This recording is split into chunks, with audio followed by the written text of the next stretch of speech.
This is it. Don't get scared now. Opening day is here. The best official, unofficial holiday in America. Hot dogs, ice cream, calling in sick to work, taking your kids out of school because learning is overrated and baseball is more important. We welcome you to the Sweat. We are so back, baby. NHL, NBA, college hoops, betting, and a boatload of baseball. This show will come your way now every weekday morning at 11 o'clock Eastern time. I'm Emerson Latzia. Lots of handsome analysts with us today, like our MLB panel, DraftKings contributors Steve Buchanan, Julian Edlow, and Gary Thorne. Gentlemen, we are price checking DFS salaries ahead of this 8-game main slate now that the Red Sox and Orioles has been postponed. Let's start with starting pitching, shall we? There are 4 guys over 9K. Which one are you chasing, Steven? So, look, this is obviously the best of the best. At least you'd hope so. And some of the teams don't have, number one starters, but all of the best pitchers are going today. And you look at somebody like Yu Darvish, who's in an excellent matchup against the Diamondbacks, a team that had almost no power against right-handed pitching last season. Christian Walker was the guy that led the team in isolated power against righties last year at 185. And believe me, all those guys are in good matchups, but I look slightly below that. And I see someone like Kenta Maeda at 8,300, who posted a career high 32.3% K percentage, 17.2% swing and miss rate last year. Now he's facing the Brewers, who are one of the most strikeout-prone team in the league last year against righties. 4 guys in that lineup for today, because the lineup has been released, had over 30% K percentage against righties last year. He struck out 17 in 2 starts against them last year. Maeda is the guy for me today on this slate. Jules, which expensive pitcher are you going to drop some cash on? I was convinced that Steve was going to talk about Yu Darvish because he is Mr. Padre, and then I was sneakily going to bring up Kenta Maeda, who was fantastic last year, and Steve did exactly what I was going to do. I think that on opening day, you're going to spend on pitching, so like one of those guys above 10K makes a lot of sense, but it means that you have to balance it out somewhere, and I think 8,300 for Maeda makes a lot of sense. Going against this Brewers lineup, which I think the Brewers are maybe a little bit overrated this season, and Steve touched on the strikeouts. The last time he faced this lineup last season, which you don't want to put too much stock in, but there are some similarities there, 12 strikeouts. He had 38 DraftKings points. He faced the Brewers another time last year. He had 21 DraftKings points. I think that just there's better options. The guys over 10K are more of these studly pitchers on this slate, but you're getting a guy just under that who has a lot of strikeout upside in Maeda for 8,300, and you need that guy for 8,300 considering it's all aces going today. Gary, and are you also going to just copy Steve's answer? No, technically, yes, like from a wide angle perspective. I mean, the Boston thing is really important when it comes to the context of this slate, because I think one of the, I would honestly say like 3 viable options below $8,000 at pitcher was Nathan Eovaldi, and now he's not there. So it's a matter of, do I find more value at pitcher, or do I now have to find more value elsewhere? Because there's just not a lot of guys I trust, like I said, below $8,000. So I think you just really have to attack that 8K tier, whether it's Maeda, whether it's Woodruff in that same matchup, considering he's just got immense strikeout upside, or the guy I like the most, Tyler Glasnow, who comes in at $8,800. I promise you, he will not be below $9,000 many times during the 2021 MLB season. Hit a 38% strikeout rate last year. That was the 3rd best in all of baseball.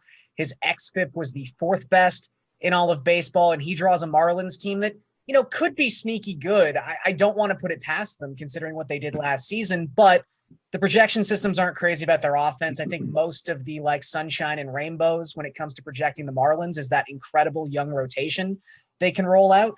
Fangraphs has them scoring the 2nd fewest runs per game this season. So let's just say they're a lower 3rd offense against one of the best strikeout pitchers in all of baseball for less than $9,000. Give me that every single time. All right, Jules, where are you going for some pitching value? Yeah, I mean, again, I don't know if you necessarily want to do value on opening day. We'll talk about it, but like, Gary and Smart, I don't know anything about baseball. Going with something like a Maida Glasnow balanced lineup sounds like a good place to start. You're not breaking the bank. I think that something like that is better. I want to start with that. But if you are going to drop down, like, there's some places I'm really low on the Cleveland Indians this year. You have Matt Boyd, who had a weird year last year, but we know he has some serious upside. He's at $7,400. This is a GPP play for sure. Not somebody that you're going to like overexpose yourself to, but just a place to look. I think he has some upside against Cleveland. Dylan Bundy is coming off a huge year. He had some huge games at times last year. People are high on the White Sox. That'll probably mean low ownership there. What if the White Sox are in for a little bit of regression this season? I think Bundy's a spot that you can potentially look, but these are all guys, if you're going to go, below that 8K line that we've been talking about, that you want to just kind of sprinkle into GPP lineups and hope for the best. Gary, you agree? You don't really want to go value on opening day? It's just hard. I mean, on the 8-game main, like I said, I think coming into the day, prior to the Boston news, I was like, okay, Eovaldi's a possibility. I'm using so much Glasnow. I mean, using Alcantara is fine, but like you're kind of cutting your win expectancy in half, so that does cut your upside a little bit. Kyle Hendricks, I guess, is kind of a name we should have a conversation about because he's $7,700. We know he's like a all-star caliber pitcher in real life, and he draws arguably the worst team in baseball in the Pirates, who might score negative runs this season. So that all comes together to create kind of an appealing spot. But at the same time, you look at Hendricks, he's a guy who in his 12 starts last season only twice exceeded 25 DraftKings points because he's just not a strikeout pitcher. It just doesn't happen. And that's so important when it comes to upside and ceiling. I don't know how I can play Kyle Hendricks when Maeda is $600 more, when Brandon Woodruff is $300 more. So I think at the end of the day, I am going to settle into that balanced approach where a lot of just Glasnow, Maeda, Woodruff, throw them around, close my eyes, pick 2 of the 3, and then build the rest of my lineups. So Steve, in your opinion, where is there some pitching value? So I actually have the solution to Garian's problem. You can pay $7,700 for Kyle Hendricks, or you can get almost the same exact pitcher at $5,900 for Brad Keller. The Royals, now listen, hold on. The Royals are pretty big favorites for a team that I don't think is going to be overly competitive. They're pretty big favorites on opening day, 165 on the money line against the Rangers. The Rangers only have a projection for 3.5 runs. Now, I get it. Brad Keller is not going to get you much in the fantasy point production. He's not a big strikeout guy, only a 16.3 K percentage, but that's also kind of what you're getting with Kyle Hendricks, who's almost $2,000 more expensive. Keller's going to get you ground balls, doesn't walk many hitters, doesn't give up a ton of home runs, and now he's facing an offense that, not on the same level as the Pirates, talking about, not extremely, daunting, but the Rangers really aren't going to be a powerhouse either, aside from somebody like Joey Gallo. So you get Brad Keller almost $2,000 less at $5,900 with those Boston value bets out of the mix. You're going to have to find some value somewhere. So I understand the mentality with Kyle Hendricks. Brad Keller is almost the same guy. He's about $2,000 less. Guys, let's go to the plate. Plenty of options in the 5K department, or 6K if you're looking at Ronald Acuna Jr. If you're down with adding a stud or 2 to your lineup, who do you have your eye on, Gare Bear? I think you got to go with the expensive right-handed Padres bats, whether you want to play Machado at third or Tatis at shortstop. I actually think it's better to play Tatis at short.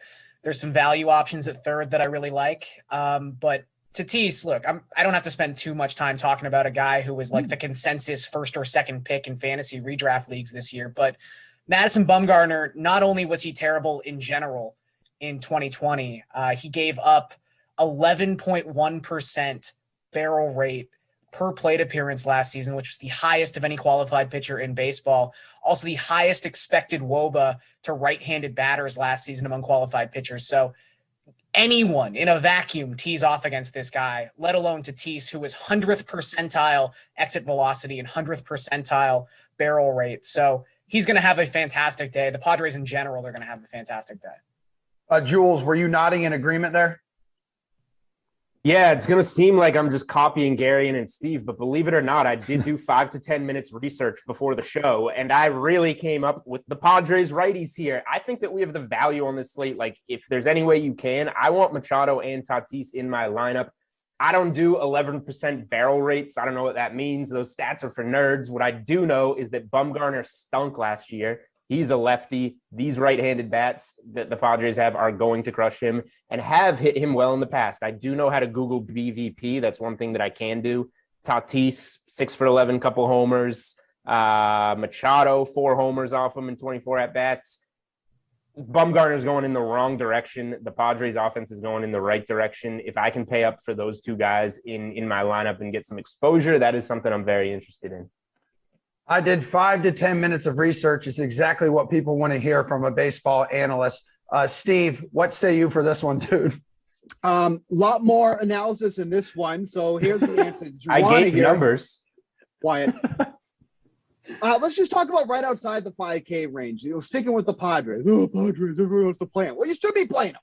Will Myers, 4,700. Absolutely annihilated lefties, especially over the past 2 seasons. 433 WOBA, 328 isolated power. 5 of his 15 home runs last year came against lefties. We've all kind of said it here, except for Julian. I don't even think he knows what Madison Bumgarner is, but he was absolutely annihilated against righties last season. 11 of the 13 home runs he gave up was to righties. A 404 WOBA. Like, it wasn't even close how bad that he was not getting these righties out. Will Myers is one of those guys, when you think about the Padres hitters and who's good against lefties, Tommy Pham, Fernando Tatis, Manny Machado. Myers doesn't exactly pop off the brain there, but at 4,700, just below that 5K mark, he's in an excellent spot here as well.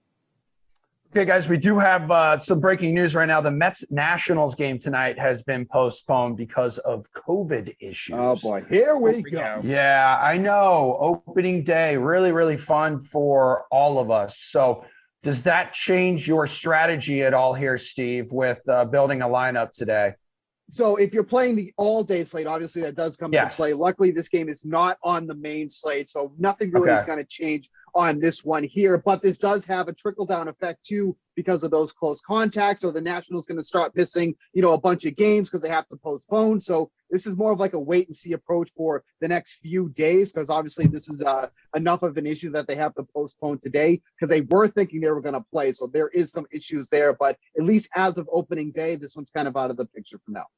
Yeah, Gary, and I'll start with you then on this one. I mean, opening day slate is for like the 8-day games, but there's an MLB $150,000 West Coast special contest for the 3 late games that locks at 10:05. So who are you targeting on that smaller slate? So I think my general strategy on that 3-gamer is going to be to lock in Lucas Giolito. I know, pay for the most expensive pitcher. What a novel concept. And then to do that, to save the money it's going to take to put in $9,200 into every single lineup you have, stack those Giants bats, the cheap Giants bats. I don't even need to say cheap Giants bats. Every Giant you could stick into your lineup is cheap, so it's fine. Close your eyes and pick one. But hopefully you land on like Donovan Solano, specifically Austin Slater, who has incredible numbers against left-handed pitching. Marco Gonzalez is a good pitcher, but he's still contact-oriented. He's a left-handed pitcher going up against a lineup that, quietly crushed left-handed pitching last season. They weren't like the White Sox, but they were really, really good considering like the talent level people thought they had. So I would say cheap Giant stack to kind of balance out the cost of the pitching, because you're probably going to want to use Giolito, Bundy. You're going to have to pay up on that slate. Jules, who are you targeting for that smaller slate? Really quickly, just to prove my knowledge that I do know who Madison Bumgarner is, a fun Madison Bumgarner stat. He once dated a girl named Madison Bumgarner. True. No, that's not true. There's no way that's true. Is it really? That somewhere on the internet. It's 100% true. I literally don't believe anything you say today, especially it's April 1st, man. Like, I'm not buying it. You shouldn't believe anything. The reason you should believe me is because it's April 1st. I'm actually being completely genuine on April Fool's Day. 3-game slate. Yeah, I mentioned Bundy earlier. Maybe that's a good way to go opposite Giolito, who a lot of people will be on. Again, I think Giolito is obviously going to be a good play, but maybe you stack some Angels against him if he's going to be so highly owned as the most expensive pitcher on a small slate. We've got a guy like Shohei Ohtani who's getting all that MVP hype, all those MVP tickets. We'll see if he can start the season off hot. But yeah, if you are going to pay for pitching, I think the cheaper stack I would look for, I'm with Gary, and is San Francisco there. Steven, anything from the late slate pre-gamer? 1 sec. I'm just swiping real quick, see if I can find a girl named Steve Buchanan, because I got to get on that. I'm just swiping real quick. Oh, yes. I bet she has a beard. I'm sure that she would be great looking if you find one. I have no doubt. But you know what? I'm just so excited that I can finally get Yordan Alvarez in a lineup, and he's actually going to be healthy and playing. He's got a great matchup tonight against Chris Bassett, who allowed a 324 WOBA. 4 of the 6 home runs he allowed last season to lefties. We didn't see Alvarez much at all last season, but we all remember the historic 2019 season that he had once he was called up. 342 isolated power against righties en route to those 27 home runs, I think it was, when he came up here. Just a disgusting display of power. He should be able to continue that here tonight. So a little pricey on the price tag there, but man, this is somebody with immense power upside that you have to consider. Gentlemen, it has been amazing being back in your presence. We are going to poke over to tonight's NBA slate right after Kevin Roth delivers his opening day weather update. MLB opening day is here, and that means we get to talk some baseball weather. I'm meteorologist Kevin Roth for rotogrinders.com, at Kevin Roth WX on Twitter. Let's dive into a few of these games that I think weather will play a significant role, not just in the form of maybe a delay or a late start, but as far as actual scoring. And I want to start here with Pittsburgh at Chicago. Temperatures near freezing. It is incredibly cold, plus a wind blowing in from left, 15 to 20 miles per hour. It is going to be tough to hit bombs in this kind of weather. I've looked at 17 similar weather games. We've seen a 13% decrease in the home run rate compared to all other games in Wrigley when we have these kinds of conditions. So obviously, gotta love the unders here. Also, if you're playing DFS, pitchers over hitters. I can't imagine going hitters in this game in these conditions. Just really going to be tough to go yard or to string together a bunch of runs. Next up, Cleveland at Detroit. Similar story with the very cold air, but in Detroit, these winds are actually blowing out. So that's going to help increase that home run probability despite the cold air. I've seen 11 similar weather games in my research. Home runs increased 14% in those 11 similar weather games compared to all other games in Detroit. That's a couple of them that I'm keying in on. There are a lot of other games, especially through the Northeast, where you're dealing with those strong winds or that cold air. Could see a late start in games like New York, and we are going to have a fantastic opening day. I'm meteorologist Kevin Roth. You can find me on Twitter at Kevin Roth WX. Pay attention, hoop heads, because we've got hosts of the Four Seasons podcast for Ball is Live, Ryan Mog Josh, and RotoWire NBA editor Nick Whalen with us for some NBA high or low. Dudes, are the following fantasy point totals and or betting lines too high or too low for tonight's slate around the association? Russell Westbrook, the highest priced player at $11,000. He's averaging close to 65 fantasy points over his last 5 games. Is he going higher or lower than that tonight at Detroit, Ryan? I think this all depends on Bradley Beal. And I'm watching Bradley Beal's status as the day goes on. If Beal is in, I'm saying under for Russ. But if Beal is out, I'm going over for Russ. I just think Beal has missed, 2 or 3 straight games. I think if he is back in the mix, they're going to want to bring him in slowly, get his hit back to normal, and get him more touches. So just from not having the ball, if Beal is in, I'm going under for Russ. Nick, how much of your decision here will weigh on Bradley Beal's status? Yeah, a decent amount, but they did play Detroit 3 games ago. Westbrook went for 19, 19, 10, and he had 6 turnovers in that game. That was probably his worst stretch during this, kind of crazy inferno streak that he's been on of late. And Brad Beal played in that game. So he's already shown us that he has this upside with Beal in the lineup. But like Ryan said, I feel a heck of a lot better about it if Bradley Beal does end up missing another game. I mean, Westbrook without Beal in these last 2 games has racked up 35 assists. He has 8 3-pointers, 4 in each of the last 2 games. That's something that really hasn't been a part of his stat profile at all this season. Not something to depend on long term. But, if you're a fantasy player, you want to ride this shooting streak as long as you can. And he's also been good for 1 or 2 steals, sometimes more virtually every night. So it's not just points, rebounds, assists. He's also getting it done on the defensive end. Nikola Jokic, guys, another player north of 10 grand with his Nuggets taking on the Clippers. The large human being is averaging nearly 60 fantasy points per game, but has scored under 50 in each of his last two. So he's human after all.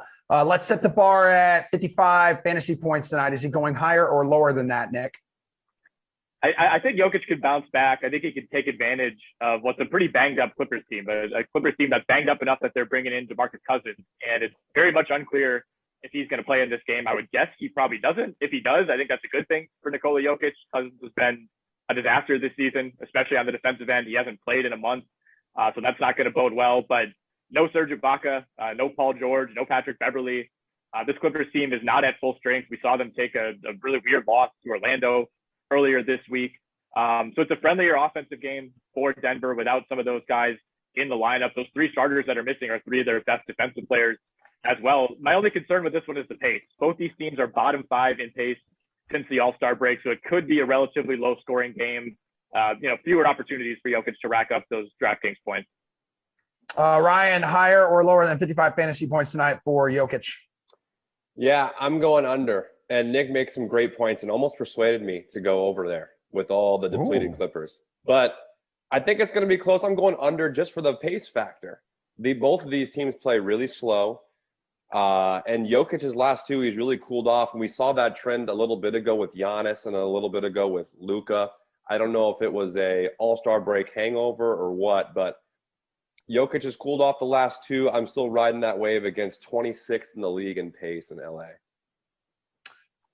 Ryan, after averaging almost 44 fantasy points per game over his last 5, Hornets guard Terry Rozier, scary Terry, baby, his salary has spiked to $8,000 for the first time in a month. So if we set the bar for him at 45 fantasy points against Brooklyn tonight, is that too high or too low? I think that's too high, and I'm taking the under. To me, Terry Rozier doesn't scream consistency. And never has in his career. I was looking at the prices, looking up this stuff just like a little bit ago. He was like $6,600 a little like 3 weeks ago. He's up and down. I know a lot of this LaMelo Ball being out has to do with this, but Hornets still have a lot of variables as far as ball handlers. Gordon Hayward, Devontae Graham, Malik Monk, I think comes back tonight. He's probable. So I think that's too high for Rozier tonight. Nick, what do you think?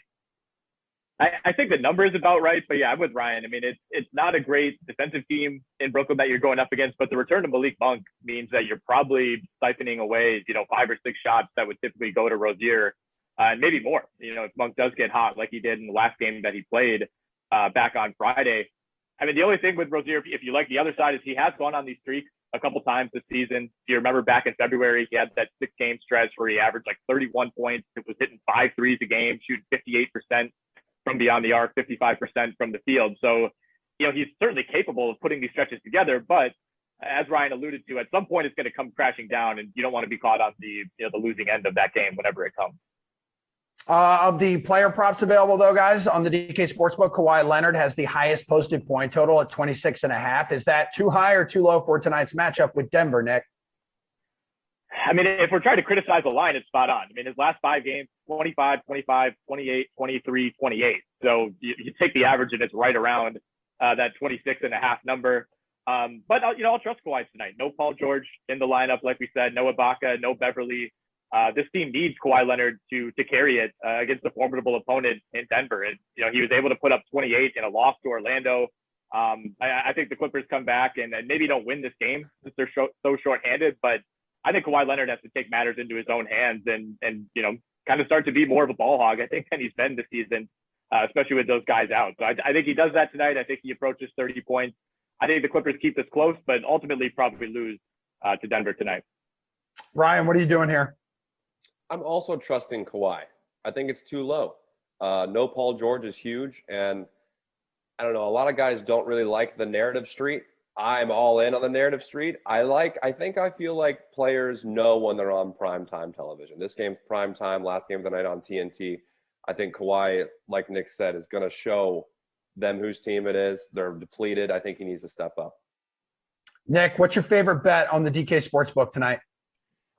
I'll throw out a couple. I like Sixers -9.5 at Cleveland. The Cavs have scored 86, 98, and 75 points over their last 3 games. Even without Embiid, I think the Sixers can take advantage of that.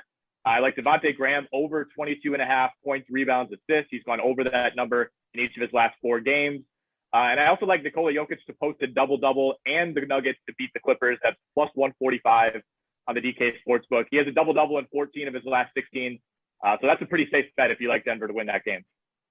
Ryan, you got any safe bets in your eyes? Yes, very safe bet. I love the under 8.5 points for Isaac Okoro. I don't know if you guys watch the Cavs much, but he's out there just doing cardio. He's just happy to be out there running around. He doesn't do much. And, 8.5 points would be a career night for him. So I'm going all the way under for 8.5 Okoro. Dudes, that'll do it for NBA High or Low. Appreciate it. Our Canadian Prince of Poutine, Jeff Ulrich, will join us to take a little victory lap right after this little preview of the national semifinal between Gonzaga and UCLA.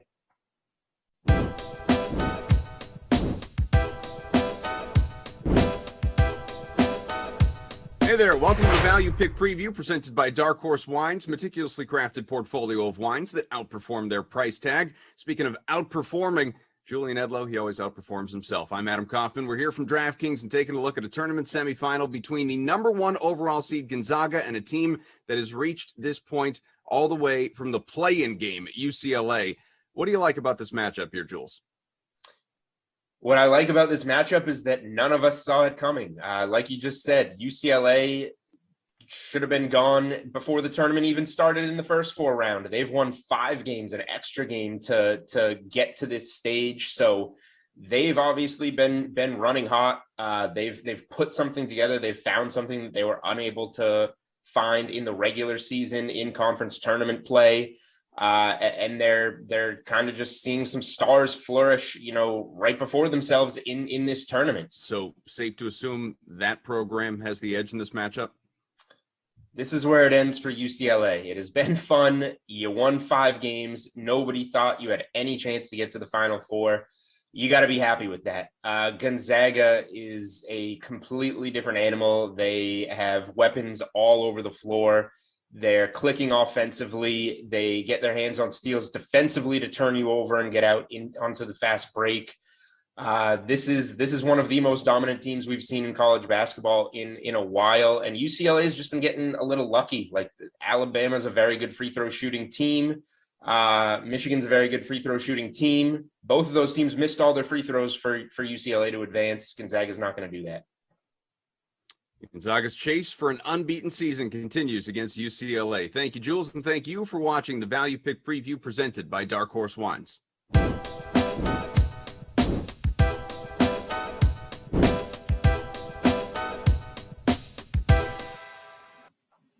All right, let's put this show on ice. Good Thursday morning to our NHL analyst today. That's DraftKings contributor Jeff Ulrich, who's super high on life right now after he nailed his Sabres prediction last night. Let's roll the tape.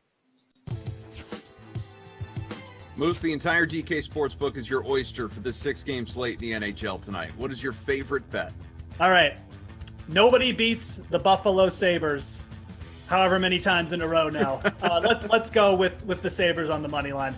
+170. They should have won that last game against Philly. Like I said, Philly is not playing well at all right now. They've got horrendous goaltending too. I just feel like if the Sabres are ever going to grab a win, this is it. They're at home. You're still getting pretty good odds here at +170. So I like them. I like going to the money line with Buffalo here for a one-night little, stop of the law, or putting the tourniquet on the losses for one night. Well, before we get into NHL opening faceoff for tonight, we need a victory speech here because this hardly ever happens with you. It's true. They took my one good take from last year, and we got to replay it as much as possible. Now, I will say this: look, nobody beats the Buffalo Sabres 19 times in a row. Nobody. I'm happy to be a part of it. Congratulations, Sabres fans. All right, this is just one more notch on your LinkedIn page, dude. Congratulations for the success. As for tonight's slate, over on the DK Sportsbook, Buffalo -117 on the puck line and +216 on the money line at home against the Rangers. willing to choose one of those and take the plunge again here, buddy? Yeah, there's no way I'm taking the Sabres again. I'm not. You dip into the dumpster fire, and if you came out unscathed, that's great, and we did. But I'm not going back there. The Rangers at minus 103 on the puck line. You could go there. The Rangers offense is absolutely clicking right now, averaging 5 goals per game over their last 8. I think if I was looking to the puck line, though, I'd be going for better odds. I'd be going to Montreal over the Ottawa Senators. The Canadiens look very good coming off like a little COVID hiatus against the Oilers, shut them out 4-0. Now they get a weaker opponent, the Senators. Again, they allow a ton of scoring chances as well. I'd rather take the plus money for the Canadiens to cover the money line tonight. Again, them up plus 132 on the DraftKings Sportsbook. You can even target the Canadiens on the money line. I think even the odds there are okay. So give me Montreal if you're looking for a puck line bet. Okay, cool. Do you have a favorite bet on the DK Sportsbook tonight?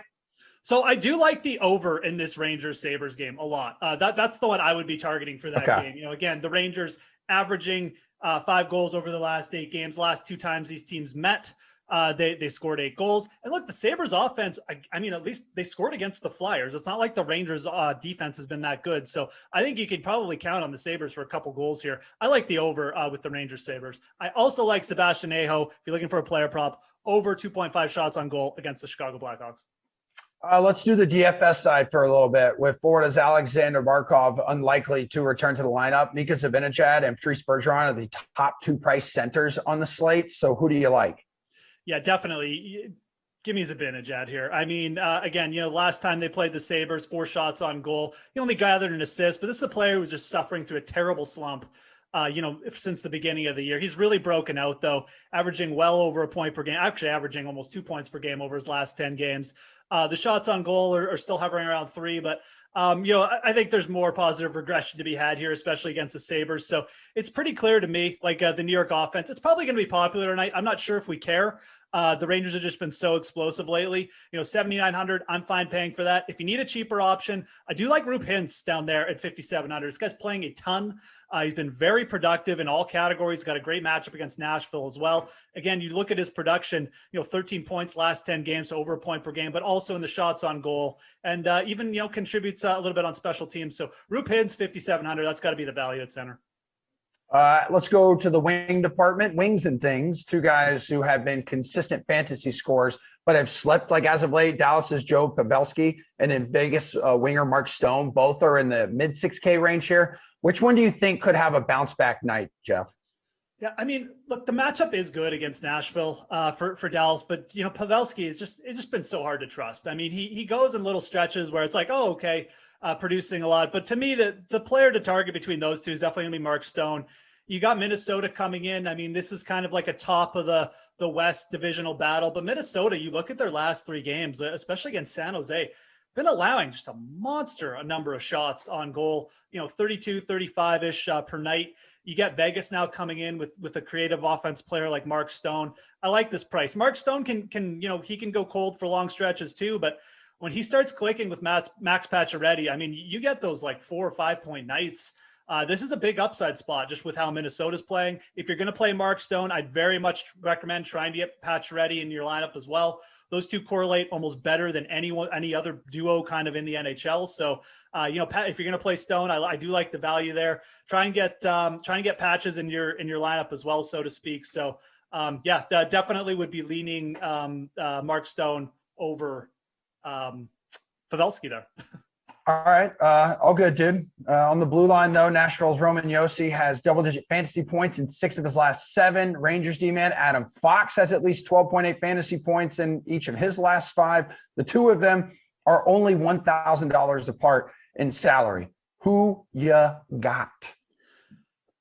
This one is tough. This one, I mean, you could definitely make a case for both. Josie is definitely the more peripheral scorer. He's a bit busier with his shot, plays a little bit more ice. He's going to get you some block shot bonuses as well some nights. Whereas Fox, he's mainly relying on his points, but like lately the points have been there. He's averaging almost 1.5 points over his last 10 games. And I think realistically, you got to look at the matchups tonight. This Rangers offense is humming, and now they get Buffalo coming in, who Buffalo is just a disaster in every single defensive category right now. They do have Linus Ullmark back in the net, which is a little bit of a boost, I guess. But again, they played last night now. So now they're coming in, you know, on the end of a back-to-back. How's that going to affect them? I think you go with Fox here. I really do. Josie and Nashville a little bit banged up. The Stars aren't terrible. Again, I don't hate either of these guys. I think I'd almost rather pay down for both of them than the top two guys because you're saving so much money. But give me Fox here. Go overweight on the Rangers tonight. It's hard to make an argument against them. And there's a plenty of upside with their main skill players. And Fox is definitely one of them. Listening to you sound like a guy who has taken time to do your research. Good job. This is just my natural state. You know, I mean, it all comes to me. I just looked at the slate like about 30 seconds ago. So this is just all from me. Yeah. All right. Well, that's more work than what Julian Edlow has done today. So appreciate you, Jeff. And Jules is going to hang out with me for a little bit, talk about his favorite college basketball bets right after this. Yeah, real exciting.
It is a national semifinal weekend around men's college basketball, and the perfect human being to answer the following award-winning questions about betting is DraftKings contributor Julian Edlow. Hello, Julian. Welcome back. Hello, Emerson. Thank you for that beautiful intro. You're very welcome. Houston and Baylor face off in the first game, with Baylor coming in as a 5-point favorite in this all-Texas clash. Which side do you like in this matchup, dude? You've been crushing your picks. I got to give you credit for that too. Like, seriously. It's been a good March Madness. It would be maybe my best March Madness if I hadn't been betting against UCLA heavily with Alabama and Michigan. But we'll get to that on the other side of the bracket because I have a feeling their luck is about to run out. As it pertains to Baylor and Houston, I'm laying the points with the favorite. I believe in Baylor. They have a different level.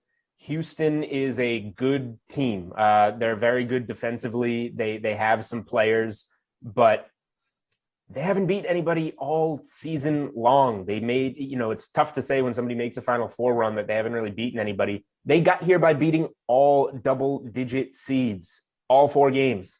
So, and nobody loves the Oregon State Beavers more than me. They were the cash cow of this March Madness run, but you get 19 offensive rebounds in that game and bully them around. You win the game shooting like 10% less from the field.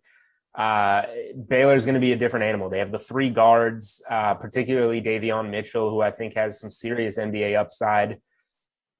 Baylor shot 3 of 19 against Villanova and beat them by double digits. When it, comes down to it and they acknowledge, all right, these threes aren't going in, put your head down, go to the rim, make plays, they're going to win, they're going to cover. I just think it's too much of a mismatch.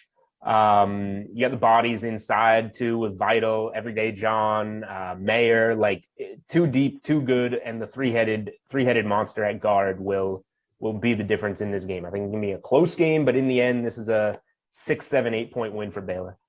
Okay, well, Gonzaga is a huge 14.5-point favorite over Super Cinderella UCLA, the team you keep betting against. Is this the end of the road for the 11 seed, or have you learned your lesson? I wish I learned my lesson on Alabama and didn't bet a bunch of Michigan the other night, but I don't care about my lesson anymore because UCLA is not winning this game. I don't think UCLA is covering this game. Look, it's been a great run. I didn't see it coming. Fading UCLA has been by far the least profitable part of this tournament for me, but Gonzaga is a completely different animal. I bought in. I didn't bet that game necessarily. I just let some Gonzaga futures ride to make it to the Final Four and to win the national championship. But I believed that USC had the size and the talent to keep that close, and then you blink and it's 17-4. So I don't know how UCLA is going to keep this close. Props to the coaches, props to the players. Johnny Juzang having a great tournament.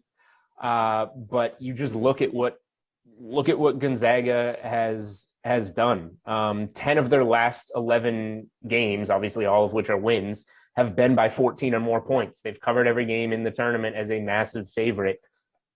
UCLA is getting some extra points here because of the hype. It was 15.5 against Oklahoma, 13.5 against Creighton. Those are higher seeded, better teams than UCLA. When it comes down to it, I'm probably going to lay the points here with Gonzaga, whether it be full game or first half. I think that they're going to roll in this game. UCLA does not have a chance. The run is over.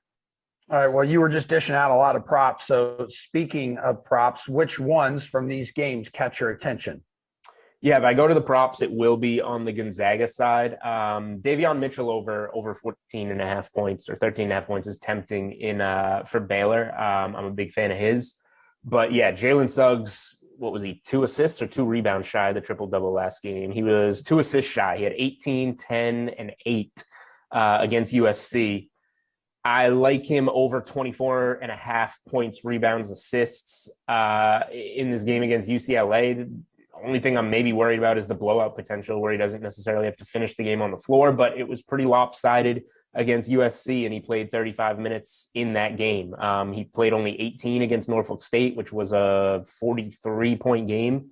The 3 other tournament games, which have all been, 20 or so point wins, Suggs has played 34 or more minutes. So give me the full balanced stat line here. I think he's going to stuff the stat sheet, flirt with the triple-double again, and get us the over on 24.5 points, rebounds, assists.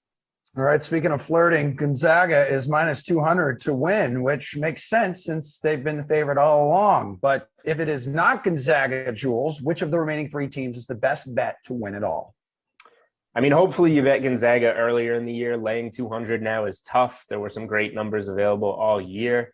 There's only one team that can beat Gonzaga, and that's Baylor. They have to play, their A game and hope that their style can force Gonzaga into a C game, and Gonzaga just plays bad.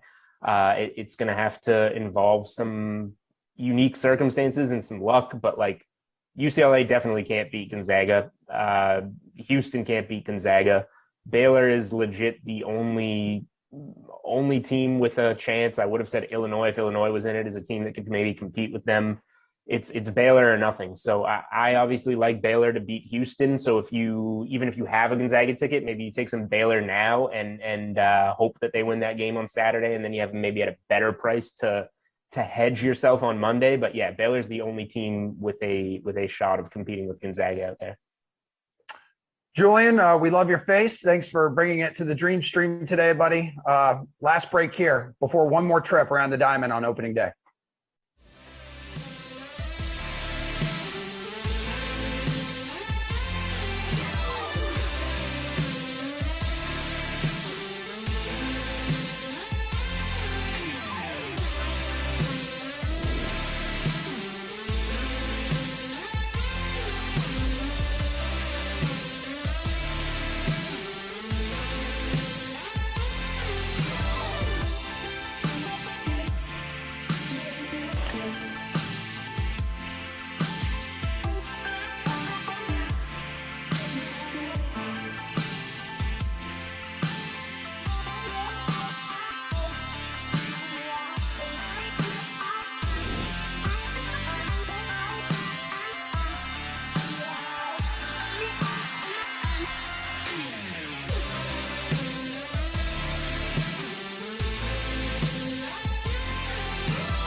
Breaking news, everybody. Today is opening day around Major League Baseball, and that is no ... joke. And neither are these three chinchillas. Our MLB panel consisting of DraftKings contributors Matt LaMarca, Kenny Ducey, and Gary and Thorne, three dudes who can talk a dog off a meat wagon. It's MLB over under, and it's the return of the required Do You Fade Coors Field segment. Yay! Dodgers and the Rockies over 11. That is the highest total on opening day. Which way are you leaning, Maddie? Yeah, so for me, this is a pretty easy under. Coors doesn't really become Coors until the summer months. You know, when it gets hot, the ball starts jumping off the bat. If you look at comparable totals at Coors in April or May, the under is actually 119, 110, and 8. So not an overwhelming push towards the under, but certainly not a huge lean on the over like we would see in the summer months. Also, have you guys seen this Rockies lineup? I mean, This is not the prime Rockies we're talking about with Larry Walker and Todd Helton. We've got Raimel Tapia in the leadoff spot. We've got Josh Fuentes batting second.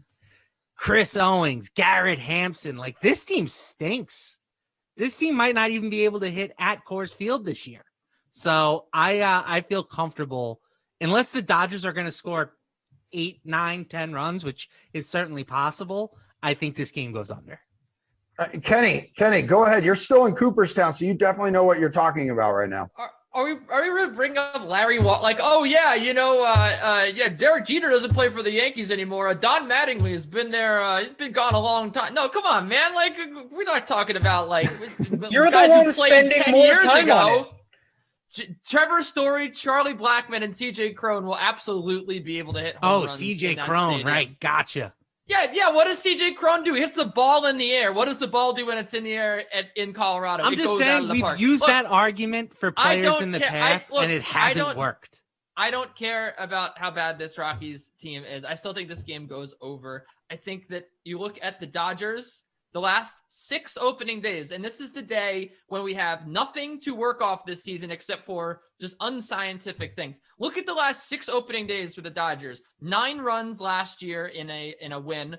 They had 17 combined runs in Dodger Stadium in a win in 2019. They had a 1-0 loss in 2018, which is like an outlier. Then a 14-3 win at Dodger Stadium in 2017. A 15-0 win in Petco Park in 2016. None of these were in Coors Field. None of these were in bandboxes. I mean, Petco Park, putting up 15 runs at Petco Park for the Dodgers is not easy to do. I think that the Dodgers lineup can cover this themselves against German Marquez, who, you want to talk about bad. I think that the Rockies at least have some guys in that lineup that can hit. They have nobody that can throw the baseball and expect to get outs. So I think that the Dodgers might put up like 10 runs themselves here. So that's why I like this over. Okay. How much do you like the over, or how much do you like the under, Garion? Good luck. There's so much here. First and foremost, Kenny's complaining about someone bringing up Larry Walker, and then he's talking about what the 2016 Dodgers did on opening day. Like that matters an iota today. Anyway, I'm with Matt because Matt made an actual reasonable case. And on my notes, I have circled high 60s in Denver. It's not warm yet. Coors isn't Coors. Clayton Kershaw's pretty good. Colorado's pretty bad. And look, I know the book on German Marquez varies depending who you talk to, but he was really good his last 5 starts of 2020. He has incredible stuff. That stuff tends to not play as well at Coors, granted. But he was someone who finished top 20 and 5th last season. So he's not the worst Rockies pitcher, because believe me, they get much worse after Marquez. So I will take the under here. Gary, and the Chicago White Sox are a very popular bet on the DK Sportsbook right now to win the World Series, taking 18% of the money and 13% of the bets coming into opening day. They visit the Angels later tonight with a team total of 4.5. Do you like the White Sox to go over here? I think this is an under for me too. We could talk about this in a lot of ways. Obviously, Eloy Jimenez is not going to be available for a very long time, and tonight specifically. Also, this White Sox lineup, I know they've made some tweaks since last season, but they were incredible incredible against left-handed pitching. They were kind of league average against righties last season. Like the numbers against southpaws really inflated their team totals last year. They had the same 105 WRC plus that Baltimore had against right-handed pitching in 2020. I think they're a really good team. I also think Dylan Bundy's a pretty good pitcher, and he's right-handed. And, we're talking about someone who had a FIP below 3 last season. So I think they'll score runs. I don't necessarily think tonight's the night. So I will take the under on the team total here. All right, Kenny, what about you? Yeah, I totally agree. Dylan Bundy and that wiffle ball slider are back for more in 2021. You look at a 98 ERA plus with the Orioles, and then the Angels go out and acquire him. And then in that shortened season last year, you mentioned it, Gary, in 11 starts, a 142 ERA plus. He was just absolutely spectacular, almost 10 Ks per 9 innings. The decider for me here in this game with really, I like the under in general because there's a lot of strikeout candidates on both sides of the ball. But you mentioned no Eloy Jimenez. I think that's going to be a bigger deal than people realize early on. Andrew Vaughn, in theory, yeah, he slides right in. But, you have other factors at play, like the fact he's going to be playing a new position, trying to learn that. We've seen that affect offense before for players. Also, he's a rookie. So, how many people were really in love with Carter Kieboom just sliding right in and taking over Anthony Rendon last year, and that didn't really work out. It rarely works out like you want to, right? So I think the White Sox are going to take a little bit of time to get their footing underneath them. They have a lot of talent. I expect a lot from them this year, but sometimes that talent means that there's a lot of pressure on you. And on the other side of the thing, you look at Dylan Bundy. He's just been absolutely incredible for the last 2 years now, and I think that he's going to put together a pretty good case here to be one of the best pitchers in the American League. Maddie, you like the White Sox to go over their team total of 4.5 tonight? No, I'm going to stick with the under as well. I mean, I agree with these guys. There is potential with this team, but that's what it is at the moment. It's potential. It's not realized.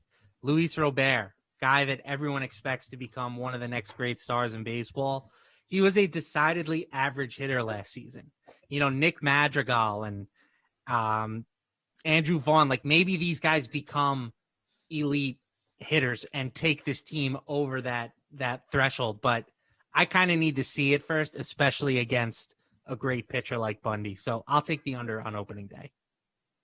Guys, we got less than 3 minutes to go in the show, so we're going to go ahead and fast forward right to your favorite bet on the DK Sportsbook tonight for Major League Baseball opening day. Maddie, go ahead. Lead us off. So I am going to go with the Yankees and the Toronto Blue Jays over. And this goes directly against our good friend Kenny Ducey. I know that he is going to be on the other side of this game, but I just think that both of these teams are going to be able to hit. I don't really believe in Garrett Cole as a true ace pitcher. He showed signs of regression last year, 3.89 FIP. The strikeouts are still there, but he gives up some hard contact. And with this whole, are they going to crack down on the foreign substances thing? He's one of those candidates to see another step backwards. So I think that we know that their offense should be able to get to Ryu, but I think that the Blue Jays offense will get to Cole. So I'm taking the over. All right, we have less than 2 minutes to go. Kenny, a very quick reaction there. You look very upset. Well, first of all, Matt told me before this segment that he didn't think the banned substances thing was going to do anything to any pitchers. So first of all, you can discount everything he said about that. Also, the Yankees awful against lefties, so I don't think they're going to get to Ryu. Also, it's very cold in New York. Also, Garrett Cole allowed 2 runs over 14 innings last year and 2 starts against the Blue Jays. I really like the Tigers plus 160 today. I'm all over the Tigers here. You look at this Tigers lineup, it's actually good. I was really shocked when I saw what they were able to do this offseason, spending no money.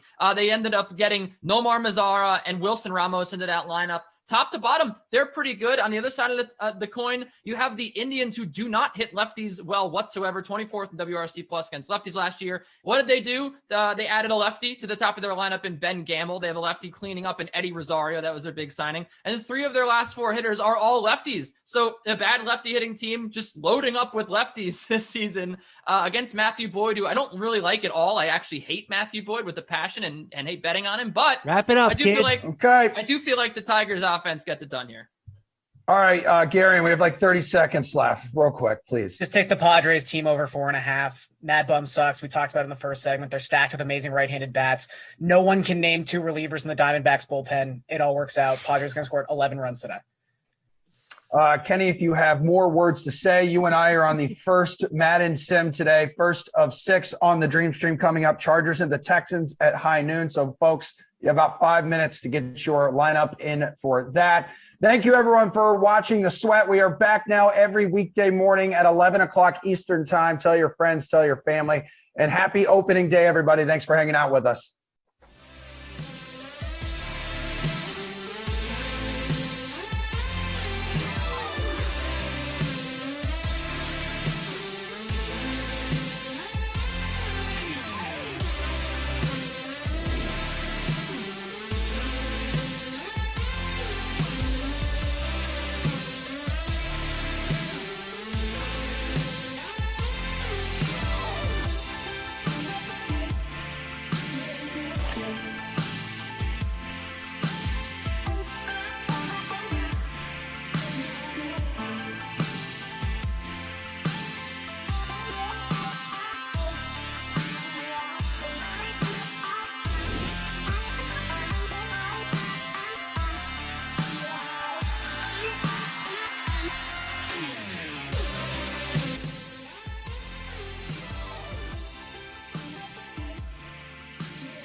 And on opening day, my glizzy guzzling friend.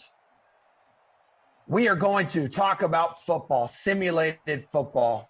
The first of 6 Madden Sims on the Dream Stream. Emerson Latzia, Kenny Ducey, Andrew on the 1s and 2s, producer Madison here with us, and Frangelico from the ops team. You and I just helped relaunch The Sweat. It was award-winning, ridiculous, the amount of people who are watching us and enjoy our work, Kenny. I must ask you, though, what have you decided to do? Did you get a lineup filled out in time? Because I know you're busy with baseball. I did. Yes, I did. I had to give it some thought. I did. I put together a lineup. I like it. So that means it's going to do poorly. But yeah, I know that feeling. I don't know, man. It could go either way. This was a tough one for me because I didn't want to roster both quarterbacks. I ended up rostering Deshaun Watson, but I didn't captain him. Trying to figure out who I captain here. I also got Joe Reed in there. Of course, gotta get. We're both big Joe Reed guys, right? You like Joe Reed. I like Joe Reed. Yeah, no. Reed, right? I didn't roster him, but sure. What? I thought we were a fan with Joe Reed. You must be confusing me for like Matt LaMarca or something. I know he always rosters kind of incredible Joe Reed, relationship it's okay. you two have. It's all right. Brandon Cook's captain spot, Deshaun Watson, Austin Eckler, Mike Williams, Joe Reed, David Johnson. That's my lineup. All right. Well, since so many of you have tweeted me asking what my lineup is, I went ahead and captained Will Fuller. I got Deshaun Watson, Eckler, Henry, Fells, and Stills. Who in your lineup? Would you like to make your major life announcement to everybody that you will finally be leaving Cooperstown here after living there for like 4 months? Yes, I'm finally leaving tomorrow, everybody. The brick background will be coming back on Monday. Wow. What has what do you think your cat has destroyed while you guys have been gone? I don't have a cat, bro. Oh, damn it. That's right. I hate My bad. Cats. It's all good, dude. No really worries. hate cats. No worries. Hey, great job this morning on the sweat, by the way. That was fun. Hey, you know what? You did a great job. Yeah, I know brought that. the energy back to baseball. Yeah, but sometimes you need people to tell you. I know. That's true. That's true. Thank you for that. It sucks up here, like in New England. Red Sox game already postponed. And then I saw your tweet. Yeah, thank you. Thank you for following me. I appreciate it. At Emerson Latzia. But also, already there's a COVID issue there with the Nationals and Mets game. So that kind of sucks. Yeah, big time. Big time. Suck it. For sure. So just want to say good morning or good afternoon, wherever you're watching us, however you're watching us. I saw earlier when we were doing the sweat, someone said hello from France. Oh, so that's pretty awesome. I was like, oui, bro. Those are my friends. Those got to be my friends who follow me on my tennis account. I have about 2,000, 3,000 friends who follow me from France. Wow. I'm very big in France. Yeah. 3rd and 5 incomplete pass there by the rookie. So bring out the GIMP, bring out the punting unit. Well, that's nice. You have so many friends in France. I have never been there, but have you been there before? No, never. Well, at least you have a place to crash now, right? You don't have to pay for a hotel? It would seem that way. Well, they have really good croissants there. Croissant? I love a good croissant. Croissant. Yeah, you do. Croissant. Yeah, you do. So can I ask you something as you're like about to leave Cooperstown? Is it kind of like that movie with Tom Hanks where he was like in the airport for 60 days and like made friends with everybody and like, you know, the small little community of the airport? And do you think people are going to be sad to see you go?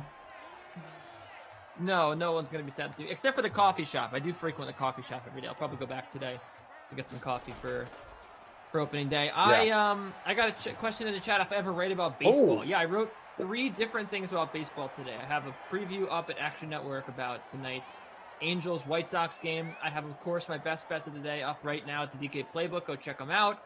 And I also just started at NBC Sports. Today was my first day. I wrote about 2 games that I really like, and I don't know if that's up yet, but it should be soon if it's not.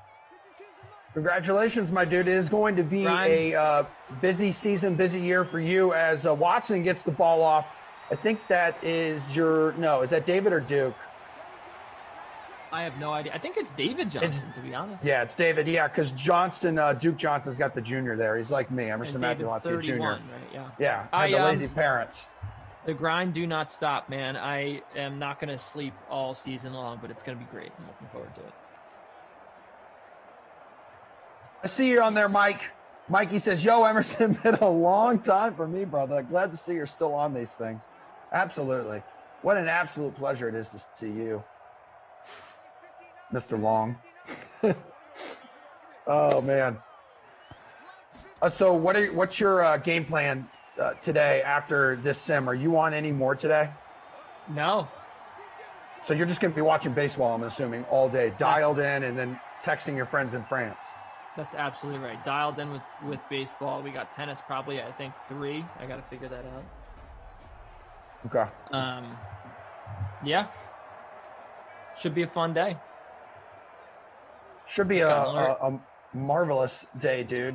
I just got word about Rowdy Tellez. I wonder what's going on with him. I'm working DK Live tonight from 5 to midnight, so just gonna try to relax from 1 to 5. What did story today? I don't have him in my lineup. That's not okay. Good. Should probably do That's that. a fantastic name too. It's an all-time great baseball name. What's up, everyone on Twitch? Hanging out with us today. Twitch.tv/DraftKings. Twitch.tv/DraftKings as Watson scrambles for the first down on 2nd and 7. 5 minutes to play here in the first quarter. We have I have a sad, bittersweet announcement that involves a member of our DK Sim fam. I'm going to announce that at the quarter break here following the first quarter. So all of you, please hang out. If there are other DK Sim family members you do not see hanging out with us right now, I would contact them and tell them to join us here within the next 5 minutes, because I know it's an announcement that is going to make you emotional. It is not a joke. I'm not big into April Fools. I don't like that stuff. This is not an April Fool's joke. You can trust me. I'm so freaking gullible. I believe everything, and I hate myself for that. But this is a real one, and I know it'll probably, have an impact on your life. So stay tuned for that. That's a hell of a tease, and it's a real tease. Yeah, I totally overlooked the fact that it's April Fool's joke today. So. Yep. Pierce C, Heavy Kevy, Dart, first time. Ziwa, what's up, everybody? Croissant. Retease, did you know? Simon, I love seeing the squad. Chicago Sports. That's my Twitch fam right there, dude. We go quality, not quantity, over on Twitch. First down here, and Mr. Cooks into the end zone. First touchdown of the day, Deshaun Watson to lucky number 13, Brandon Cooks. That's Brandon with an I, baby.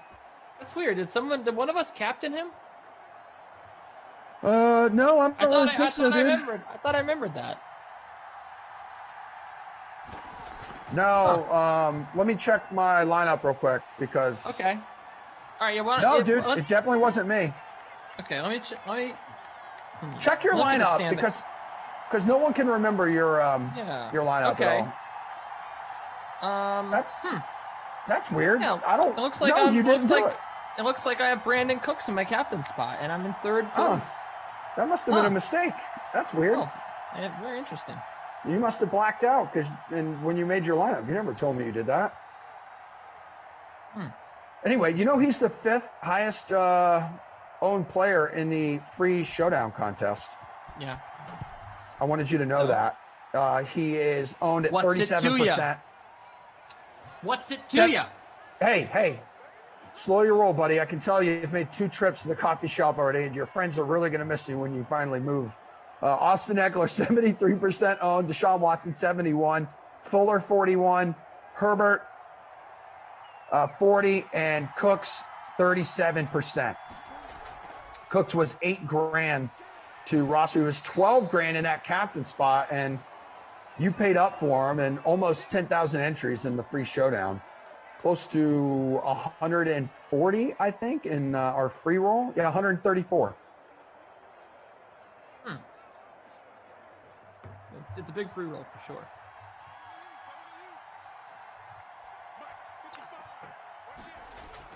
We've got 3 minutes to play here in the first as Herbert to Henry.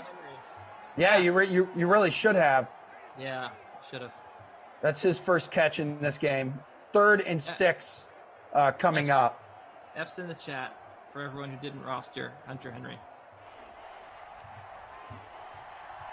Sad. Ralphie 508 says Glash is on the Sports Hub right now. Great. Yeah, I think he's doing updates for the midday show.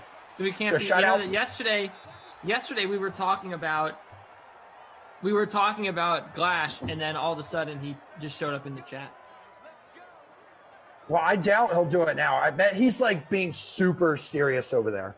I've heard him do the updates before. He got some good run there at 98.5 earlier in the Celtics season. But I wonder if he's doing like Madden After Dark antics or any of that kind of stuff. I would love to see what version of Glash we get for updates on the radio. It's Brendan Glashans, eh? The Red Sox have been postponed today, eh? That's right, Jim. The threat of weather has postponed the Red Sox game at Fenway Park, eh? Boston Red Sox will not play today. Choose the weather, inclement weather in the area. This is unlocked. The New York Yankees take on the Toronto Blue Jays at 1:05, just at the top of the morning for you. And apparently I'm Irish now. And Jack Sadie from the Bronx.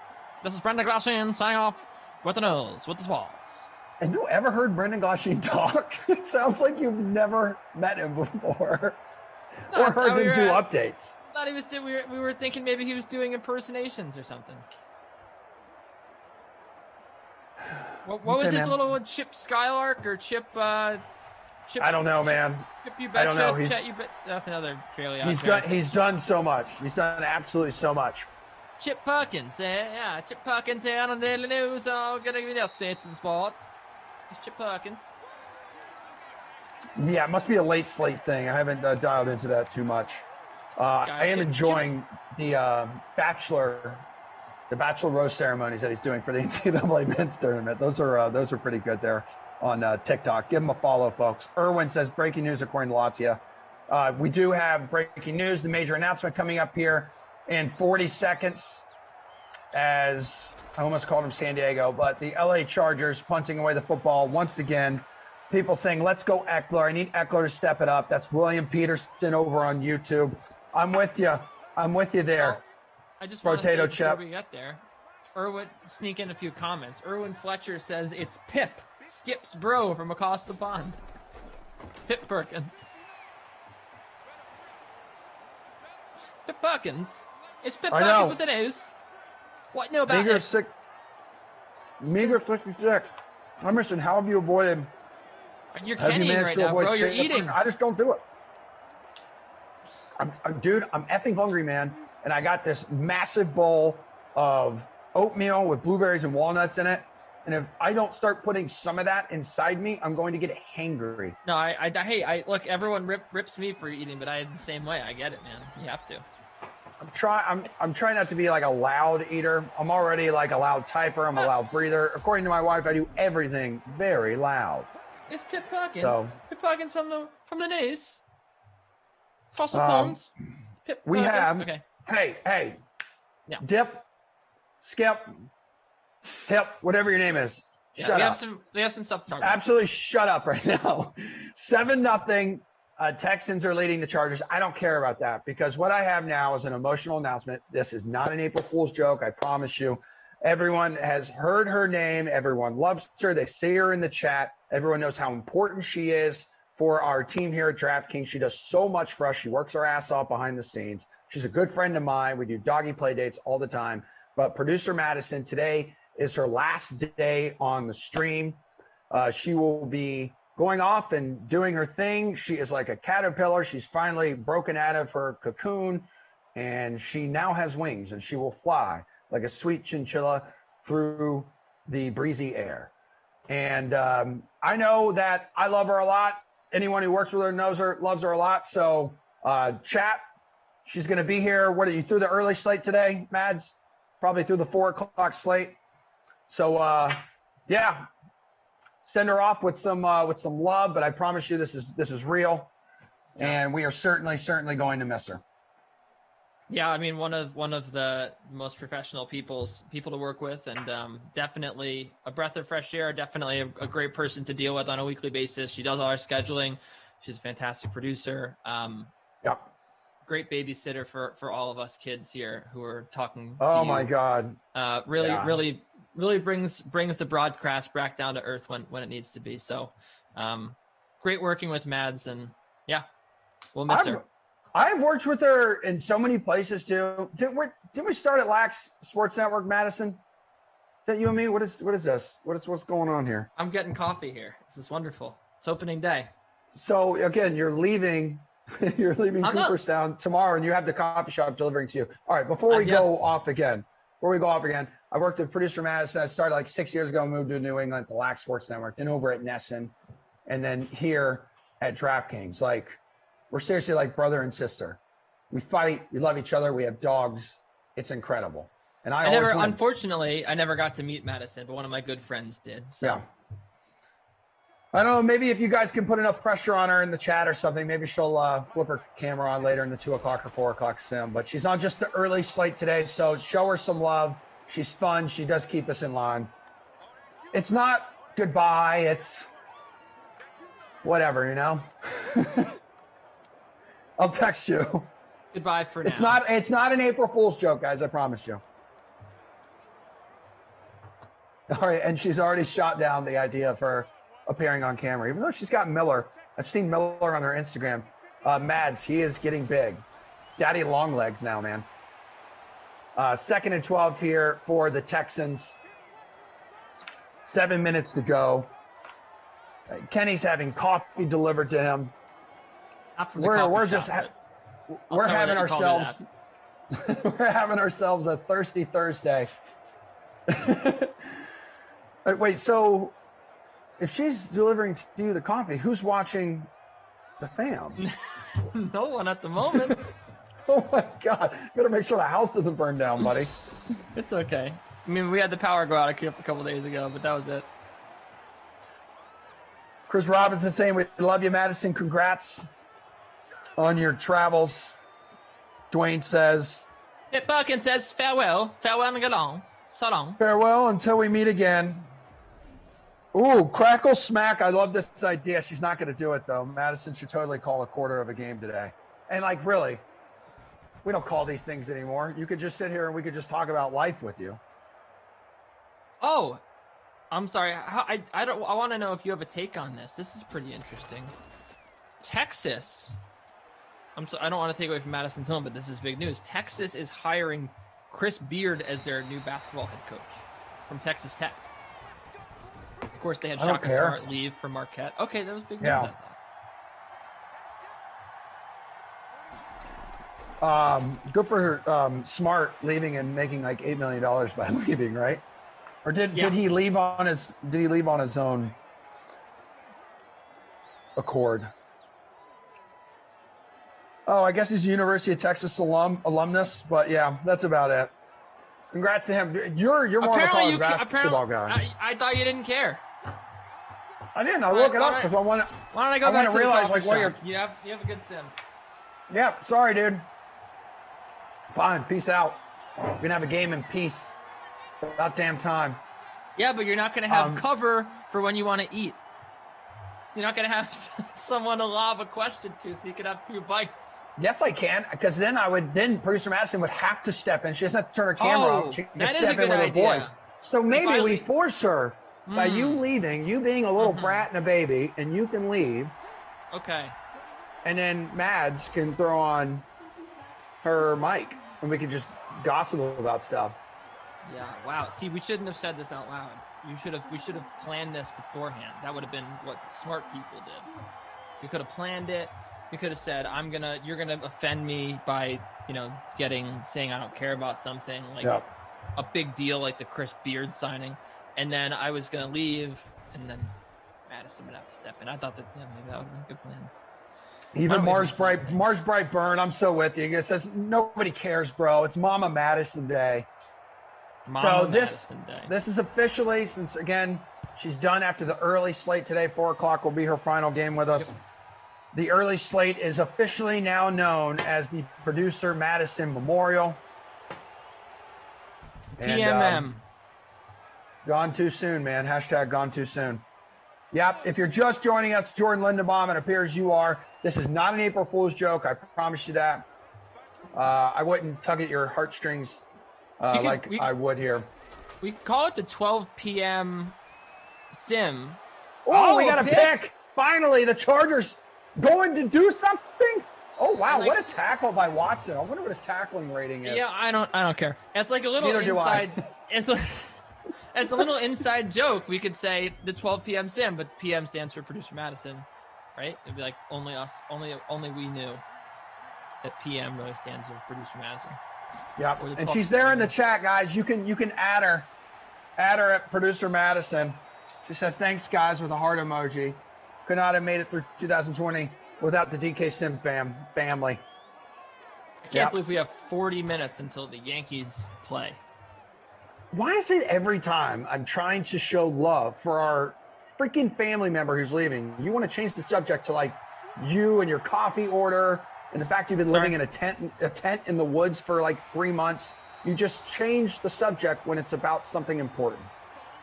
You're terrible today. This is not a good look for you. You don't appear to be a team player. Okay? Buckle up, buddy. Figure it out.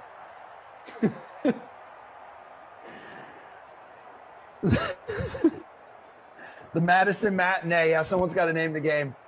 Name the sim after. We should just name the dream stream after. But hey, it is opening day. And what's your beef with the Yankees? You got something? Because you and LaMarca on the Sweat is on 3rd and 4. They're in the red zone. Herbert, incomplete pass. So most likely here, you're going to see Michael Badgley come out and try to deliver the first 3 points of the game. Kenny, stop. You are such a baby, dude. You are an emotional wreck. What did you want to know about the Yankees? You were gonna mention it. All I said was I can't believe we got the Yankees playing in 40 minutes. It's incredible opening day today. I was trying to bring excitement. I was trying to pout. I don't have a problem with the Yankees. I don't have a problem with anybody today. It's a great day. It's opening day. So that's right. That's in 40 minutes. Yeah, this is the most positive I'm ever going to be in like the history until next opening day. Okay. You for anyone who missed the end of the Sweat, what was the issue between you and LaMarca? Because there does seem to be some drama between you guys, some tension, and I can feel it, which makes for good television. It makes for good entertainment. For some reason, he was under the impression that I was a Mets fan, and I was like, no, I'm not a Mets fan. Where did you get that? And I think that he's a little upset that I'm not a Mets fan. I think that's what it is. Yeah, that guy. Well, he's automatically like messed up and emotionally right now because his team's game was canceled today. No, I'm pretty sure that's what's at the heart of it. I think he's annoyed that he has to wait till Saturday now. I would be annoyed if I had to wait till Saturday to watch my favorite team. And now he's like, oh, this guy doesn't even care about me. This guy doesn't even care about me. He's a Yankee fan. I thought he was one of me. I thought he was also heartbroken. Nope, just turns out he's just a jabroni who likes the Yankees. Oh, yeah. Ooh. Let's just say hypothetically speaking here. Okay. You and Big Saxy in a Turkish oil wrestling match. who do you think would win that? You think like you being, a little smaller and scrappy and very slippery, you think you'd be able to escape his man grip? I absolutely do. Yeah. Okay. So you think you'd be able to take him down? As you know about me, if there's one thing the fam out there knows about me, it's that I am relentless and I never give up. And it is going to be very difficult to beat me in any sort of fight or wrestling match. Like, I'm just going to scrap till I can't scrap no more. Okay. All right, guys. I'm going to do like a little like count here for the next like 5-10 minutes. Matt just said he's a minus 5,000 favorite in that fight. I don't think there is one book that would give you action on me like plus 4,000. I mean, that would be a huge liability for the books. So here's what I'm going to do, guys. I'm going to say I'm looking at the likes. That's 61 likes right now. For the next couple minutes, if you believe LaMarca, we'll start with this one. You believe LaMarca could just absolutely destroy Kenny in a Turkish Royal wrestling match? Hit the like button right now. Okay? You have about like a 2-3 minute window. I want to see. This is how we'll take a vote. Or you could just mention it in the chat too. But I don't know, man. Mr. Patrick just called me a B.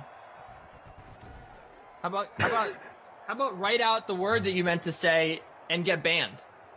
Oh, somehow I don't like just running a letter worse. Wow, what a day. I do like that now we're talking about who wins in a fight between me and Matt, and like, well, it's not a fight, it's a Turkish Royal wrestling match. Right. There's no punching. And then like weaved in to all those comments are like, congrats, solutions, and deepest thanks, producer Madison. I'm reading Brother Phil. Brother Phil, by the way, is like the meanest person ever. If you get him to say something nice about you, it's great. Over on Twitch, just poking over for a little bit, hanging out with the squad. Sure. Trying to balance my two favorite families. First time playing Fortnite, says to producer Madison, I know we have had our differences, but honestly, you will always hold a special place in my cold heart that is colder than all of Kenny's advice.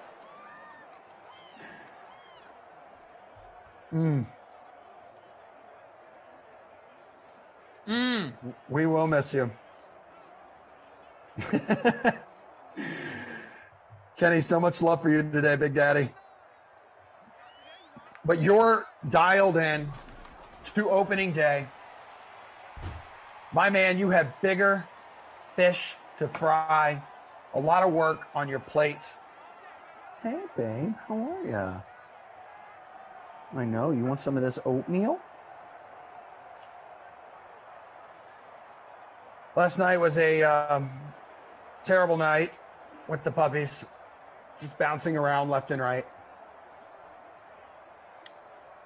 Some point, the puppy fell off the bed and decided to urinate all over the living room. Oh, it's a family-friendly show. I know. It probably what happens to you after like 3 beers deep.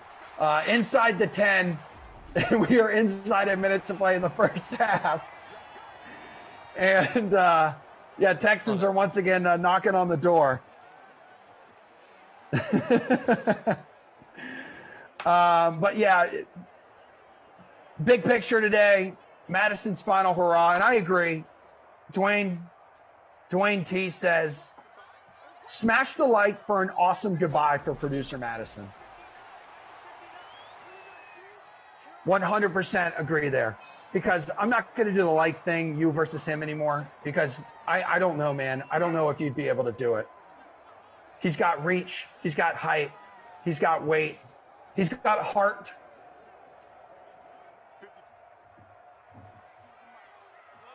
I'm going to go ahead and I'm going to like the stream now too. 500 people watching. This one's for you, producer Madison. That touchdown is for you. Watson in a box. Elementary. Majid Watson. It's Pip Perkins here from across the globe. Across the pond. It's Pip Perkins. bringing you the finest touchdown from Deshaun Watson. So wait, are you Premier doing League it? club. Can I ask you something real quick? You're doing an impersonation of a dude who's doing an impersonation. Yeah.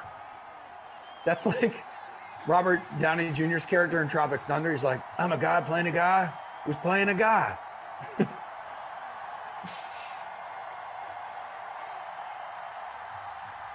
Jay Duncan says, I'm calling Big Saxy off the top rope with a finishing move. He'd play the sax before the leap.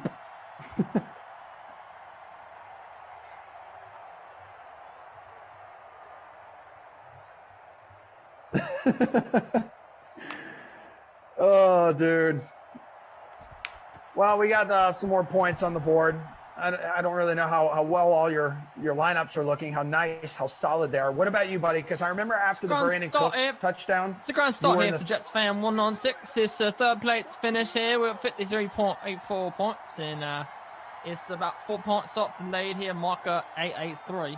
It's Randy 720 as well in the second place. And New York Lions tied up with Jets fan 196. 53.84 points there. Deshaun Watson in the back spot for Jets fan 196.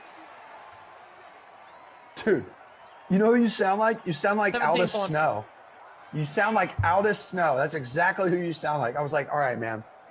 The more you try to do this, the more you are sounding less and less like what you are trying to sound like, and more like Aldous Snow. I'm not trying to sound like anything. I just like talking like that sometimes. I know it's a bad accent. I know. I get it.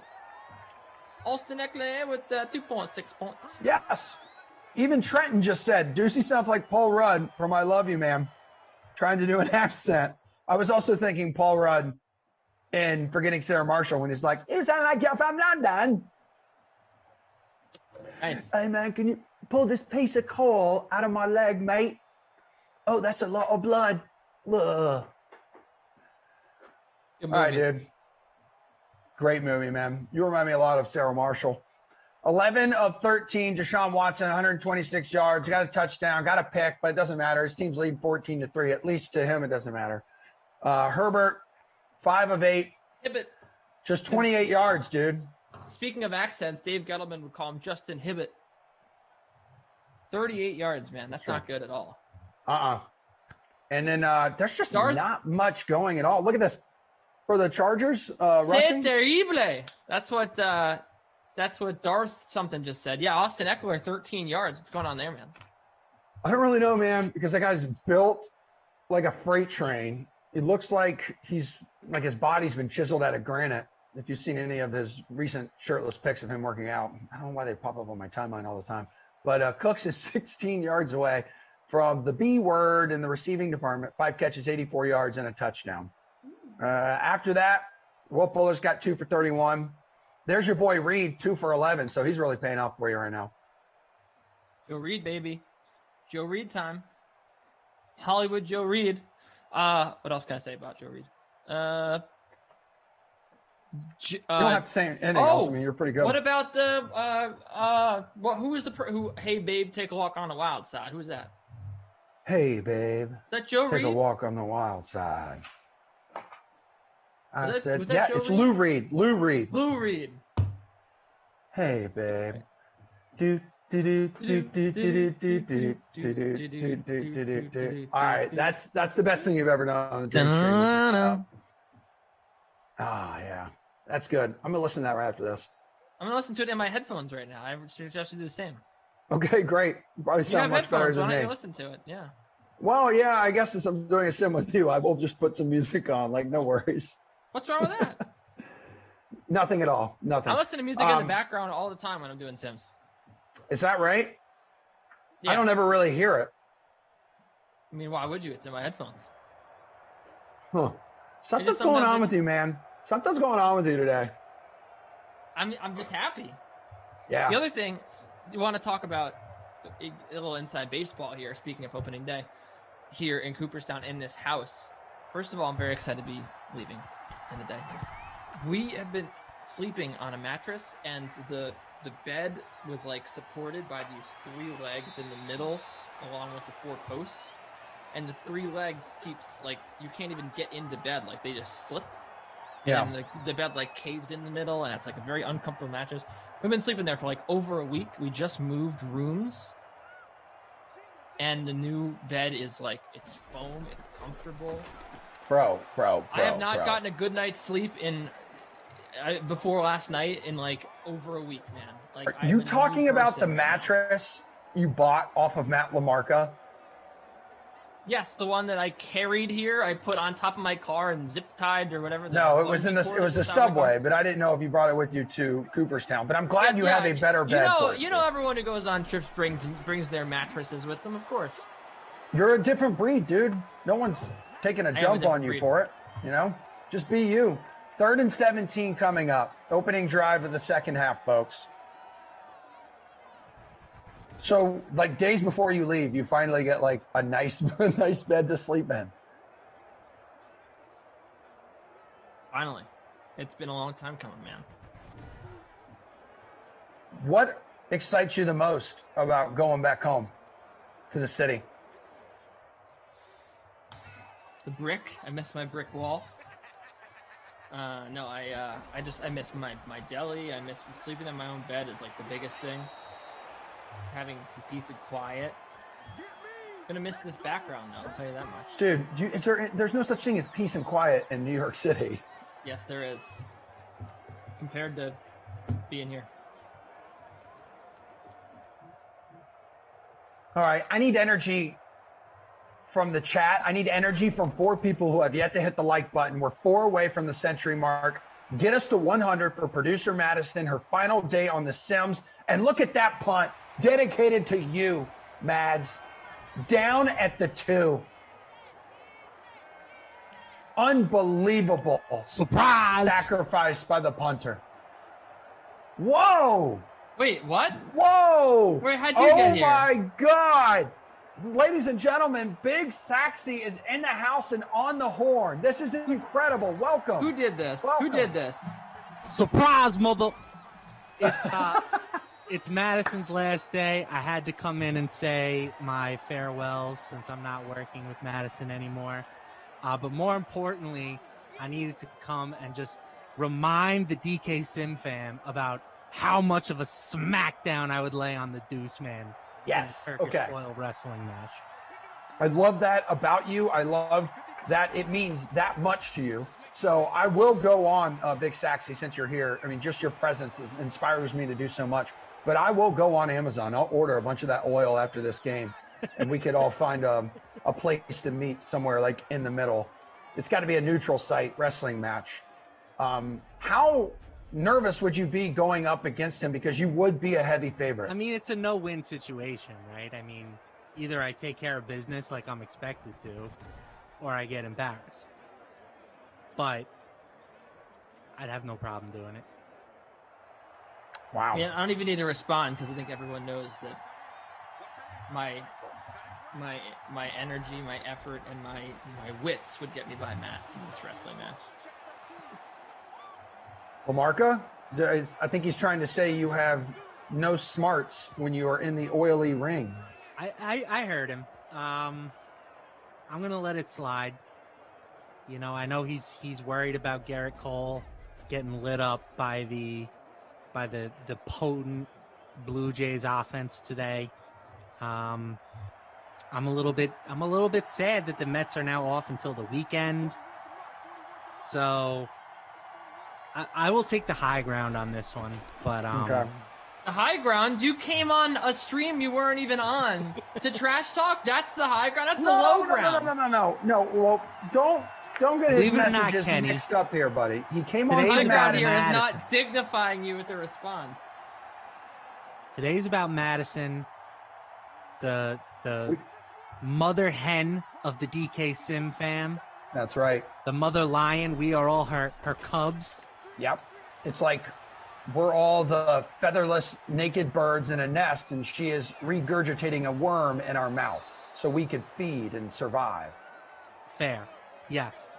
You put that very eloquently. So, you know, I just wanted to come on, officially wish her good luck on her future endeavors.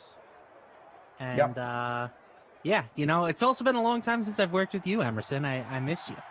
I know, and I think we're actually working on a special sim that would involve you and I and Christian DeAndrea. So that's a tease for something that could be coming down the road here relatively soon. Oh, beautiful. Yeah. All I have to say to you is make sure you are up on your trivia, big boy. I've been reading. I've been watching Jeopardy every night. Yeah. Okay. I'm excited to see Aaron Rodgers host. Me too. I think he can't do worse than Dr. Oz, so should be fun. It's going to be an incredible time, and it'll be the next best rivalry on the Dream Stream since you and your rivalry with Ducey was born about 10 minutes ago. I just want to make it to clarify. This is going to be like pop culture trivia, correct? Not like actual smart people trivia. Okay. So now you are admitting your weakness. I'm just going to say, if you're going to ask me about like Shakespeare and art and plays, then yeah, I'm going to lose. All right. So then my question for you is you go to trivia night and you tell them, hey, I just want pop culture questions? Trivia night is geared to the common man, not the highfalutin Christian DeAndres of the world. Okay. As Badgley delivers 3 points, another field goal, but nobody cares about that right now because this is more important.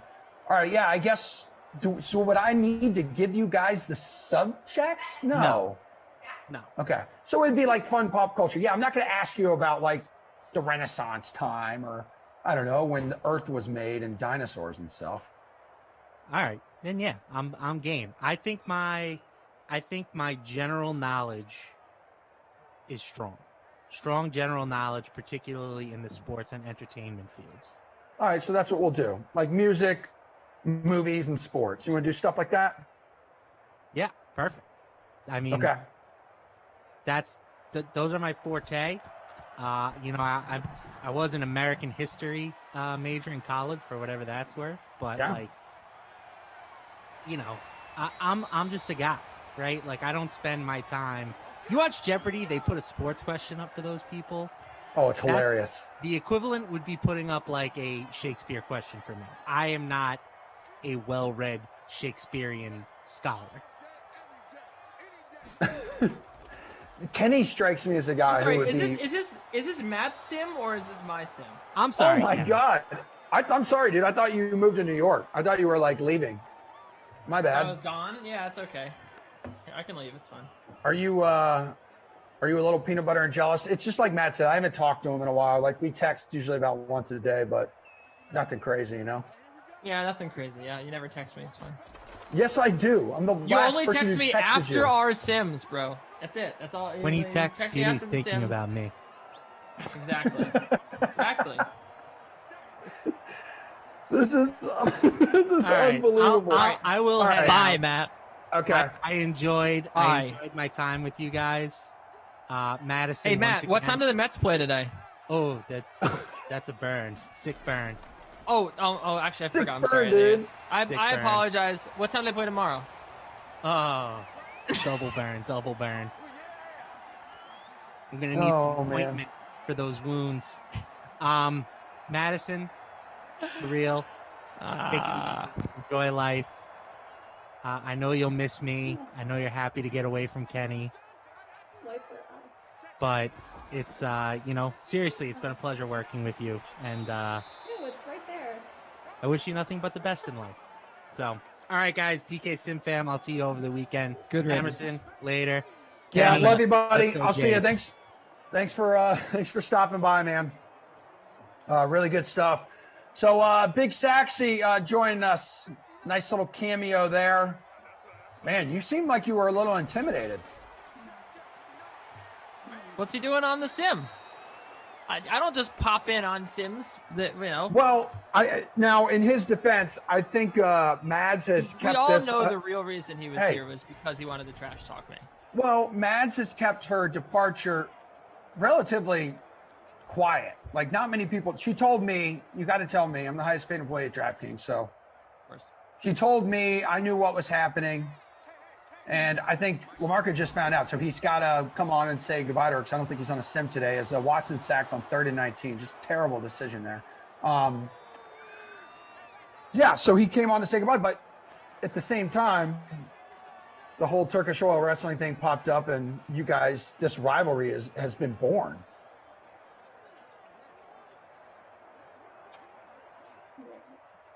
You seem speechless. You seem nervous and not quite sure like where to go next. Moving on.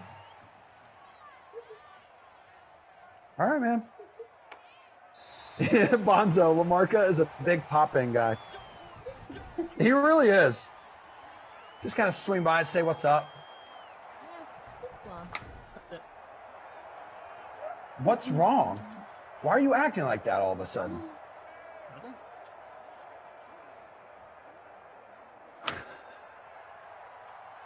Dude, oh my God, Mike McDonald, this is you're so spot on. Kenny needs to get his revenge by writing and singing Sexy Easter. You've heard LaMarca's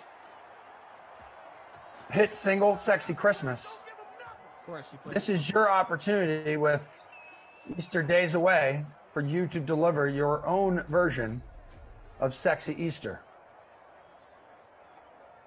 Or Sexy Opening Day. That's a great recommendation there, Andrew, on the ones and twos.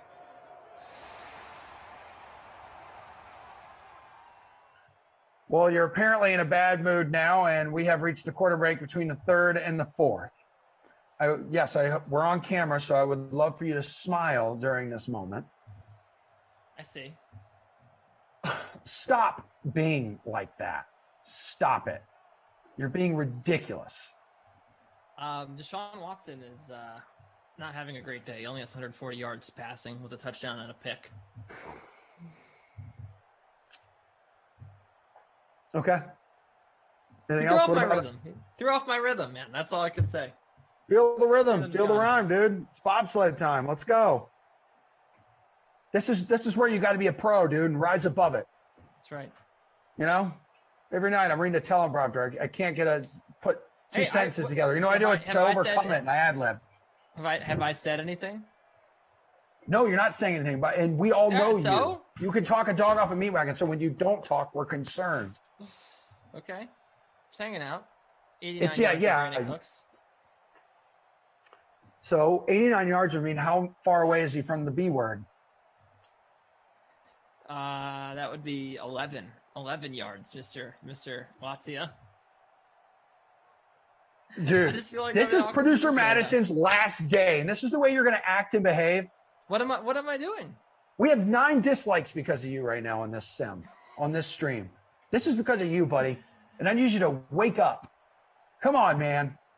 How about instead of interrogating me, you just bring up a new subject and we can talk about it? You're the host. You're Okay. supposed to carry along the conversation. That's Well, what the I'm host trying to job carry a is. conversation with someone who doesn't want to talk. Well, what do you want to talk It's like about? trying to, I've interviewed 4-year-olds who can say more right now. Hey, what did you ask me? What do you want me to talk about? How are you feeling right now? That's not an appropriate question. That's not professional to ask me how I'm feeling.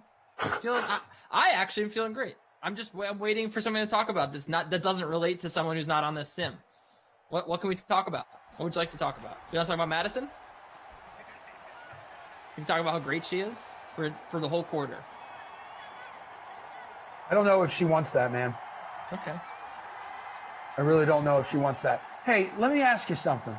Okay. There you go. We're getting somewhere. What excites you the most about getting back inside a ballpark this summer, this season? I just like I mean, I get nostalgic about the weather. I feel like you probably are the same way. Just, being inside that ballpark, being there at a night game, the breeze, you know what I mean? The sunset, that nice breeze that cools the stadium. You get, I really do. It's hard to remember what it was like because it was so long ago, But I would say that just like the scenes, the picturesque stadiums for sure, like because that's another thing that people don't remember is that like we're starting to get the days longer now. Like the days have been real short for real long. And baseball is like the signal that days are going to get longer again. We're going to be able to go to first pitch. It'll be sunny at 7 o'clock. Good stuff. I agree, man. I am looking forward to a Fenway Frank, maybe hanging out with the Sausage King. See, Big League Brian on his stilts walking around Fenway Park.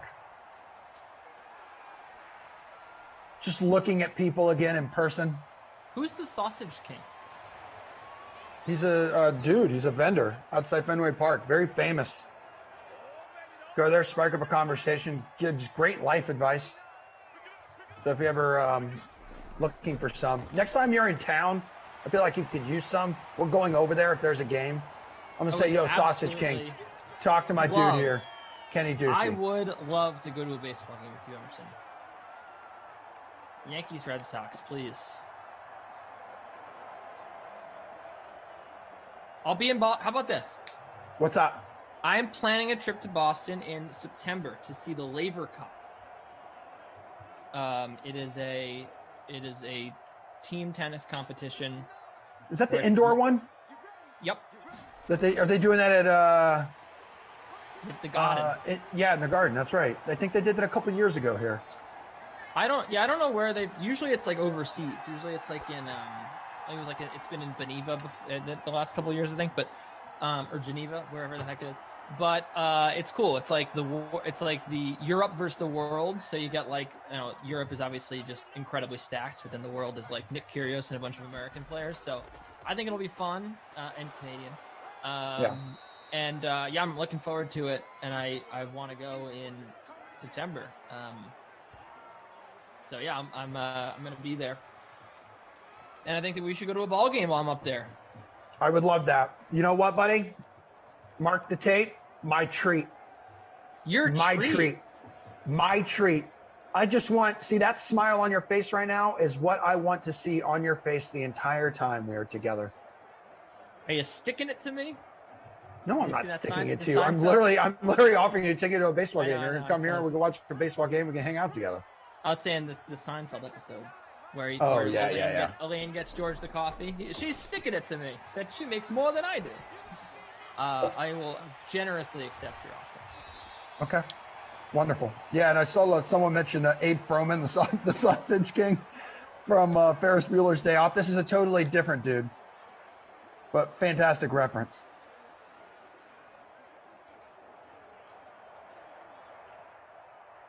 Team Godzilla or Team King Kong?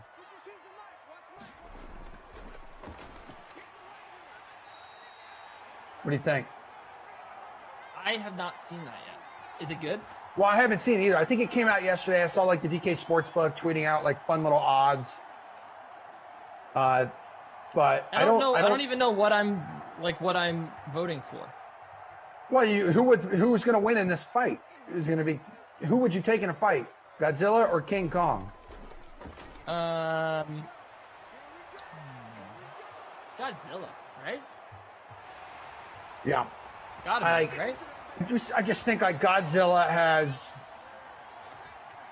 the thick, scaly skin. He shoots laser beams out of his mouth. That has to give you an advantage. Can't that just completely cut off King Kong's arm or something? That's what you'd think, right? But King Kong's got that never give up. You knock him down, he gets right back up. Me against the world mentality. I don't know if Godzilla even knows what he's mad about.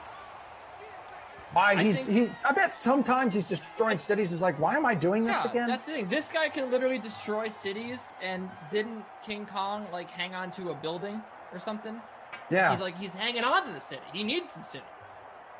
And we know King Kong, he knows how to love, and he knows what he's fighting for. And I feel there's a certain Godzilla's just destroying. Yeah. There's no feelings for Godzilla. Right. But that also can kind of make him scary, but it can also make you scary if you're fighting for something. And it's so important to you that you will not let anything stand in your way. It's a good point. I honestly haven't. I don't know anything about these guys, but I will watch that movie for sure. Yeah, Robbie Noble, good point here. Godzilla has short arms, dude. Yeah, it's like that T-shirt with the T-Rex where he's like, I can't do push-ups.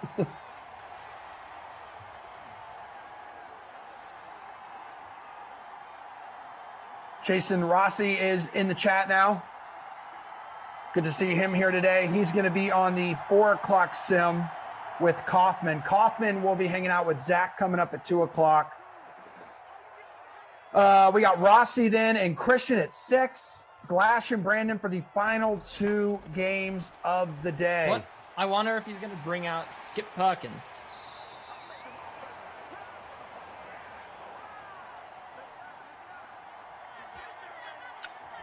Skip Perkins has made a lot of appearances today, hasn't he? That guy just knows how to.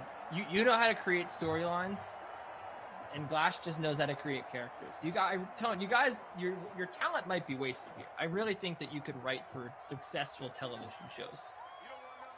I've been wasting my talent since the day I was born, buddy. First and goal.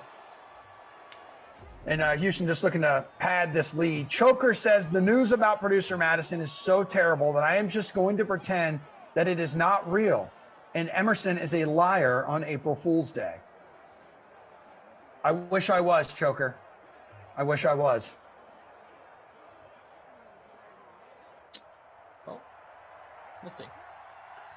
We now have Madden Sim, the GOAT of producers. She now has a tribute account in her name. I think that's the final timeout of the game here for the Chargers. I could be wrong. I haven't been paying any attention to this game. No, they have one more left.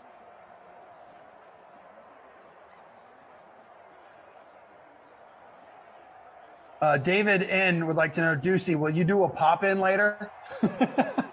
Absolutely not. Well, maybe. No.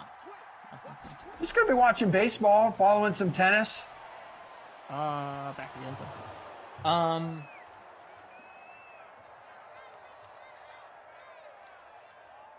Brian C., it's not fake news, dude. No skip. Cough killed him. Chip comes back in the DeLorean with Doc. What does that even mean, man? Speaking of, what is this? Why are we kicking a field goal at the 3? Just go for it. Yeah, I would have been a big fan of that. Oh, wow. And now it's an 11-point game. You were already up 8, man. Just just go for the neck, right? I don't know. We'll see. I mean, the Chargers have one more timeout to go. So I think it's Denver just said Chargers will win this sim. I don't know about that one. What do you think about that?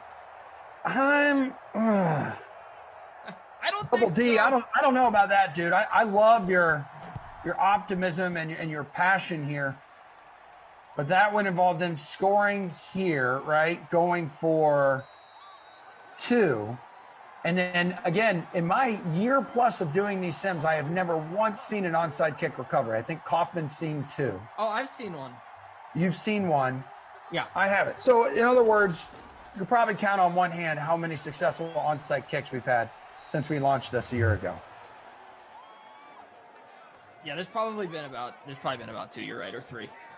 I think I was with Glash when he saw it. You said Glash saw one? No, a Kaufman. Kaufman has seen a couple. I think I was with Koff when we saw it.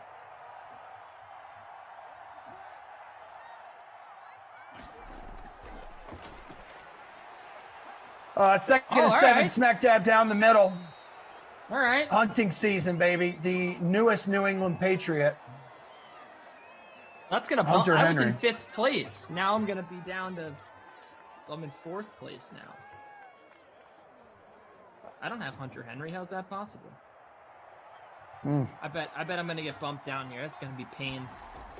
Nothing but pain here. I was in 4th place. Now I'm gonna be.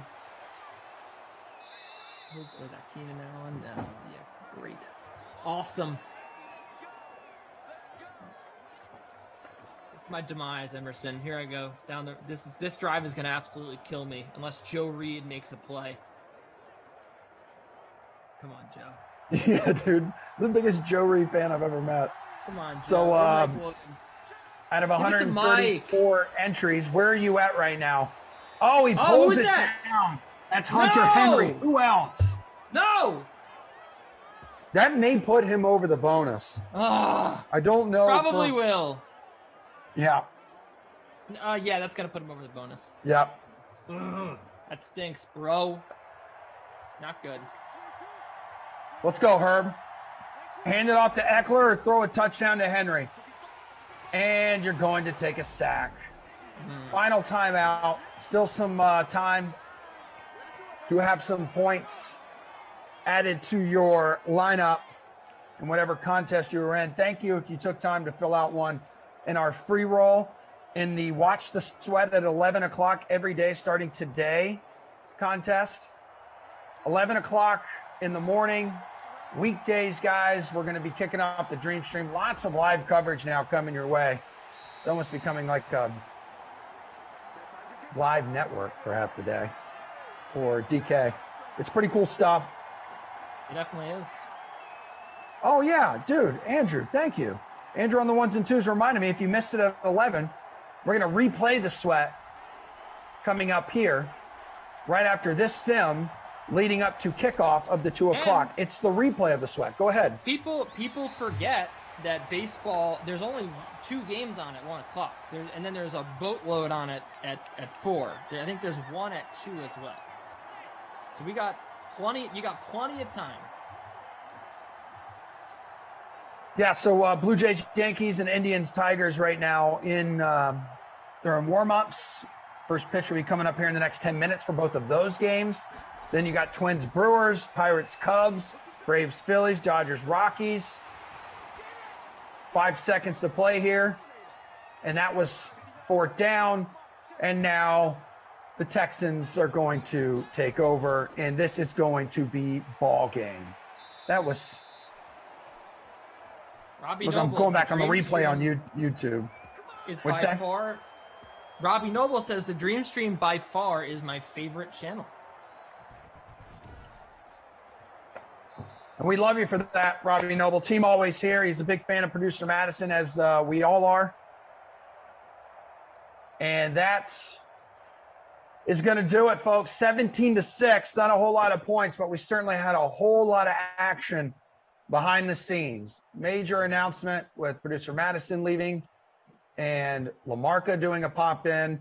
Kenny taking us on this emotional roller coaster of his.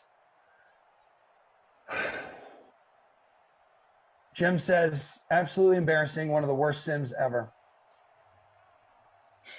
Jim. I do not disagree with you. Tuna. Definitely, Jim. 100%. You have a crusty Kaufman player of the game? Good luck. Sure. Maybe it's that guy. What did you say good luck for? Because this was a garbage game, like Jim said. Yeah. Jim's a passionate dude. I'm going to go with Brandon Cooks. 8,000 to 20.9 fantasy points. Just outperformed Hunter Henry. And while he was a little more expensive, because of that, he was a little less popular. And he was pretty good, so I like him. Anything else? Yeah, how about the player that I hated the most in this game? Besides Matt LaMarca, it would be Darren Fells. Justin Herbert. 10.6K. Your 10.6K, you're going to get me 7 fantasy points. That is unacceptable. This is why you never roster quarterbacks in the Sims. Justin Herbert. Garbage, as Pac-Man Jones would say. Garbage. That's it. I have to pee so bad. I've been like sitting in this seat for 2 hours now. I have to go as well. I am literally leaking. I need to go. Okay. Thanks, everybody. 2 o'clock sim coming up is going to be Koff and Zach Bills at the Ravens. Check your contest, whichever contest you're in. Frangelico from the ops team adding up scores, double checking everything right now. You and I are out. Thank you again. This is my final sim with producer Madison, although she's here for the next two today. Love you, Mads. You're the best. And I guess you, I'll Madison. just text Thank you you and for we'll do a dog date next week. Yeah. Even though Kenny clearly has shown he doesn't like when we. Hey, maybe I'm a little emotional that Madison's leaving. I will give you that. All right. Thank you. And Andrew on the ones and twos. Thank you as well. Thanks, DK Sim fam. Replay of the sweat coming up right now. This is it. Don't get scared now. Opening day is here. The best official one. Are you chasing, Steven? So, look, this is obviously the best of the best, at least you. There are some similarities there. 12 strikeouts. He had 38 DraftKings points. He faced the Brewers another time last year. He had 21 DraftKings points. I think that just, there's better options. The guys over 10K are more of the studly pitchers on this slate, but you're getting a guy just under that who has a lot of strikeout upside in Maida for 8,300, and you need that guy for 8,300 considering it's all aces going today. Gary, and are you also going to just copy Steve's answer? No, technically, yes, like from a wide angle perspective. The Boston thing is really important when it comes to the context of this slate, because I think one of the, I would honestly say, like 3 viable options below $8,000 at pitcher was Nathan Eovaldi, and now he's not there. So it's a matter of, do I find more value at pitcher, or do I now have to find more value elsewhere? Because there's just not a lot of guys I trust, like I said, below $8,000. So I think you just really have to attack that 8K tier, whether it's Maeda, whether it's Woodruff in that same matchup, considering he's just got immense strikeout upside, or the guy I like the most, Tyler Glasnow, who comes in at $8,800. I promise you, he will not be below $9,000 many times during the 2021 MLB season. He had a 38% strikeout rate last year. That was the 3rd best in all of baseball. His xFIP was the 4th best in all of baseball, and he draws a Marlins team that, could be sneaky good. I don't want to put it past them considering what they did last season, but the projection systems aren't crazy about their offense. I think most of the sunshine and rainbows when it comes to projecting the Marlins is that incredible young rotation they can roll out. Fangraphs has them scoring the 2nd fewest runs per game this season. So let's just say they're a lower 3rd offense against one of the best strikeout pitchers in all of baseball for less than $9,000. Give me that every single time. All right, Jules, where are you going for some pitching value? Yeah, again, I don't know if you necessarily want to do value on opening day. We'll talk about it. But, Gary and Smart, I don't know anything about baseball. Going with something like a Maida Glasnow balanced lineup sounds like a good place to start. You're not breaking the bank. I think that something like that is better. I want to start with that. But if you are going to drop down, there's some places I'm really low on the Cleveland Indians this year. You have Matt Boyd, who had a weird year last year, but we know he has some serious upside. He's at $7,400. This is a GPP play for sure. Not somebody that you're going to overexpose yourself to, but just a place to look. I think he has some upside against Cleveland. Dylan Bundy is coming off a huge year. He had some huge games at times last year. People are high on the White Sox. That'll probably mean low ownership there. What if the White Sox are in for a little bit of regression this season? I think Bundy's a spot that you can potentially look, but these are all guys, if you're going to go, below that 8K line that we've been talking about, that you want to just kind of sprinkle into GPP lineups and hope for the best. Gary, you agree? You don't really want to go value on opening day? It's just hard. On the 8-game main, like I said, I think coming into the day, prior to the Boston news, I was like, okay, Eovaldi's a possibility. I'm using so much Glasnow. Using Alcantara is fine, but you're kind of cutting your win expectancy in half, so that does cut your upside a little bit. Kyle Hendricks, I guess, is kind of a name we should have a conversation about because he's $7,700. We know he's like a all-star caliber pitcher in real life, and he draws arguably the worst team in baseball in the Pirates, who might score negative runs this season. So that all comes together to create kind of an appealing spot. But at the same time, you look at Hendricks, he's a guy who in his 12 starts last season only twice exceeded 25 DraftKings points because he's just not a strikeout pitcher. It just doesn't happen. And that's so important when it comes to upside and ceiling. I don't know how I can play Kyle Hendricks when Maeda is $600 more, when Brandon Woodruff is $300 more. So I think at the end of the day, I am going to settle into that balanced approach where a lot of just Glasnow, Maeda, Woodruff, throw them around, close my eyes, pick 2 of the 3, and then build the rest of my lineups. So, Steve, in your opinion, where is there some pitching value? So I actually have the solution to Garion's problem. You can pay $7,700 for Kyle Hendricks, or you can get almost the same exact pitcher at $5,900 for Brad Keller. The Royals, now listen, hold on. The Royals are pretty big favorites for a team that I don't think is going to be overly competitive. They're pretty big favorites on opening day, 165 on the money line against the Rangers. The Rangers only have a projection for 3.5 runs. Now, I get it. Brad Keller is not going to get you much in the fantasy point production. He's not a big strikeout guy, only a 16.3 K percentage, but that's also kind of what you're getting with Kyle Hendricks, who's almost $2,000 more expensive. Keller's going to get you ground balls, doesn't walk many hitters, doesn't give up a ton of home runs, and now he's facing an offense that, not on the same level as the Pirates, talking about, not extremely, daunting, but the Rangers really aren't going to be a powerhouse either, aside from somebody like Joey Gallo. So you get Brad Keller almost $2,000 less at $5,900 with those Boston value bets out of the mix. You're going to have to find some value somewhere. So I understand the mentality with Kyle Hendricks. Brad Keller's almost the same guy. He's about $2,000 less. Guys, let's go to the plate. Plenty of options in the 5K department, or 6K if you're looking at Ronald Acuna Jr. If you're down with adding a stud or 2 to your lineup, who do you have your eye on, Gare Bear? I think you got to go with the expensive right-handed Padres bats, whether you want to play Machado at third or Tatis at shortstop. I actually think it's better to play Tatis at short. There's some value options at third that I really like. But Tatis, look, I don't have to spend too much time talking about a guy who was like the consensus first or second pick in fantasy redraft leagues this year. But Madison Bumgarner, not only was he terrible in general in 2020, he gave up 11.1% barrel rate per plate appearance last season, which was the highest of any qualified pitcher in baseball.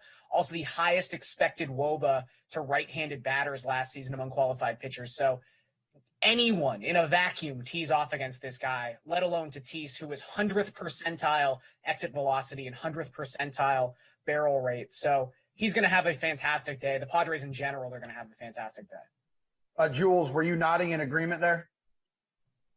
Yeah, it's going to seem like I'm just copying Garion and Steve, but believe it or not, I did do 5 to 10 minutes research before the show, and I really came up with the Padres righties here. I think that we have the value on this slate. Like, if there's any way you can, I want Machado and Tatis in my lineup. I don't do 11% barrel rates. I don't know what that means. Those stats are for nerds. What I do know is that Bumgarner stunk last year. He's a lefty. These right-handed bats that the Padres have are going to crush him and have hit him well in the past. I do know how to Google BVP. That's one thing that I can do. Tatis, 6 for 11, couple homers. Machado, 4 homers off him in 24 at-bats. Bumgarner's going in the wrong direction. The Padres offense is going in the right direction. If I can pay up for those two guys in my lineup and get some exposure, that is something I'm very interested in. I did 5 to 10 minutes of research. It's exactly what people want to hear from a baseball analyst. Steve, what say you for this one, dude? Lot more analysis in this one. So here's the answer. I gave numbers. Wyatt. Let's just talk about right outside the 5K range. Sticking with the Padres. Oh, Padres, everyone wants to play them. Well, you should be playing them. Will Myers, 4,700. Absolutely annihilated lefties, especially over the past 2 seasons. 433 WOBA. 328 isolated power. 5 of his 15 home runs last year came against lefties. We've all kind of said it here, except for Julian. I don't even think he knows what Madison Bumgarner is, but he was absolutely annihilated against righties last season. 11 of the 13 home runs he gave up was to righties. A 404 WOBA. Like, it wasn't even close how bad that he was not getting these righties out. Will Myers is one of those guys, when you think about the Padres hitters and who's good against lefties, Tommy Pham, Fernando Tatis, Manny Machado. Myers doesn't exactly pop off the brain there, but at 4,700, just below that 5K mark, he's in an excellent spot here as well. Okay, guys, we do have some breaking news right now. The Mets-Nationals game tonight has been postponed because of COVID issues. Oh, boy. Here we go. Yeah, I know. Opening day, really, really fun for all of us. So does that change your strategy at all here, Steve, with building a lineup today? So if you're playing the all-day slate, obviously that does come into play. Luckily, this game is not on the main slate, so nothing really is going to change on this one here. But this does have a trickle-down effect, too, because of those close contacts. So the Nationals going to start missing, a bunch of games because they have to postpone. So this is more of like a wait-and-see approach for the next few days, because obviously this is enough of an issue that they have to postpone today, because they were thinking they were going to play. So there is some issues there. But at least as of opening day, this one's kind of out of the picture for now.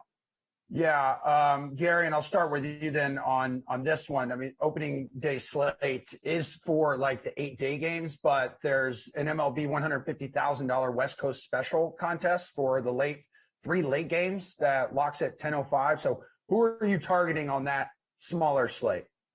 So I think my general strategy on that 3-gamer is going to be to lock in Lucas Giolito. I know. Pay for the most expensive pitcher. What a novel concept. And then to do that, to save the money it's going to take to put in $9,200 into every single lineup you have, stack those Giants bats, the cheap Giants bats. I don't even need to say cheap Giants bats. Every Giant you could stick into your lineup is cheap, so it's fine. Close your eyes and pick one.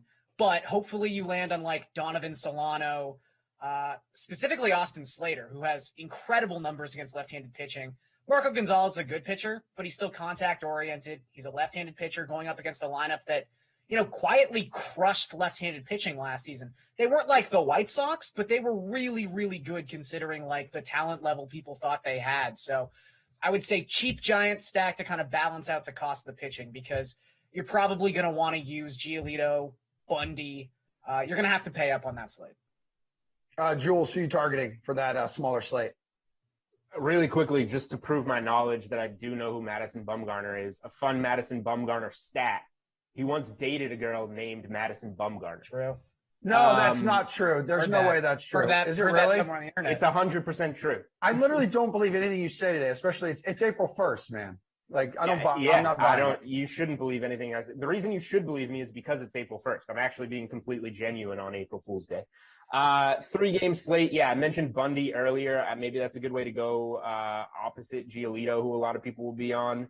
Again, I think Giolito is obviously going to be a good play, but maybe you stack some Angels against him if he's going to be so highly owned as the most expensive pitcher on a small slate. We've got a guy like Shohei Ohtani who's getting all that MVP hype, all those MVP tickets.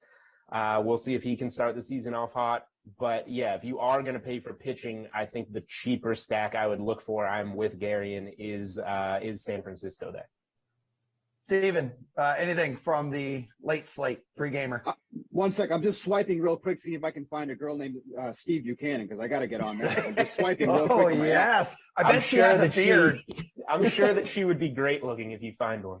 I have no doubt. But you know what? I'm just so excited that I can finally get Yordan Alvarez in a lineup, and he's actually going to be healthy and playing. He's got a great matchup tonight against Chris Bassett, who allowed a 324 WOBA. 4 of the 6 home runs he allowed last season to lefties. We didn't see Alvarez much at all last season, but we all remember the historic 2019 season that he had once he was called up. 342 isolated power against righties en route to those 27 home runs, I think it was, when he came up here. Just a disgusting display of power. He should be able to continue that here tonight. So a little pricey on the price tag there, but man, this is somebody with immense power upside that you have to consider.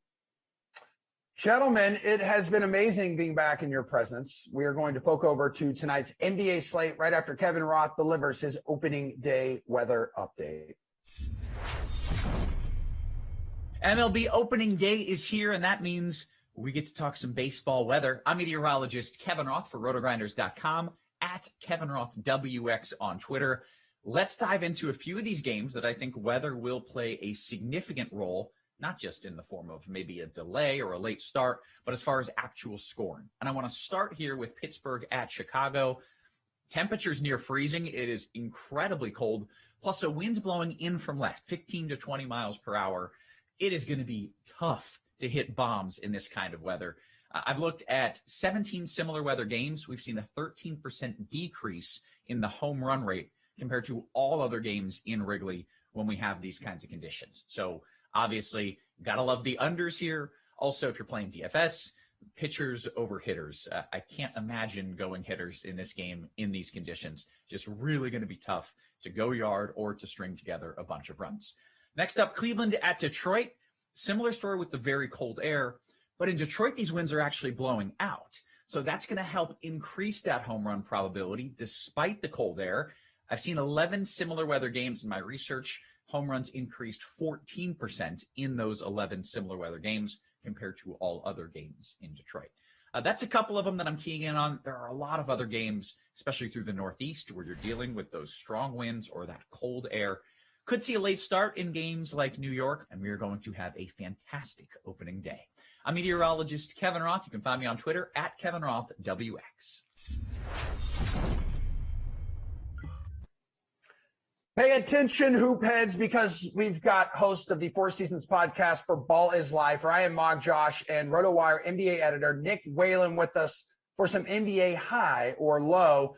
Dudes, are the following fantasy point totals and or betting lines too high or too low for tonight's slate around the association? Russell Westbrook, the highest priced player at $11,000. He's averaging close to 65 fantasy points over his last 5 games. Is he going higher or lower than that tonight at Detroit, Ryan? I think this all depends on Bradley Beal. And I'm watching Bradley Beal's status as the day goes on. If Beal is in, I'm saying under for Russ. But if Beal is out, I'm going over for Russ.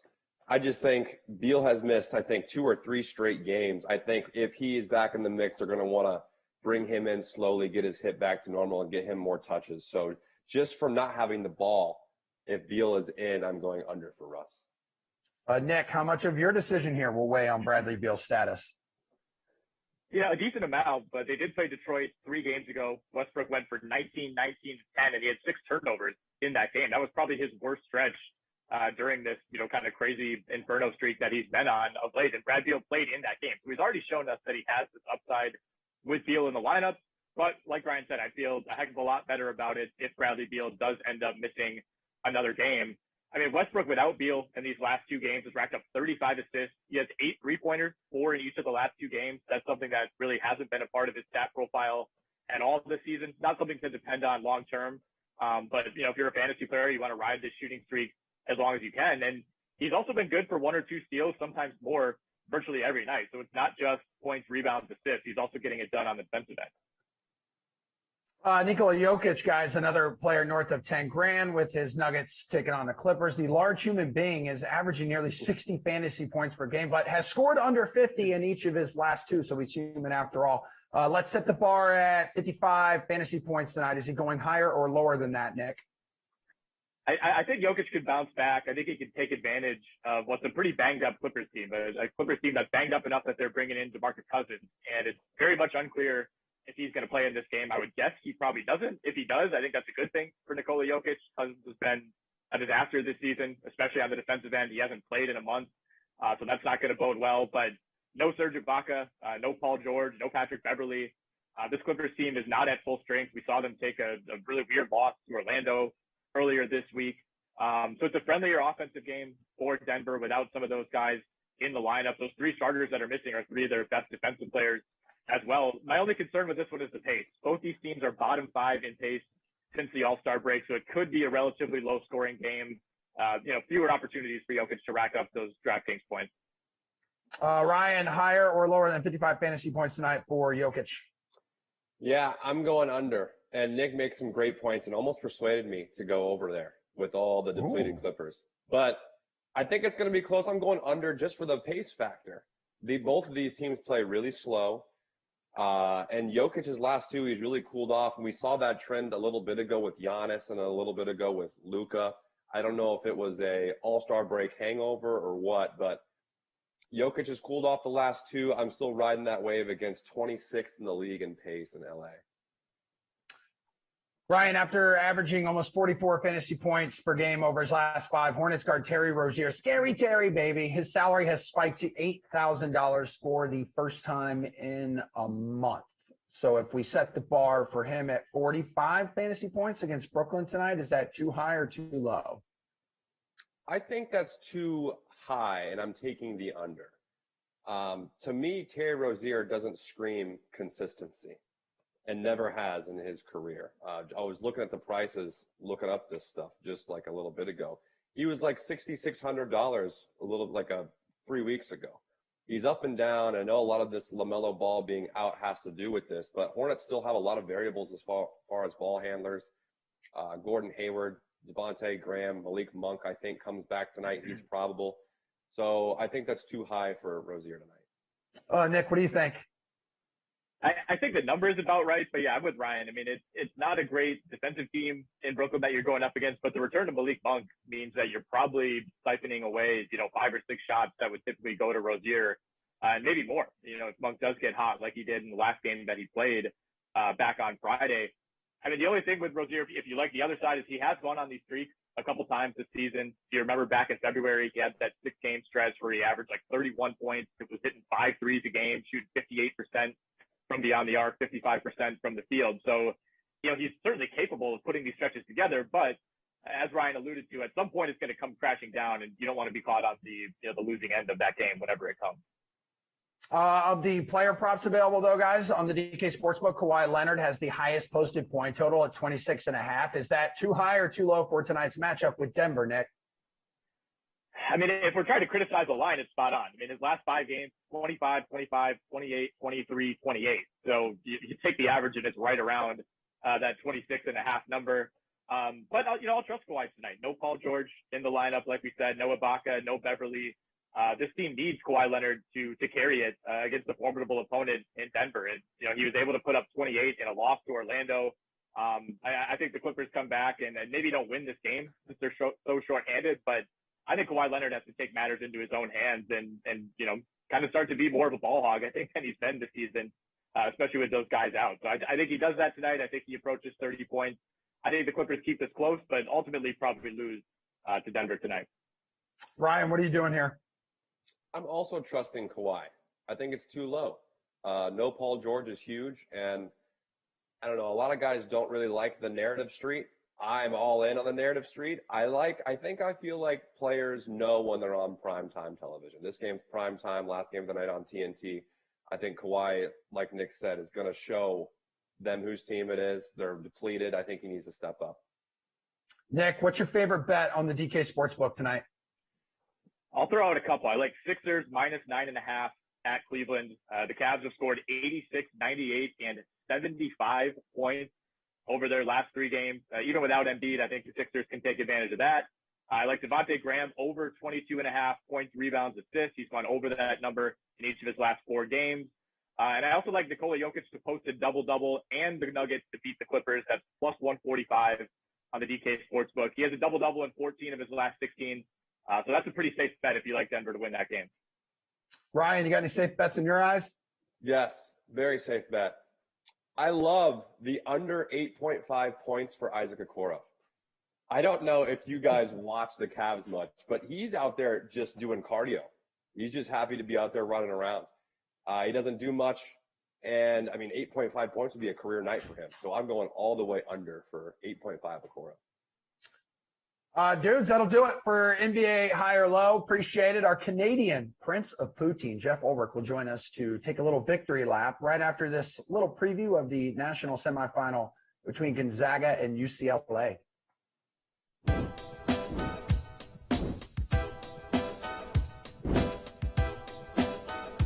Hey there, welcome to the Value Pick Preview presented by Dark Horse Wines, meticulously crafted portfolio of wines that outperform their price tag. Speaking of outperforming, Julian Edlow, he always outperforms himself. I'm Adam Kaufman. We're here from DraftKings and taking a look at a tournament semifinal between the number 1 overall seed Gonzaga and a team that has reached this point all the way from the play-in game at UCLA. What do you like about this matchup here, Jules? What I like about this matchup is that none of us saw it coming. Like you just said, UCLA should have been gone before the tournament even started in the first 4 rounds. They've won 5 games, an extra game to get to this stage. So they've obviously been running hot. They've put something together. They've found something that they were unable to find in the regular season in conference tournament play. And they're kind of just seeing some stars flourish, right before themselves in this tournament. So safe to assume that program has the edge in this matchup? This is where it ends for UCLA. It has been fun. You won 5 games. Nobody thought you had any chance to get to the Final Four. You got to be happy with that. Gonzaga is a completely different animal. They have weapons all over the floor. They're clicking offensively. They get their hands on steals defensively to turn you over and get out onto the fast break. This is one of the most dominant teams we've seen in college basketball in a while, and UCLA has just been getting a little lucky. Like Alabama's a very good free throw shooting team. Michigan's a very good free throw shooting team. Both of those teams missed all their free throws for UCLA to advance. Gonzaga's not going to do that. Gonzaga's chase for an unbeaten season continues against UCLA. Thank you, Jules, and thank you for watching the Value Pick Preview presented by Dark Horse Wines.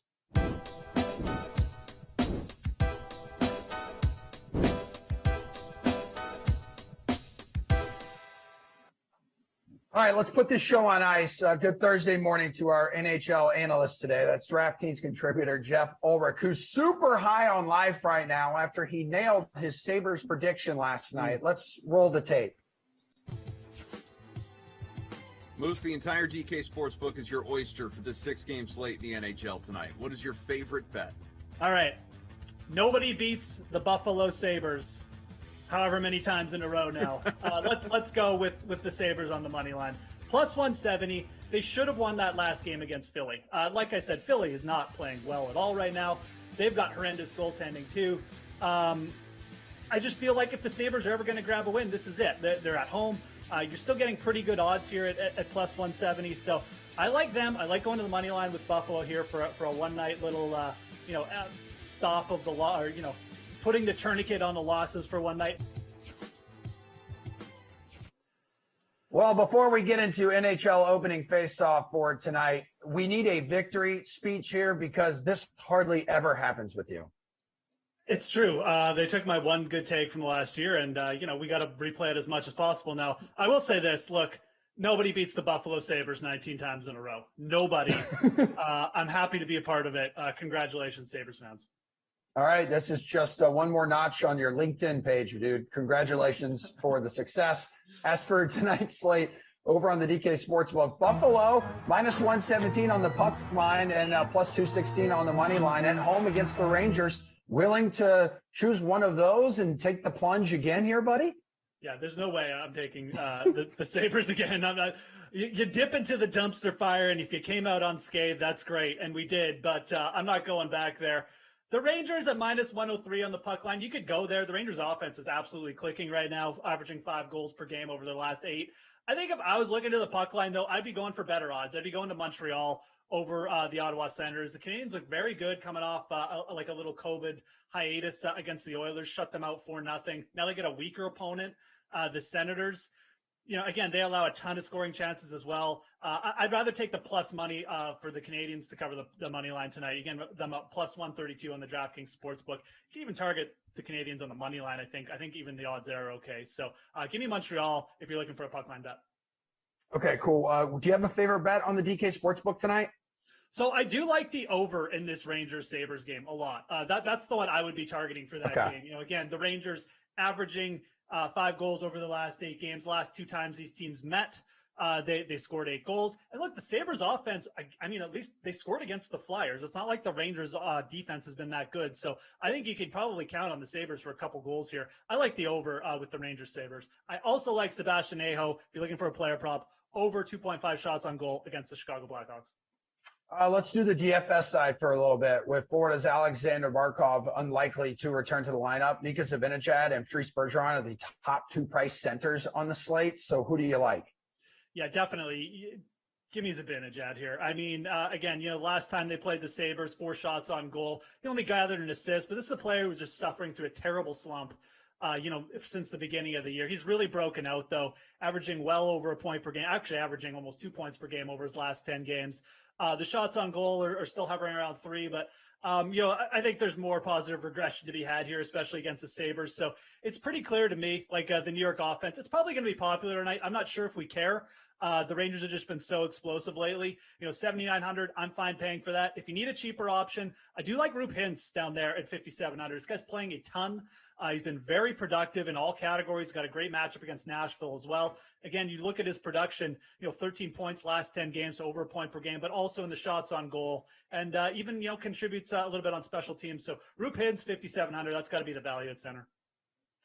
Let's go to the wing department. Wings and Things, two guys who have been consistent fantasy scores, but have slept like as of late. Dallas's Joe Pavelski and in Vegas winger Mark Stone. Both are in the mid 6K range here. Which one do you think could have a bounce back night, Jeff?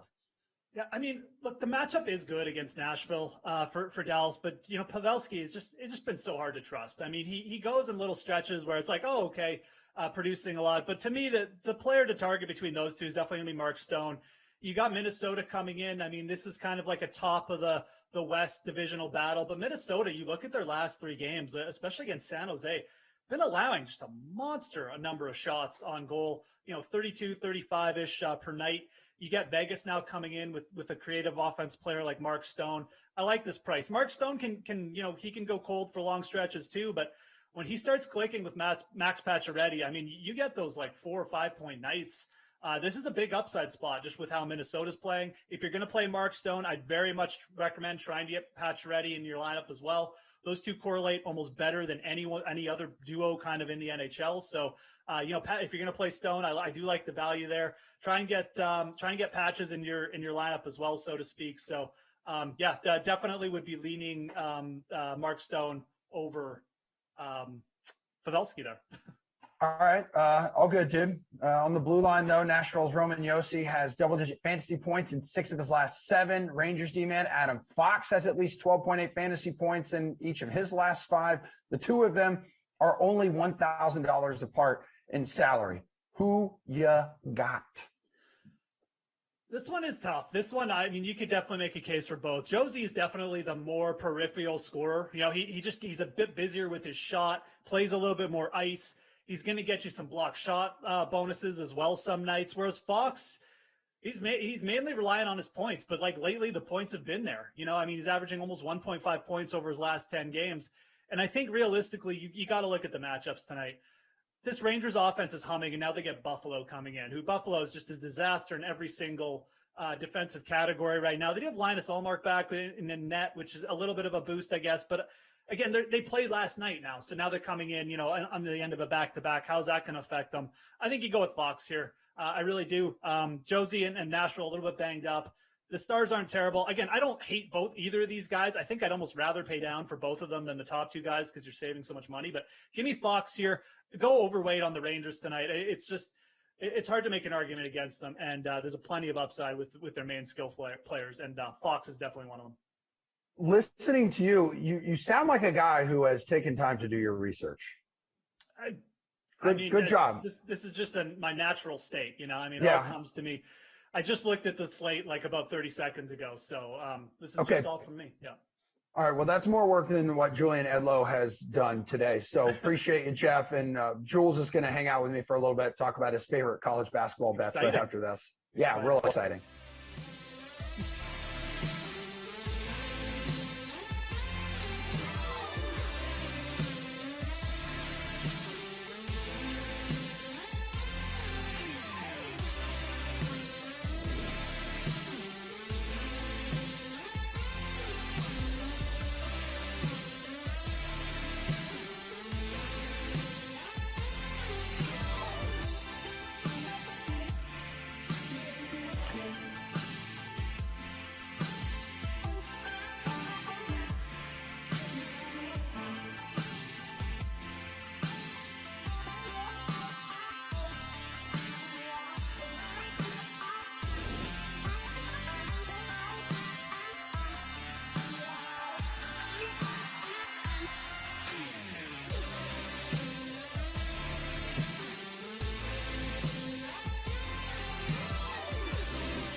It is a national semifinal weekend around men's college basketball, and the perfect human being to answer the following award-winning questions about betting is DraftKings contributor Julian Edlow.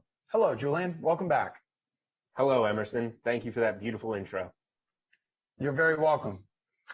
Houston and Baylor face off in the first game, with Baylor coming in as a 5-point favorite in this all-Texas clash. Which side do you like in this matchup, dude? You've been crushing your picks. I got to give you credit for that too. Like, seriously. It's been a good March Madness. It would be maybe my best March Madness if I hadn't been betting against UCLA heavily with Alabama and Michigan. But we'll get to that on the other side of the bracket because I have a feeling their luck is about to run out. As it pertains to Baylor and Houston, I'm laying the points with the favorite. I believe in Baylor. They have a different level. Houston is a good team. They're very good defensively. They have some players, but they haven't beat anybody all season long. They made, it's tough to say when somebody makes a Final Four run that they haven't really beaten anybody. They got here by beating all double-digit seeds, all 4 games. So, and nobody loves the Oregon State Beavers more than me. They were the cash cow of this March Madness run, but you get 19 offensive rebounds in that game and bully them around. You win the game shooting like 10% less from the field. Baylor's going to be a different animal. They have the 3 guards, particularly Davion Mitchell, who I think has some serious NBA upside. Baylor shot 3 of 19 against Villanova and beat them by double digits. When it, comes down to it and they acknowledge, all right, these threes aren't going in, put your head down, go to the rim, make plays, they're going to win, they're going to cover. I just think it's too much of a mismatch. You got the bodies inside too with Vital, Everyday John, Mayer, like too deep, too good, and the three-headed monster at guard will be the difference in this game. I think it's going to be a close game, but in the end, this is a 6, 7, 8 point win for Baylor. Okay, well, Gonzaga is a huge 14.5-point favorite over Super Cinderella UCLA, the team you keep betting against. Is this the end of the road for the 11 seed, or have you learned your lesson? I wish I learned my lesson on Alabama and didn't bet a bunch of Michigan the other night, but I don't care about my lesson anymore because UCLA is not winning this game. I don't think UCLA is covering this game. Look, it's been a great run. I didn't see it coming. Fading UCLA has been by far the least profitable part of this tournament for me, but Gonzaga is a completely different animal. I didn't bet that game necessarily. I just let some Gonzaga futures ride to make it to the Final Four and to win the national championship. But I believed that USC had the size and the talent to keep that close, and then you blink and it's 17-4. So I don't know how UCLA is going to keep this close. Props to the coaches, props to the players. Johnny Juzang having a great tournament.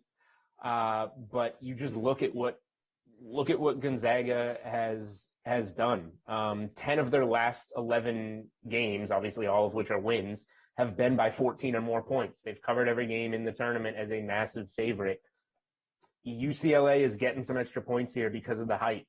It was 15.5 against Oklahoma, 13.5 against Creighton. Those are higher seeded, better teams than UCLA.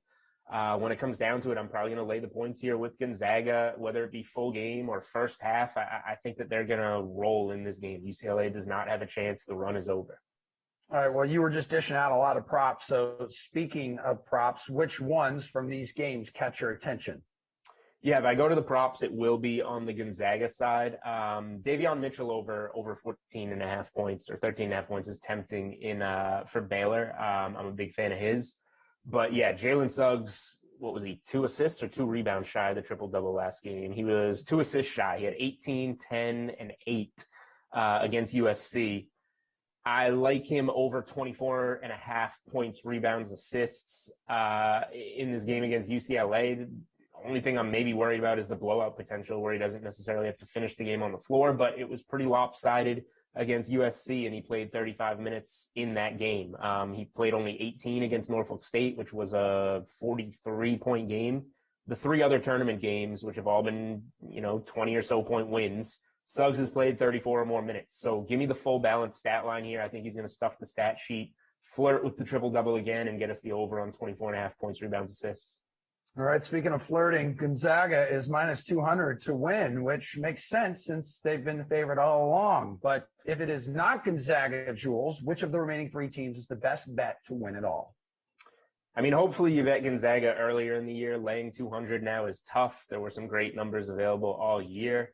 There's only one team that can beat Gonzaga, and that's Baylor. They have to play, their A game and hope, that their style can force Gonzaga into a C game, and Gonzaga just plays bad.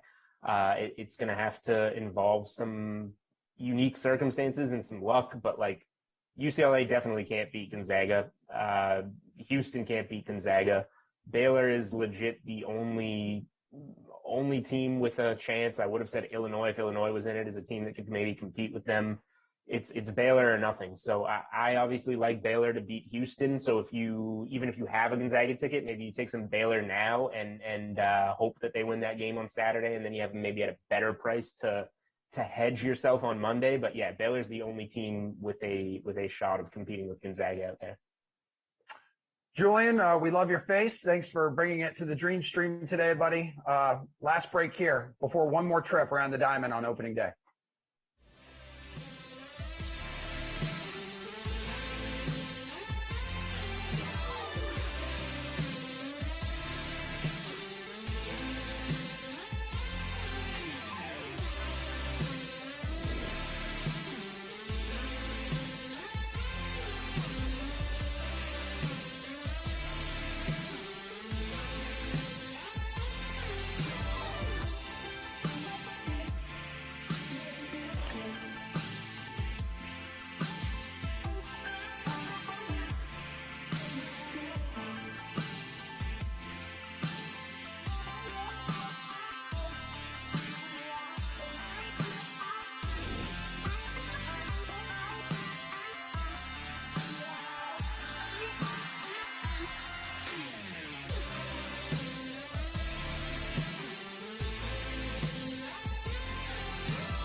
Breaking news, everybody. Today is opening day around Major League Baseball, and that is no ... joke.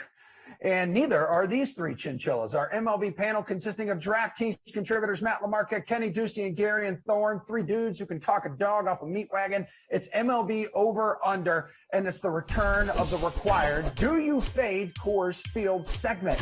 Yay!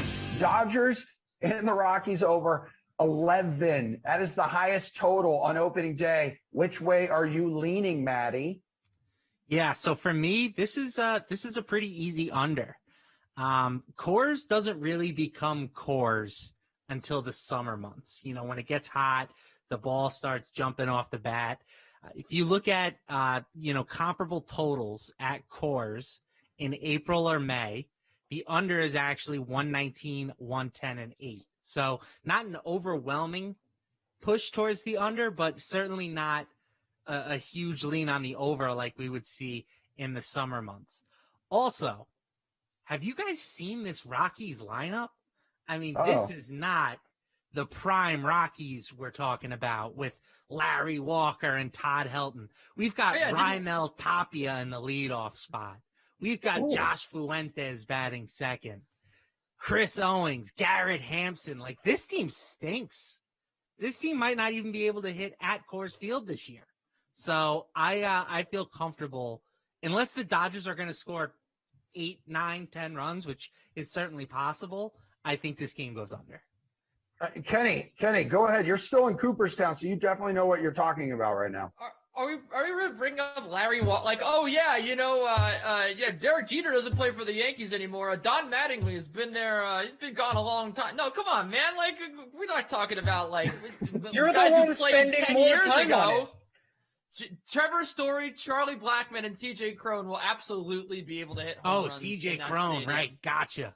Yeah. What does CJ Crone do? He hits the ball in the air. What does the ball do when it's in the air in Colorado? I'm just saying we've used that argument for players in the past, and it hasn't worked.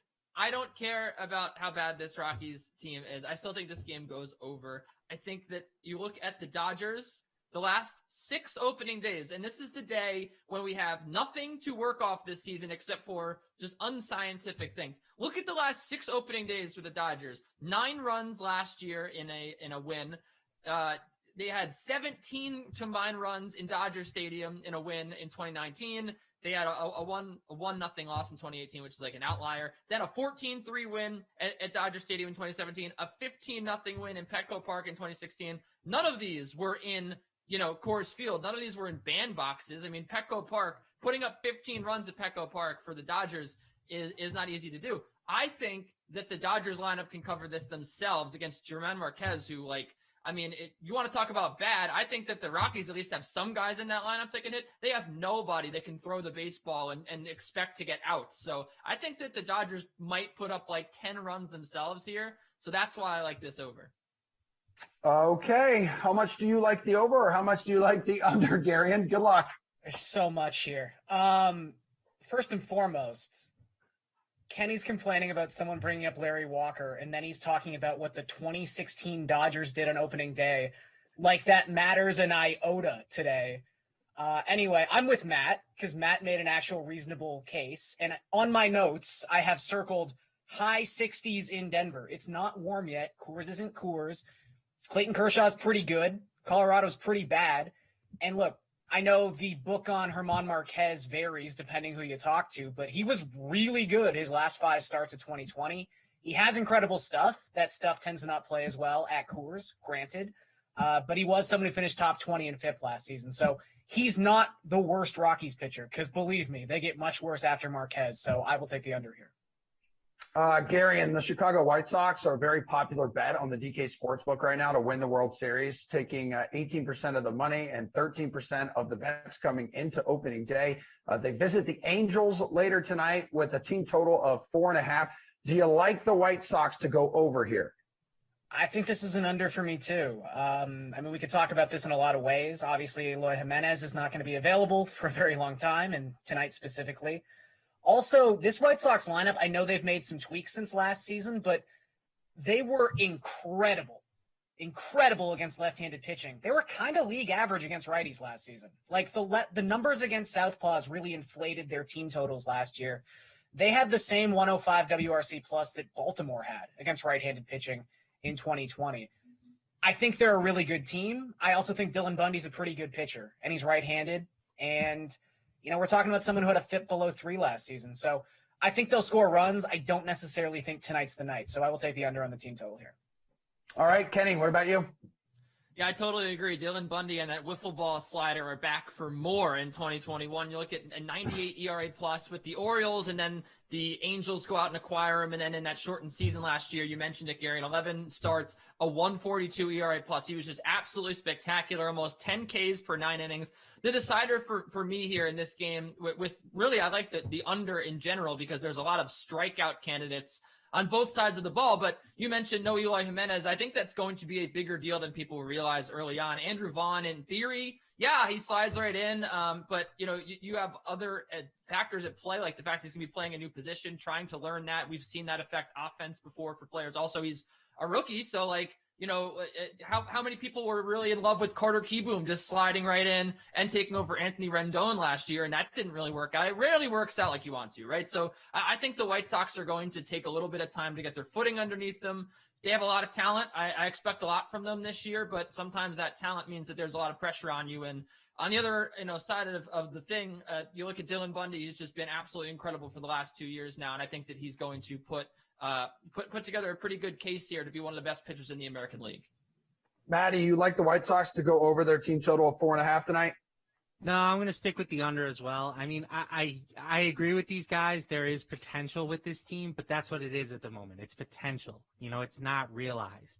Luis Robert, guy that everyone expects to become one of the next great stars in baseball, he was a decidedly average hitter last season. Nick Madrigal and Andrew Vaughn, like maybe these guys become elite hitters and take this team over that threshold, but I kind of need to see it first, especially against a great pitcher like Bundy. So I'll take the under on opening day.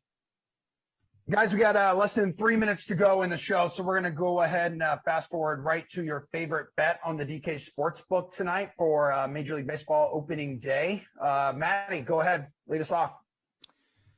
So I am going to go with the Yankees and the Toronto Blue Jays over.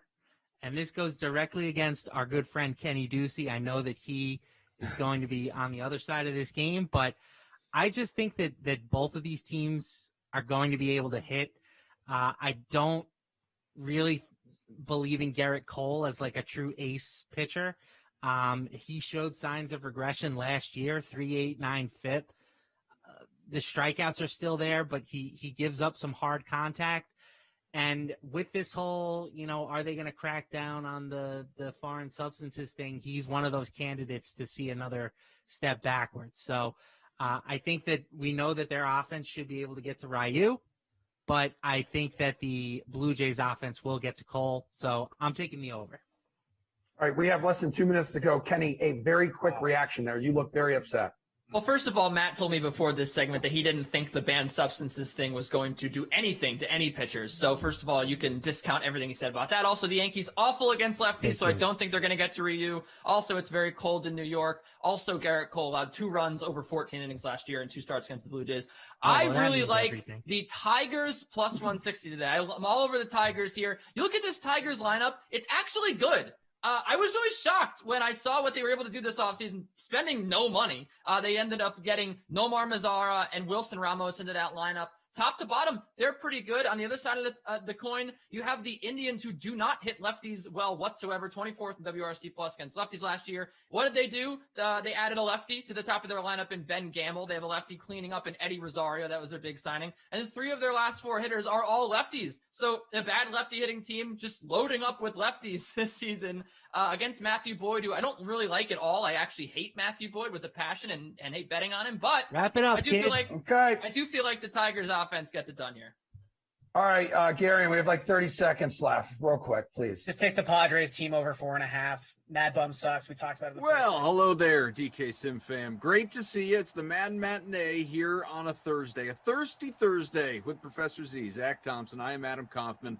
And, well, I'm just sort of catching up on hearing that the last sim, the Nooner, was a little up and down, that Kenny was a little heated. Maybe we need to bring him back, Zach, for this sim. He can jump in, 3-man booth. We can calm him right down because I don't like when Kenny gets all out of sorts. Sure. We'll let him tell us about his tennis picks. Yeah, let's do it. Let's bring it. So this right here, because lineups are locked, it's the and I'm every once in a while, it doesn't happen often, Zach, but every once in a while, I'm proud of my free roll title. And the Madden Matinee, the Captain Allen or Jackson or Alan Jackson free roll. That one just made me feel good inside. The cool country singer or whatever the heck he is. I just knew he was somebody, and then I Googled him to make sure before I hit click on the contest name. What have you got here for this one? Baltimore and obviously Buffalo. Yeah, I mean, this is a very common matchup. I don't know if you realize this. This is the 6th time that these two teams have played each other. So these mobile quarterbacks going head-to-head is nothing new. And in the previous matchups, Lamar Jackson has totally dominated, and my theory on that is the secondary of the Bills is really good. And because of that, he has to take off and run more. And that's when he's at his best, is when he's running around making plays. And when he's making those plays, he's putting up huge yards and huge points against the against the Bills for the Ravens. So because of that, I did go with him as my captain. I mean, you have to kind of go with one of the two mobile quarterbacks just because they account for so much of the yardage, not only passing, but running. And so many of the touchdowns come by one of them running. So that's why I felt like you had to go with one of them. I do have Josh Allen in my flex spot as well. That does leave things a little bit tight the rest of the way. But because the receivers are so up and down, so inconsistent, I faded all of them and went with both tight ends, Lee Smith, Mark Andrews, the kicker, Justin Tucker, and Mark Ingram. Here's my question for you, Zach, and I'll give you my lineup in a second. But would it shock you to learn that Mark Ingram, at least in our smaller pre-roll with 170 entries here, is more heavily captained than Josh Allen? So it wouldn't surprise. I mean, first of all, yes, it does surprise me. Like if you had asked me before I had that information, who's going to be captain more, I would have gone with Josh Allen. But when you think about it, if you're going to play both quarterbacks in a flex spot, you've got to go with somebody cheap as your captain. If you're trying to get in Stephon Diggs or some of the more highly priced receivers, or a Devin Singletary, or even J.K. Dobbins, who's very expensive in this at 7.6. If you feel like you've got to get those guys and you're not going to go with cheap plays, then the only way to make both quarterbacks work in a lineup is to go with a super cheap captain. And I do think Ingram is very underpriced at 3.4. He did have a touchdown against the Bills in their last sim when they faced off. He had 2 touchdowns against the Bills prior to that, both very strong performances from him. So I think that I like the Ingram play. He's obviously in my lineup, and I can see how that lineup construction does work. Well, taking a look at what we've got here, again, what do you have? How about Lamar Jackson getting down to about midfield, long rush out to the 46, 1st and 10 on the way. Again, Zach Thompson, Adam Kaufman as he picks up 16. Producer Madison, I see it in the chat, folks. This is not an April Fool's gag. This is actually Producer Madison's last day here on the Sims. I don't think that she's going to totally abandon us. I think that we'll still see her maybe pop into the chat from time to time. No, I'm kidding. She definitely won't do that. But she'll at least reach out and say hello through us. I can guarantee that. Frangelico, of course, in Game Ops, Drew, our technical director. Great to have all of you here with us. So I went with Lamar Jackson as captain, as 42% of people did. He is 94% owned in our small Fading him is just you got to have the man. Josh Allen also in my flex, as is Mark Ingram, along with Marquise Brown, a little Hollywood action, Willie Snead, and have Justin Tucker as well. So that is my group. All right. I really wanted Willie Snead, but as I looked at it, he just has not performed well against the Bills specifically. We'll see if he can shake that off and perform better for you today, but he has not done well against the Bills. They cover the slot receiver pretty well. So we'll see if they continue that or if they do give up some yardage to him. They're going to give up some yardage here on a face mask to give the first down to... Oh, no. Illegal block in the back. That is not a penalty I have seen very often. And it was your boy, Willie Snead, who got called for the block in the back. You don't lose any points for that, though. Don't worry. Edwards has back-to-back wins. If I win this one, I know my guy Kaufman will at the least say congrats. Well, you know, get after it, man, if you can. Go for 2 straight. Congrats. Mads notes, by the way, that, you know, as you talked about it, there's a common matchup between these two teams. They just played on Tuesday, which was a 32-28 Ravens win. J.K. Dobbins was the Krusty Koff Award winner with a touchdown in the air, 1 on the ground, 22 receiving yards, 34 rushing among his 3 catches as well. The Not My Kid Award went to Lee Smith in that contest.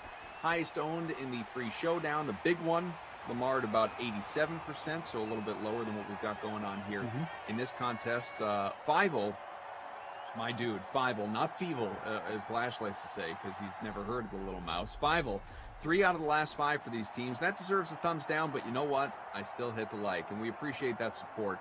Thank you much. This question for you, my friend, is... Fievel. So I know... I know that reference. I got that movie reference, Scott. 1st and 10 from the 37. Wasn't he on maybe a TV show, too? I know there were the Fievel, like Fievel Goes West. There were Fievel, right? Obviously. Well, it was American Tail was the original, right? Right. Yeah, it was the name of the movie, but yeah, Fievel, and then he went west with the cat. Yeah. Yep. Jack's going to watch both of these tonight, back-to-back. Movie marathon. Fievel marathon. We are scoreless, 26-yard line, Baltimore driving, already taken up almost half this opening quarter. My question is, as someone, maybe more so than any other commentator we have, who likes to Lamar, my goodness. Lamar Jackson just being Lamar Jackson out here. Duke can get to the rushing bonus by the half. That's 3 for 33. Let's get him there by the end of the first quarter. Come That'd on. be great. And then he can just throw the ball from there on out. We'll go for a double bonus. I like someone who pays more attention to previous matchups than I think anybody else.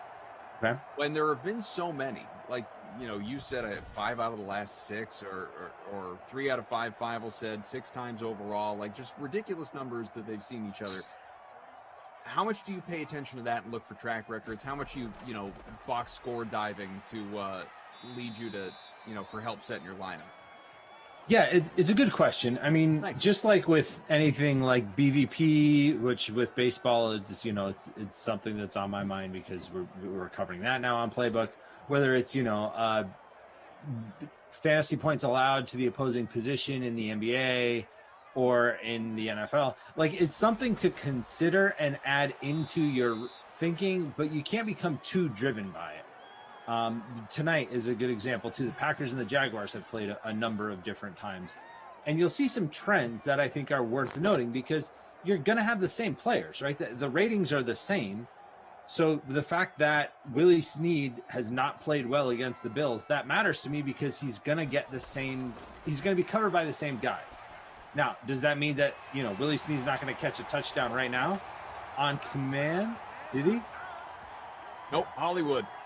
How great would that have been, though? That would have been awesome. Oh, you were bracing for it. Come on. Make it work. Make it work. Fun. Willie Snead, where's the hair? Actually, he cut the hair from Madden 21. He cut the doesn't hair, have that yeah, free flow anymore like he had. Hollywood Brown, who's on my roster, by the way. Touchdown there ball. You go. Baltimore takes the early lead.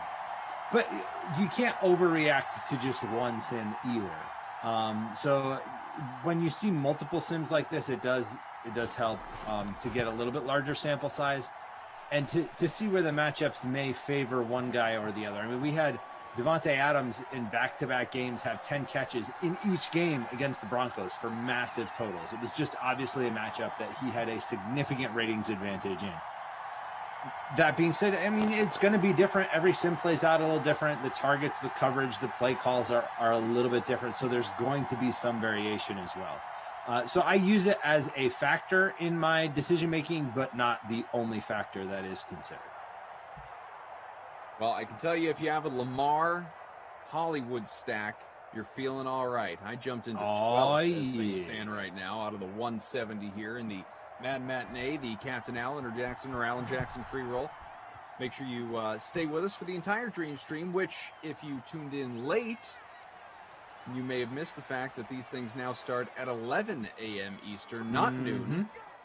The Sims still come your way starting with the nooner at 12 Eastern time, but now we have the Sweat daily program started or restarted, has been on hiatus for quite some time because of the pandemic, but is back 11 a.m. Eastern daily to begin the dream stream and lead you into a full day of great Madden content. That is available to you, and you do not want to miss it. Great analysis from our panel of experts. I don't know who was on today. Julian, Steve, Garion, I believe, talking a little opening day baseball, among other people, talking NBA. Probably, maybe there was golf talk on the heels of, another tournament this weekend. Always a good time for some football and so on and so forth. NHL a little bit later on tonight. So plenty to get into. Very, very busy sports right now. Yeah, for absolutely. sure. Which is a lot different than what things were like a year ago at this time when there were none. So this is nice. 3rd and 15 from 23. Yeah, crossover season here in April is keeping us very busy over on Playbook, but it's a lot of fun. With baseball starting up today, as well as the NFL getting ready for the draft, which we've talked about a ton on these streams and will continue to do so, I'm sure. We've got golf getting ready for the Masters next week, and NBA with crazy injuries every night. And players resting. Make sure you stay up to date on all that by following DK Live on Twitter and using the DK Live app. Josh Allen with a nice run there, but stopped short of the first, and we will get a punt from the Bills. The last few nights in NBA have been interesting. I had a super high score and barely won, and then had a very, very low score and almost won again last night with a 100-point difference in the score just because of the way things went. Well, a couple nights ago, was bonkers. Like it was bonkers, right? It was like almost 400 points, I think, to win the tournament or something crazy like that. I didn't even have Westbrook, and I still won most of my matchups because I had the rest of my team was solid. But then last night, it was my worst night in a long time. It was rough. So what'd you put up last night? Last night, I actually did okay last night. In fact, how frustrating is this, people? You've probably been there if you've done your heads up contest. Is that punts away and Ravens here will get another opportunity just that fast. Nothing doing out of Buffalo. Yeah. 7-0. The Ravens are in front. So well, that's I think because I won all my head-to-heads in NBA last night with the exception of LaMarca. LaMarca beat me last night, but here's what happened.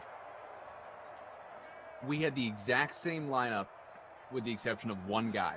It was a 1v1, and he literally. Literally, and he who do you have? Beat me. Do you remember? Let me pull up the thing. Last night was rough. 267 for me. Last night I not good at all. 283 last night for me.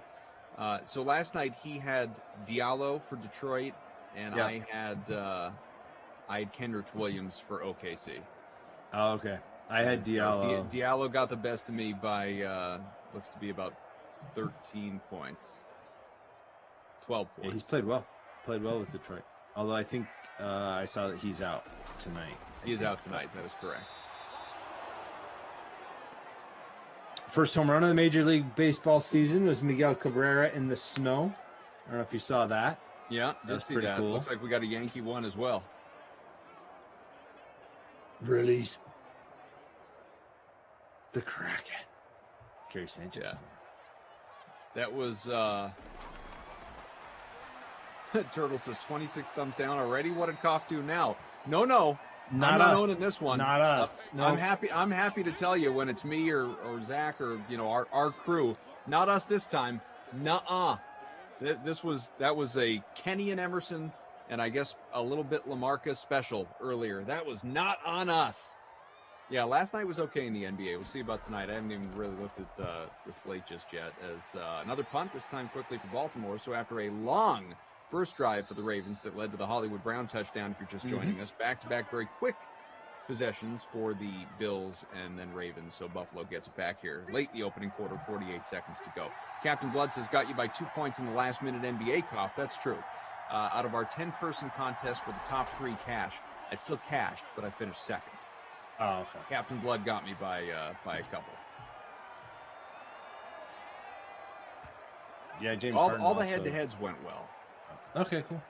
Although, I think I talked to you about this recently, or it was somebody else. But either way, I need to start paying attention So I got a whole bunch of the DK Sim Fam folks out here sent me head-to-heads last night, and more often than not, I just see it and I reserve my spot and I move on and then I go to set my lineup later. Right. So in my haste, I was doing that yesterday because they're just did it happen again? No. So what happened last time, Zach knows this. What happened last time was I accidentally accepted my way into a Bucks somebody showdown, didn't realize it, lineup locked, blank entry, didn't have it. This time I accepted, and I realized long before lock what I had done, but it was definitely not an invite I would have accepted had I realized what it was. Here's what I accepted, and I lost, of course, as we reached the quarter break. It was an NHL tiers contest.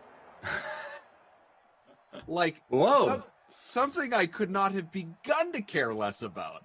And there went $5 to the NHL tiers contest.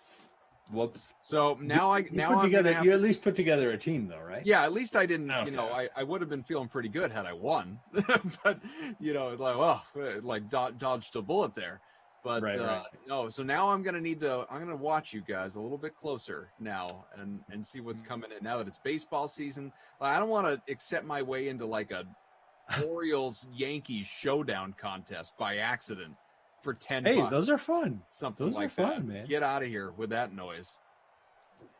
Andrews is the leading receiver with 30 yards, by the way. But again, it's Hollywood Brown with the 4-yard touchdown. It's true. I'm watching. But yeah, you guys can go ahead and send me your contest for later on. But this time I'm going to at least look at what they are before I accept them. NHL tiers contest. You kidding me? Robbie Noble Hey, says you got to check out the new MLB Snake contest. Those are what I'm covering this year for really?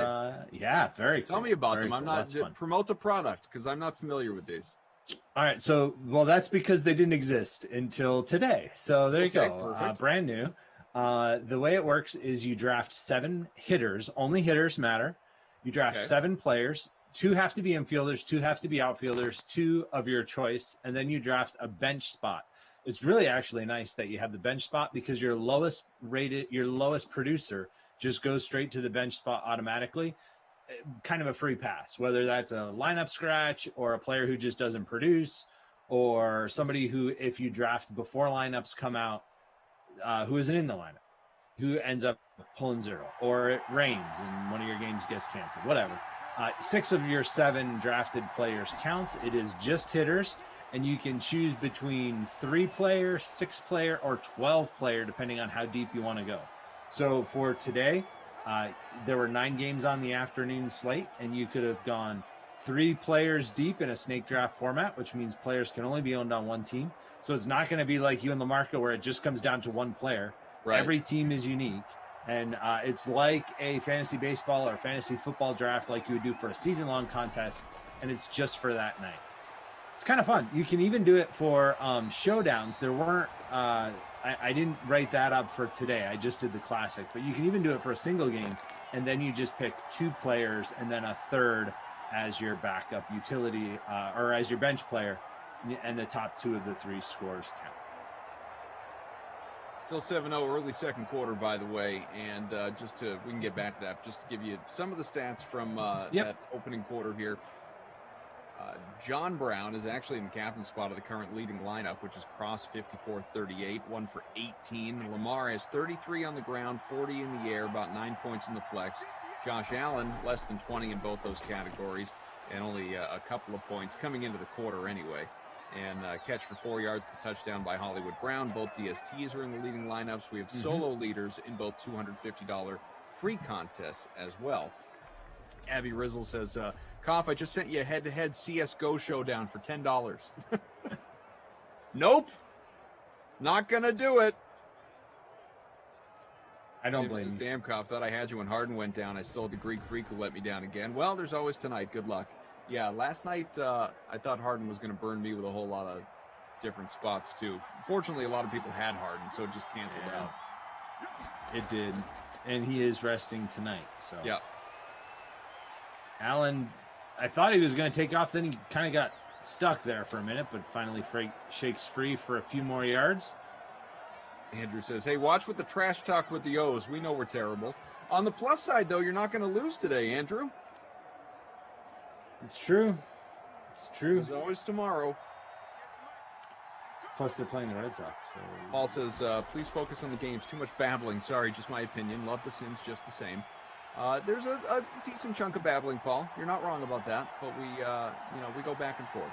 We hit you with the big plays at the very least. Well, I mean, we told you when Hollywood got the touchdown, and since then it's been a lot of punting. We were talking about Willie Snead.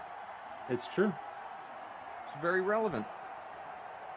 Robbie Noble says hello to both of us, and I see you, man. Good to see you. Does Robbie know the news yet, Mads? Is this Robbie's first sim of the day? Does Robbie know that producer Madison is done after today? This is not an April Fool's gag. Yeah, Robbie says, is Mads leaving us? Y'all are joking. I'm going to need a minute. That was earlier, I guess. Hey, in case you're worried about the game, we're going to have probably another punt. Been a few of those in a row now. Yeah, let's get some points. Not there. Josh Allen stopped on the edge by, I believe it was the newest New England Patriot, Matthew Judon. Hit the like, folks. Let's get ourselves to 200. Maybe not the newest. They've added a few. Yeah, one of many new, one of about 24 additions this offseason. Pretty close to it. Robert Kraft, the owner, talking about that a bit yesterday. Yep. Robbie says he's dealing with this the best he can. I understand. I get it. As are we all. You know, with Mads leaving, obviously, like someone's got to get the wrench, right? If I was going to give any member of the DK Sim fam the wrench, I feel like I'd want it to be Robbie Noble, but it would be really counterproductive because I think he's just too chill and he wouldn't actually put anyone in timeout or ban them for anything. Like, you could just get away with whatever the heck you want with Robbie Noble on watch. All right. I'll take your word for it. You're here much more than I am. LT says, I tune in for the babbling. The host convo and Sim fam comments often more interesting than Sim. I support that. Well, he says you're interesting. Of course you support that. You're not going to disagree. Be like, nah, you're wrong. I'm really not that interesting. Well, plenty of people would say that. 3rd and 6 from the 12, about halfway through the Right, but you wouldn't quarter. say it about yourself. Nope. There's a first down, Lamar Jackson. Again. Still, I think we would still might get the bonus by halftime. We're at 43. I was going back and forth with a member of our team. I won't call out who it is in case for any reason he wouldn't want me to. But Dua Lipa, you're familiar with some of her music. Yes. Certainly she's popular. So he posted this picture of her on one of his social media platforms, and I responded. I was like, "What is this?" And he's like, "How does no one know what Dua Lipa looks like?" And I said, "Well, what do you mean no one?" He's like, "I've found this is a very specific demographic of people who don't know what Dua Lipa looks like." And I said, "What, like, men in their late 30s who are married with children? What does that even mean?" And more or less, he was like, just people who are not in touch, people who are out of touch. Gotcha. And I said, "Bud, like, I'm good. Like, there's no part of me that needs to know what a pop star in her early 20s looks like. I am perfectly fine with not knowing what. Like, I enjoy Dua Lipa's music. I don't need to pick her out of a crowd. Like, what are we doing here?" I'm not sure how that will benefit you in your life. Right. Lamar Jackson benefiting his owners right there, rolling out, picking up the first down again across midfield. Yeah, I don't think I could tell you which. Like, you gave me 3 pictures. I don't think I could tell you which one she was. It was like a photo array. I could not pick her out of a photo array. I like that Mads, without hesitation, called out who I was talking about, though. Oh yeah, no, we knew. Yeah, no question. I didn't realize we were playing that game because that was too easy. That's like, who should we captain in this game? Well, Lamar Jackson, of course. Yeah. It might have been even an easier pick than Lamar Jackson. Who was the Mark Ingram guess? The Mark Ingram level guess. It'd be like Lamarca. Emerson? No. All right. We can't say too many names or we're going to give away. No, yeah, because then you'll just like, who have we not named? Can't play that game. Exactly. 7-0 Baltimore, 2-minute warning here. Opening half. Now, Lamarca's a good one. Fumble. Ball's out. Oh, boy. And picked up by the Bills. Recovery. Lamar Jackson, his X factor is Truz, which means he cannot fumble. However, the X factor was not illuminated yet. And he does fumble right there on the big hit from the Bills. We've got a turnover at midfield. Maybe that will get this Bills offense in gear. So far, not much to show for Josh Allen and company. In these sims, the Bills have not been nearly as good as they were in real life. I think that there is the biggest disparity between real life performance and Madden Sim performance in the Bills. What other teams come to mind that would be close to that? You know what I mean? Like, just like in real life, they're much better than what we see in these sims. Well, how about the Chiefs? I mean, I know they were the Super Bowl champs at one point, but they are like, aren't they like well below 500 over, since the tournament started? They've lost several games in a row. I think they've lost like 3 or 4 in a row. So you could definitely make that argument. But they're not as bad again, as that's the as Bills. a team because like Mahomes, Hill, Kelsey, Yeah, they're awesome. They still put up numbers. Yep. I think you can make a case for the Titans. The Titans were pretty good, playoff team, and they're not very good in these sims because Ryan Tannehill's not very good. Right. Paul says, by the way, to the babbling before, it's all good about the babbling. I can find other entertainment. I would not be here if I did not enjoy it. And I think that's true of all of you, and all of us for that matter. You know, whether it's, you know, Frangelico and Game Ops, Mads. Well, maybe Mads doesn't enjoy it. She's leaving. Drew, technical director, the rest of us. We wouldn't be here if we weren't having a good time. Let me just hear Mads going, wait a minute, cough, talking to her screen as she's angrily typing at me. Yep, she is. Yep. Angrily typing. Although I will say, for those that cannot see the internal Slack chat, no capital letters were used in her response. True. Yeah, so and she's she's not enthusiastic about her love for Dua Lipa, so I have not upset her to that degree. Exactly. She says this time. Yet. None have been used yet. It's true. See if we can get a Bills touchdown here. Please, for the love of all that is holy in Simland, from the 17, 1st and 10, 51 ticks to go here in the second quarter. Josh Allen, time, space, a run.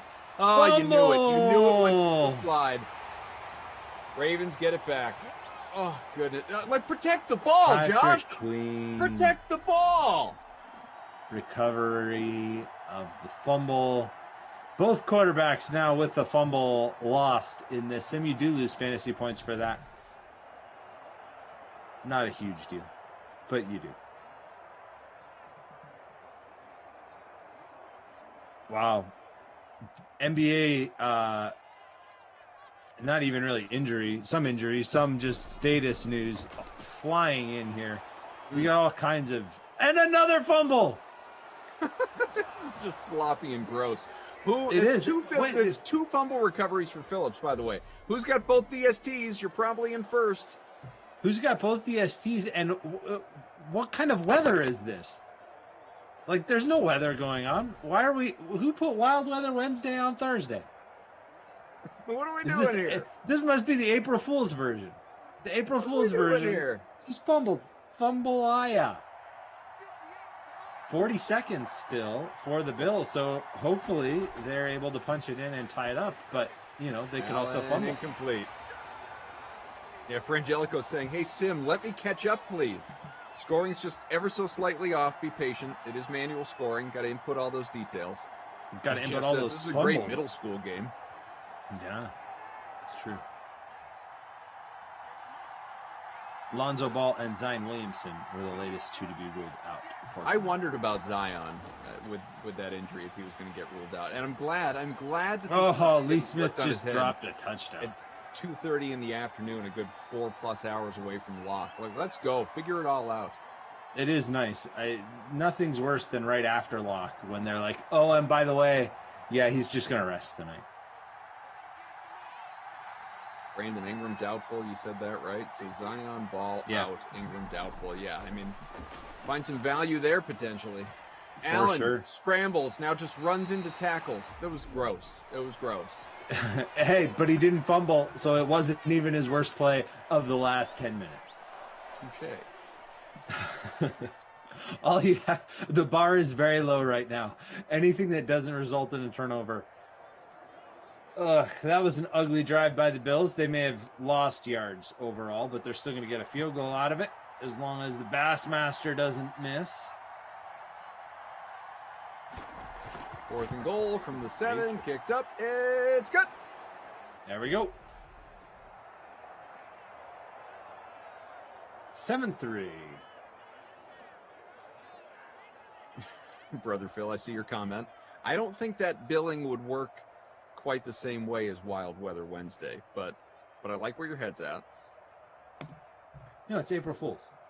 We're gonna score. No, April Fool's. April Fool's fumble. Andrew says, I'm liking this Coffin Thompson duo. Well, we enjoy working together too.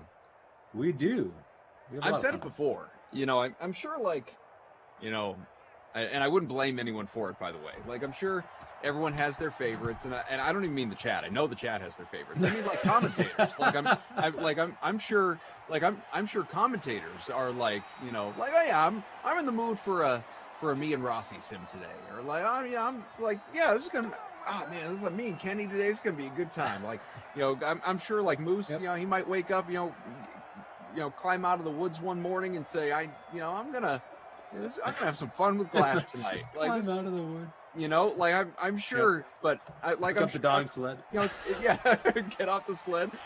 Zach, sometimes he might be, you know what? Like I'm in the mood to be serenaded today. I'm gonna work with Emerson. You know, who knows? Like you could be in the mood for whatever. But I genuinely like I so enjoy working with all the members of our team. Like there is never a single sim that it's like, oh, I do not feel like this right now. You know, I have to force my way through that. I'm not spending this hour with my kids because I'm talking to this guy. Nope, none of that. Enjoy it all. Yep. Whole crew, everybody involved. I'm still trying to break the shell on Zach and Game Ops. I don't think he and I have talked yet, but I'm trying. I'm really trying. Working on it. All right. Yep. I think at one point, Zach and Game Ops and we bonded because we spell our name the same way. So there you go. Get that K out of here. We agreed on that. So we're tight. We go way back. Dean says, come on, Koff. Moose doesn't get excited about anything. LOL. Look, I will. That's not true. Have you ever watched his PGA pre-lock? He gets excited.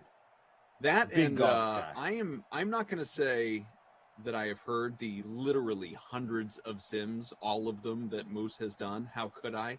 I have some life to lead, but Don't get too defensive. I find it hard to believe that he has ever gotten as heated, as passionate, as electric in a sim as when we worked together and had the all-time great QB debate of he was on one that day, man. Really? We really unearthed the Moose that like it was like Bukes came to the sim or something like that. He was hot and bothered and I was here for it. It was great. It was a fiery Moose. It was an fiery angry Moose.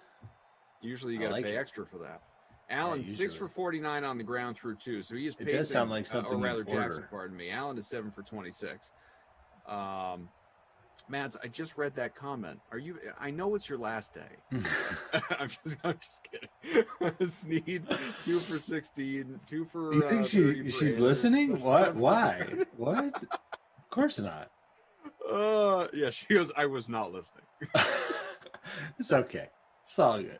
I was playing with the puppy. Yeah, we understand. Who's enjoying the sim? Who wants more points in the second half is really the question. LT said, I'm looking forward. I'm scheduled to work with Ducey. Better take my Xanax. LOL. I love working with Ducey. I've worked with Ducey each of the last couple days, and we had some really fun sims, man. Yeah, no, I have fun whenever I'm on with Kenny as well. We always have a good time. I always ask him about the Jets. We always talk about the Jets. I get my Jets update, my Knicks update. It's great. Tennis update. He always tells me about tennis plays that I should be considering that I'm not, because tennis is not really a sport that's high on my my radar very often. Mm-hmm. But yeah, it's always a good time. We also do the Sunday afternoon marathon shift on DK Live. So the two of us, every weekend, I watch golf with Ducey, or at least Ducey commenting. Nice. Is it just the two of you in a Slack, for however many hours on end? It's the two of us and an editor, and sometimes Lamarca's there until I get there.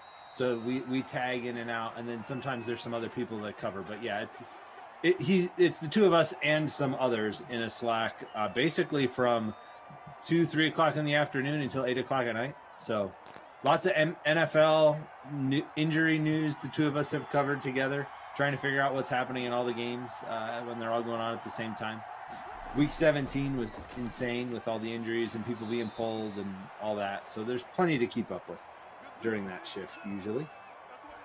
Third quarter underway. Zach Thompson, Adam Kaufman, Mads, Drew, Frangelico, all pleased to be here with you. Our 170 entry small free roll, the Madden Matinee, the Captain Allen or Jackson or Allen Jackson free roll. Cross 54-38 remains in front with Brown in the captain spot. Lamar, Allen, Brown, both DSTs who each have 10-plus points, a combined 21 in the flex. I am in 18th right now without a DST, so respect me. That's right. Okay. I got some real points without a defense, folks. Where's Z Thompson hanging out here? Way down the list, because I do not have the touchdown or either DST. Undercover boss Tom Pike is sitting tied for 17th, by the way. 85 right now. I am 85.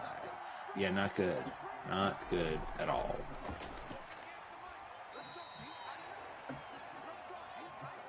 Singletary. Not for 5. 2nd and 5 from the 42 on the way.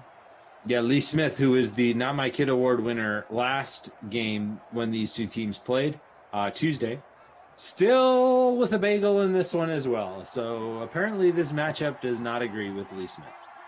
I want to mention, too, on NBA head-to-heads, is old man Lindenbaum in the chat hanging out still? I have, over the last couple of days or a few times over the last week, whatever it's been, nice completion there by the Bills. Moved the ball down to the 33. Finally. Picking up some yards. I have been sending Stephon Diggs. Yep, Diggs with the catch. I have been sending Lindenbaum head-to-heaads for NBA that have, because of all his bravado, and they have gone unanswered. They've gone unanswered. So Lindenbaum, whenever you want to party, man, you know where to find me. Emerson and I were going to do NHL last night, and he forgot, and he didn't set his lineup. Slacker. Was it set up so you just won, or did he not? No, he didn't reserve a spot. I sent it to him, and he just never entered, which is fine. I don't want to take his money on a blank entry. I just wanted to play the contest. Oh, I do. No, I'm just. he was tired of me beating his butt in NBA, so I offered a different sport, and he said he would do it, but he didn't. There you go.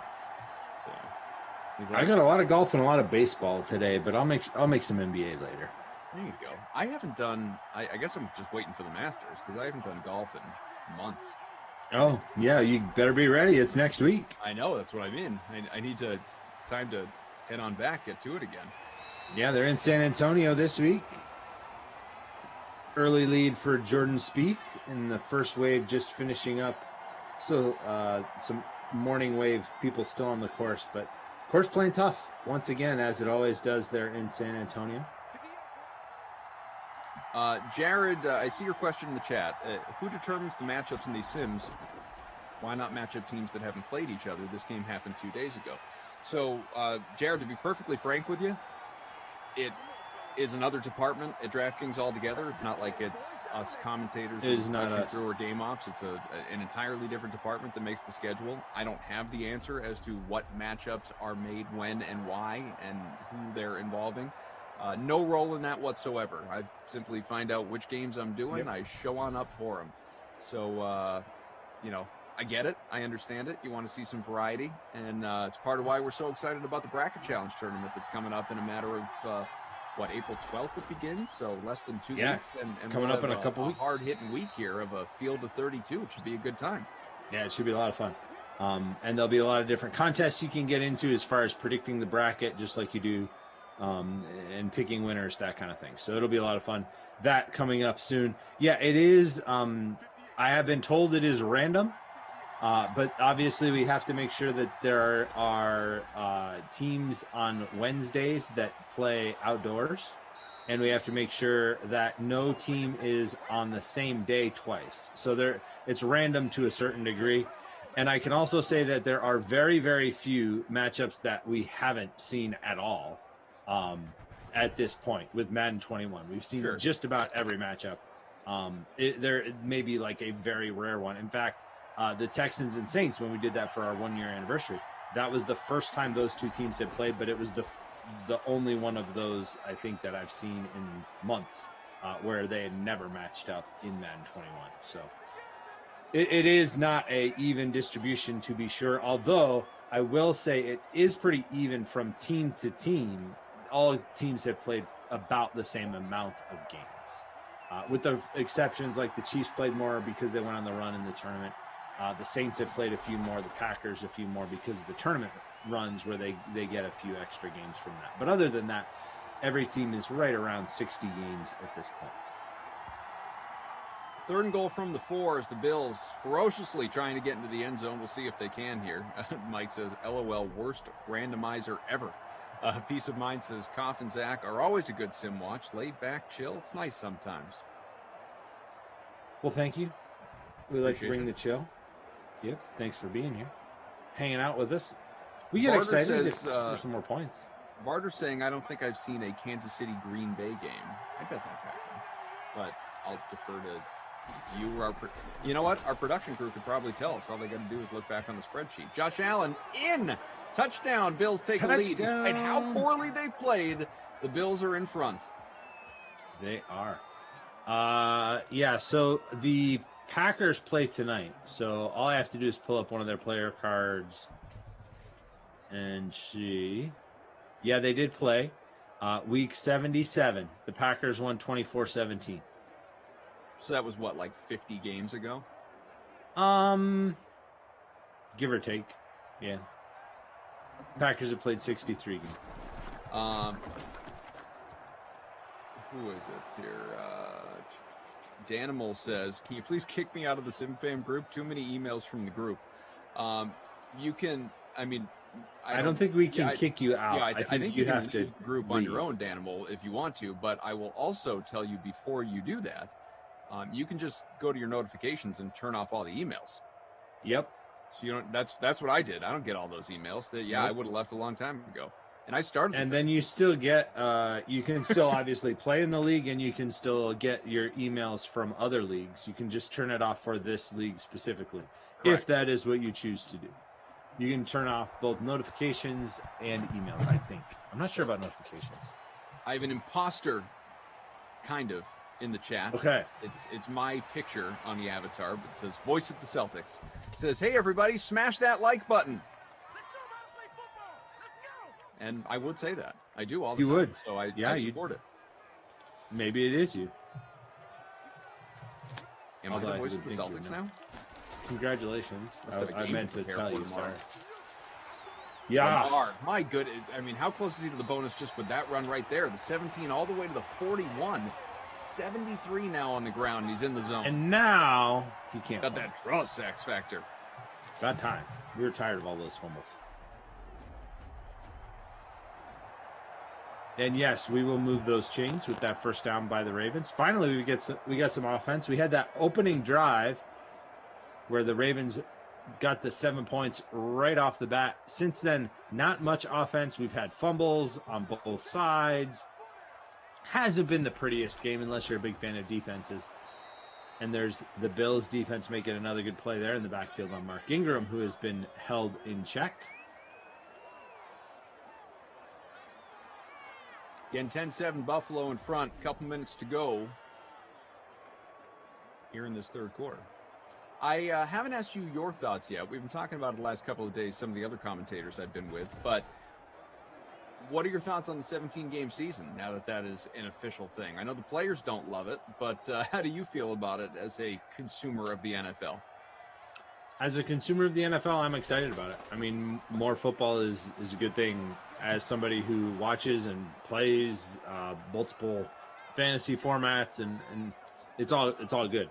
I am not a player in the NFL. I totally understand that it does increase the risk to them, but they bargained that away in the CBA. Like, that's already been decided when they made that agreement. So it doesn't surprise me at all that they went to 17 games. It would have surprised me if they did not. And as somebody who is going to watch and enjoy week 17, or now it'll be week 18, the 17th game for these teams, I think it's great. Bring it on. That's my, and that, you know, I'm not trying to minimize the added risk or anything like that, but that is not the position that I am in. So I will enjoy it. Yeah, I get that. I do think it will probably help when or if they add a second bye week. I think that will help mitigate some of that risk. I think that would be a smart move to make. If you're going to add another week to the season, add another bye week too. Spread the games out a little bit more. I am all for spreading the games out more throughout the calendar, so we end up with more days with football as opposed to more games. You know, like spread the same amount of games out over more time. I'm good with that. I think that's a good thing as well. I mean, it's good for fantasy football because that spreads things out a little bit more. You get more days with DraftKings lineups. Again, as football fans, although players would agree with this as well for the most part, unless you're bubble players trying to make a roster, who wants the preseason? So if you can give me a regulation or a regular season game and ditch a preseason game in. I mean, I wonder, I said this to Christian the other day, and I think it was Christian. I mean, I wonder how soon we might even potentially move to 2 preseason games and 18 regular season games as opposed to 17, because obviously the contract allows for up to 18 games. I mean, that could be only a few short years away. Totally.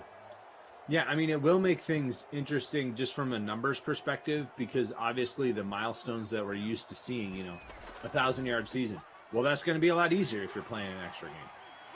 So, the 2,000-yard season isn't going to mean quite as much as it used to mean. And we're going to see some of those records. There's going to be that adjustment for the next few years to kind of get where the new milestone for what is a good season is. But I mean, we'll also know, just because you can do the math and figure out.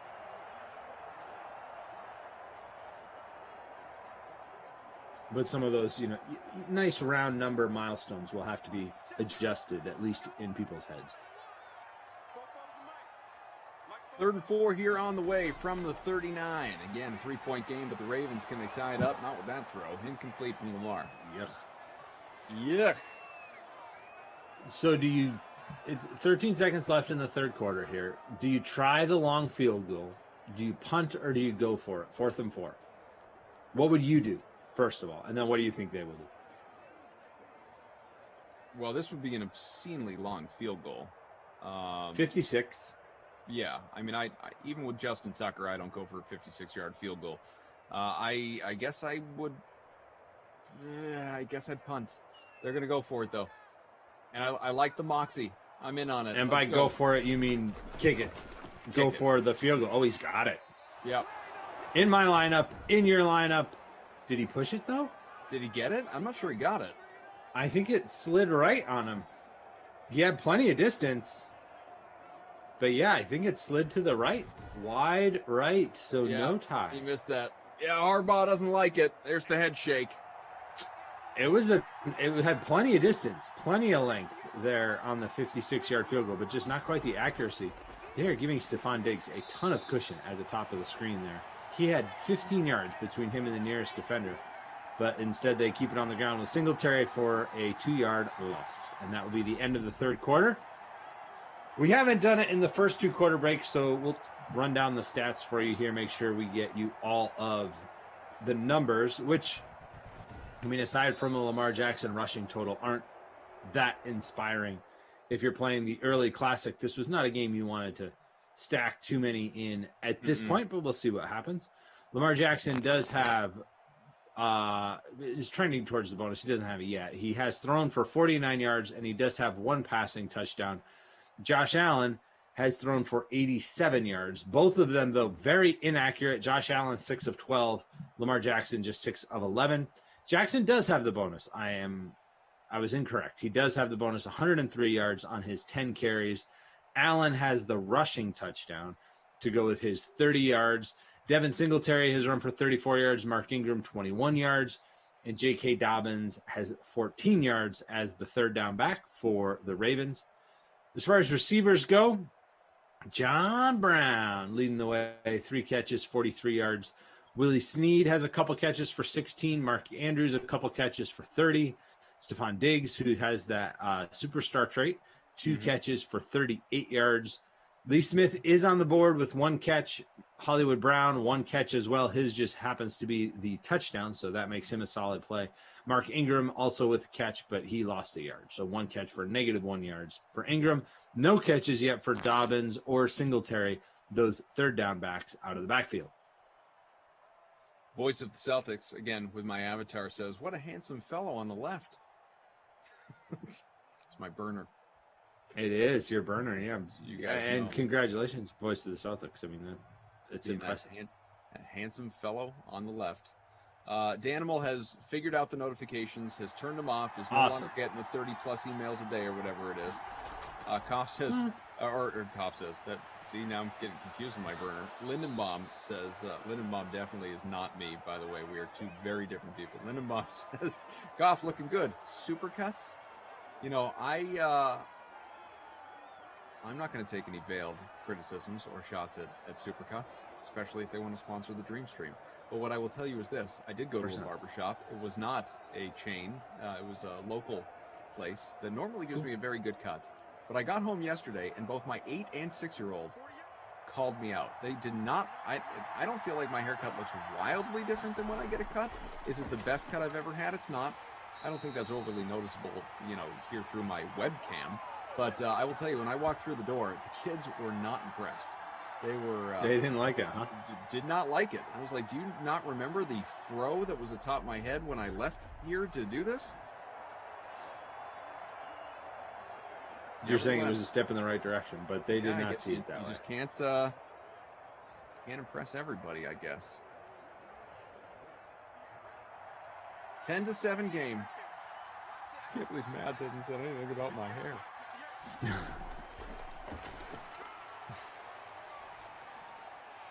Steven says, I hate when real work interferes with my Sims, but happy Thursdays, all. True, happy Thursday.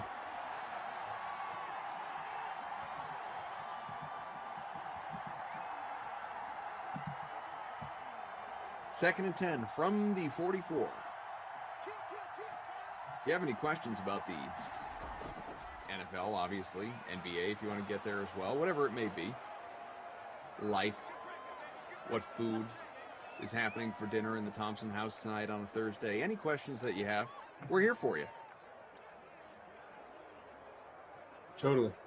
Everybody knows it's Thursday, so it's breakfast for dinner here.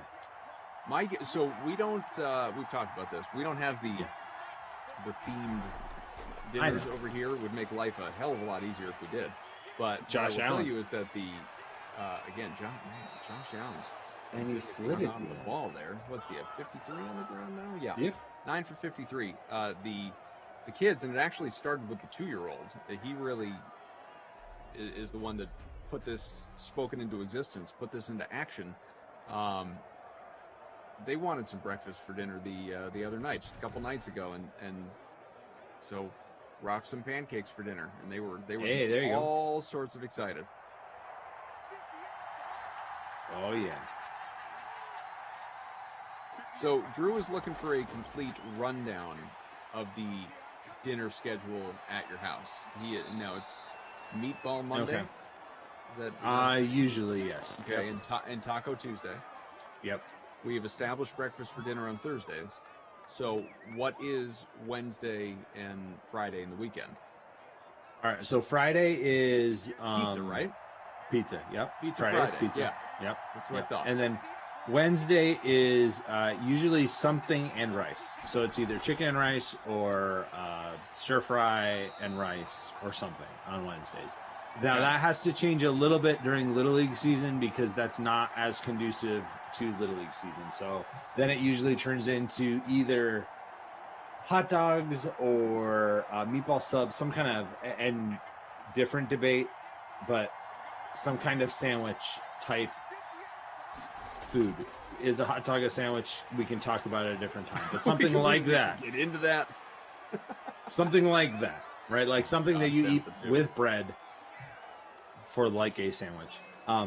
When there's Little League on Wednesdays, that does kind of change that. Saturdays during the summer and Saturdays and Sundays, if I can talk everybody into it, is grill. Yep. It's a heck of a rotation. I like it. I like it a lot. During the winter and late fall, it's soup Saturdays. Piece of cake, Josh Allen. Another rushing touchdown. Walks He's got it a in. pair of them, folks.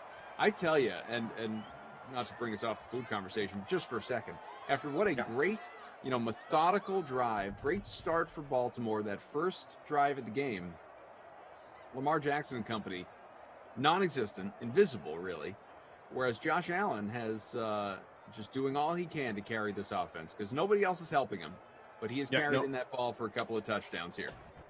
He has. Yeah, Lamar Jackson's hit the bonus, but other than that, there's been really little production from the Ravens, and they haven't scored any points since that opening drive after the missed field goal on their last drive.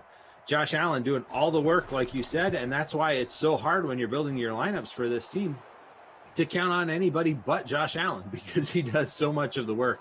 We said coming into it, that the quarterbacks get all the touchdowns and all the yards, and yep, happening again. Should have captained him, folks. Only 8% own the captain spot. A lot of people have him, obviously, but not at captain. Mad says, I've said it many times, but I am definitely adopting a weekly night of breakfast for dinner with my family one day. Oh yeah, it's a great idea, and usually, I mean, we don't need to get into this too deeply, but it's a pretty affordable dinner too. Like, if depending on what you're doing, it's one of our cheapest dinners. Which one specifically? Breakfast for dinner. Oh, breakfast for dinner. Yeah, like if you just, I mean, pancakes are not that pricey. No. If you do some, we usually try and do some kind of meat with it. We've got biscuits and gravy tonight, and probably some eggs to go with that. So I got a nice ham steak in the fridge right now that I need to. There you go. Need to make. I'm a big ham steak guy. Yeah. Works for me. 7. For Sunday, we've got breakfast sandwiches planned, for Easter, to kind of do that kind of Easter brunch kind of thing. And so one of my children is making corn biscuits to go with the, he wants to do like homemade corn biscuits. We're going to slice those and then stack up egg and Canadian bacon, do like our own homemade breakfast sandwich. Mads is looking to drop by. Come on over, no problem. We'll have plenty of coffee too. COVID protocols. Is it time for an outing at Zach's house? There we go. Works for me. Honestly, like if we've been having so much fun talking about all the different things that we would like to do in getting the group together. When we're at a point, who knows, maybe even this summer, late summer or something like that. Yeah. We'll be vaccinated. Maybe we can find a way to, at least those that are local to the, greater Boston area, we can all find a way to get together. And, Rossi's talked about, like food competitions. People have talked about, whatever, lawn games, things like. I can't think of something that would give me greater joy than whether it's Zach's house, like my house, a random park somewhere where Zach is manning a grill and just cooking up some burgers for the crew. That's some right. Dogs, some steak tips, some chicken. We'll throw it all on there, man. I'm down. That is picture perfect, man. That is an image that I have now have it ingrained in my brain. He's got all right. We're gonna do this. Kiss the cook, apron on. I have one that says the man, the myth, the legend, the grill master. Of course you do. Of course you do. Gotta have that one, right? Is anyone out there surprised one iota? No, by that? of course you're not. Yeah. So, yeah, I'll wear it. We'll grill. Definitely got to happen. And I'm good to grill. I mean, anywhere, anytime. We'll figure it out. Yeah, we can socially distant grill too. You can grill it, walk away. You can walk on up, get your food. Yep. I'm not wearing plastic gloves on. Of course, always. Gotta have a tip jar for the chef. Yeah, Robbie Noble, Simland BBQ with Chef Zachariah. Bring it. Mads is so upset. I don't know. I'm sure Mads. I'm sure some people in the chat get whatever reference that you were hoping to give us. But TV show that none of the rest of us watch. A TV show, and you'll all know where I'm going with this. A name that I can technically say it's the name of a TV show, and yet for some reason I just feel uncomfortable doing. Yeah, it feels like we could get in trouble. First down.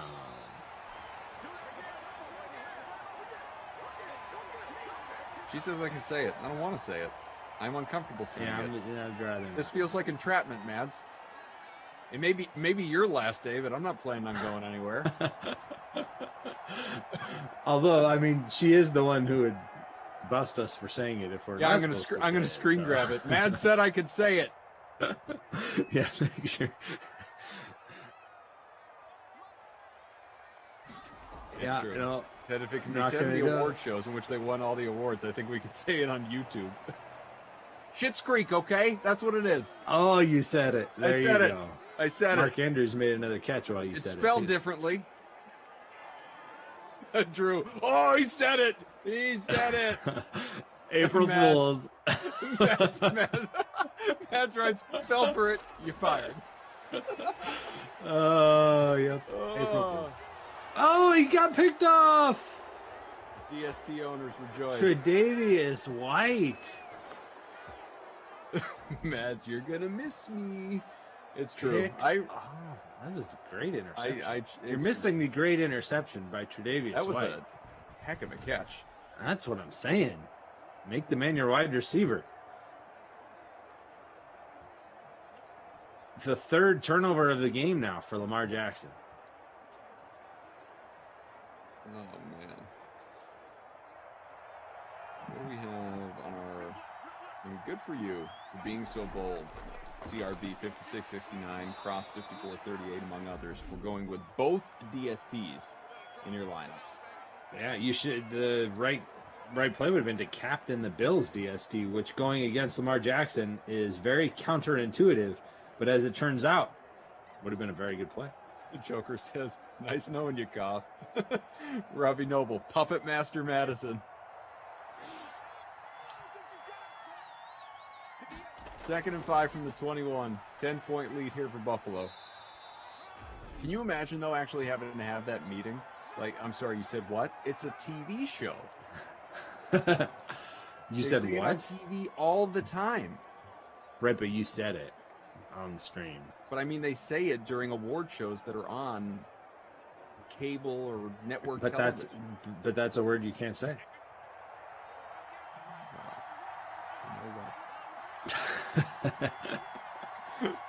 No, I was playing my part in the drama right there. In the drama. I really don't. Yeah, no, whatever. First down. Hit the like for me. Let's get to 200. Maybe we can get Koff unfired. Frangelico, how fitting for Madison's last sim day to also be Adam's last sim day. Taking him out with her. Mads, if you wanted to hang out more, there are other ways to go about it. You don't have to just free up my schedule. Trying to support a family here, earn a living. Josh Allen kneeling down to end this sim, which was, frankly, pretty underwhelming. 17-7, not a lot of points. One of the worst Lamar Jackson performances I can remember in a long time. 3 turnovers. Did get the 100-yard rushing bonus, so his fantasy total will still be decent. But 3 turnovers. After that opening drive by the Ravens, their offense really struggled. And the Bills' defense played well. Give them credit with that diving interception by Tre'Davious White to end the last drive. A couple forced fumbles. And they were able to turn the Ravens over 3 times and hold them to just 7 points, which is a big ask in these sims. The Ravens usually put up plenty of points. Not so much today. Scott says, I thought South Park allowed us to say that word on TV. So I think the way it works for Comedy Central or for cable is that you can say it after a certain hour. Or X number of times or whatever. I don't know exactly what there are certain regulations in place for that sort of thing. Josh Allen goes for my goodness, 101 in the air. Hey, he threw a couple of touchdowns. Lamar only passed for 97 yards, a touchdown and an interception as well. We'll look at the rushing and receiving numbers too. So Josh goes for 67 on the ground to Lamar's 110, but again, he fumbled twice. Allen rushed for a couple of touchdowns. Singletary 39, Ingram 21, 14 for Dobbins, Moss 9. We'll look at the receiving numbers in just a moment. Dobbins 3 for 23, Brown 3 for 43, Andrews 3 for 34, Snead 2 for 16, Smith 2 for 15, Diggs 2 for 38, Boykin 1 for 21. We could say Boykin here. 1 for 5 for Singletary, Brown 1 for 4, Ingram 1 for -1. All the numbers are pretty much bad if your name is not Josh Allen or Lamar Jackson. Yeah, so Josh Allen gets the Player of the Game award with his 2 rushing touchdowns and 21 fantasy points or so in a flex spot. Man, the Not My Kid award, you could go a lot of different ways. Can I just say, by the way, I'm a little surprised that you didn't go Bills DST with the dozen points at 7% ownership. Yeah. Honorable mention. You know what? it's hard because Josh Allen he had so many more points. Like in the captain spot, Josh Allen was 30. Look at the ownership. 79% owned. Yep. In our smaller free roll, I was looking at the bigger free roll. He was owned in 70% of lineups, captain in 11%, and obviously the 6-way tie for first right now is built around him as the captain. So that's why I went with him. But they do have the Bills too. So I mean that definitely they made a very strong case too with those 3 takeaways. Turnovers. You know what? Let's give it to the Bills DST. They don't get enough love. At only 4-4, they were a cheap play, 10% owned. We're gonna go with the Bills DST. It's a little bit more of a surprise. You did. You in. Or actually the Bills do. The Bills won, really. Now what about the Babysitter Billy Not My Kid award? Where's that? Yeah, I mean, is it Lamar? No, because he still had the 100-yard rushing bonus, so he ended up as a decent play. It's true. I mean, Lee actually, Smith the winning lineup of our small free roll has him at captain. Yeah. Right. So I wish I could give it to him because it was such an underwhelming performance, but his final numbers are actually not that bad. I think I'm going to go with Mark Ingram, who was owned in just about half of leagues because he was so cheap, but he only finished with 3 fantasy points. So a disappointing day for him. He was cheap, but as a result of him being cheap, he was in a lot of lineups. Justin Tucker also with a bad day in a third of lineups and only 1 fantasy point. So not much going on there. Lee Smith again was pretty bad, but we'll go with Mark Ingram for this one. Very good. Well, not to get emotional, guys, but we only have 1 sim left of the early classic and of producer Madison's sim career. I know he's getting all choked up, making me say things that I'm just uncomfortable with. It's okay, Colin. You can say it. It's all right. You can say goodbye. More. It's going to be okay. We're going to get ourselves together. All right, Vikings and Colts. It'll be me and Jason Rossi and a whole cast of characters. Everyone's coming into the Zoom for producer Madison's little virtual send-off. I'm just going to need to clear that with her first because she's in charge. She'll lock the room. She won't let anybody. Yeah, that's the early bird special. The happy hour sim. Dolphins and Panthers, Rossi and Christian. 8 o'clock, Cards, Rams. Brendan Glasheen, Brandon Cristal, Brendan and Brandon together again for Jaguars, Packers, Madden After Dark. And Frangelico will be back with us along with Mads and Drew coming up in about 45 minutes. We will hit you with a little pregame action again for Vikes and Colts. Jump in the free roll. That means you, Danimal, and everybody else. Go to the DK Sim Fam Friends League, and you will see the contest right there. Hop on in there before it fills up. And also a question for everybody. It's rhetorical because we got to go.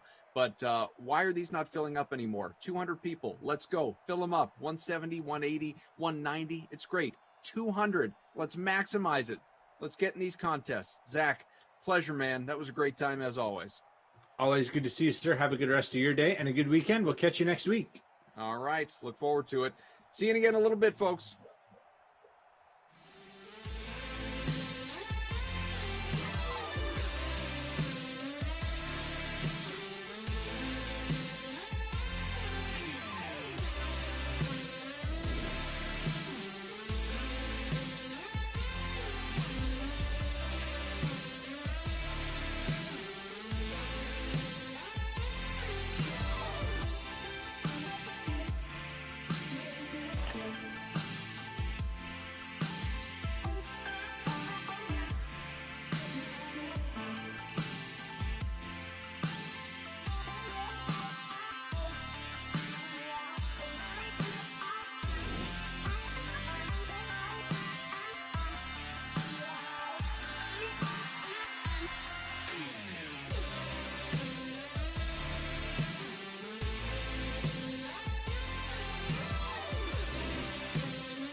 Welcome back to Simland, everybody. The Dream Stream rolls on here on a Thursday where for the last time, this is not an April Fool's gag, for the last time, producer Madison is producing a Madden simulation. I guess pretty soon we're just going to have to call her Madison. He's Jason Rossi. I'm Adam Kaufman. How are you, man? I'm a little sad. I'm a little choked up. This is emotional for me, but we're gonna send her out right, all right? And then we're gonna boot her out and like do all that stuff like most hard companies. I don't think DraftKings would do it. When you're just like gone, like your last moment, like 5 o'clock today, they just deactivate everything, Madison. See you later. Yeah, gone. Thanks for coming. It's been real. Get out of the Slack channel. This account is no longer active. Yeah, it's like, wait, I tried to message her something, but I guess not. You know, you more than anyone else like to joke about how I often try and give Madison tasks, like to tell our producers what to do, most especially Madison. It's happened, yeah. It's maybe once or twice. The only thing that I ask of her, which she is just balking at repeatedly behind the scenes, is just turn the mic on for a hot sec just to say goodbye to the people. That's it. I just wanted her to turn the mic on to say goodbye. We don't need to turn the camera on. We don't need to see if you don't want to be seen. Don't need to have a whole, like, Tara Lynn Jesse joins us for a conversation. Just, bye, fam. It's been real. Thanks. Love you. And here's why. I don't think it's for her, and I don't mean this rude. It's for the fam. Like, they love Madison. Like, every time. They love Madison. And like that's such a compliment to all the work and effort, and like she does so much more than you guys even know, probably more than I know. All I know is that I text her some stuff, or I'll make fun of people in a text message, and probably more people making fun of me in text messages to her. But she's meant a lot to this fam. Like she's done so much behind the scenes. So I think a simple thank you, I'll miss you on a mic wouldn't hurt nobody. Yeah, she says if the chat knows me at all, they know that I will not come on the sim. Yeah, no, I think the chat has learned that you're stubborn, Mads, but we still want you. We're going to peer pressure you for the next hour. Yeah, today is the day. I will not call a single play. I know that sounds crazy, DK and Pam, but I will not rest until we hear Madison's voice on the sim. We'd never do it, so it's such an empty threat. But what if Rossi and I just said, you know what? I mean, you can make us be here, but you can't make us talk. We're just going to sit here silently the entire sim until Mads turns on her mic just to say, okay, thanks. That's it. And then we do our jobs. Rossi, what's she going to do? Not put us on the next schedule? Well, I think she has one more to go. Nope. Oh, it's already been changed. Done. Oh, okay. The handoff is complete. Oh, so who do I have to butter up now? Who do I have to go? Now you got to kiss up to Drew. Oh, okay. All right. That's easy enough. I already do that. Yeah. Anyways, no, but I think that's a good, like, I am a petty human being when I need to be, as you know. Yeah, seen it. It's happened. Yeah, I will sit here put my hands underneath my butt and shut my mouth, and it'll be the most likes ever on a broadcast. You see? Stay tuned. 3rd and 2 from the 35. We are obviously here with you, Jason Rossi, Adam Kaufman, Madison, for the last time producing a sim. Drew, our technical director for Angelico and Game Ops. Love to have you all here.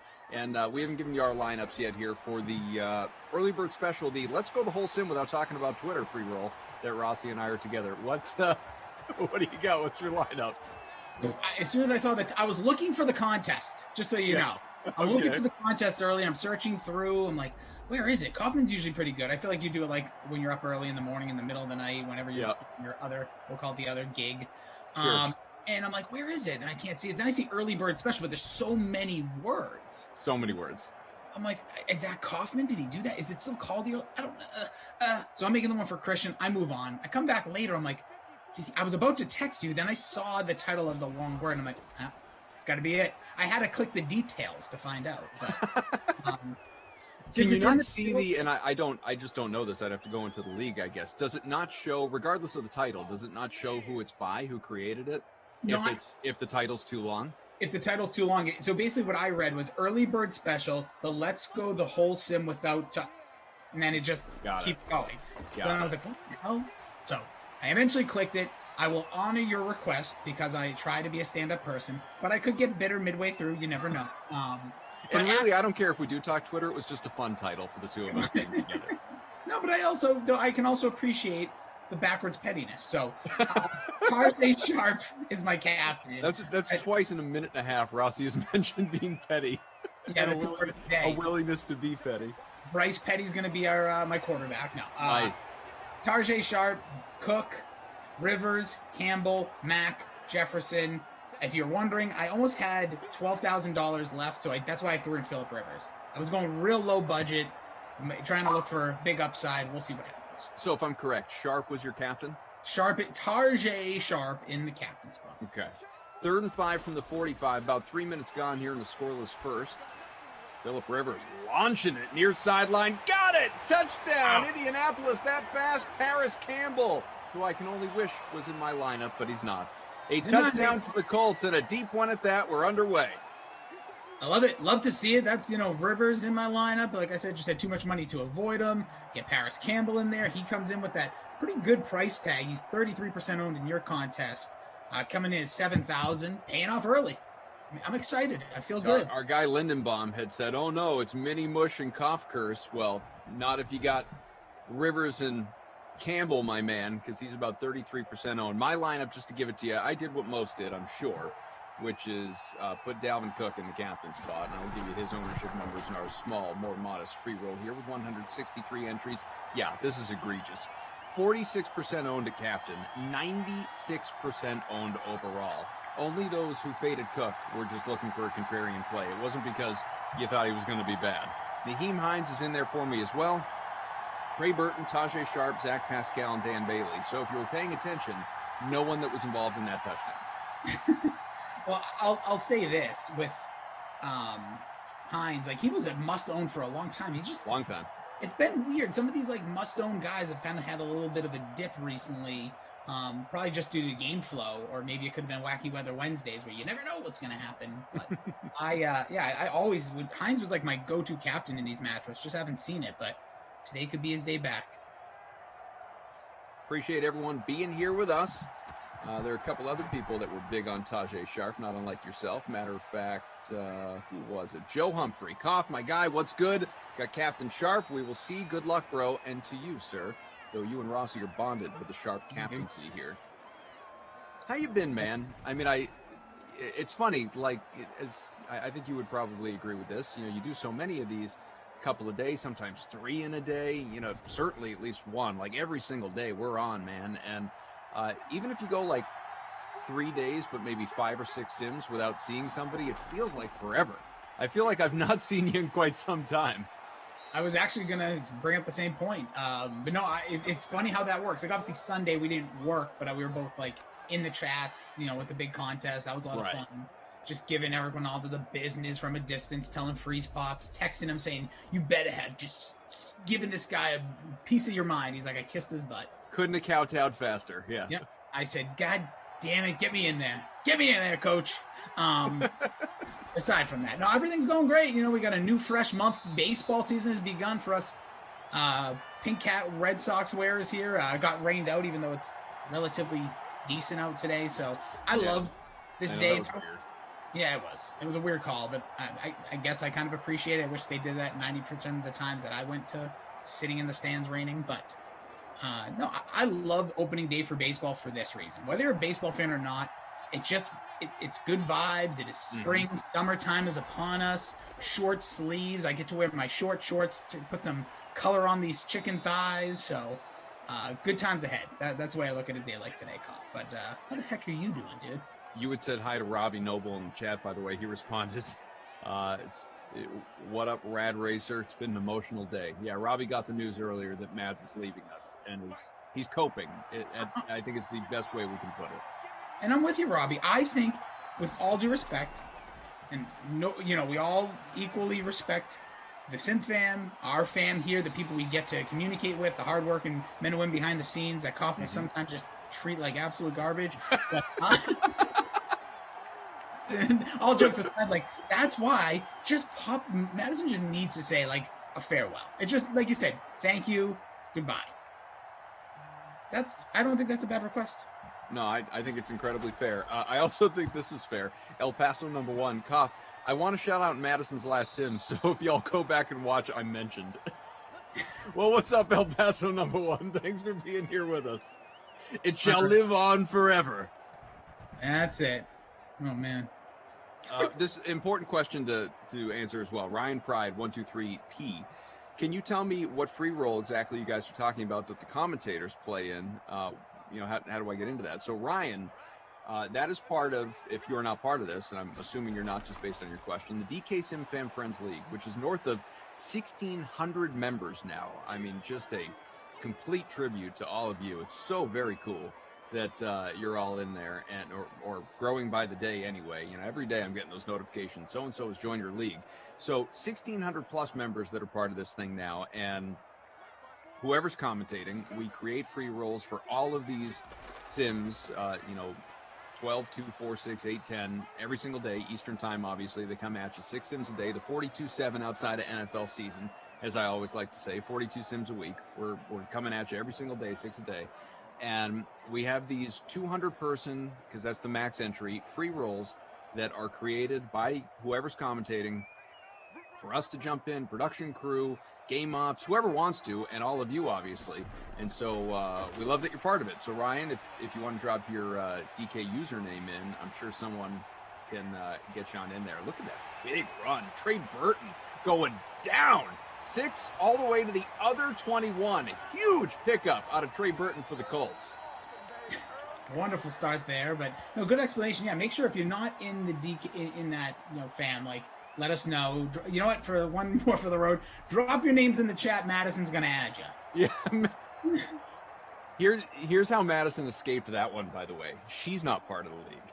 So because she's not part of the league, she technically can't invite people. Mads, by the way, with the wrench, said in the chat, guys, I am sorry, and please don't take it personally, but I am not coming on the broadcast. Standing my ground here. Koff and Rossi don't seem to get it. Kicking Club says, thank you for all you've done to Mads over the year, and no worries if you want to keep your privacy. Madison, the chat is good enough, says Bucky. Thanks for all the hard work and dealing with knuckleheads like me. So how about we do this then for Mads? Don't see us, Mads. They get it. They don't get it. Two people. Two people. Great. 2 people out of the 8,000 watching support the fact that you're not going into the chat. But look, if she's not going to do it, because Lindenbaum now, no worries, Mads. Good luck with your new job. Well, nice to know your producer, Madison. Peace. This is Congo Cab. Ryan, I see your username. I'm going to add you, my friend. Says Mads, do you have laryngitis? If everyone wants to if Mads is not going to turn on her mic, which is fine, that's her right. I can't force her to do it. I can peer pressure like you read about, but obviously, she's not going to do it. So if you all in the chat want to say your goodbyes to Madison and express your appreciation for, all that she has done over the past however many months, during this pandemic year that she has been with us, then I am happy to read all of those comments aloud in celebration of producer Madison here today. Second that emotion. I like it. Fantasy Hawk. Madison, put me in timeout one last time for old time's sake. That's a good one. That's good. That is good. You got Dean, Madison, you're the best. I love when people say that. And it says you'll be missed. Best of luck in your next venture. Hey, keep them coming. We'll read them all. Let's mute everybody, Madison. Why don't you just put everybody on a timeout? Everyone in the chat just gone. Gets, and we'll see who's left. Like the one person left who's available to type for those 5 minutes. First and goal, Marlon Mack. We got a flag. Ryan Pride, I'm adding you right now, pal. If nobody did it already, I'm throwing you right in there. Sent.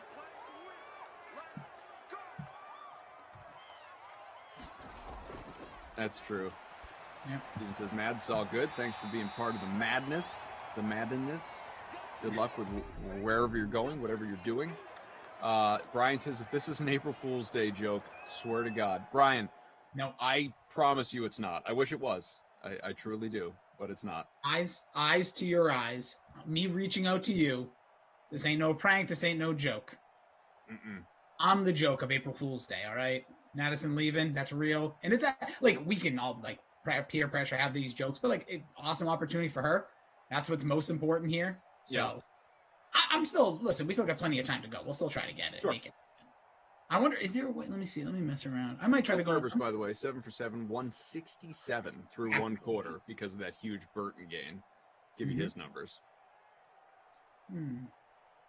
Just hacking the internet to try to get Madison on live later. He's got 2 for 77. Kicking Club says, Cough, I'm surprised that you can multitask and read the comments now. Guess you're practicing for when Madison is gone and can't do it for you. Had to laugh about that one. Mads does, as all of the producers do, definitely does, cherry pick some of the favorite comments and put them in our Slack channel to make sure they're not missed. But I tend to have my eyes on the chat just to make sure, because there's some that I choose to read that the producers don't pick out. Oh yeah, but I always like the ones they pick out. That always makes me laugh. Yeah. Producer Mads for life, says Cody. Thanks for helping us all through the madness of 2020. Brian says, I might shed a tear, and I only knew her as producer Madison.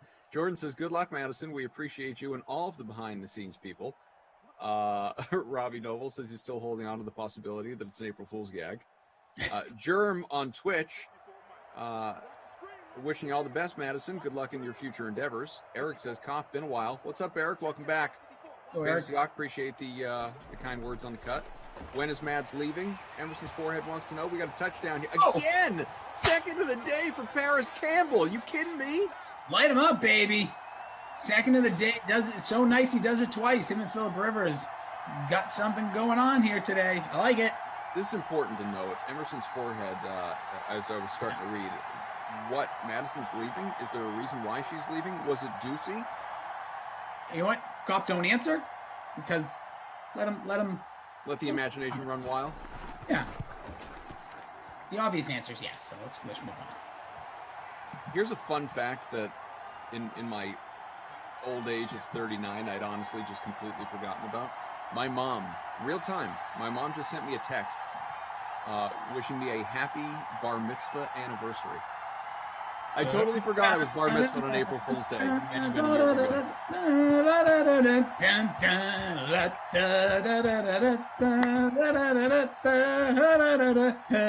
Hey! Awesome, dude. I love it. No.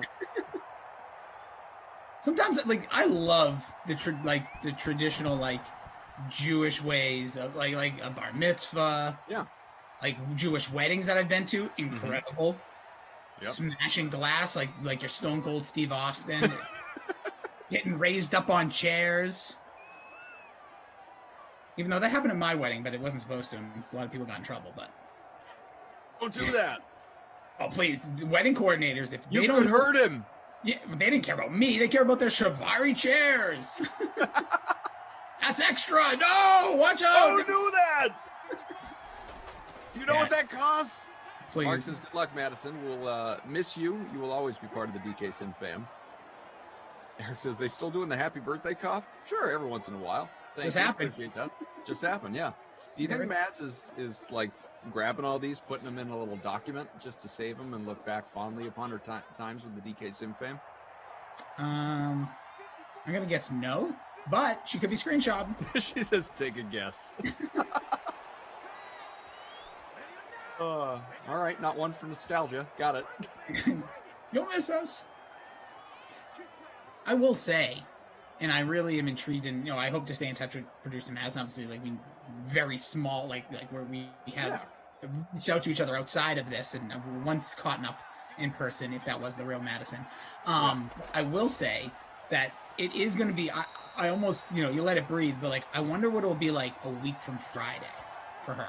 Because I remember when I departed out of what I was doing, my most media gig, even though she's still going to be in the world. But it's really bizarre. Cough, if you started at, Hess Gas Monday, running the entire company. Sure, naturally, that's what would happen. Yeah, that's what you do. It's a natural transition. And it would just be this weird feel. It's just bizarre when you take a step out of whatever multimedia type of work you do. It's a very strange thing. And you're especially that first week, you're what is this? There's a whole world of real job type stuff out here. Well, to that point of it being just such a strange year in general, obviously, because I'm assuming with her next gig, it's still going to start out as virtual before, and who knows, maybe she'll be forever work from home. I have no idea what her setup is, but assuming that she at some point in time is going to go back into an office on a regular basis, she just, even right now, she's saying to us, she's like, I'm going to be exhausted. Like going from doing this to a real job for, 5 days a week. That's going to be, obviously your more traditional hours. I don't have to explain this to you. You do this. So many out there do this. It's going to be in a meeting right now. It's going to be exactly. It's going to be quite a change in lifestyle or routine. Maybe is a better way to put it. Going from the dream stream to what's next. Yeah. Glash is in the chat, by the way, and says tonight's buzzword is Mads. Guess who won't be tuning in for it? Jeez. No, she says she's honored, Glash. She's honored. Those are her words. She even included an "aw," or maybe it's like an "oh." I'm just quick shout out to Glash. I did tune in a little bit. Glash, nice job today. Listen to him on one of the other sports stations. Oh yeah, I saw him promoting. He was doing a little radio today. Yeah, saw him on the old boob tube. Nice. Yeah. Bill's saluting Mads, by the way. Chris Robinson, it's a good line right here. Of course, Koff was bar mitzvahed on April Fool's Day. The joke being he'd become a man. LOL. Got him. Dang. Got him. Mike says let's all swear in the chat just in tribute. There you go. If everyone's looking for the celebratory band, then sure.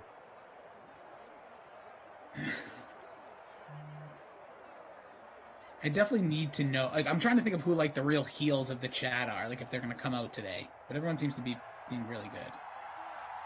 I don't see is my guy Obi in here? I feel like his hateration has just been overpowering me recently. But he seems like he's either taking a break or we'll see. Darth says we should rename, but trust me, if Obi-Wan were here, we'd know because he'd be coming after me, relentlessly. Equally, my friend, equally. Maybe that's why he's not here. It's too much he would have to write. The great irony is that he hates us and loves Kenny. And you know what? Good for him. That is perfect. CJ says in Twitch, Madison is leaving due to peer pressure from Koff. It'd be the other way. It'd be peer pressuring her to stay. Dart says we should rename one of the post-game awards in Mad's honor. She asks Mad's MVP. I don't think that works, though, because that's already we've already got the signage, so to speak. We've already. Oh my! I feel like we got to figure out something new. How about the Mads moment of the game? Here it is. I like this. I wish you guys could all see him because not only he's even sitting in a certain way that he's about to throw his voice. It's going to be a whole different thing. It's going to be a me impression. This is good. Here we go. You can't do that. Well, we could give her the MVP name, but it's already been titled, and not to say what it's named. We couldn't redirect. We have signage and naming rights, and there's a lot of things there. We could never change something that is so legitimized here in Simland. So maybe we could come up with the Madison, Memorial Services Day game or something. Maybe do something in between the Sims, like a slate. Because we can't change the name. Of all the things that I do, I know I don't do that. Well, you have to come up with fake characteristics to character. Yeah, that's true. What else do we have in the chat? I don't understand. So Glash wrote, I'm just trying to understand this one. It's like a weird dig that he said, changing jobs, talk to Adam Kaufman to hear how much it's going to suck. Is he saying I'm speaking on behalf of Mads? I was just reading what Mads was saying to us in the Slack channel, Glash. But I do have experience changing jobs. I could speak to that. Yeah.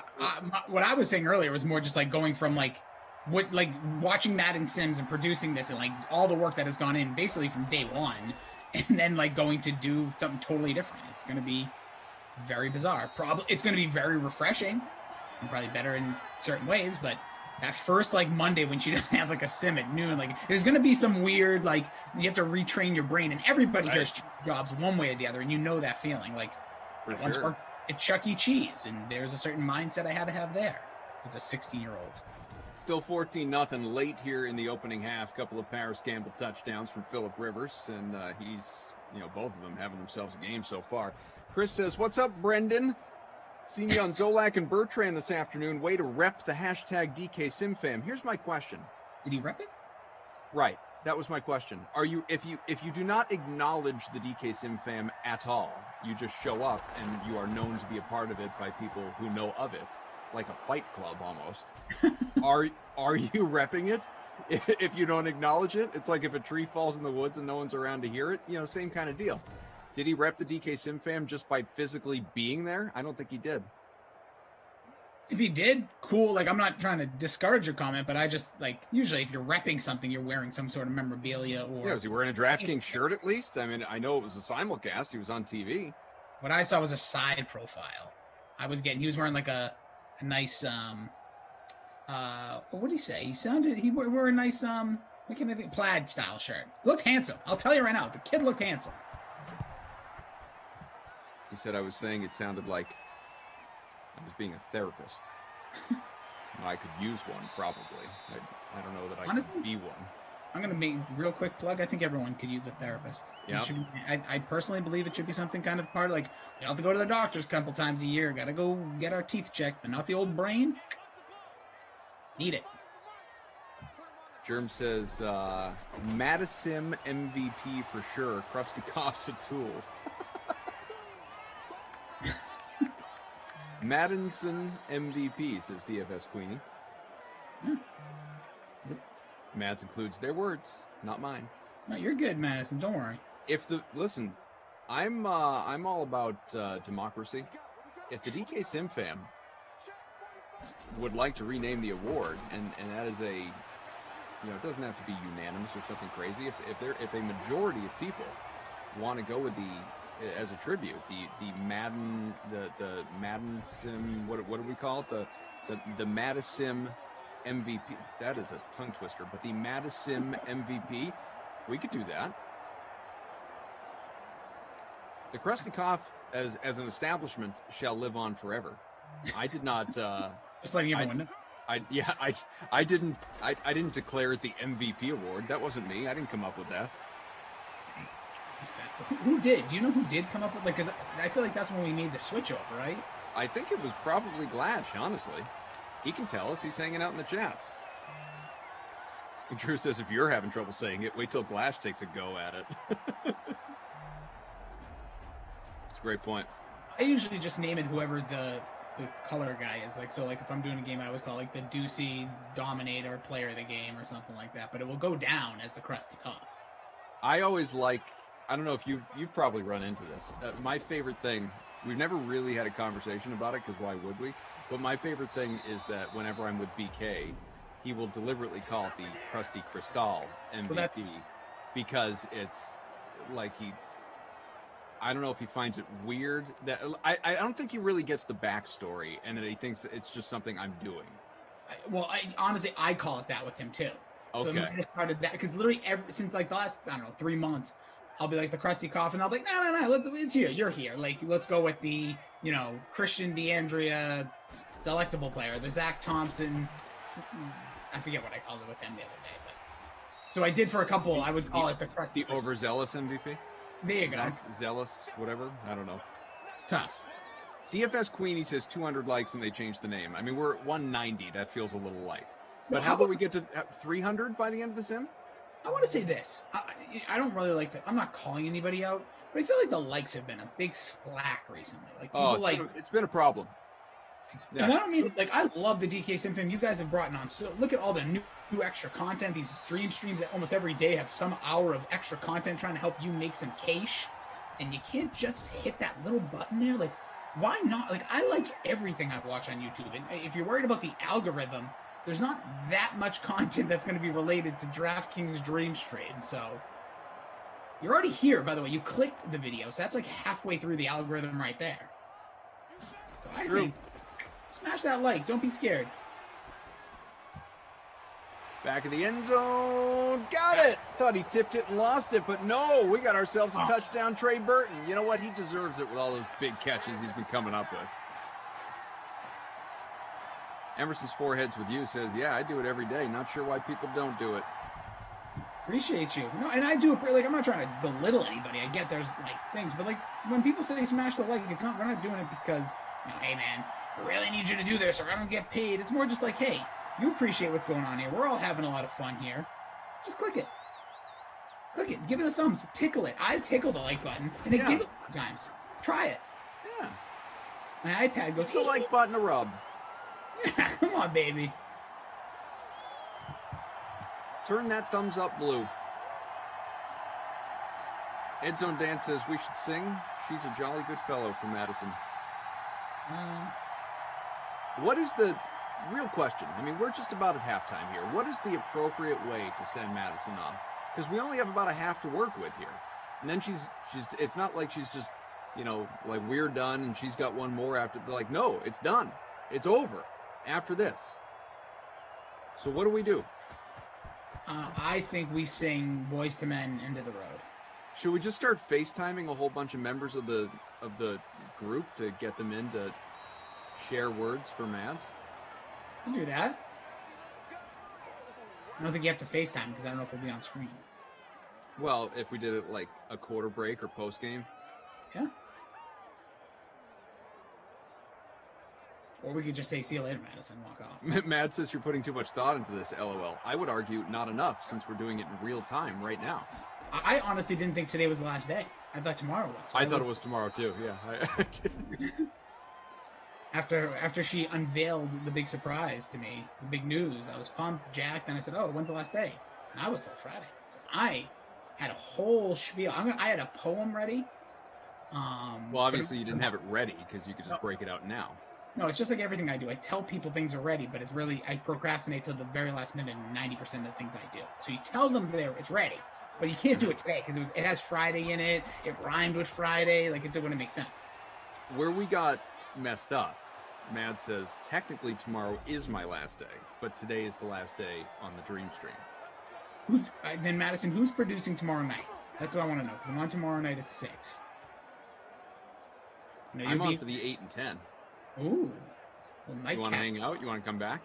Nope. Actually, I'd rather do the 8 than the 6. Maybe I'll do a switcheroo. Who knows?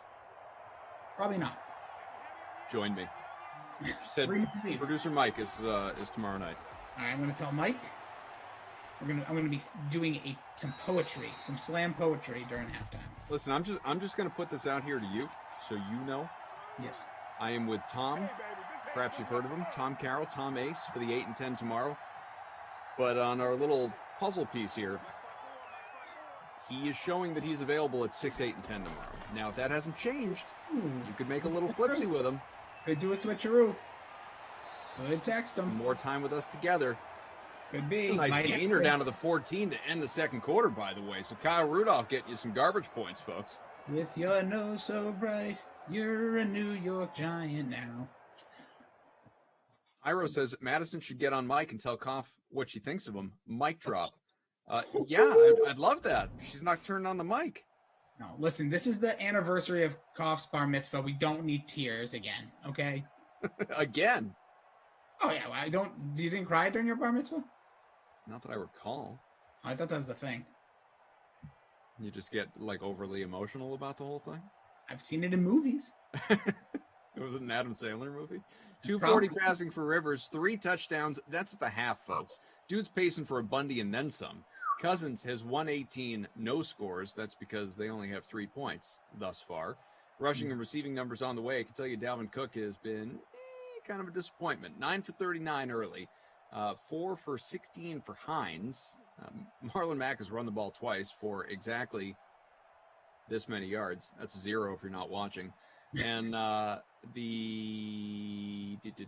Trey Burton already in the bonus, 5 for 116, a touchdown, 4 for 52 for Pascal. How about 3 for 57 for Paris Campbell in his 2 scores? Rudolph, his only catch, we just saw it for 42 yards. Big gainer. Love it. Yeah, this is very interesting. And, the Paris Campbell, like I said, 7,000, he shows up, plays well most of the time, but I didn't expect this in the first half. You mentioned Phillip Rivers.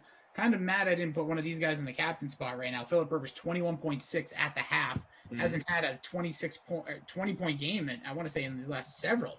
Last time he went to 20 was 5 sims ago, and he could break his 36 is the last time he's been like higher than this in a long time. 26, 24 a couple times in there. So he could break his own little number, at least in the last, I don't know, 2-3 months worth of sims. Sure. Absolutely. Be great to see. A little history in Simland. We're here for. Tajay Sharp, that 1 for 11 kind of hurts, stings a little. We'll get over it. Throw some powder on it, move forward. Let's go. Hit the like button. I will put it out there just because I really don't even think it's possible. If you got, and I'm basing this solely on the 309 people watching, not because we're incapable of reaching this number. If people want to go with the Madison MVP or some version of that for our post-game awards, 300 likes by the end of the sim. We need 91 to be exact. I would even go higher. I want to challenge these people, and it's not that I don't want it to be renamed. Well, but that's what I mean. You can't challenge them beyond the point of like number of viewers in the YouTube space. They can figure it out. They get your friends and family get in here. No. Not easy. Oh, Cough, I got one for you. Ready? I got a couple things. One, I want to tell you a very brief story, very quickly. Take your time. I'm not going anywhere. All right, perfect. So there was a little realignment. So like Madison, a lot of good things are going on in the world, by the way. Madison's new job. My wife actually just gotten a new job. So good stuff. Congrats. So in my outside of Simland activities on a daily basis, there was some realignment, some promotions, good things. Great. I see a familiar face in a meeting. We had a Zoom meeting today. I'm looking at this guy. I'm like, I swear I know him. So we all go around the horn, like introduction, his new team, yada, yada. Mm-hmm. So one of the things they said, say a fun fact about yourself. So I always start with, I'm a huge professional wrestling fan, and my very first on the books, like the IRS took money from me, was Chuck E. Cheese. It was my first like actual like pay stub job. Okay. So I did like paints and odds and ends, when you're a young kid helping out your neighbors, friends, whatever. So we go around, some guy goes, my first job was at Chuck E. Cheese, and I worked with Jason. I go, what a small world. So then we recognize, like, you've seen faces, you're like, I think I know that guy, or I've seen him in the world, this wacky thing we called life. Yeah, and so funny enough, we never talked to each other since, probably barely talked there. Yeah, we both worked at Chuck E. Cheese when we were probably 16 years old, and now look at us now. That's unbelievable. It was weird. This was a solid, 25, 30 years ago? No. No, this 15, 20 years ago. Sorry. 20 years ago, to the day. Yeah, right around this time, because it was 2001. Remember, it was 20 years ago. So that was one that I was just like, it's just weird, how that happens. I'm sure people have had that, when you cross paths with people, but, that was a strange one. Me and you had known of each other. Right. But we had never really, had a conversation. We had an awareness of one another. We physically met for 10 seconds once. Yep. And that was it. Party. Yep. Yeah. And then, but yeah, it's weird how that stuff works. And it just kind of blows your mind. It just always shows that it's such a small world, even if people don't really believe that. I will say though, we're getting a little too inside probably for the people, but at least to involve people that everyone in the chat is familiar with. I was, both working, at competing radio stations, I knew your name. I was, again, aware of you. But it wasn't really until I got friendly with Babysitter Billy, who is obviously very close to you. And, people know about the podcast and whatnot, Pop Culture Pile Driver, make sure you subscribe, it wasn't really until that point that I started, hearing about you all the time, where I, really, you were more than just a name. I actually, knew about you a little bit. Scary. No, welcomed. Well, yes, I understand that, but how much can Billy talk about? What the hell is there to say? You'd be surprised. He's very lonely. That's a good point. Poor guy. I'm trying to sell him my coach right now, but the other don't thing, give him any discounts. Drive up the price. No, you go up on when it's your friends. People think go cheaper. No, you expend more because you're going to get more out of the money. Think about it. Although I don't know if you know this. I honestly don't even know if I've told it on the stream. I don't know that I remember, but I was able to acquire a PS5 when... Yes, you did tell me. And And so I obviously I didn't give it to him, but he was looking for one. I sold it to him for, I didn't upsell him. I sold it to him for what I paid for it. And but he sent me a gift basket in the mail. He sent me a thank you gift basket. And I remember texting him saying, like, what the hell? like the money for the item was enough. I didn't need like little candies or whatever. It was very thoughtful, but I said this is very unnecessary, and really makes me a little uncomfortable. I feel you, but it is a nice move. Like, am I supposed to send you a thank you note for your thank you basket now? Like, what? It feels like you're turning into an episode of Curb at that point. Like, what am I supposed to do with this? And then, it's funny, he turns on the PlayStation, doesn't work. Does he pull like a Michael Scott and come back and try to take, like, where are the chocolate-covered peanuts? Right. We ate them. Well, I want them.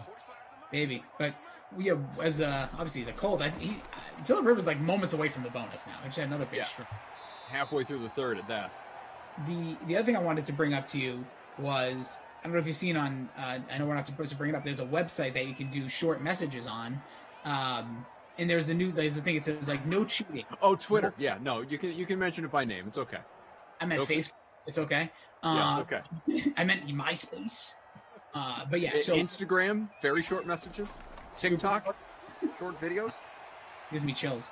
It says no cheating. What was the last movie you watched? So even behind the scenes crew, people in the Sim fam, what was like, I don't know why it's no cheating. Like, what are you going to do? Like, look up your like DVR? But like, what was the last movie you all watched?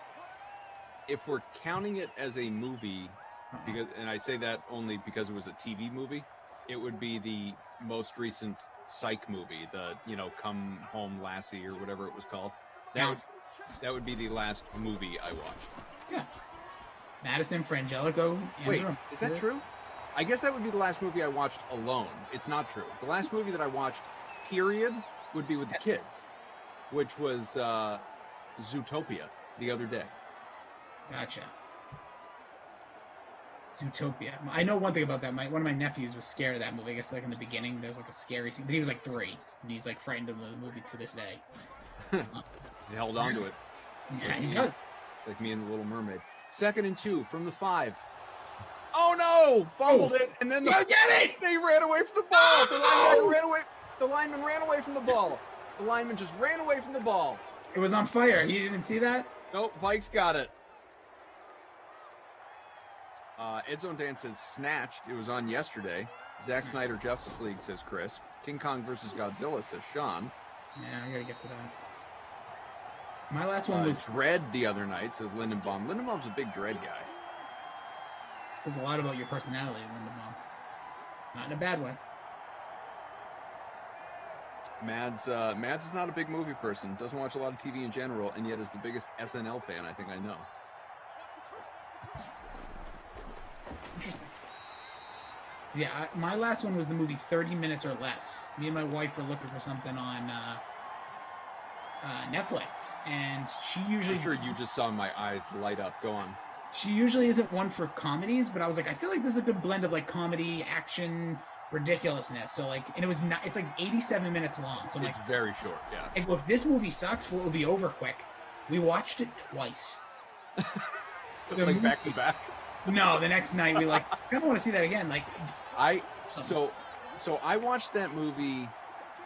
I don't know, around when it came out, not in the theaters, but around when it came out. I distinctly remember like, oh, it's on HBO or whatever, and I put it on, and I liked it, but somewhere over the course of time forgot anything and everything about it other than who was in it. And then at some point, I don't know, a month or so back, like just, I don't know, sometime during this pandemic here, but fairly recently, like you said, I was scrolling through Netflix looking for something to watch, and I saw it was there. And I was like, I don't really remember this movie other than I love the cast. Yeah. Like I love, McBride. I'm a huge Nick Swardson fan. Eisenberg is good in certain roles. Aziz Ansari is great. And it's like, I'm gonna throw this on, and I laughed way harder than I expected to. It like even apparently the second time through. That's exactly it. Danny McBride. Like this had to be like the impetus for Which one, Kenny Powers? For Kenny Powers, yeah, thank you. For Eastbound and Down, because I know he's basically the same guy in everything he's in, but this was like next level. I feel like Kenny Powers was born out of this role. I wouldn't doubt it. Because the one thing I'll say about Aziz Ansari, Chris Robbins says no one likes Aziz Ansari. He is not a good actor in this movie, but it's almost. I almost find it funny because Jesse Eisenberg, you can see in movies like this that were probably a lower budget. You guys, if you haven't seen this movie, I really do suggest it. Like I said, it's like 87 minutes. Starts off, you're just kind of moving and grooving. If you like Dumb and Dumber, imagine that style, but like with more action and just the plot is kind of ridiculous. But with all that, you have 30 minutes or less, Matt. Yeah, 30 minutes or less. It's really funny, but the opening scenes, you can tell just the way film and things have been changed. Like Aziz Ansari looks like he's reading. Like he's not a good actor in the beginning of this movie. And Jesse Eisenberg, who's a very talented actor, you can just see it's polar opposites. Right. And then as the movie goes on, Aziz Ansari either gets comfortable as the day's filming went on, and you can just tell it's very early for him. And you see that a lot if you go back to early look at some 80s movies with people you think were hilarious in the 90s, like movies like PCU, with Jeremy Piven. My heart. But he doesn't feel like an actor in some of those moments. It just seems like they're ad-libbing. Came to find out what happened, but yeah, he's not Ari Gold Piven, that's for sure. No, nowhere close. And but I like that. I like to see it's just like baseball, like sports, like in football, rookie season, right? They're okay, and then they blossom. Or a guy like Giannis, it took a couple extra years, and if you were the one that were watching him in those early years, I think this kid's got something. Good on you. Chris says, and I guess I could be wrong about this, but I'd have to IMDb it. Chris says, that's blasphemy, Kaufman. Eastbound and Down is epic and came out 2 years earlier. I really thought 30 minutes or less was first, but maybe. Yeah, I could be wrong. I thought 30 minutes or less I saw was 2009. But you have to remember, what was released first doesn't mean it was made for. I mean, you know what I mean? Sometimes. Also true. Because, and again, we don't know. I know the premise we're saying is maybe a producer, somebody saw this, or could have had similar creative people. That's another thing in movies and television. I'm just gonna look. Yeah, but movies and television, the internet, they could have filmed any movie. I'm talking about this in any case, something 2 years earlier before it was ever released. Because I think it was also in one of those. Oh movies. Yeah. Eastbound and Down was 09 to 13. 30 minutes or less came out in 11. Well, so my timeline was off. All right, so maybe Eastbound and Down inspired his character in that movie. Whatever the case, it's the same guy. You get my larger point. Do. We landed it either way. Jordan says, I saw Little Big League for the first time recently. It was great, better than I expected it to be. Great baseball movie. I love Little Big League. We're actually, you know what, Koff? I might put you on something. Anybody who wants to join this. So, me and Babysitter Billy is part of the Pop Culture Pile Driver. Check it out on my podcast. Plug. Before we get here to the end, is we do top 11s. That's our thing. Yeah. One of our fallbacks. So we just did top 11 female TV characters. Saw that. Next, I was originally going to do best and worst baseball movies, but I'm actually now thinking if I want to do top 11 baseball movies or top 11 baseball movie characters. Okay. But I don't want it to be just me and Billy, because with all due respect to me and Billy, that's how we base everything off of our personal list. I wonder if we open this one up. Obviously, it's going to take a little more math from me, but everybody, if a bunch of people put together top 15. Mm-hmm. And then I think I would do movies because that would be easier, because I think people have more. Movies is definitely easier than characters. Yeah, because characters you're gonna great. Let's be honest, Wild Thing's gonna win anyways. As I break my phone, right. I might do that. So you might get a message. In. I like it. There you go. Come up with it during the fourth quarter. Good, but no, I don't want to know yours. Yeah, I know. I don't like to read anything until I have my list locked and sealed. Trey Burton, by the way, 50+ in the captain spot. Chris says, way to back out of admitting you're wrong, Kaufman. LOL, just kidding. Chris, I mean, I looked up the timeline there. I admitted defeat. I'm just saying they're the same dude. Yeah, Madison's talking about bench warmers. I love bench warmers is incredible. Bench warmers is wildly underrated. Bench warmers 2 I never saw. I know John Lovitz was in it, but nobody else. Wait, there was a bench warmers 2? Yeah. Yeah. And you know who was in it? If I'm not mistaken, you know who was in it as I think like the lead was what's his name? Chris whatever at Oz from American Pie. Chris we all want to say Evans and we know we're all wrong. No, it's not Evans or Pine or, you know. I don't even want to read it because I want to get it right. I don't even want to look. I'm going to look. I'm going to cheat. American Pie, Chris. Don't say Klein. it though. Chris Klein. Damn it. Sorry. You had time. I know, I did.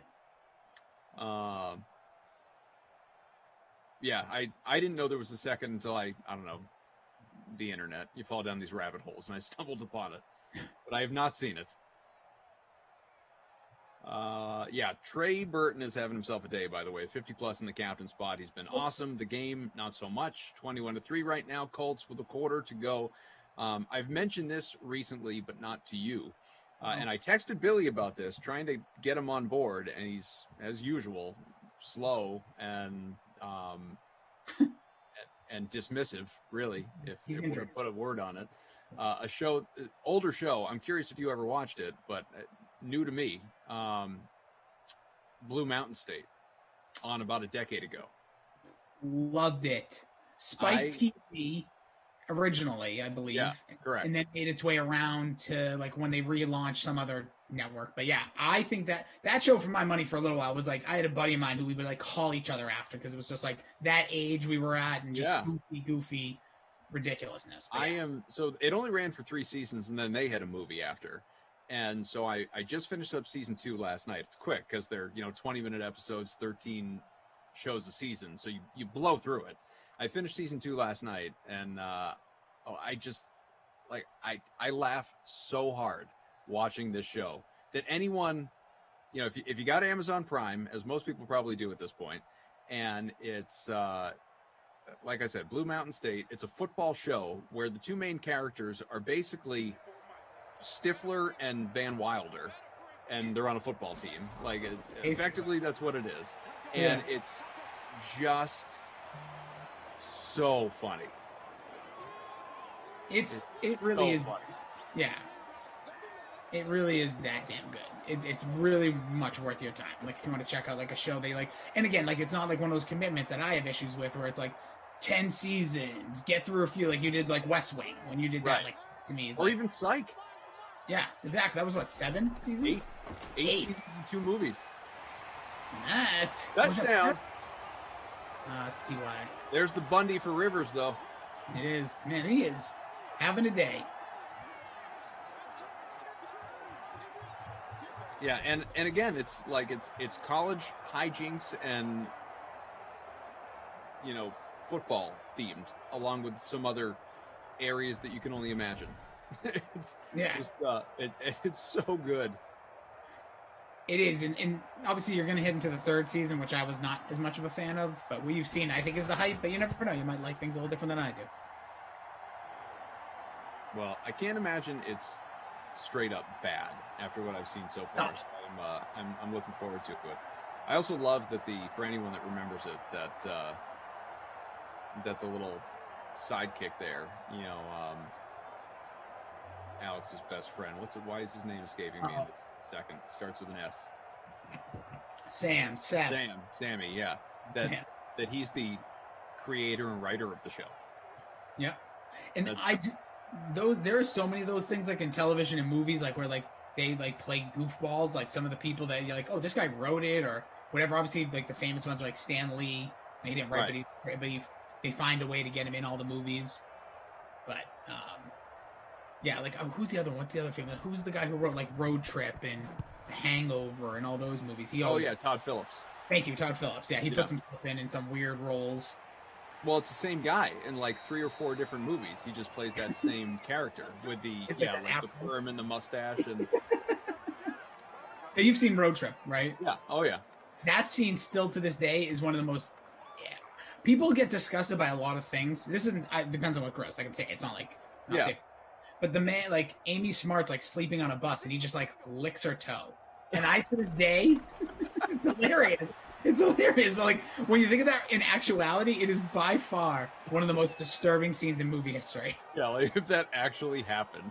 Yeah, like there's no prior conversation between the two. It's just boom. He just like looks, oh, she's sleeping. He just does a little quick tongue out lick, like lash licking snowflakes on the screen.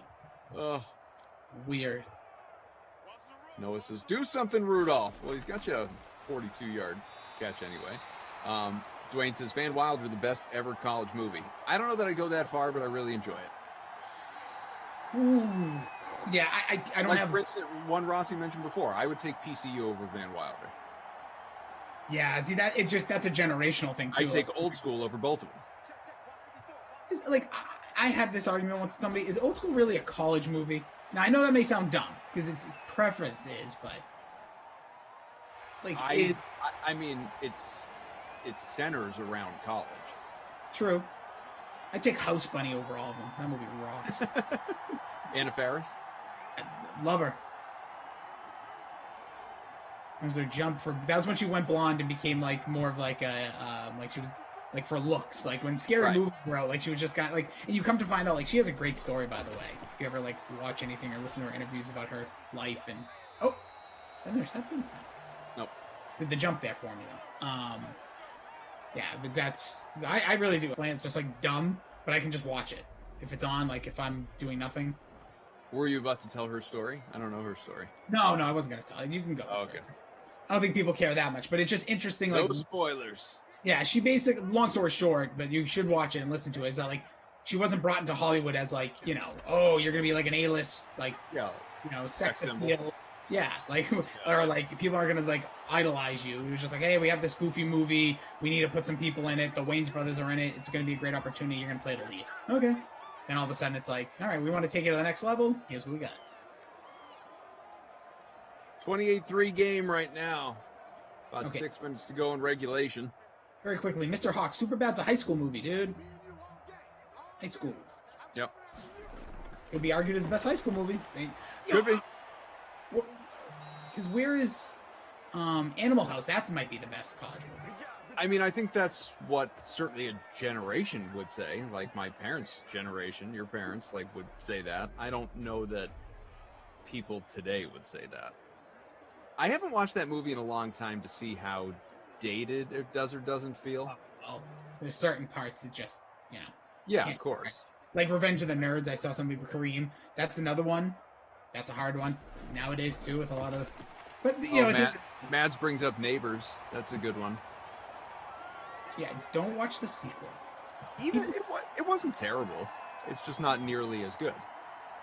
Just didn't make it. It was like uncomfortable to watch for me. It just was so like to me. Again, I'm not a comedy sequel guy. I don't think any comedy deserves a sequel. They're meant to be one-offs. I could make an argument. Of course you can. You're probably going to find some like Major League 2 when everyone kills me on that one. But aside from that, I like Major League 2. I mean, like Billy thinks Major League 2 is better than the original, which is kind of ridiculous. But I see it though. I see that with characters. It's funny. Yeah. But it's not as good a baseball, like all around movie. No, my exception to your rule there, Caddyshack 2, is 22 Jump Street is better than the original. Oh, wow. Touchdown. That was aggressive. I didn't catch that. Jefferson almost had him as my captain. Switched over Tajay late. Not happy about the switch, but here come the Vikings. Watch out. Can they put up another 20 in the last 4 Yeah. Mads is also shutting out Horrible Bosses 2, which I like, but the first one's better.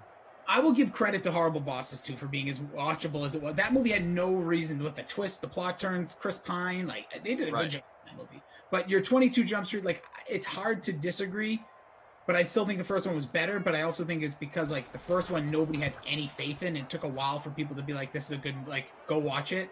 And then the second. Listen, there's always an argument, but I still think movies would be overall better if they were standalones. Like, I think the legacy of movies, if they were so, like, some of the funniest movies are, I believe, like a Billy Madison, generational, of course. Sure. Is like having no sequel to that makes that movie so much better. Like, if there was a Billy Madison 2, like, look what they did with, like The Mask. Now, it wasn't Jim Carrey, so, like, that movie to me is an all-timer. But then they did, like, Son of Mask. It's like, what are you doing? So you would prefer, and rightfully so, by the way, that like whatever they called it, Dumb and Dumber Est or whatever, that, when those guys got back together. So not the sequel, but the real sequel, when those two, like, that movie was awful. They shouldn't have even bothered making it. I'll tell you something right now, and this might be hot, it might be cool, it might be warm take. It's going to be a take. Dumb and Dumber is funnier and a better movie than Dumb and Dumber 2. So the movie with, like, the young guys, like when Jamie Kennedy, right? Wasn't he in that one? No, that was Mask. That was Son of Mask. Yeah, that's not good at all. Don't even bother. That killed poor Jamie Kennedy, who was hilarious and on the verge of being a star. Yes, he was. He was amazing as Randy in Scream, one of the best on-screen characters in a horror movie. Okay. And then he had Son of Mask, and literally that killed his career. Poor guy. Just like Eight-Legged Freaks killed our David Arquette. But with that being said, yeah, I think Dumb and Dumber, which I forget the actors' names, I can see their faces. They've been in a ton of stuff. Was much better. But yes, like B stuff. It was much better of a movie than Dumb and Dumber 2, which was one of the worst movies literally ever made, and so nonsensical. Ever. Especially the way it started, with that whole, like, gag about. It was bad. Yeah, it was. Oh. I wanted to almost ask, like, Jim Carrey, who never did sequels after Ace Ventura 2, because he didn't like that movie, which tells you nothing. I know some people like that movie. Movie stinks. It's fine. It's fine. It's watchable. For some. It's acquired taste. Very quick, Pascal. I thought somebody said Campbell. I was reading the two guys. CEH is Pascal, please. They said Campbell, please. I was going to say, dude, he's got you what you needed. Yeah, I just, there's so many sequels in comedy that just, like, gnaw at me. I'm like, why are we doing this? Or, like, when they the remake movies now, it's just like, come on. Like, I remember now Jumanji's become, like, a huge, like, thing. And I remember seeing just hearing they were creating a new Jumanji gave me, like, chills. I'm like, don't do this. This really is, like, good, though. I know, I agree. And they did it, and they took it to the next level, and they did, well, literally, and they did very smart things with it. And obviously The Rock touches things and it just turns to gold. Yeah. But, like, the thought of that is like, no, don't do that. Right. But then, even the new Aladdin I said that with. And then I watched the new Aladdin and I was like, this is good. Good enough anyway. Yeah. But you just mentioned it, like Jumanji, they're going to make a number 3 now. Aladdin, they're going to make a number 2. Like, anything has any level of success, they're going to make it a franchise. That's sort of the problem with Hollywood at this point, among others. Agreed. That's my biggest issue. It's just like we just rinse and repeat, and they always create them too fast. So how good, like, you can't get enough time, and I get actor schedules and that. The world has changed, obviously, in the last 30 years. Like, when I'm talking about, like Naked Gun. I mean, it used to take, like, 2 years to make a movie. Now you can bang one out in a month and a half. Seriously. I mean, not like your big budget Marvel movies, but, I mean, some movies, like, you really can make in, like, 45 days. No, you're right. Dave Bautista, obviously, I know him for wrestling stuff. He was supposed to be a part of the Hall of Fame for WWE next week, and he can't make it because he's on a shoot. And he tried to wrap up the shoot to be there by making a 6-week shoot a 4.5-week shoot. For a movie. Like, think about that. Imagine your actor being like, hey, you think we could push this? I don't know what this movie's going to be, but it's just funny to hear that. Like, I tried to change things. Crazy. Madison, that was your final 2-minute warning. Got anything you want to say? Pop it on. Button. It is kind of funny. I'm probably forgetting something. Boy, another one. Phillip Rivers is thrown for 5 touchdowns. Are you kidding me? And make it 3. Make it 3 for Paris Campbell. What a day those two are having. Who captained Phillip Rivers? Anybody? I'm sure some of you did. Smart people. I guess so. Phillip Rivers, 1.8% in the captain spot, owned by Paw Sox, who's running away with this sucker. Has Rivers and Campbell and Burton all in that lineup, and already a double-figure lead right now. We'll keep you posted as those numbers continue to climb. I'm already going to let you know. I don't even care what happens the last 2 minutes. He's winning your Madison, Rivers. Yeah, MVP. Don't care. I know Paris Campbell. I get it, but he's just like literally, Phillip Rivers has not even come close to having anything like this. And I don't care if Dalvin scores 2 touchdowns here. He's out. So Jeff, formerly in Game Ops, pops into the chat, says Adam Sandler is one of the most successful actors ever, not because of the quality of his movies, rather his cost per movie and how quickly they come out, and he's funny. And then adds, in Madison, you'll be missed. Thanks for everything. So I don't remember if I said it or if Jeff was, just reading my mind, but I was about to say, the thing with Adam Sandler is what's kind of crazy, like of all the great successes he has had, there are a lot of, obviously many of them are 15, 20 years old at this point, but of all the popular Sandler comedies, he didn't go down the sequel well with any of them. And then, decides to do sequels for, I'm not including like Hotel Transylvania, that sort of thing, but,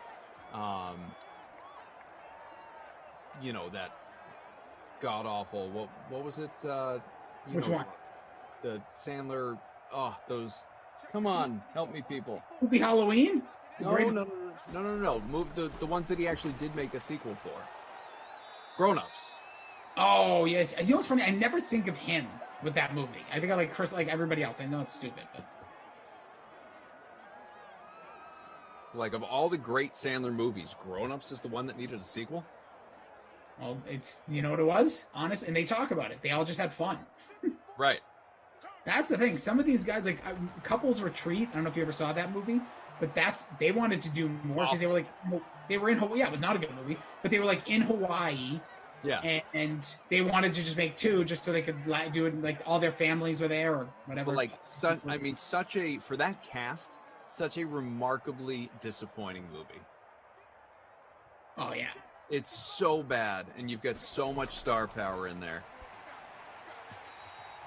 Yeah, Madison, that's pretty funny. She goes, that's actually a movie I answer with when people ask if I could hang out on any movie set. Couples Retreat or Grown Ups? Yes, Which and we're talking about. I'm hoping. Grown Ups. Come on, you want to go to? I want to go to wherever they want. Well, keep in mind she's the SNL fan. True, a lot of. Yeah, we just heard. I would just want to hang out with Chris Rock personally. So. Completion from Cousins. Why not? Join the party. You're a little late. If I can get one to Tajay Sharp here, I can make some real headway. Real cash. I could get some real tokens. Mad says Chris Rock, David Spade, Adam Sandler, Rob Schneider. I will forever. Yeah, don't need Kevin James, and I agree with all of it. I agree with all of it. I don't. Not for me, but Rob. I go the other way in this way. I probably have a greater love and appreciation for Rob Schneider than almost anybody. I could watch Rob Schneider. Rob Schneider is the animal. He's the plant, or whatever the South Park mockery. I love Rob Schneider. See, I'm a big Kevin James. Like his stand-up to me. I know people might not even know he does stand-up. Just YouTube and in between. Unless because we don't have anything tonight, do we? No pre-lock, right? Do we have something today, Mats? I think pre-lock's Monday, Wednesday, Friday, if I'm not mistaken. Do we have anything coming? Not yet. Just gonna. Nope, we're good. Just toss to some nothing until 6 o'clock. Yep. Don't worry, that's gonna change. Actually, I will promote to the extent that I can promote.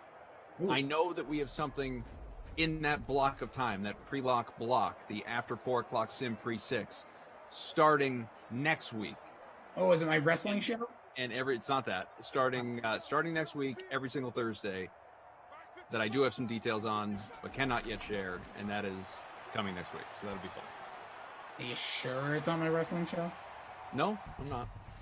Oh, you're not sure? Okay. I'm not sure. So you're saying there's a chance. It's a big week. It's WrestleMania week next week, Koff. Get excited. And the Masters. Don't know much about that, but... Fantasy Hawk says, Chris Rock isn't funny to me. Am I the only one that feels that way? Mad says, yes, Hawk. And be careful with that talk. You may get banned. 18 seconds left, Madison. This is just giving you one more chance.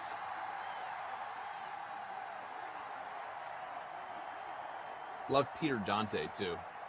Part of that Sandler crew. There's another rant, like a guy that you would kind of unsung hero within the crew. I just met him a couple times, and he was a really nice guy. So I thought he was cool. Touchdown! Oh, Jefferson! No, Sharp, sorry. You're captain. Sharp. I apologize. It's okay. I am mad at you. This is I'm telling you, I got Mostert with the score. That's a throwback for the people. Anytime you screw up a name on a touchdown, you just got to shout Mostert. Oh, if I knew that, I'd be saying Mostert every touchdown. Dude, for 6 o'clock tonight, when you want to hear Rossi mess up some names and Christian talk a lot about stuff, tune in. Tajay Sharp, about 45% owned. Dude, no one's catching pass socks. This dude, you were right earlier, running away. Sprinting away from the people. I jumped up to 17th on that touchdown. Tajay Sharp almost 30 points now in the captain, but not good enough. Marlon Mack let me down, and obviously Dalvin Cook. Sign him up for the goodbye, good night, so long, Madison, not my kid award. Look at that. We're going to name everything after. Brian, the meatloaf. That's something, for some reason, that's something Kenny has had me doing when I've been with him. Again, the fun that Kenny and I have together. He just wants me to do my Will Ferrell scream, like back up away from the mic and scream, Ma, the meatloaf. For some reason, Kenny just gets a kick out of that. Yeah, I'm not doing that right now. Do you want me to do my Kenny impersonation? Sure. We're here. 13 seconds left. One last time for Mads. No, I'm not doing it to her. One last time for Mads. Nope. She doesn't want it. Oh, no. She'd rather punch herself in the face than me do it. Sounds aggressive. Talk to her. Okay, Frangelico quickly did that. Dean says, dude, I love you, Rossi, but when you first started these games, you couldn't get your own name right. Damn right, Dean. Damn right. Frederick says Rock was funny in Head of State. Agreed. I like Head of State. All the movies. Of all the movies, Chris Rock, we're going to go ahead. It was a weird one to throw out, but yeah. But it's true. He is funny. Kicking Club, I appreciate that, bro. Bucky says 13 seconds left. Good luck in your future, Madison. Thanks for producing. So yeah, producer Madison, we've done some of the emotional stuff, but in truth, not an April Fool's Day gag. Producer Madison is done here with this sim. So if anyone would like to send any words, shout outs, whatever, we're happy to read those before we sign off. Rivers, 385 passing, 5 touchdowns. Are you kidding me? Cousins, 284 and a couple of scores to his credit. Just ridiculous. Yeah, just crazy. Cook, bleh. He's probably your babysitter Billy, huh? 11 for 40. It's already done. He's the babysitter Madison. Please don't go. Leave good treats as you leave us. Say nice words about us in the future. Not my kid award. 8 for 110 for Thielen. He never hits the bonus. 8 for 164 and a touchdown for Trey Burton, what the hell? Burton, I should give it to him. I should even potentially give it to Paris Campbell, who had 3 touchdowns, but I don't care. Phillip Rivers, this does not happen. Again, you can say it doesn't happen for Paris Campbell, but he's had games with multiple scores. Phillip Rivers threw freaking 5 touchdowns, almost threw for 400 yards. He hasn't scored almost 40 points ever here in at least Madden 21. 6 in the captain spot. Yeah. So what do we have here? Goodbye and thanks, Madison, from Base Pops. Thanks, Madison, for show, baby, says Robbie Noble. Mr. Hawk, standing ovation for Madison chat, and then a whole bunch of emojis. Well, the chat throw Mads a last goodbye, says Congo Cab. Best wishes, Madison. Cough haircut, says Jeff. It's true. Take care, Madison Mads. El Paso #1. Chris Boyd excited about winning 30 cents. Cheers, Madison, says Charlie. Live long and prosper. Joker, producer Madison, we barely even know you, but we'll definitely miss you. Weird how that happens, and good luck. Yeah, I couldn't have said that better, man. That is how we feel about all of you. Yeah. Kicking Club, I'd say don't leave. Just give the new job to Ducey, but no, that ain't happening. Frederick, from a retired U.S. Army soldier, best wishes to you, Mads.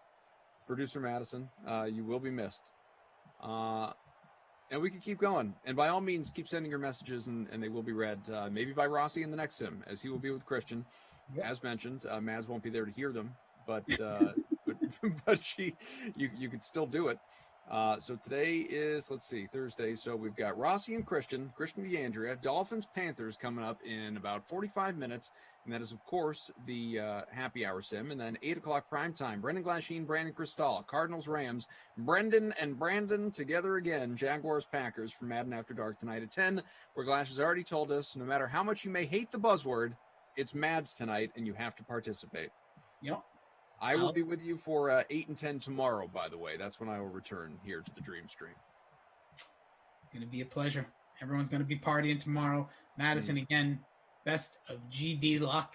Thanks for everything. Thanks for the schedules. Thanks for all the hard work. And thanks for putting up with us, because it's no easy task. We can all joke around, but sometimes we can be absolute dinks. And not in a rude way, whether we're showing up late, whether we're screwing around. So appreciate it. Look forward to hearing all about the new venture. Look forward to, once everything's back to normal, maybe, I'll take Miller out for a walk while you do whatever it is the hell that you do. There you go. Matt says, thanks all you guys. She said this in the chat. Madison, producer Madison with the wrench. Thanks all. You guys are truly awesome. It was an absolute pleasure. Don't be sad it's over. Be happy it happened. Well, now you've done it, Mads. Robbie Noble is just openly weeping, and there's nothing that we can do about it. No, in truth, obviously, thanks to for Angelico and Drew, and most especially Mads for I've been with her for what feels like multiple sims every day for several days at this point here in a row, and great to help usher in the end, I suppose, the end for Mads here on the Dream Stream until she returns. Maybe she makes a real triumphant comeback at some point in time as a guest producer. I'm sure there's nothing she'd rather do.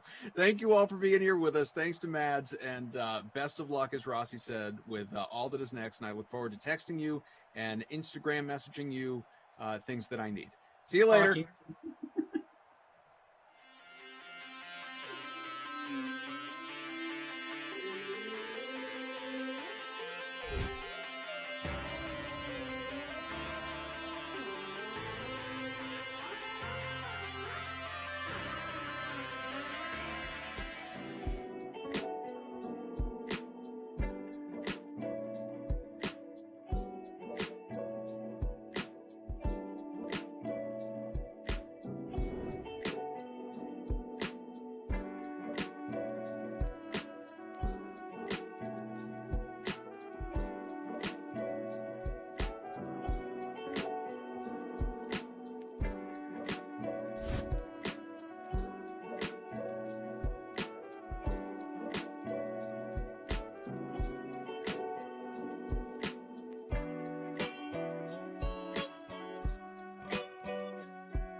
All right. Hello, everybody. Tara Lanezak here to take you through an April Fool's Day. Yuck. I hate April Fool's Day. I fall for every prank, but I'm not going to tonight. I'm going to make that promise to myself. It's Madden Streams, baby. No jokes here.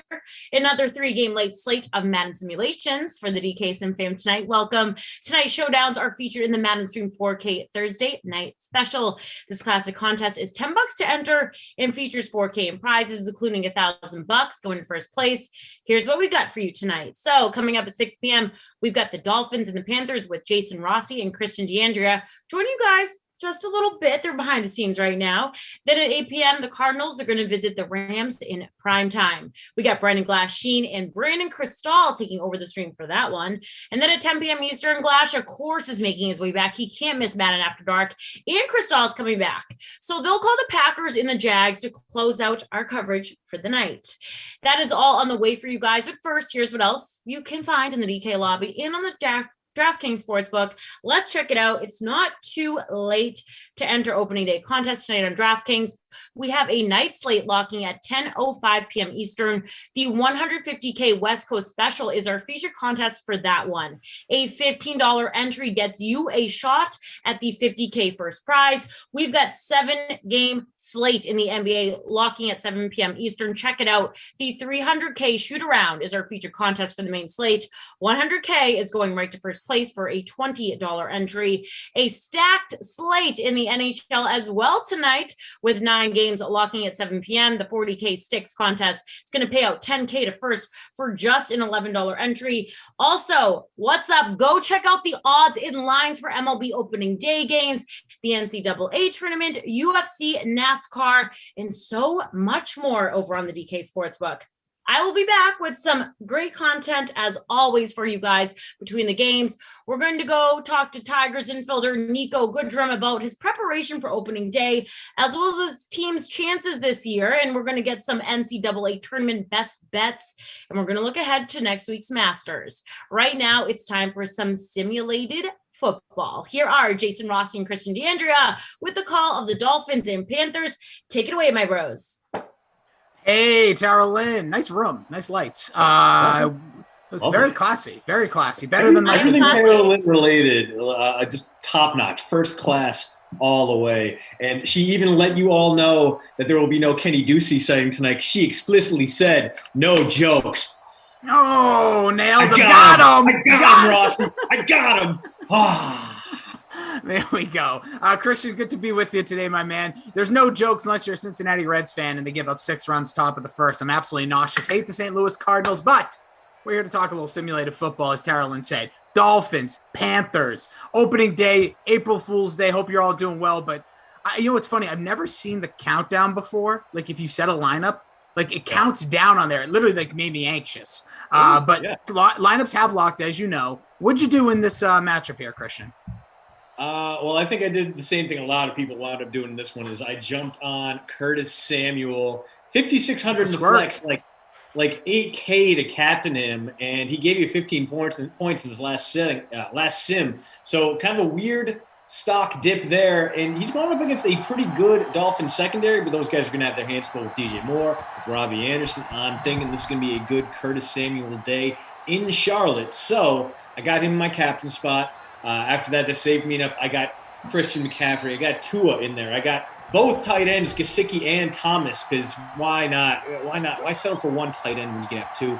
And then Devontae Parker as well. Paying down for Curtis Samuel in the captain spot means you can pay up everywhere else. So I'm pretty happy about my lineup, which means it's going to be an absolute disgrace. I'm looking forward to see just how badly I fail in this one. Rossi, what about you? Where are you at in this one? So I went Gesicki in the captain, kind of went strategy of you the way you went, could build around that. Miami Dolphins defense, only because I literally had 3,800 left, and I didn't see a great vulture play, even though we just had a kind of vulture catch there by backup tight end. Robbie Anderson, Bridgewater, McCaffrey, and Samuel in my lineup as well. So that's where we're looking here. By the way, I did see a message, Robbie. We know our thoughts and prayers are with you, Robbie, because we want to thank producer Madison for all the efforts, the time, consideration with the Dream Stream. She wrapped up in the last one, so we still got a great crew. We got Michael tonight. We got TP on the 1s and 2s, and we got Jimbo on the ops. But yeah, big shout out to Madison, one of the OGs, been here with us, and Pros all around. Yeah, and that was not an April Fool's joke either. She literally, this is it. So, anywho, yeah, we're gonna have a lot more stuff to come here throughout the afternoon, evening, wherever you may be. Smash that like button on your way in. I decided we're plugging it again. We're plugging it hard. I feel like the like button has been a real lapse from the DK Sim fan. We appreciate all you being here. Those on YouTube, Twitch, across the game center, wherever you're watching, placing your lineups. There's over 117 of you in our contest. I don't know. Someone's back. So we'll get a 2nd and 10. But yeah, I just wanted to just say, hey, hope everyone's doing well. It's a heck of a day. Opening day. Baseball. I smell the boiled hot dogs in the air. It only means summer is right around the corner. Do they really boil ballpark hot dogs? No, I think it would be a lot of rolls. Yeah, it's a rotisserie, but it smells like the same as a boiled hot dog, and I just think boiled hot dog sounds grosser to say, so I went that way. Like it. Boiled anything is really gonna there are very few foods that you can boil and not ruin. Like boiled chicken, that just makes my skin crawl to think about. Well, you know what's funny? I boiled a lot of chicken as well. I'll be honest, because when you're making pulled chicken, if you don't have, my what do you call it? Slow cooker was dead for a little while. Really? Yeah, it died off. Man, everything in my world's dying off right now. So that's wild to me. All right, so I guess you can make a case for it. I don't know. It just seems weird. It honestly, dude, it's one of the most gnarly things you can make. When you just see a chicken boiling in water, it's really weird looking. I'll be honest, but it makes for good. The chicken fat coming out to the top and just kind of flapping around man, this whole conversation disturbs me. We should move on because Simon Slays out here calling you out as the Vulture King. I have been. Rossi, who do you see as your top Vulture option here in this sim? Honestly, is it Mike Anderson or Mike Adams? Because he has been a little bit more viable lately. He's gotten a few, or Mike Davis rather. Mike Davis has been getting a few carries here and there. Could he be the Vulture? He very well could be. The Vulture always in effect when I'm here. Oh, that's more Gesicki. Oh no, was that another backup tight end? Oh, everyone's catching. It was Gesicki on that. Okay, 88. So hopefully it's not a bad day to stack them tight ends. Although we have no idea what Ian Thomas is going to do. Ian Thomas, one of those Madden Pro Bowlers like Jeremy Sprinkle, who we never really see in the real world. And first and goal coming up here could be time for a lot of Matt Breida, former Dolphin, former 49er, current Buffalo Bill. It's not him, and instead it is a strike back to Gesicki, the Pro Bowl caliber tight end, one of the few viable tight end ones in season-long fantasy this year. And even then, it was a problem. It was not super consistent to see Gesicki, the former Penn State star, out there on the field last year. But gets into the end zone there, makes this one a 6-0 game. Gesicki, 53 catches, 703 yards, 6 touchdowns last season. Not ideal, but the rest of the fantasy world last season was absolutely grim when it came to tight end production. Outside of Travis Kelce, you had George Kittle getting hurt. Jonnu Smith rose up and was good for a minute and then kind of fell off. And yeah, just a real tough season for tight ends there. First time playing Fortnite. Let's go, Gesicki. Got him in there. Miami going to the Super Bowl. Yeah, probably, man. Who even knows here? Coughs there in the chat, trying to get you to donate to his kid's college fund with the head-to-head NBA lineups. I don't even mess with that, man. He would just take my sim bucks up, and I reserve those for you, my DK Sim family. That's Gesicki, 11.8% captain. Some pretty decent captain number for him. 56% owned overall in the free showdown. Tua, about 7% captain, 41% owned overall, as a big opening drive there from the Dolphins. Didn't even eat up much time as the Panthers get the ball on their home turf. About 4 minutes to go in this one. Christian McCaffrey getting the carry there. Christian McCaffrey, the most captain guy out there. Just under 30% for him, 77% owned in general. Remains a must-have guy, even though there's a chance, and I don't know. I don't think the Panthers are there yet, but his name got thrown into those Deshaun Watson trade theories quite a bit, and there might be a little bit of buyer's remorse when it comes to McCaffrey after signing him to that big money deal. Played only 3 games last season due to injury. And kind of Mike Davis was, pretty effective. Granted that the shine wore off his apple pretty quickly, but he was pretty useful there from a fantasy standpoint for a while. Brought in a lot, let's say 80 to 85% of what McCaffrey could do on the ground and through the air, which kind of lends credence to the don't pay running backs idea.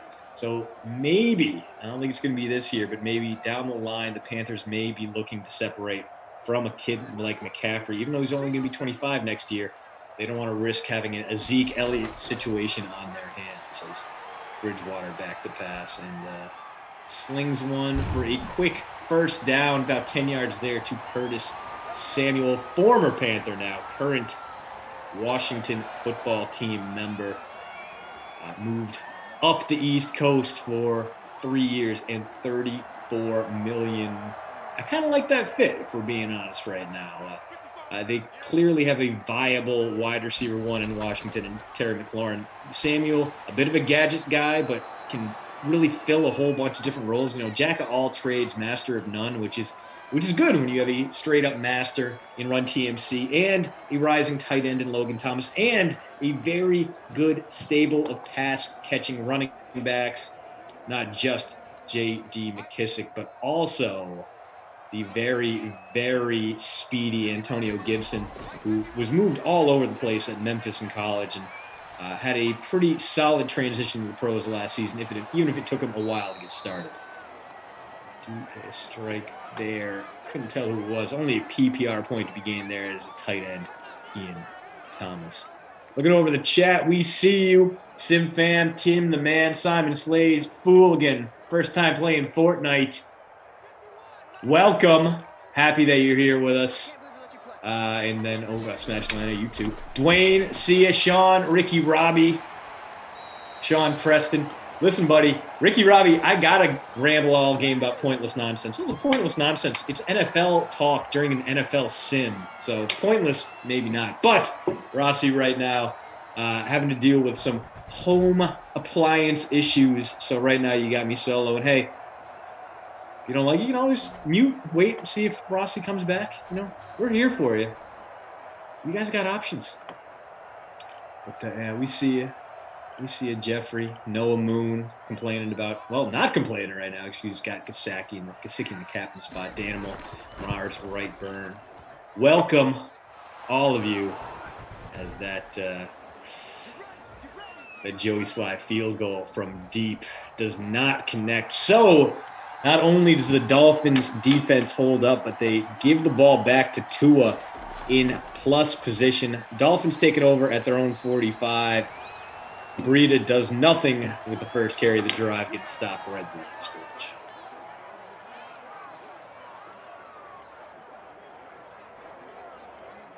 $85 nonsense, 15% quality. I'll take that ratio. That sounds about right. To be fair, when Rossi comes back, we're probably going to be talking more about corn dogs, pickles, etc., etc.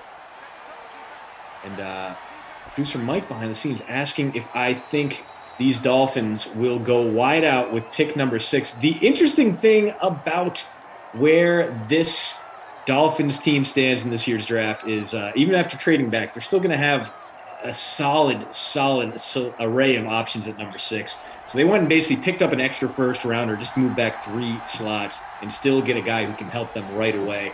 I think if a guy like Penei Sewell is there, they might go with him and try to rebuild that offensive line. They can move him over to right tackle to protect a lefty like Tua Tagovailoa. And they do have some nice offensive weapons already intact. Obviously, you got Gesicki, Devontae Parker already there. You have Will Fuller trying to restore his value after not really getting the big money deal he expected as a free agent. He had to sign for 1 year and $10.6 million in Miami. He's not a long-term solution necessarily, although if he does break through with the Dolphins, you can see him coming back at a long-term price. But it would make sense for this Miami team to go out and get themselves some top-line receiving help, maybe a Jamar Chase, maybe a Devontae Smith. I think it's all just going to depend on who is still there at number 6. And if a guy like Sewell falls to them and they can get a franchise cornerstone tackle who's sliding down draft boards a little bit. Well, we saw them do it before with Larry Tunsil, and they somehow flipped him into what became 4 future first-round picks. You got to imagine they would like to see that kind of return again. Through 1 quarter, Dolphins 7, Panthers 0. Dolphins threatening to score again here as well. Panthers opening drive went okay, then stalled out, only 27 passing yards for Teddy Bridgewater thus far. Matt Breida on the ground, 15 yards. Run CMC 9. Tua Tagovailoa, 13 yards on one pretty nifty scramble. Gesicki leads all receivers. No one else has more than 1 reception, but Gesicki, he's got 3 for 20 yards and a touchdown. So not a bad day to have him rostered. Already 11 points in the flex for the tight end one in Miami. And got an opportunity here to add more as Miami moving towards the end zone in this one.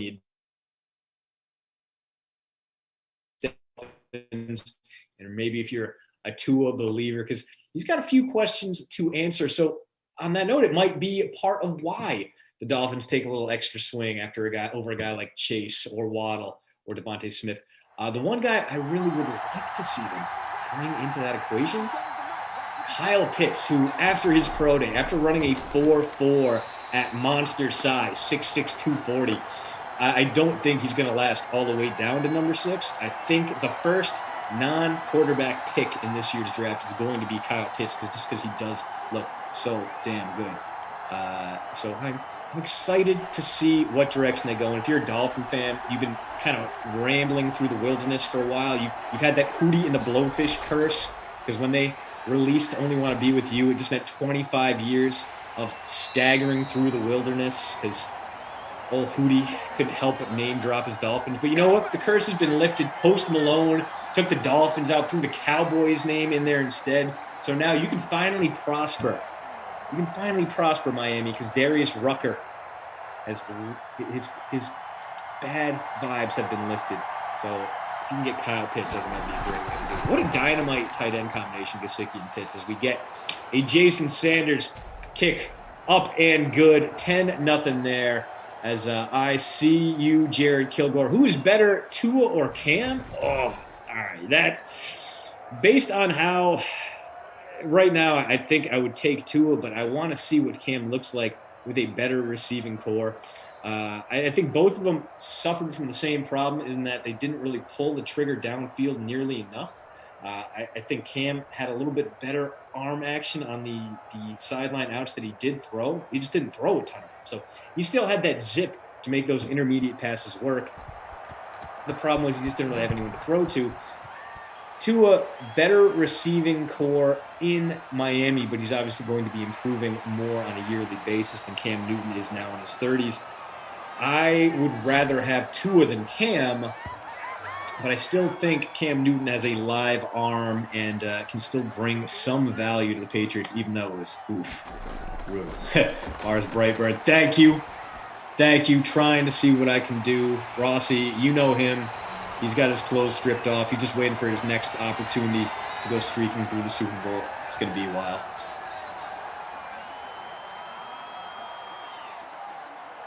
And here we go with a Panthers drive. It's a nice strike there.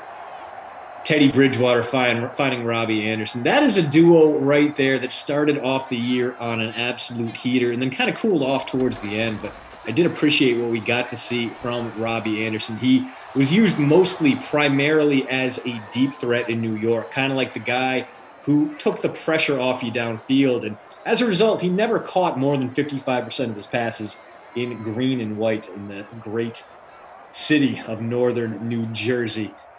What happened when he went down to Carolina was that head coach Matt Rule really mixed his route tree up and really brought him into that DJ Moore school of do a little bit of everything. And Anderson really thrived. I mean, he had his best season by far, had a career high in receptions by like 32 receptions, first 1,000-yard season.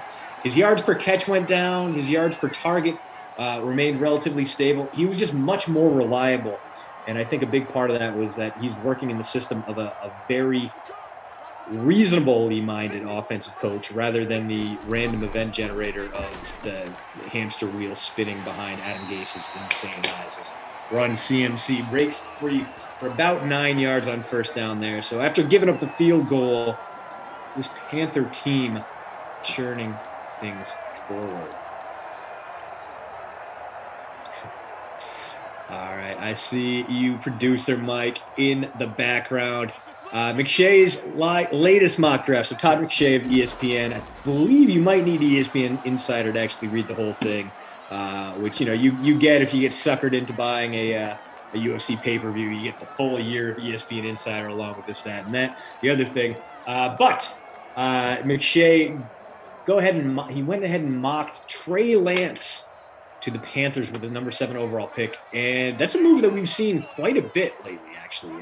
It's been kind of a persistent mock draft move where the Panthers wind up with the 4th quarterback selected in this year's draft. And honestly, I don't hate it. I like Trey Lance a little bit more than Mac Jones right now, just because I feel like he's a little bit more toolsy. He's got a little bit more Josh Allen in him, whereas a guy like Mac Jones maybe is better reads and has proven it against better competition, but also had better receivers at his disposal and may have been part of the rising tides. We get a fake field goal and it worked. Come on, just in time for Rossi to come back. And that might have been an O-lineman, an eligible O-lineman getting that done. I think I saw a 67. Is that Jared Gross from back in the day? Oh my God. Jordan Gross. No, I liked his brother better. Jared Gross. He was very good high prospect. But yeah, here you are, Teddy Bridge. On the go. Yeah, beautiful timing on that one. They're doing everything they can with it there. See, I hate that play so much.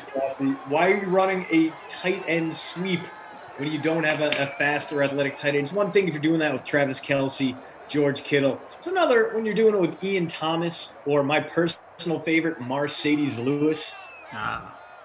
Mercedes. I think we talked about this recently. It just blows my mind. He got a 2-year extension with the Packers. I feel like I said, if he retired 5 years ago, you wouldn't know the difference. Yeah. No disrespect to Mercedes. Love him. Love the name. Love everything he stood for. He's been, real grinding tight end in this league. But it's just funny. Like 2021, I would have been like, oh yeah, that's one of those forgotten names from 5 years ago. Yeah. Good on him. Still getting it done. Obviously, a 2007 Pro Bowler. Still crazy. Right? Christian McCaffrey going to try to make one man miss, and he couldn't. So that amazingly executed fake field goal going for naught. Yeah. The Panthers probably going to line up another field goal anyway. Must buy. I see there talking up Kellen Mond. And brother, I mean, listen, I think McShay is more often right with his picks than Mel Kiper. For the longest time, I want to be like, McShay's a clown. He's riding Kiper's coattails. No, he is for a while now, for a demonstrable amount of time, he has been the more accurate mock drafter than his finely coiffed coworker. And right now, he's got Kellen Mond as a 2nd-round pick. Woo! I mean, it's kind of like Kellen Mond looks like an above-average college quarterback. Like, he doesn't have the tools, he doesn't have the size, he's not a dynamite dual-threat runner. He just seems like he's good at a lot of things. Yeah, and he could probably be like, I think he could be a Gardner Minshew type character in the league where there's a spot. I like that. He could be like a spark. Yep. Yeah. Let me ask you this. Christian, we've talked a little bit about him where you've kind of placed him, like you think more of like a 4th, maybe 3rd, maybe. Let's just play the game. 2nd round, what team needs a quarterback, or what's the team that you think could maybe make the jump if Kellen Mond's there and they like him? Oof. I mean, in that 2nd round, I think you're looking at teams that maybe are a bit nice run here from Breida. Big, and a nice juke to cap it off there. I think you're looking at teams that are kind of stuck in between win now and develop a guy who's 3 years away for the future. Yep. And that fits into a lot of those late 2nd-round teams, like maybe the Tennessee Titans are seeing that good call. Ryan Tannehill can only get them so far. Maybe the Steelers are, they've seen, Mason Rudolph isn't the guy, and they don't think Dwayne Haskins is the guy, so that's who they throw in there. Maybe it's the Saints trying to add another projected quarterback because they don't know what the hell is going on. I think Denver, if they don't take one in the first, I just don't. I think Denver's probably going to take a first-round quarterback. That team is loaded at almost every position but QB.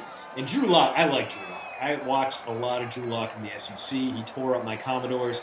He's got a big arm. He was an exciting college quarterback, and he can be an exciting pro quarterback. He throws the hell out of the ball. His reads are bad. He makes bad decisions. And I understand why John Elway likes him, because if you are 6'5" or taller and have a rocket arm, you are John Elway's dude. But I don't think this team's a playoff team with Drew Lock. You throw in a projectable young rookie there, maybe the Broncos move up. And, hey, the Broncos could throw a lot of assets the Jets' way to get up into number 2 if New York decides they want to rebuild elsewhere. They want to try to give Sam Darnold another shot. Not saying they should. I also think Sam Darnold sucks, but they will have a whole bunch of overpays landing on their desk if they decide to make the number 2 overall pick available. I actually broke down the offers they're dealing with right now over on the post route. So maybe if you read that, Ian, you're like, that sounds familiar. That's because we talked about it earlier. Man, right now the Dolphins absolutely clicking Rossi in there. Devontae Parker. But I wanted to go back to the point you were making there about Denver, though. The fascinating thing is, and I forget if I think it might have been me and you, these things kind of get scrambled up like eggs in your brain, that it's not like their receiving core, any of their weapons are aging. They're all young. They're all on rookie deals, like every single one of them. So it could be the ball was thrown to the end zone, caught short, but it'd be at the 2-yard line. But yeah, I love the idea of Denver. Whether I really I was wondering who that team could be to jump up to 2. But you're right. Looking at the assets here, Denver could be the one if they really want to get, whether it be Field, if they want to get Zach. I'm supposed to call him Zach Young. I'm looking at my roster of rock bands here. You're confusing your BYU guys. Yeah, that's true. They could make just walk into the end zone. Why don't you? Revolving door. Yeah, get in there. So another guy. Usually I try to captain these because he's so consistent. Get him in the lineup, of course. But there he is, Matt Breida into the end zone. I was just in second place a second ago. Somewhere in 40th, 70th. Ooh. Yeah, I had I'm down to 68 now after that one, so not ideal. My Curtis Samuel cap. At 69. We're hanging out. Me and Train Island. Look at us, just a couple of guys chilling out. But yeah, I do like that. That could be really, really fascinating if it's Denver, because, like you said, if with that young core, like even if they're not in the win today, win tomorrow mentality, with that division, with the moves that are being made there, that could be an interesting story. We've obviously seen what happened in that division with a guy like Patrick Mahomes sat for a year. Hey, it could. I just think that always comes into mind, like the whole sitting for a year. Like people want to still laugh at like Jordan Love and the reach and all that, but hey, if he becomes a good player in 2 years, sitting behind Aaron Rodgers, whether it's for the Packers or elsewhere. Yeah, and listen, that's the way the Packers develop their quarterbacks. They found a guy who sat a year when they brought Brett Favre up from Atlanta. Yeah. They did the same thing to Aaron Rodgers, who sat for 3 years when Favre couldn't figure out if you want to retire, if you want to keep going. So yeah, there's something to be said about that and waiting, but there's also something to be said about guys who wait too long and never really turn into anything. We thought Jared Goff might be that guy when he struggled under Jeff Fisher. Then we thought he was going to prove us wrong when he exploded under Sean McVay, and now we think he's proven us right. It just, the NFL's wild, man. It is, and it's all about consistency and those guys putting in a million hours of that work. With all due respect to the people, like, listen, it happens. We're not all perfect, right? We're not all, perfect products, but I feel like we could see a lot more out of him. And Goff, maybe this move to Detroit, like I know we all want to laugh about it, and I'm definitely one in a sense, but hey, they're building there or something. Whether it's, I don't think it's going to be this year. Going slow. Yeah, and he could be the guy. You never know. We got another timeout here under 2 minutes of play, less than, should I say, 47 seconds left. 17-3, Carolina all over the Panthers. Christian DeAndrea at Train Island. You already know. You can check out the post, route.substack.com. I can be found over at Jason D. Rossi on Twitter. Have our final, or we're trying to get to the Elite 8 here in my bracket, so we're down to the Sweet 16 for just the rock bracket right now. So you got Foo Fighters versus Metallica, and you have Nirvana. don't even remember my own bracket. You can check that out at JCD Ross. I know I retweeted that earlier. See who gets there. And then also you can check out the Pop Culture Pile Driver if you so choose on your podcast app. Much appreciated. If you can leave a review, do wonders. So 30 seconds and counting. We got Michael, TP, our technical director, and Jimbo and Ops. I know I was gone there for a little bit. May have to dip one more time. We have a rocket ship of a refrigerator issue going on here. If you ever had your refrigerator, which I just moved to this, I think like less than a year, 2 years ago almost now. Yeah. I have a Samsung refrigerator. That's not a plug. # not an ad. Yeah. Absolutely sounded like it was going to explode over the last 24 hours. So, you know what happened, Christian? What's that? The whole... I'm serious, it might have been. The whole interior... So if you ever look in a freezer, there's all these mechanisms and things like you have an ice machine or water through it, which I do. If you take all that out, there's like a wall there, a panel that leads to all your coils. Get out of bounds. We're getting hoyered. Drive. So they are getting beaten badly at home here. Good news is Ian Thomas gets a PPR point and a few yards there. But his Panthers are going to head to halftime trailing by 14 points. And that defense has been unable to do anything to the Dolphins as all three of Miami's drives have ended in points so far. Ooh. Yeah, so far so good. Miami, not so much for Carolina. Look at that. Look at Will Greer, baby. Get you some. Who rostered him? Yeah. Who has made the mistake and just said, yeah, screw it. I'm just going to throw him in there. Got 14 yards passing. Breida 42 in the tud on the ground. I'll tell you about my coils in a minute because I know everyone's just dying to know. Talk coils. My favorite coil is Donald. Yeah, that's an old Colgate basketball reference, guys. I'm a Lacuna coil type of guy. Let's see. Oh, man. A little rock right there for you. Robbie Anderson, 4 for 55, kind of leading the way when it comes to yardage. Touchdown by Mike Gesicki, my captain. You can subscribe right there. There's the billboard, baby. I want to make a billboard with your head hanging over it just like that. It is thepostroute.substack.com at Train Island, should I say. You can follow Christian. And again, like I mentioned, at Jason D. Rossi over with the Pop Culture Pile Driver on your podcast. 3 words. Pop Culture Pile Driver. Much appreciate any support you guys give us out and inside. And obviously make sure you're downloading all the DK apps, the Sportsbook, Live, Fantasy, everything. Make sure you set in your lives. Got some more hockey tonight. You got basketball tonight. You got baseball. 3 out of 4 playing. And you got Madden here in Simland all day, every day. All right? 7 sims a day. 6 sims a day, 7 days a week. I'll get that right one of these days. But it's all lined up for you guys and success. And hope you're having fun. Hope you're having a great day. April Fool's Day, whatever you may be doing. I'm being fooled upstairs because just to quickly let you know that all the coils that you're in, all of them were frozen. And you're like, oh, that's what they're supposed to be. I mean, covered in ice. So the whole thing was just like, everything was backed up. My water line was frozen. This guy looked at me like he's never seen anything like this. So he started just I don't even know. Yeah, he was ripping things out. He's spraying things. The whole house is a goddamn mess, I'll be honest. But hey, got to do what we got to do. No, I'm sure it'll be inexpensive to fix too. Oh, I'm sure. I just can't wait for that part of this. As Simon Slay's dropping in the 10-7 wild card record for next year's Detroit Lions. Oh, don't be mean. I gotta say, I disagree. They are absolutely rebuilding. They're taking the year to figure things out. Hey, if Goff works out, that's great. And DeAndre Swift is a very nice piece. And yeah, maybe Brashad Perriman and Tyrell Williams will be the top 2 duo that you're trying to replace Marvin Jones and Kenny Galladay, and you go with like the great value version of those 2. Sure, maybe it'll work out. Maybe. Well, what do you think they go in 7 overall, too? Don't forget, they could get a Devontae Smith. They could get a young stud. They could also, there's a team, I know it may sound crazy.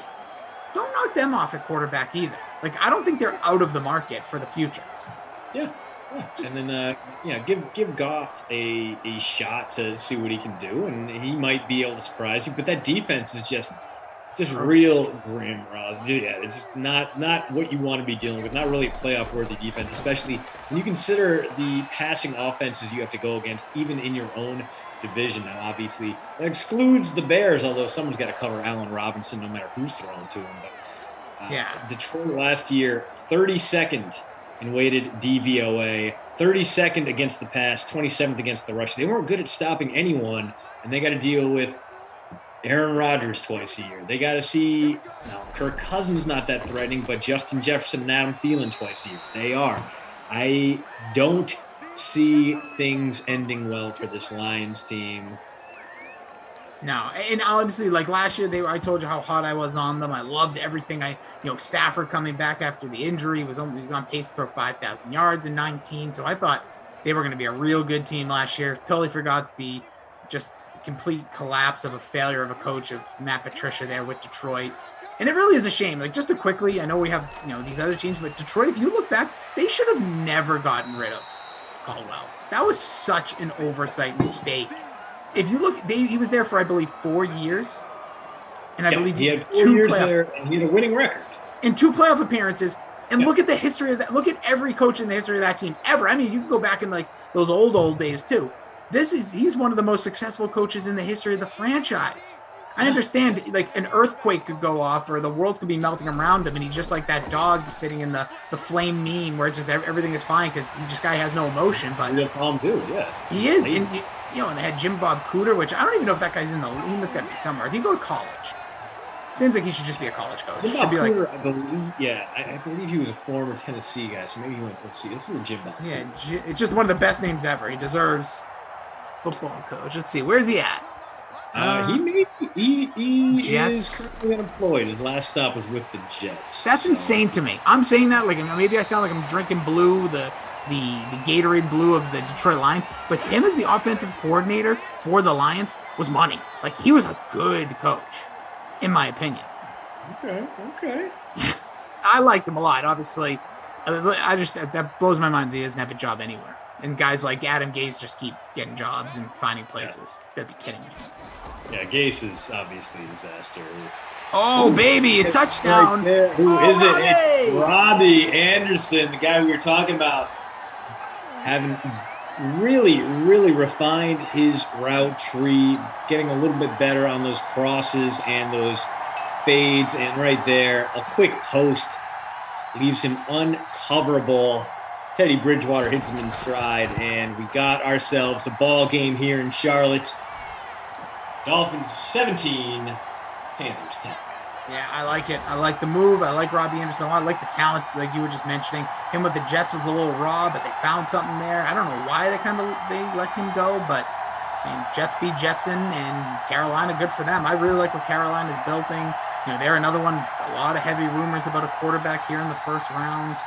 I saw the latest mock draft. It might have been PFF that had 5 straight quarterbacks, and it might have been like Jason Rossi writing this article, but I did see one. And I found it insane. And there was no trade. No, there was, because Cincinnati wasn't taking one. But I forget who. They might have been Carolina moving up. But it had 5 straight quarterbacks, which obviously, if anybody does know, never has happened. And again, I think we talked about it, that this could be the first time the top 10 are all offensive players, which would be gnarly. And it's great news. You're picking towards the back of the draft. You need defenders. It's not like this year's class of defensive guys isn't good. There's some good cornerbacks in there.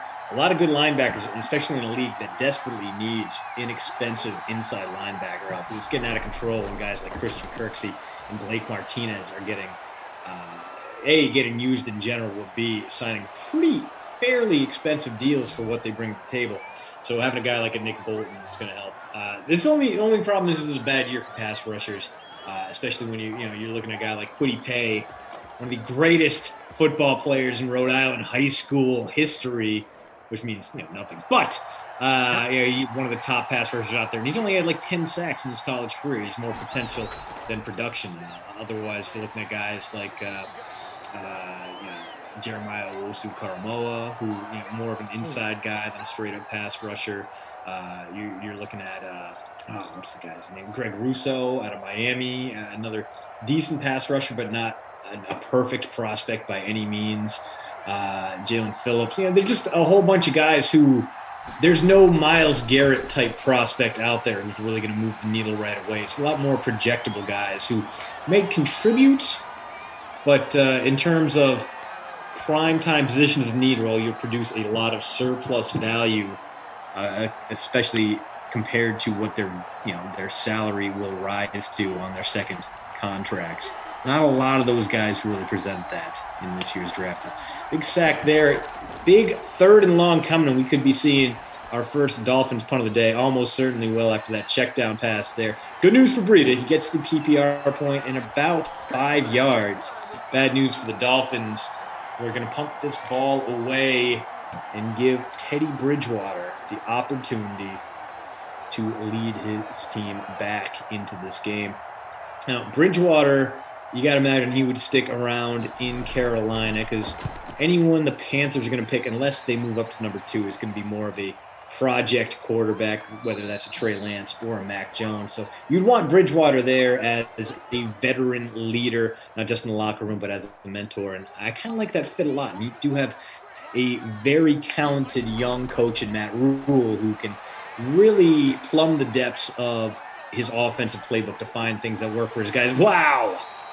A last-ditch flip to Curtis Samuel. Gain 6 instead of only getting about 1 or 2 on the yard. Nice improv there. A solid display of AI wizardry on that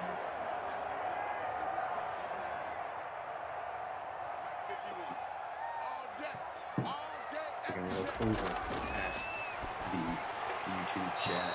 Wilson needs some action. Well, you're going to have to wait on Albert Wilson, who used to be a pretty useful punt play guy, at least better than Preston Williams, who has fallen off the face of the earth. We haven't seen him since.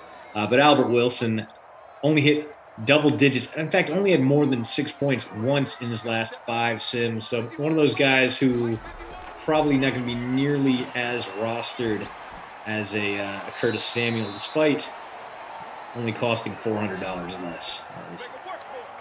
Wow. Very quick turnaround here on this drive from the Panthers. They are going to go 3 and out and allow Miami the opportunity to extend this lead going into the 4th quarter.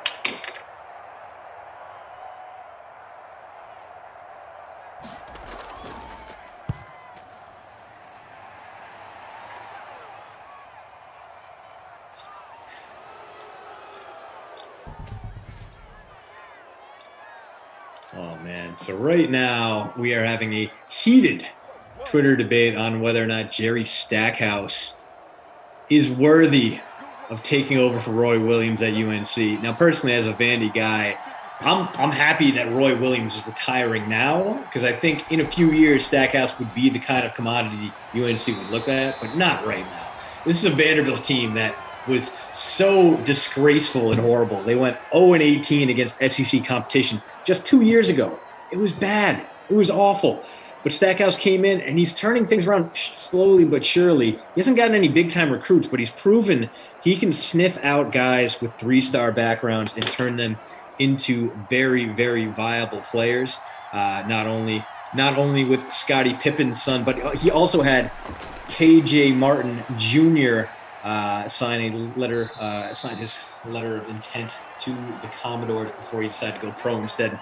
Any of you daily fantasy basketball lineup creators out there will know that Kenyon Jr. is actually having himself a decent little rookie year with the Houston Rockets right now. So the one thing Stackhouse has done well, he's a good developer of plays. He's a good developer of players. The wins haven't really come along, but Vanderbilt has gotten better year after year. I think we're still a few years away, but this will be a good team. This will be the kind of team a traditional blue blood power like UNC will look at when trying to hire away a head coach.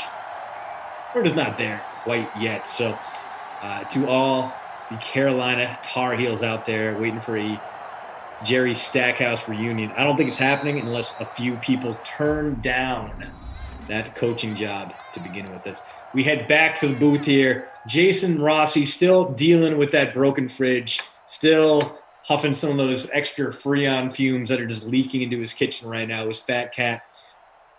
Optimistic that there will be a whole tray of frozen shrimp that will have to be thrown out and will then lead to even more terrible smelling cat poops as we take a look at our stats. Through 3 quarters, no one near the rushing bonus, which is a little bit surprising. We have some very productive fantasy running backs in this game between Breida and McCaffrey. McCaffrey not getting it done on the ground, but through the air, 6 for 30. So 9 points just from PPR and passing yards alone. Robbie Anderson, 6 for 90, put him on bonus watch. He's got that touchdown as well. Anderson, not a bad guy to captain today, as the former 7th round pick out of Clemson, having himself a pretty good day today, despite the presence of the league's highest paid defensive backfield, or at least highest paid cornerback tandem in Miami. Dolphins about to punt the ball away here, so their efforts to extend the lead fading after 2 straight failed drives, 2 straight Matt Hack punts, and Hack no longer a Miami Dolphin. He moved north to the much less welcoming confines of Orchard Park, New York. I gotta imagine that's gonna be real tough for a specialist to go from kicking in the humid air of South Florida and the sunshine and the nice warm temperatures to having to deal with Buffalo weather and a football like basically feels like you're kicking a shot put when it's 12 degrees out.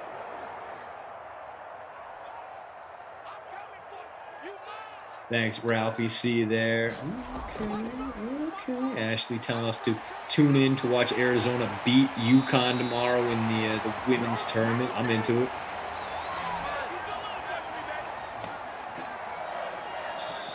Here we go.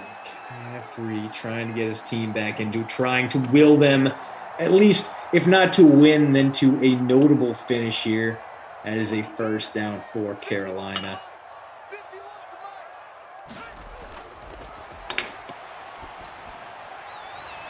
Bridgewater with another strike. Ian Thomas again. So Thomas, a handful of PPR points. I believe that is his 4th catch of the day, but his first 3 catches had resulted in only 2 yards. So if you have him in the captain spot, you are frustrated right now. I got him in the flex, and he's still like under 5 points. It's not been great, but keeping things clicking here for the Panthers offense, who are now on the happy side of the field. Pandemonium here. Pandemonium here. It's absolute pandemonium. Job was quote unquote done. We checked something. Things started to sound like a rocket ship again. A little bit of fumes. Yeah, drink your water. Take your breaks. Get a lap in. I'll tell you, people, make sure you check your fridges. It's gonna be instead of getting your dog spayed and neutered, I'm gonna say check your fridge before you go to bed. I don't know what just happened. I was up there. There was a couple different languages being spoken, and I don't know what happened. We're back. Yeah, watch out for Samsung. No, everything else is great. You know, Michael. I've heard a lot of bad things about Samsung. I've had Samsung phones that have been fine, but like I hear their smart TVs and their fridges are maybe not unreliable, but like frustrating to deal with. Like the smart TVs, I guess, are just loaded with ads and it's a problem. You know what's funny? They come with their own TV network, which is weird. Which is always because I have one. Everything in my house is on Samsung. But yeah. TP, didn't one of their phones blow up? That's going to be a bonus there for Robbie Anderson, by the way. Got it. Plus for him. So he's got more than half his team's passing output right now and 100% of their touchdowns. So good for you, Robbie. Yeah. Although I don't know if you went into all these rule changes things. We don't have to double touch, but I just love Baltimore. Baltimore always finds a way, I feel like, to be like looking like dinks in these things. Yeah. Oh. There's Christian McCaffrey. There's finally making a big move. Oh, spins out of it. Yeah, not to belabor the point, but yeah, just you never know with all the stuff going on in all the tech we have these days. All it takes is one little thing to go wrong, right? And then it's just like the end of the world. Like, with all due respect, this guy's crushing it up there.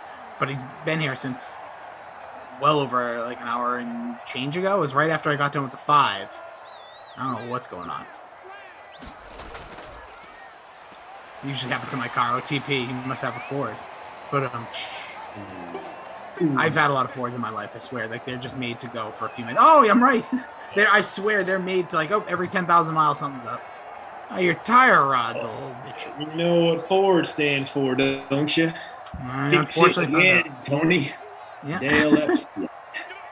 See what Bridgewater has here. 4 to go here, halfway through the 4th. McCaffrey willing his way. Gets down to the Michael. Love you guys. Look at everyone's in on the joke. I had a bunch of Ford Tauruses. That was like my first few cars due to my father worked at a place, not a car dealership, but a company that would like sell them off cheap because they had like a fleet of cars. Man, the 90s were the greatest. I got it well into the 2000s, but still, I just mean like Like, imagine DraftKings just being like, we have a bunch of cars we just basically run to the ground and we'll give it to you for like $5,000. Yeah. But, Teddy. fumble too! Oh, no, Picked Teddy, up by no! the Dolphins! On the doorsteps of tying the game, and Teddy Bridgewater puts it on the ground. No and review. What a recovery there by the current Patriot, Devin Godchaux. And now, I mean, the Dolphins, even if they don't gain a first down, will have the room to grind this down to the 2-minute warning. 2 or 3 first downs here, and this game is over for the home team in Charlotte. And we'll see what they can do. It's time. Tick, tick, tick, tick. See, I'm always interested in these two. Like, you're going to call the timeout maybe here. Like, why not call the timeout after the first? You want to gauge how far they get on second down. I got a lot of interest in the way that teams use their timeouts. As Breida makes a nice move, dances, gets the first down. Up. Wow. Nice play there from the Cheetah. He and Tyreek Hill had like low-key beef over who gets the nickname the Cheetah. Like, there can't be 2 Cheetahs in the league. Yeah, I think Breida's on an uphill battle on that one. Even though if they threw Tyreek Hill out of the league, whatever. Give it to him. Give it to my guy then. I'm gonna look up Matt Breida 40 time now. So I feel like he had some kind of insane 40. Yeah, Matt Breida ran a 4.38, so pretty solid. All right, Tyreek Hill. Was Tyreek Hill under 4.38? I want to say yes. I thought he was, 4.2. Yeah, so almost a full 10th of a second faster. All right, you win this round, Tyreek. 2-minute warning here. Also, I just want to say, for all the times I know, Christian, you've gone through this a million times. DK Sim fan, you've done it from a different perspective. But like, when you have somebody in the house and I keep telling them, I'm working down the stairs, and like, what are you working on? And I'm like, well, I'm calling a Madden game. Yeah. And like, you're playing? I'm like, damn it, here we go again. I'm like, no, I don't play the game. I'm commentating. This happened to my in-laws all summer last year. Oh, there's Jason playing his video games again, leaving the family outing. I'm like, first of all, no. Yeah. It's like a job. Second of all, stop. Like, it's funny, like, obviously I have like family people come over for Easter, like, what time are your video games? I'm like, well, I'm taking the day off. Oh, that's even better. TP, that's smart, man. I just say I'm recording stuff for DK. I've actually done that when outside of work. Like my other work stuff, I just say, I do some stuff for DraftKings. I don't even get into it. That's all I need is like my other boss being like, you're playing video games at 4:00? Well, I want to. This Breida's going to try to bleed out the clock. There's your timeout. Yeah, I had to tell a physician, basically, they're trying to take my intake stuff because we're going to be eligible for vaccine. Everyone's eligible for vaccines. Yeah, baby, get it.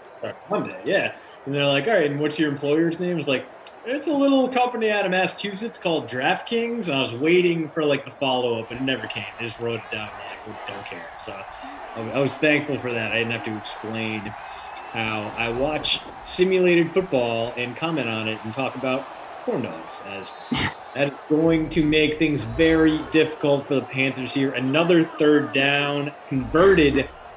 That's ball game. Sir, so what would you say it is you do? What do you do? So here we go. 1st and 10, 147 remain. Dolphins just going to, well, let's see if we get the run knee. So line up your player of the game in the meantime. Player of the game, I think, even in a losing effort, is going to have to be Robbie Anderson. I believe he's the only guy to hit the bonus in this one. And he has grabs, the tud. Yeah. So a starring role on a bad effort elsewhere. Miami didn't score a single point in the second half and still has the opportunity to kneel this one out, which is kind of damning toward that Panther offense in general. So, who do we want to give this one to? You know what? Curtis Samuel, I'm so sorry, man. You were so cheap, but the price was right. It was accurate. It was a valid reflection on the lack of production you're going to get there as Breida takes the kneel down, handoff, kneel down, and gives you an extra point. Always happens. Yeah, very nice to see there if you've got Breida in your lineup. Breida pushing for Trusty Cough player of the game honors, but no, instead we're going to keep it with Robbie Anderson. I said what I said. And Curtis Samuel, the wide receiver 3 behind him, he is going to be the babysitter Billy, not my kid award winner today. as the only pass he got after the first quarter was a desperation flip from Teddy Bridgewater. So even DJ Moore got a few quality targets. Curtis Samuel did very well. That's the truth right there, coming from his mouth to your ears. Appreciate you, DK Simpam. It's a wild day in the Rossi household. This is my little candle. I'm just gonna blow that one out. That's one, if I can. That one goes to Madison again. Big shout out to Madison, who's departing us here at DraftKings. But even a bigger shout out to our guy Michael TP. Awesome job today. And Christian, you know, some wildness going on here with me. I appreciate you picking up all the slack and then some. You don't even really need me. It's just another proof that I'm just a cog in the system. I'm a frozen coil here at DraftKings. Honestly, the amount of times I've done it for other people, I'm still like way behind on the karma chart based on my terrible internet or that one. I was going to say, I think I've done it once. So yeah, everyone has done the same thing for me. It's the least I can do to start paying off that debt as a. You're like a Lannister. You're a Lannister. You always pay off your debts. Always. Appreciate that. DJ Moore, very, very close to challenging for that Babysitter Billy award. He had 3 points. Curtis Samuel had 3.8. You know what? I think Moore was more rostered. Let's see. Yeah, at least in our contest, it looked that way. But so you know what? Let's give it. Curtis Samuel, you're off the hook. We'll give it to DJ. I forgot he only had the one catch for 20 yards. That's unacceptable. So we'll switch that up. And well, if you're sticking around, if you weren't deterred by the bubble of a game, we are coming back at 8 p.m. Eastern, 7 p.m. Don't rub it in. Don't rub it in. Us West East Coasters, the bias going the other way. I'm going to check out, obviously, Glash BK got you the rest of the way. I'm looking forward to it. I'm going to watch some baseball, some other sports on tonight. It's a rare non-wrestling night. And I'm also, well, I already subscribed and I already read. But if I were you, not me, I would subscribe to the postroute.substack.com. Get in on it. Going to be some knowledge dropped on you on a Good Friday tomorrow. Literally, it's a Good Friday. Also, just a little cheat code here. Even if you're not super religious and you're working from home, used it as an excuse. You get that religious leeway. So whenever you can, you should. Big ups to God and Jesus, of course. But for Michael TP, we also had Jimbo was crushing it today. Numbers are all updated. Christian, was this a one and done for you here at the 6P? Yeah, I'm back tomorrow at 2, and then I'm done for the weekend then. So I got to figure out. Plans? I gotta go to my other side gig because trivia is coming back tonight in the congrats. grand city of Madison, Wisconsin. So I'm going to be doing a little fill-in host gig tonight while our the regular host at this venue gets his shots all up to date. And so I'm going to go there, triple mask up, and getting stuff updated. I'm looking forward to it. At any That's rate, awesome, dude. Yeah, nice step back into normalcy and a little trivia. So I'm excited. Good for you, dude. Anything? What about this Easter weekend? What do you got cooking? What's going on? Anything plans or just? No plans whatsoever. It's gonna be nice. It's gonna be like 72 and sunny up here. So you know what? I'm gonna go ahead and I'm probably gonna scoop some dog poops off the backyard and go out there and play some bocce, maybe a beverage, maybe a fine smokable. We'll see. Tobacco only, of course, because I'm a grown adult. But the sky's the limit for this weekend. I'm gonna watch some basketball. I'm gonna go outside. Those are the only two things I have planned right now. There you go. Again, he's at Train Island over on Twitter. I'm at Jason D. Rossi. And, when it comes to sunshine, rainbows, being positive, staying hydrated, there's only, aside from me, now I got to go fix my freezer, is the one and only, the lovely Taryn Azak. Take it away, Taryn. Woo, woo, woo, woo, woo. Rossi, you give me the best intros, as always. See you later, Christian. And all right, up next, we got Madden schedule, 8 p.m. We got Brendan Glasheen and Brandon Cristal. They're going to be on the call for the Cardinals and the Rams. That showdown is featured in the Madden Stream 1K Flea Flicker contest, a $5 entry. It's going to get you a shot at a $150 top prize. And the free contest for that showdown has a $250 prize pool, $25 going to first place. All right, so today, I hope you all know it's opening day in Major League Baseball. I hope you're all raking in the dough with your bets and contest entries. Earlier today, the Tigers hosted the Cleveland Indians, and Detroit came away with a 3-2 victory. But before they hit the field, friend of DraftKings and pro softball player AJ Andrews was able to sit down with Detroit's Nico Goodrum to talk a little bit about his journey to the big leagues. bring it back to 2017 when you made your major league debut. What was that like? I know the minor league journey can be a rough road. And Wow. so to finally get to the major leagues, the goal that you've been always wanting to reach ever since you first started playing baseball, what were your initial thoughts when you heard you were going to be called up? So I did 8 years in the minors. I mean, that's a grind. Right. Everyone knows that who's ever been in the minor leagues that for one to stay in there 8 years, there's a talent there. You just got to figure something out, and everyone sees that. Just to be there for 8 years, and then getting that call, I remember I was telling my team, I was like, man, I don't think I'm gonna get that. I'm just gonna pack my stuff up and get ready, get done with the season, ready to go home. And we were playing the Yankees, they're AAA, and he came in. We got done with the game, and he called me in his office like, "Hey man, yeah, we need to talk to you for a second." And my hitting coach is crying. Like he came to my locker and he's crying. So I'm like, "Yo, like, what's up, man?" Like, I'm thinking like someone died and he needs like a shoulder to, like he needs someone to hug. Yeah, like I didn't know what happened. Like, "Oh, yo, what's going on? You all right, man?" And he's like, "Man, come to the office." I was like, "All right," and I didn't know what was going on. I'm thinking something wrong with my family. And so he sat me down and he told me. I started crying. I'm like, "Yo, like, I didn't think it was going to happen." Like, you always feel you could do it, but you doing something so long, it's like, when is this day going to actually come? Like, is it going to happen? And it happened. And I was crying, called my family. I'm like, "Yo, like, this is what's going to happen. I'm going to be in Minnesota tomorrow." And then I get into Minnesota. And then from that point, I'm having dreams of like, oh man, I'm literally having dreams every night, like, of, all right, am I going to start today? Am I going to get my debut today? Like, I'm literally going to sleep, like waking up in a panic, like, oh shoot, I'm late.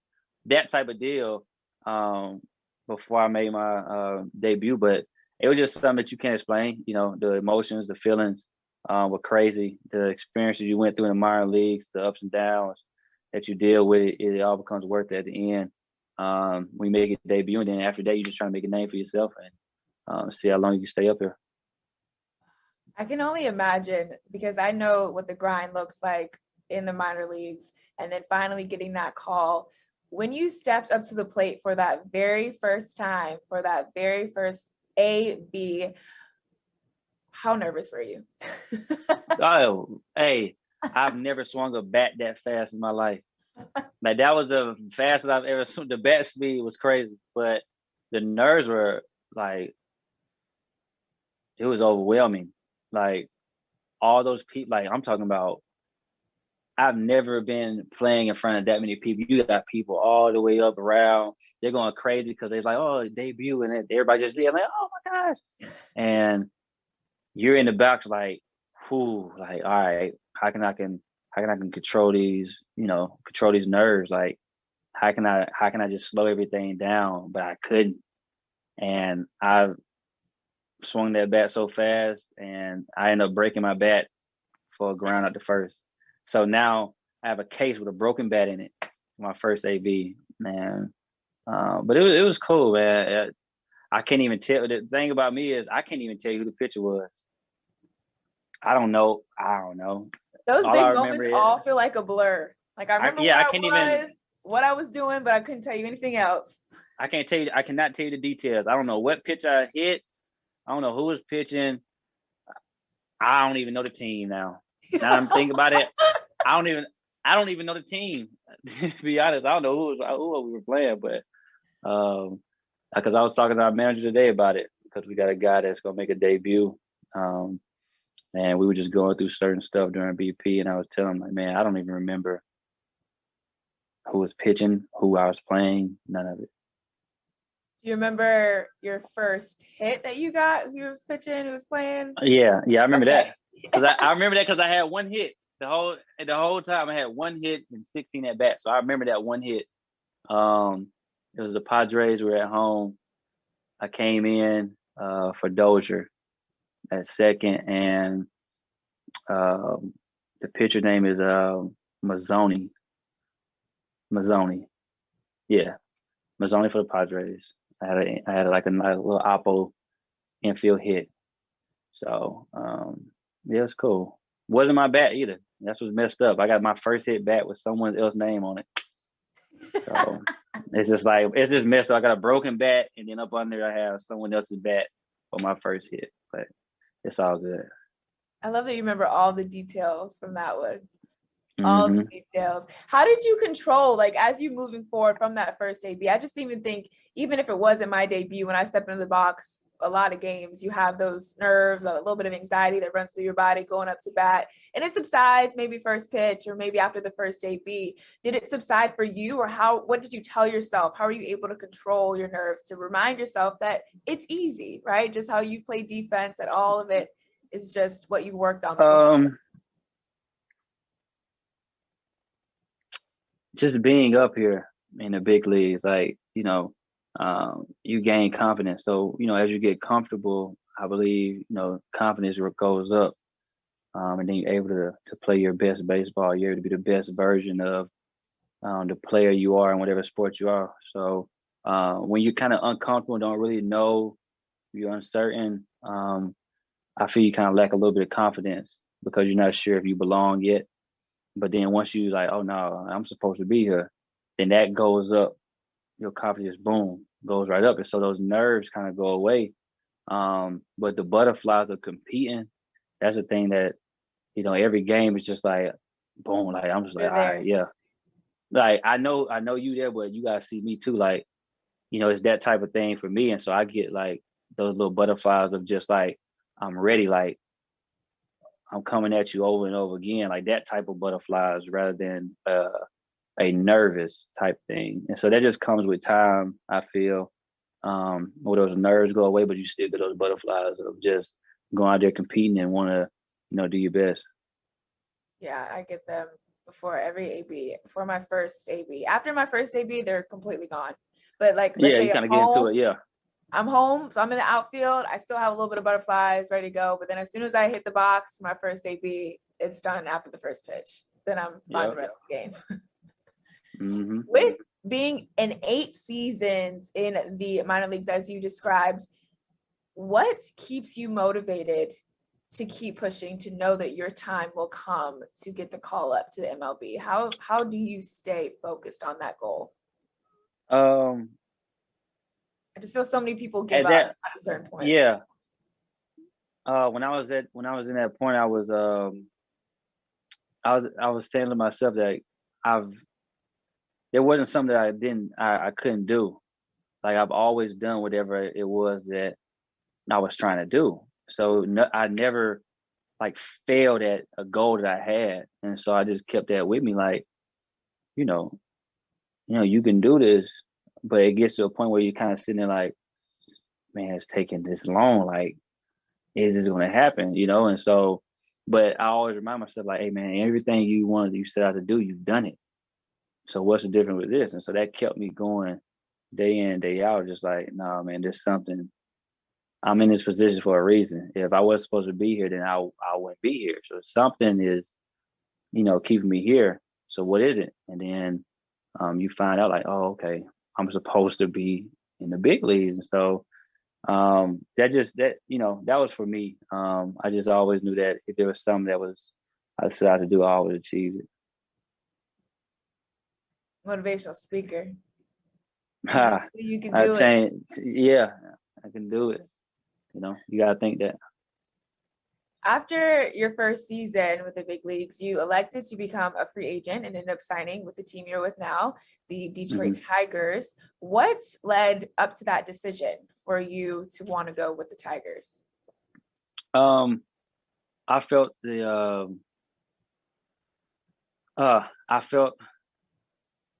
Tigers, the Twins kind of, you can get used to someone, you can kind of get used to what they're doing. So you kind of take it for granted, and then you kind of can't see the value anymore until it's on the other side, until you're in the dugout, until you over here. Now I got a whole nother jersey on. Now you got to throw this ball to me. And so, you know, I remember the manager, Paul Molitor, I remember I saw an interview and they asked him something about him. He's like, I don't know what's going on. Nico, it doesn't matter what we're throwing him. I don't know what's going on with him. Because I think I hit like 7 home runs in 2018 just off the Twins. And so you're able to just, you know, you got that thing with, all right, y'all didn't want me. Let me show you type deal. And but yeah, that was the kind of situation. It was just kind of I see the direction they're trying to go in, and the people they had in the big leagues, and it just wasn't a good fit at the time.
All right, so MLB opening day also means the relaunch of our daily show, The Sweat. Every morning at 11 a.m. before our Madden Sim, we will break down the day in DFS and sports betting with all the familiar faces you've come to know and love. Our analysts give out their favorite picks and strategies for the upcoming slates, and you can get your questions answered in the chat. So be sure to tune in before the first sim starts every weekday at 11 a.m. Eastern for The Sweat right here on the Dream Stream. All right, so the NCAA tournament is down to 4 teams. And they play this weekend to determine who will go to the championship. On this morning's edition of The Sweat, we got Emerson Latzia and Julian Edlow. They previewed these games on our Best Bets segment. Houston and Baylor face off in the first game, with Baylor coming in as a 5-point favorite in this all-Texas clash. Which side do you like in this matchup, dude? You've been crushing your picks. I got to give you credit for that too. Like, seriously. It's been a good March Madness. It would be maybe my best March Madness if I hadn't been betting against UCLA heavily with Alabama and Michigan. But we'll get to that on the other side of the bracket because I have a feeling their luck is about to run out. As it pertains to Baylor and Houston, I'm laying the points with the favorite. I believe in Baylor. They have a different level. Houston is a good team. They're very good defensively. They have some players, but they haven't beat anybody all season long. They made, it's tough to say when somebody makes a Final Four run that they haven't really beaten anybody. They got here by beating all double-digit seeds, all 4 games. So, and nobody loves the Oregon State Beavers more than me. They were the cash cow of this March Madness run. But you get 19 offensive rebounds in that game and bully them around. You win the game shooting like 10% less from the field. Baylor's going to be a different animal. They have the 3 guards, particularly Davion Mitchell, who I think has some serious NBA upside. Baylor shot 3 of 19 against Villanova and beat them by double digits. When it, comes down to it and they acknowledge, all right, these threes aren't going in, put your head down, go to the rim, make plays. They're going to win. They're going to cover. I just think it's too much of a mismatch. You got the bodies inside too with Vital, Everyday John, Mayer, like too deep, too good, and the three-headed monster at guard will be the difference in this game. I think it's gonna be a close game, but in the end, this is a 6, 7, 8 point win for Baylor. Okay, well, Gonzaga is a huge 14.5-point favorite over Super Cinderella UCLA, the team you keep betting against. Is this the end of the road for the 11 seed, or have you learned your lesson? I wish I learned my lesson on Alabama and didn't bet a bunch of Michigan the other night, but I don't care about my lesson anymore because UCLA is not winning this game. I don't think UCLA is covering this game. Look, it's been a great run. I didn't see it coming. Fading UCLA has been by far the least profitable part of this tournament for me, but Gonzaga is a completely different animal. I didn't bet that game necessarily. I just let some Gonzaga futures ride to make it to the Final Four and to win the national championship. But I believed that USC had the size and the talent to keep that close, and then you blink and it's 17-4. So I don't know how UCLA is going to keep this close. Props to the coaches, props to the players. Johnny Juzang having a great tournament. But you just look at what Gonzaga has done. 10 of their last 11 games, obviously all of which are wins, have been by 14 or more points. They've covered every game in the tournament as a massive favorite. UCLA is getting some extra points here because of the hype. It was 15.5 against Oklahoma, 13.5 against Creighton. Those are higher seeded, better teams than UCLA. When it comes down to it, I'm probably going to lay the points here with Gonzaga, whether it be full game or first half. I think that they're going to roll in this game. UCLA does not have a chance. The run is over. All right. Well, you were just dishing out a lot of props. So speaking of props, which ones from these games catch your attention? Yeah, if I go to the props, it will be on the Gonzaga side. Davion Mitchell over 14.5 points or 13.5 points is tempting for Baylor. I'm a big fan of his.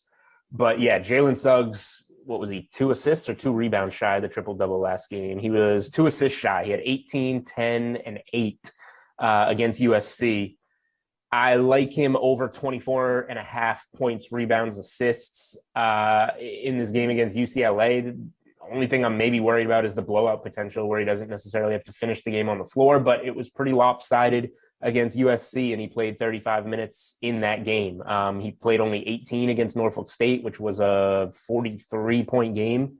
The 3 other tournament games, which have all been, 20 or so point wins, Suggs has played 34 or more minutes. So give me the full balanced stat line here. I think he's going to stuff the stat sheet, flirt with the triple-double again, and get us the over on 24.5 points, rebounds, assists.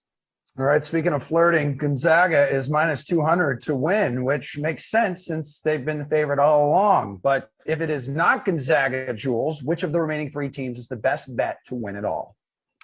I mean, hopefully you bet Gonzaga earlier in the year. Laying 200 now is tough. There were some great numbers available all year.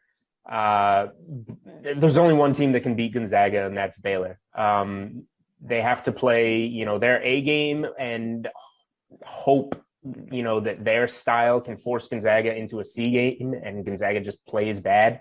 It's going to have to involve some unique circumstances and some luck, but UCLA definitely can't beat Gonzaga.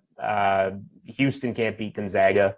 Baylor is legit the only team with a chance. I would have said Illinois if Illinois was in it as a team that could maybe compete with them. It's Baylor or nothing. So I obviously like Baylor to beat Houston. So even if you have a Gonzaga ticket, maybe you take some Baylor now and hope that they win that game on Saturday, and then you have them maybe at a better price to hedge yourself on Monday. But yeah, Baylor's the only team with a shot of competing with Gonzaga out there.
All right, so it's time for me to tell you guys about our play of the day here on the Dream Stream. We are a week away from the 2021 Masters. Can you believe it? That's right. We get 2 master tournaments in less than a year. And to celebrate, DraftKings has 2 millionaire contests for the event.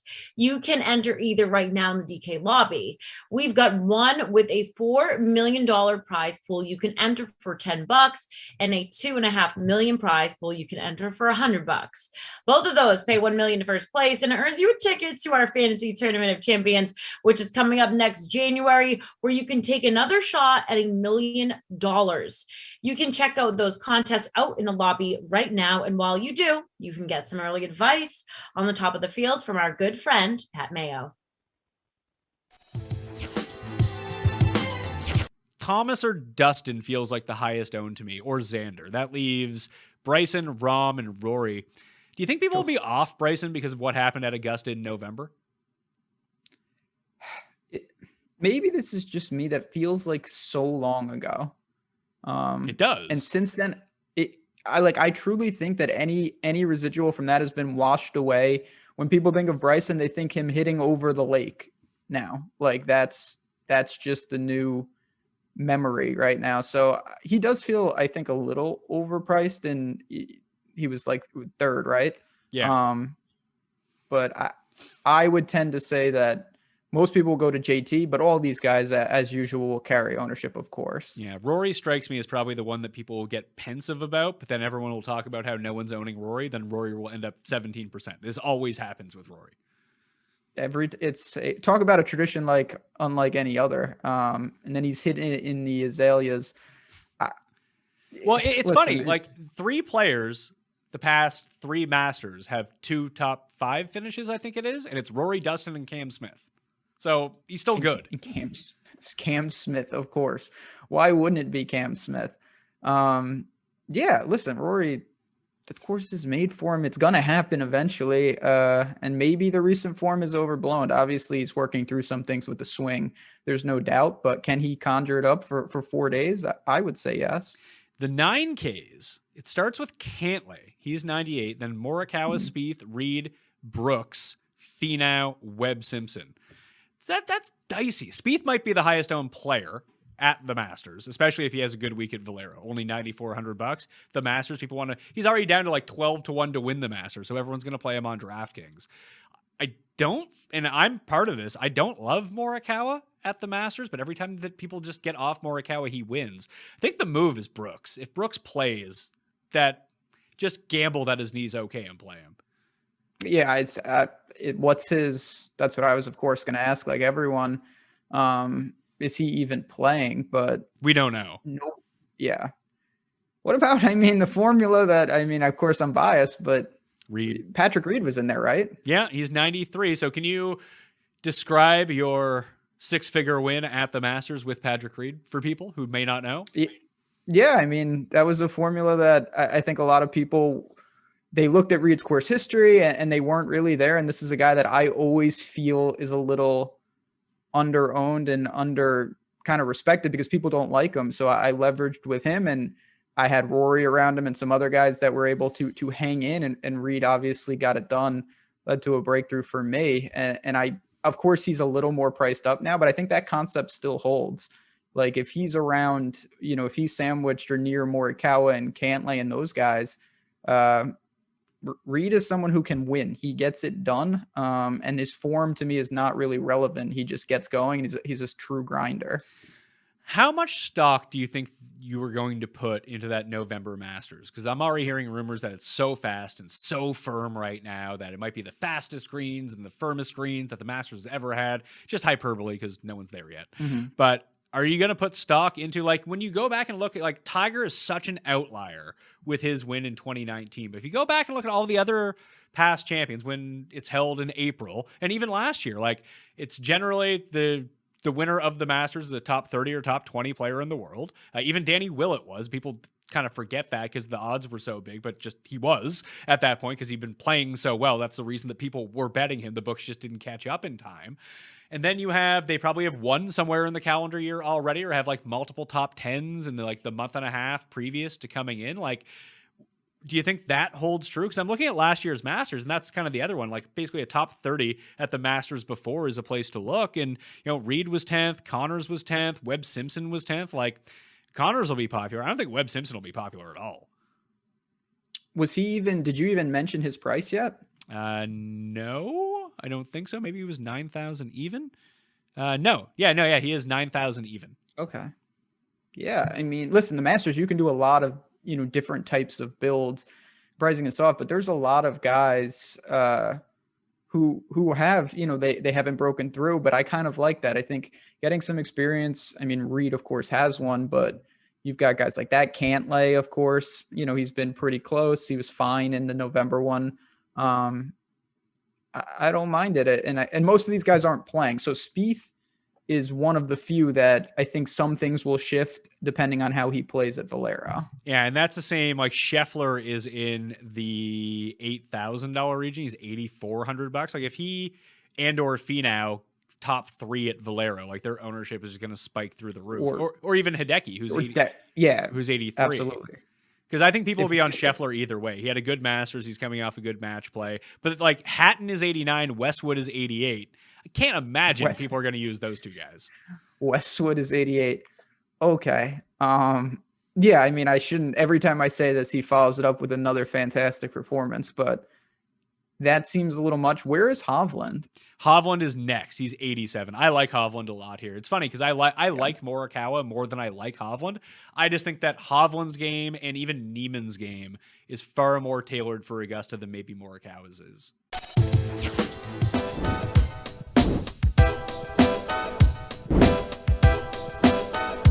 Hey there, welcome to the Value Pick Preview presented by Dark Horse Wines, meticulously crafted portfolio of wines that outperform their price tag. Speaking of outperforming, Julian Edlow, he always outperforms himself. I'm Adam Kaufman. We're here from DraftKings and taking a look at a tournament semifinal between the number 1 overall seed Gonzaga and a team that has reached this point all the way from the play-in game at UCLA.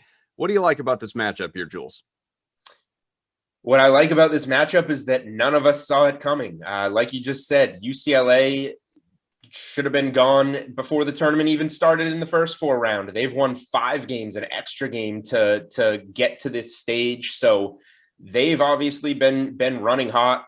They've put something together. They've found something that they were unable to find in the regular season in conference tournament play.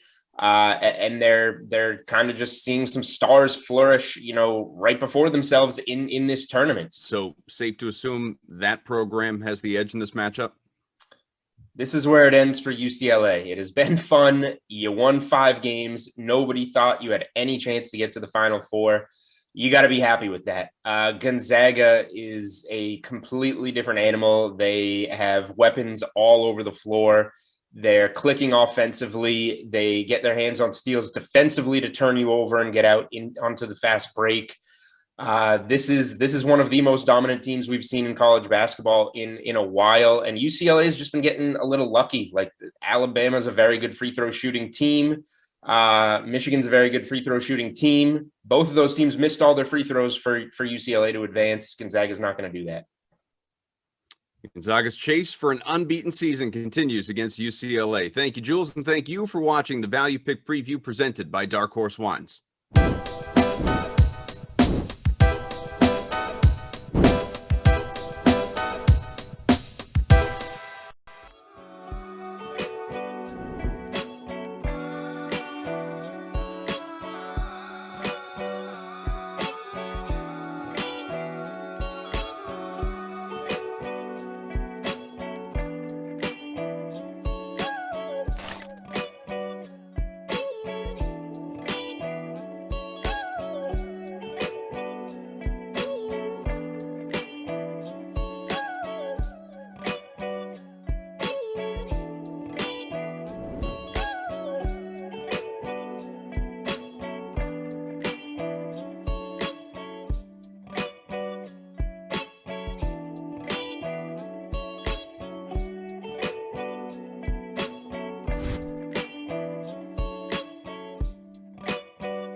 All right, our next Madden Sim is just minutes away, but first, here's what else is happening on DraftKings right now. So it's not too late to enter opening day contest tonight on DraftKings.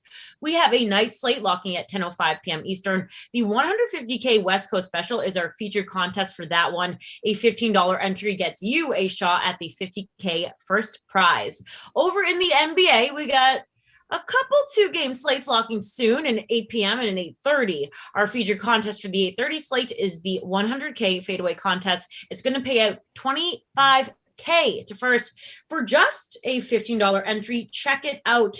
And also, we got odds and lines for MLB opening day games, NBA, and the NCAA tournament, UFC, NASCAR, and so much more. Where that came from over on the DK Sportsbook. Make sure to take a look at that. And it's time to get back to the simulated action, of course. Here is, I owe Glash kind of an apology. He's my brother, so he can take it. So whatever. Sorry, not sorry for making fun of you. And Brandon Cristal, I'm not going to make fun of him tonight because I haven't seen him in a while. It's the call of the Cardinals and Rams. Take it away, guys. One of the fakest apologies I've ever heard. It was so well done by Tara Lynn Asek. So Tara Lynn, thank you, sort of, for tossing it over. Brendan and Brandon. What she sort of owe you an apology Nothing. for? She just giving me a hard time. You know, I came into the Zoom call a little whiny, and she, of course, pounced on that opportunity just to be like, "Oh, someone tried and deserved it. It was fair." Hey, so lineups have already locked. We have the Rams and the Cardinals, NFC West teams battling it out. Who do you like? Did you make a lineup? What do you got? I did get my lineup in just in time. And please, the suspense is killing. The suspense is killing me. I'm always reluctant to captain Kyler Murray. I'm in 9th right now, but I'm always reluctant to captain Kyler Murray because I know he's going to fumble. So he is in my lineup. I went Bobby Woods as my captain. I usually coin flip Cooper Kupp and Bobby Woods. Woods is my captain, but do have Kupp in my lineup. Also got Hopkins in there and Christian Kirk, and then the Rams D to pick up on those fumbles from Kyler Murray or maybe a sack here and there because Aaron Donald's a pretty good player. Sure. So those are my 6. Feels like the winning lineup. I'm in 9th. We'll see if I go up. Maybe I'll go down. All right, so here's what I did. Of course, out of pride, I did not roster Jared Goff because it's not in my DNA to do so. So no Jared Goff in my lineup at all. Darrell Henderson is my captain. I've got Murray and Drake in there for Cardinals, Kupp, Woods, and then, wait for it, Johnny Munt, the fullback. The person? It's a real person. That's a real person. He is the fullback one for the Rams. I am rooting for a fullback vulture because he was only $1,000 to roster. Okay. Well, the other 5 sound promising. Johnny Munt, I don't know. Bad boys have popped in the chat. You just said Rams the way that Jeff would say it. I got that Rams D. See, I'm happy you picked up on that because I did that on purpose. Kyler just reeling off yards like that. 24-yard pickup. BK, it's been a while, man. How you been? You good? I've been good. Yeah. I was here. What day is today? Thursday. I was here Monday, and then Tuesday I had a big fantasy baseball draft. Yesterday was my birthday and my first softball game. Oh, happy birthday! Thank you, buddy. I've never, as all buddy, of my, there's that word, buddy. As all of my teammates agreed, we've never been so happy to lose 20-8 in a softball game. Just to be back out there, after not playing for almost 2 years, it was good. It was just good to be with my guys, and went to this golf simulator place with a couple friends, wife, kiddos, which was a bit of a nightmare. Like, it was an awesome place, but you take little kids to and then my friend had his kids. We did not get a lot of golfing done, but we paid a lot of money to not golf. We almost played 9 at Pebble Beach. Oh, it was good though. It was great. Good stuff. Hand off to the Drake out of the pistol. Lindenbaum's got Drake captained with Goof. I'll call him Goof. I know you meant Goff. Kupp, Higbee, Reynolds, and Kirk. Like that build. A lot of confidence in that passing game with Reynolds and Higbee. In the main contest, he has Murray, it looks like, in the captain spot. Unless, Jordan, you mean you stacked this game in Classic. There's a completion to Larry Fitz for a first down. And the Cardinals are at the 17 on the opening drive. Retease, did you know on Twitch, Smash Lanta is there. Retease says Glash was crying on TikTok today with the fake rain, but no looking of the screen. I am biased towards snow. It's possible. So we have some throwback Thursdays going on with the Rams. This is obviously the Battle of St. Louis between the Cardinals and the Rams. I'm curious why we didn't have... Oh, there's Christian Kirk. Nicely done. Why we couldn't do... What the uniform combo is. I don't hate it by any means. We could have gone with the ones that, who's my guy, Conrad Dobler used to wear. He's biting people's ankles. And Dan Deardle. These are sweet, though, with the red pants. Throwback Thursday and alternative jersey. Okay, there's a lot going on there. Christian Kirk, 41% owned, just over 3% in the captain spot. I think the Rams throwbacks, though, do enough. They have so much weight, and they're so cool that it cancels out what the Cardinals would have even brought to the table. All right. I'm not going to argue with you. You know what I'm saying, though? Like, they're a really solid throwback right here. And I think it helped that the greatest show on turf, this was the uniform they wore. Yeah. So there's that association with Kurt Warner, Isaac Bruce, Torrey Holt. And so I think that helps. Barry in the chat, Kirk has done nothing for weeks. Well, he's got me in 11th place. So I've only dropped from 9th to 11th after that first drive. He caught a touchdown 3 sims ago, but in terms of receptions and yards, hasn't been great. Like 71 so you worked yesterday? yards. You worked yesterday? Yeah, I did last night. So y'all talked about the 17 games and what that means? Yep, we've gone over that. I'm so fascinated by this division. I think it's the most interesting division in football. I love it. I love the tug of war. It's like a relay race with this division. Just someone keeps pulling ahead of the other in terms of making headlines or raising the bar about how to put a team together, contend for a Super Bowl. It's a very juicy division, the NFC West. Yeah, and they have to be the only division that's had all 4 teams in the Super Bowl in the last, 12 years, whenever that Cardinals Super Bowl trip was. But to have 3 teams in the Super Bowl since 2014, so last 6-7 seasons, 3 of your 4 teams in a Super Bowl, no other divisions had that, right? I think so. 09. Oh, well. Cardinals were in. Just kidding. Tampa, Carolina, Atlanta have all been there pretty recently. But other than them... And what about New Orleans? Yeah, that was 09. So, okay. So okay, both same length. Yeah, kind of same length, give or take. I guess a little shorter. Because the Cardinals were the year after, right? Or 2 years after, maybe? It looks like here I have them the year before. So it was the 08 season, but the 09 that Super was okay. So 08 season to 2019 season, or 09 season with the Saints to 2020 season. So same length, exact same length. Well, then that's impressive on both fronts. But it does feel like if you were going to pick a division that is likely to get either its 4th team again. Oh no, they didn't have 4 teams. The entire NFC South went, right? We just figured that out. So, yeah, the entire NFC South went, and 3 of the NFC South teams have gone in the last 6 years or whatever. All right. Anyway, this is still a fun division. I'm with you. That was a long way to get back to this is a really fun division. Ownership coming in on the Rams. If you missed it, the Cardinals scored a touchdown on the opening drive. Christian Kirk from Kyler Murray. Reynolds highly owned in this one. 53% in the flex, 8% in the captain spot. I love it. Jared Goff, 42%. That is pathetic. Pathetic. 42%. There's a flag on this completion to Kupp.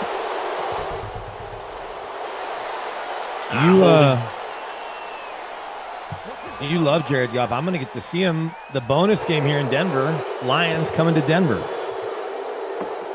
Did the NFL, though, did you guys talk about the schedule structure with the 17th game? Because Lindsey Jones from The Athletic said the league missed a chance to have an annual rivalry game. So every year Pittsburgh plays Philly. Every year the Giants play the Jets as a part of that 17th game. Some of the rivalries will not be as strong. Sure. But I don't mind the way they're doing it. But I also wouldn't have minded that. Now, look, the Broncos don't really have a natural geographical rival. They play Arizona every year in the preseason. You know, the Niners and Raiders are less of a rival. So maybe you could do Denver and Seattle and Arizona and the Chiefs maybe, because it used to be the Battle of Missouri, right? Yeah. And now you can do Rams and Chargers, obviously. So, I don't know.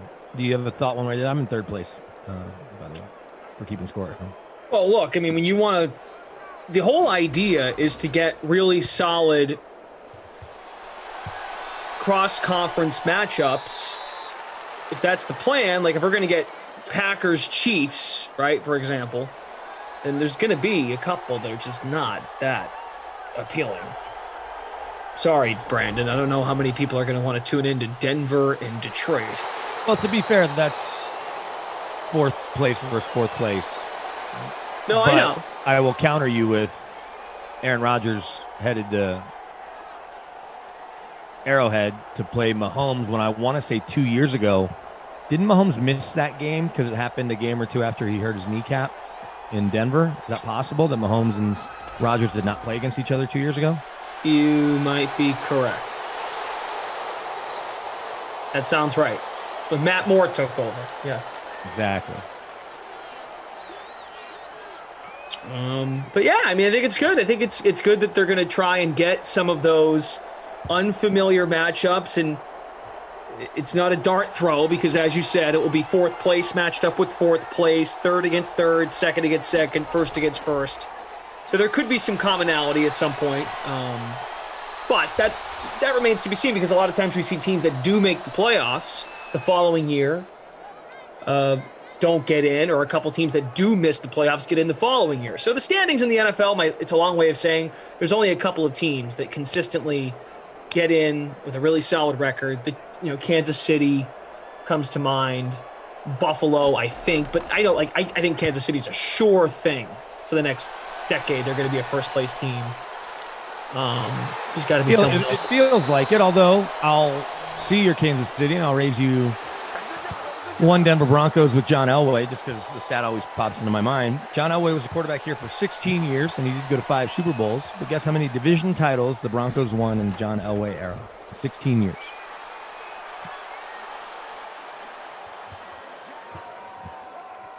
Okay. 7. You never guessed, so I told you. 7. So, and here's the thing, and I cite my guys from the Chiefs flagship 610 Sports, Bob and Josh, who work on the broadcast, or Josh is a sideline guy, Bob does other stuff with them. I had him on my podcast right before the AFC title game, and mind you, at that point, Eric Fisher's Achilles isn't torn, and you don't know if Mitchell Schwartz is coming back. But he said, I think Bob said, this might be the best team Patrick Mahomes ever has. And then I was talking to somebody today who's close to it, and I'll tell you off air because he sold me a PlayStation 5. But anyway, but he's real close with the Chiefs. And I said, I brought that point up, and he kind of agreed, because the only constant over the next decade will be Mahomes. Kelsey will be there for a while, obviously, so will Tyreek Hill. A lot of these players will be there, but just like John Elway turned over his roster, you look at, obviously, the team he won the Super Bowl with looked nothing like the teams he went to Super Bowls with in the 80s. Mm-hmm. And so Peyton Manning, same thing. Dan Marino, and I know he didn't go to Super Bowls. Even Tom Brady, right? You're right there in your backyard. Look how different the first roster looked compared to the rosters that he went to the Super Bowls with that they lost, and then the 3 out of 4 that they won, at the end of his time in New England. So Mahomes will be the constant, and they'll be right there. But to just say that every year they're going to be the division winner, especially with Justin Herbert having something to say about it. Like John Elway never had anybody like that in the division. And most people didn't. Marino did. None of these guys did. Where every year you had 2 perennial Pro Bowl, Hall of Fame caliber. It's a little early on these guys. None of those guys ever had it that I can think of. Can you? In any division where like one of the Hall of Famers that was winning the division a lot, Aikman in Dallas never had it. Like you had Cunningham. Breeze? That Breeze had. Who'd Breeze have? In terms of I'm sorry. Did you say Breeze? Yeah. But who's been in Breeze's division for a decade against him? Matt Ryan? Matt Ryan. Okay. the Falcons, other than 1 year, haven't really been in the way of the Saints going to the Super Bowl. I think the Saints were in their own way. Oh no, And agree. I don't know. If Matt Ryan ends up with a gold jacket, it's a different conversation, I guess. Uh-huh. Do you think he's going to get one? He probably will. But should he? He was a league MVP. Phillip Rivers wasn't. But if I told you only one of them would be a Hall of Famer, who comes to mind?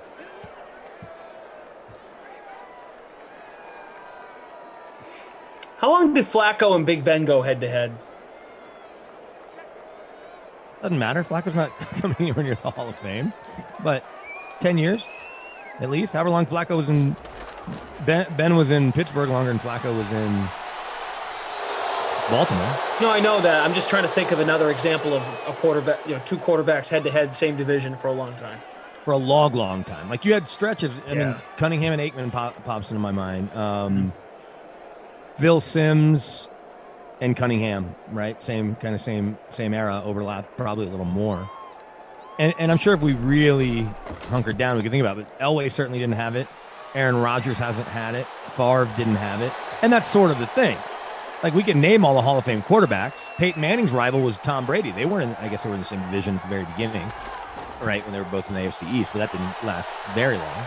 No, lasted like a year, didn't it? Or something like that. That's what's crazy, too, since we're kind of all over the place with the quarterback. Earl Sparks has his riveting commentary. Marino and Elway only played each other 3 times ever.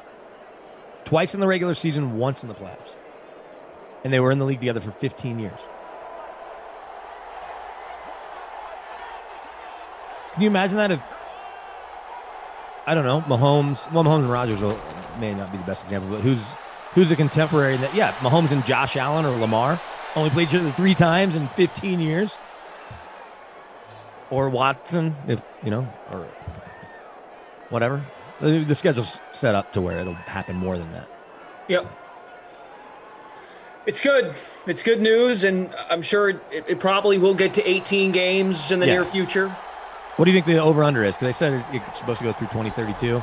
Oh, Marino had Kelly. Thank you, Michael. That's why we got producer Michael here to keep us in line. Marino and Kelly. Neither of which happened to win the championship, but they certainly were in the same division forever. M. Roach in the chat just shouted that same thing out. Good stuff. Good stuff there for sure. Brandon Pitts on YouTube says Rivers. I would think, like, if I was closing my eyes, I would think Rivers. Even though Ryan had a Super Bowl one and was the MVP that year. I'd take Ryan. Matt Stafford is going to be an interesting case study. If he can win a Super Bowl with the Rams, then it is really interesting. If he can win 2, he's a shoe. That's why I titled the free roll, I'm in on the Cardinals. They're more fun. Sure. Because I'm starting to get really annoyed with this Stafford to the Rams thing. Why? I'm not saying they're going to be bad, but that is no guarantee. I wouldn't be surprised if they missed the playoffs, the Rams. Oh, it's a crazy like everyone, they're not a lock to win that division all of a sudden. No, but they could be the division that somehow they all get into the playoffs. Yes, definitely. Well, 3, right? 3 of the 4. No, all 4 now. Because there's 7, right? So 3 plus 4. Oh yeah, right. Duh. You could have three wild cards and 4. Yeah, I don't think we'll see that very often, but it'll happen. There'll be a year it'll happen where the division's so much better they beat each other, but they dominate everybody else they play. I think. Okay. Well, law of averages. Take playoffs out. Playoffs. Yes. I'm not they should be the favorites, but I'm not it's not a slam dunk. It's not a slam dunk. I don't know if they should be the favorites. I like their roster, and Stafford is an upgrade, but I'm never going to count Russell Wilson out. And it's April 1st.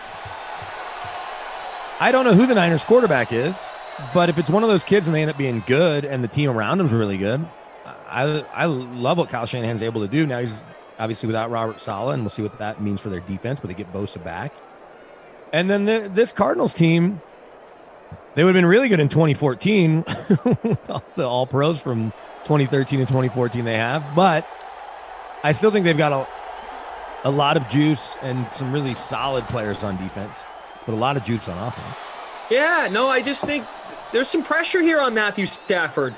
The Lions worked with him to send him to the place he wanted to go. He's got roots, of course, in LA. Let's not all act like this guy. He's got the stats. Fantasy quarterback, he's great, but he didn't win many games. Who has roots in LA? What did you say? Stafford has roots in LA? Yeah. No, he's establishing. I mean, he's from Dallas. His roots are Clayton Kershaw. He played freshman football here. How did that play? Did Larry Fitzgerald just score on an end around, or was that a pass? That counts as a shovel pass. We had one of these the other night. Cooper Kupp did it for the Rams, actually. Let me see the replay here. I got it here. Oh, I'm 2 plays behind. Yeah, I got it right here on YouTube. Same. So they put Fitz in motion. Yeah, one of those little mini flip passes. Yeah, shovel pass. That counts as a touchdown pass. That's a touchdown pass for Kyler. Stat sheet for Kyler. And a touchdown catch for Fitz. Sure is. Pick up that cat. Michael Dunn. And by the way, thanks all for being here. Hit that like button. Michael says Stafford must work better in the system that the coaches believe. We'll see. Why won't he? I certainly like his chances to thrive. Yeah, he's not gonna not listen to McVay. He has to listen to McVay. It's why he wants a coach. He hasn't had that coaching. And I think that's what Mike's saying. He's just yes, right. Why wouldn't he? That's probably the best way to respond to that. Earl Sparks says, "Hey Glash, I think Zolak and Bertrand should be renamed Hey It's Glash featuring Hardy, Beetle, and Zoe." That was I had fun today on radio. Did you go? Were you on with Zolak? No, Zoe was out. Zoe is off tomorrow. Took a day off, and they texted me yesterday to see if I could come in, and I did. So well, that's good. Yeah, we had a good time. Ralphie 508, appreciate you too. Yeah, it was good. Yeah, we had a good day. Did you promote the Dream Stream? I mentioned DraftKings in the first segment, but the minute I started promoting what I do, they're like, "You sound like Zoe." Like promoting what else I'm up to and not the show at hand. Well, it's tricky because you appreciate them asking you, and obviously they're going to pay you for your services. But if you're too over the top with it about what other stuff you have going on, and it's not like a teed up, hey, what else do you have going on? Then they're going to be like, we don't need Glash back because all he does is talk about all this other stuff. So it's kind of a slippery slope because you've got a big microphone there, big megaphone, to be able to drive more Boston traffic for the Dream Stream. It's true. I'd love to. Then we could get more Patriots conversation. That was good. Patriots or Brady, either one. Patriots or Brady. Same thing. Jim from Game Ops here with us. Producer Michael. Tom is our technical director. It's 3rd and 8, 14-0 Arizona. Fitz and Kirk have the touchdowns. Jared Goff to Cooper Kupp out to the 43-yard line. Steve, not back tomorrow. So the plan, Zoe already had the scheduled day off tomorrow. He took an extra day today. That's why they had to scramble with the schedule. So I got a text. And I actually texted back the assistant program director. I'm like, this isn't an April Fool's joke, right? Like, you're not texting all of the part-timers. Because it's hard to get work nowadays because of the pandemic. Of course. And I'm like, wait a second. Maybe he's sending this to everybody. Hey, late scratch. Zoe's out tomorrow. Are you available? So let me ask you, did you go into the studio and do they just have everything kind of partitioned off and everyone's got their own little space, or somebody like in a news booth and somebody else is in another room, or did you do it from home? No, I went in. I was in my own little production suite. Okay. Yeah. Everyone's kind of 2 guys in the studio, one all the way to the right, one all the way to the left. And we call the little production suite, we call it the hot box of takes. I was in the hot box of takes. How many people were on that show? It's Zoe and 3. Two hosts and an update guy. So were you the update guy? Yep. Oh, because the update guy jumped in for Zoe? Correct. Yeah. Yep. But I imagine they incorporate you as necessary. Oh, yeah, it was good. We had a lot of fun. Robert Woods. That's my captain. I need him to score so I can get back in this thing. You didn't have a Red Sox game to mention because no game today. Unbelievable, huh? Like I woke up and I'm like, oh, maybe they won't play because there was a little drizzle. And I'm like, wait a second, it's fine. They played could've in where was that? Detroit, Cleveland? Where was that game being played? One of those Red Sox game? No, Detroit or Cleveland had snow. Detroit had snow. Yeah. Detroit. Just watching the snow. We talked about this today on the air. Look at the schedule in Major League Baseball today. Look at the road teams. All of the road teams are from warm places or dome teams. Why were these teams not home today? What are we doing? I don't really understand it other than I don't know if any of the California teams started at home because they're probably worried about where the states were in terms of when they made the schedule, I'm saying, in terms of where they would be because they were farther behind on opening things up, is my guess. Right? Seattle's probably on the road. I'm guessing the Texas teams are hosting. Florida teams are hosting. Because the Dodgers were here, and you're like, the defending champs don't get to open at home in front of 6,000 Dodger fans or whatever. Yeah, I mean, even the Blue Jays, they're playing their games in Florida through May. Yes, so they're probably they were hosting. No, that game was at Yankee Stadium. Yeah, all these cold Northeast, Midwest climates, cold, snowy, raw rain, low temps. Yeah, I don't know. And yeah, Texas, they didn't open in Texas in the new dome. They opened in Kansas City. Makes no sense. Like, what was Major League Baseball thinking there? Well, it was beautiful today, and my watch says 70 right now, so I'm guessing that's what it was most of the day. And the Rockies beat the World Series champion Dodgers 8-5. It's the first time LA is under 500 since July of 2018. That's impressive, because that shows, to state the obvious, they get off to really, really good starts consistently in 19 and 20. Yeah. Did I remember correctly right before we started the sim? Is Daniel Bard the closer? Sort of. He hit 100 on the gun, so he's a closer until he's not. Like, I don't know. I don't know if he's yeah, for sure. He was a comeback player of the year last year. He was out of baseball for 6 years. I don't know if it's his job for the year. It's his job for now. Let me ask you a question. I'm going to go off the board here just real quick, and if this gets exciting, we'll certainly mention it. Uh-oh.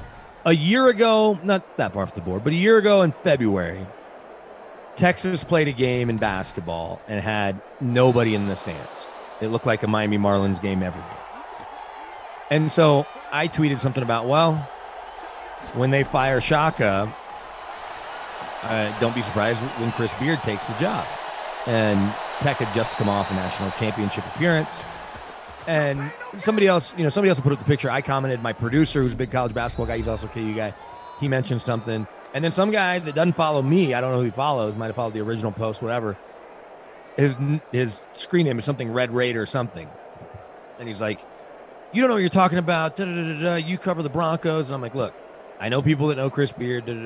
He's like, I don't care. He's not leaving Lubbock. I said, okay, when the job comes open, it's his dream job. My cousin was a suite mate. My other friend was a manager with him that I grew up with, was a manager with Tom Penders when Beard was a manager, and then like a graduate assistant. Whoa, there's the Kyler fumble. But right there, his big lineman's able to scoop it right up. So I left. I said, okay, we'll see when it happens. It's now 13 months later, whatever, 14 months later. Yep. I found the tweet because I just Googled, or whatever. I looked in Twitter. I looked up my screen name, Chris Beard, and it got right into the tweet chain. So Chris Beard's taking the Texas job. It's his dream job. He's probably going to get paid more than the football coach at Texas, which is mind-blowing to anybody that knows how that program works.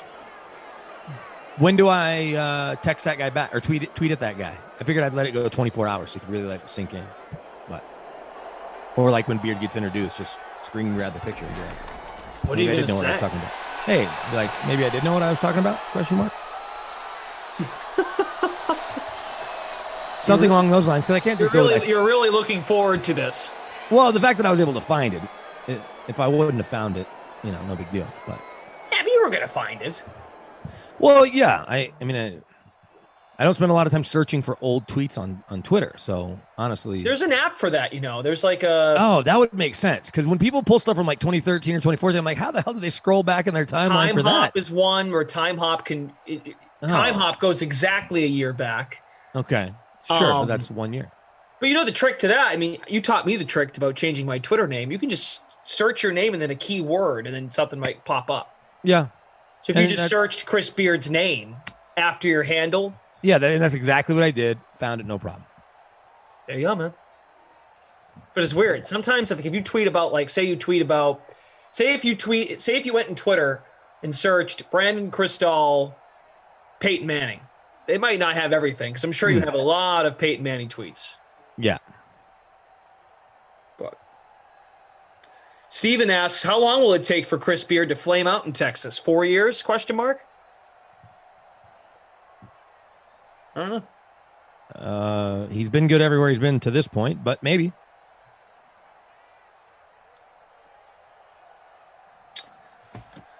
All right. Well, it's 14-3. I hope you all faded Jared Goff. I'm really proud of pretty much all of you. There's 320 of you watching on YouTube. That Jared Goff was only 41% owned. The movement is really starting to sink in. You're all starting to realize he's going to let you down. And I'm Watch proud Jared Goff have like 4,500 yards and be awesome in Detroit this year. No, real Jared Goff, wish him luck. Sim Jared Goff, I'm out. Folks, his awareness rating in this game is a 74. Now look, we know we haven't updated we did a December update for superstar traits and X factors. And I know it's the elephant in the room, we are really due for a roster update at some point, but that's not the point. The point is Jared Goff's awareness is 74. That is from week 1 of this past season. Who the heck knows what it's going to be to begin week 1 of next year? He's a 76 overall. He got benched for something called John Wolford. Now, he got hurt, so that's not totally Wolford. Wolford, whatever. Jared Goff. It's not all his fault.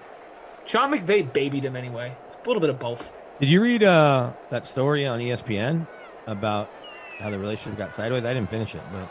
Oh, producer Michael sent this over to us last week, now that you bring that up, and I think he might remember. And that's not me asking for him to get it, because I can find it myself in a second. Yeah, they were both pretty honest in terms of just why it didn't work out, and which I appreciate. Look, they're both in different places. The Lions wanted him. It's the guy that helped draft him there. Sean McVay didn't. Sean McVay has Stafford, and we don't know how much he wants Stafford, but he wanted him more than Goff. So it'll take him for a while. A week ago today, the story came out. Per ESPN's Lindsay Theory. I think it's Theory. I'm not really sure. I don't think it's Theory. I think it's Theory. Or Theory, yeah. Jared Goff on Sean McVay. He's joked, meaning he being McVay, he's joked that I'm stuck with him. I told him, I think I'm okay with that. It will be a good marriage. I'm happy to be with him for a long time. That was when they signed the contract extension.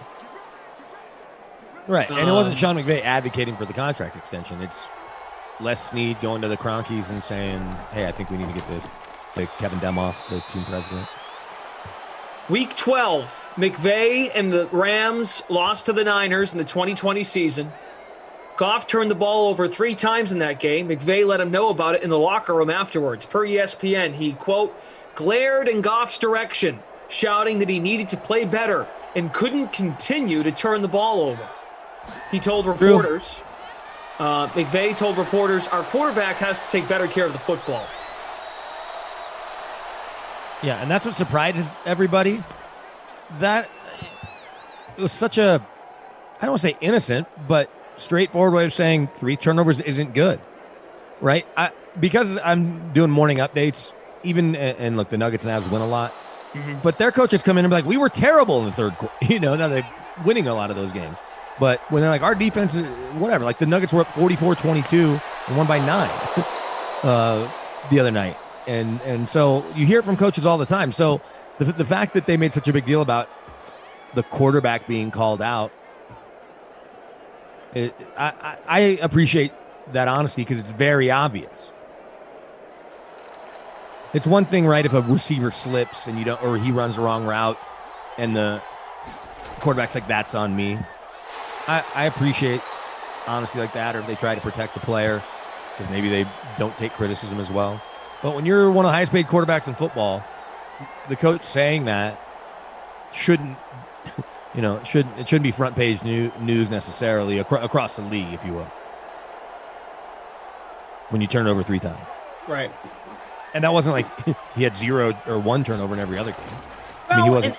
And that's why, like, I give Sean McVay a lot of credit, and I think DeMac Lyon just had a message in here. He removed it. I think he may have made a typo, but I know what he's about to get at. Sean McVay, like, it's like when you send your kid to college, like, parent, you got to let go a little bit. Like, let him go. Yeah. And I don't think there was enough of that with But Jared part Goff. of, I get the whole sink or swim thing, but the way it worked got them to a Super Bowl. The way it was working, I guess, and it stopped working. Right. And that's why I just think it's really not all Jared Goff's fault in that sense. So I hope it works out for him in Detroit. I just don't know. They got to go get him something. What do you think Detroit's going to do in the draft? So at 7, I don't know if Kyle Pitts gets there because people may trade up for him. You want to give Tua some help. You could take Pitts instead of one of those receivers. You want to give Joe Burrow some help. Or you could put Pitts on the field with Matty Ice, Julio, and Calvin Ridley and Hayden Hurst. That'd be pretty lethal. Their roster is probably the 3rd worst, maybe 2nd worst now behind the Jets because the Patriots was up there and they added all those guys. So they have a terrible, terrible roster. I could literally name every player that's listed in the top 15. But one of those receivers makes sense to me. Problem is that's an organization that has a history of drafting first-round receivers and it not going great. Although you can make the case Megatron's pretty good. Make the case. I think you just got to say his name and everyone's like, oh, yeah, that guy. I mean, he is first ballot Hall of Famer, but you had Mike Williams from USC. You had Carlos Rogers from Michigan State. You had Roy Williams from Texas, who was the best of the 3. But if you would have watched Roy Williams at Texas catching the ball from Chris Sims and Major Applewhite and then being drafted 4th or whatever by the Lions, you would have thought, all right, he was going to be Megatron before Megatron. Sack. Oh, nope. Simon Slay in the Twitch chat, I think, has claimed himself to be a Lions fan. He mentioned earlier bad coaching in Stafford's career. Only good coach they have is Caldwell. He takes him to the playoffs and then gets the axe. So Simon Slay also mentions receiver, and that was you got a punt from the end zone. Just making sure he got it off. What a punt! It's an 80-yard punt. It's my way of bringing up that I was going to say receiver too. You got to give Jared Goff something in Detroit, something. Tyrell Williams and Hawk. Well, and they just lost Kenny Galladay. Yeah. And Marvin Jones Jr. So the Tyrell Williams and the tight end, because Amendola is still a free agent. You got Hawkinson. Amendola, the problem is they have too many receivers because knowing people that are friendly with them, his 2-year post retirement prevention plan was to go sign with Kingsbury in Arizona since Cliff's his guy. But that may be off the table right now. Here's Drake on the ground. We have less than 3 to play in the 3rd. Touchdowns for Arizona. Christian Kirk and Larry Fitzgerald. Sloman, 12% owned in the flex. I am in 121st place. Where are you, my friend? That's a great question. I am in. Tonight. All right. I am in. Efforting. You're clearly not doing well because typically 82nd. No, once I dropped to 63rd, I was out. If Bobby Woods finds the end zone, then I'll at least look again because he's my captain. Oh, and the Lions got Brashad Perryman. Thank you, Simon. Simon says Brashad Perryman. Right. Okay. So Simon, I don't know. I don't think you feel too good about that. Correct me if I'm wrong. I love when we talk about a team. A team. A diehard? I like when we get a diehard in the chat that just gives the pulse. Like you give a good pulse of Denver. If you want to talk Raiders, you know who likes the Raiders is Congo Cab is a Raiders fan. I'm not sure if you were tracking that.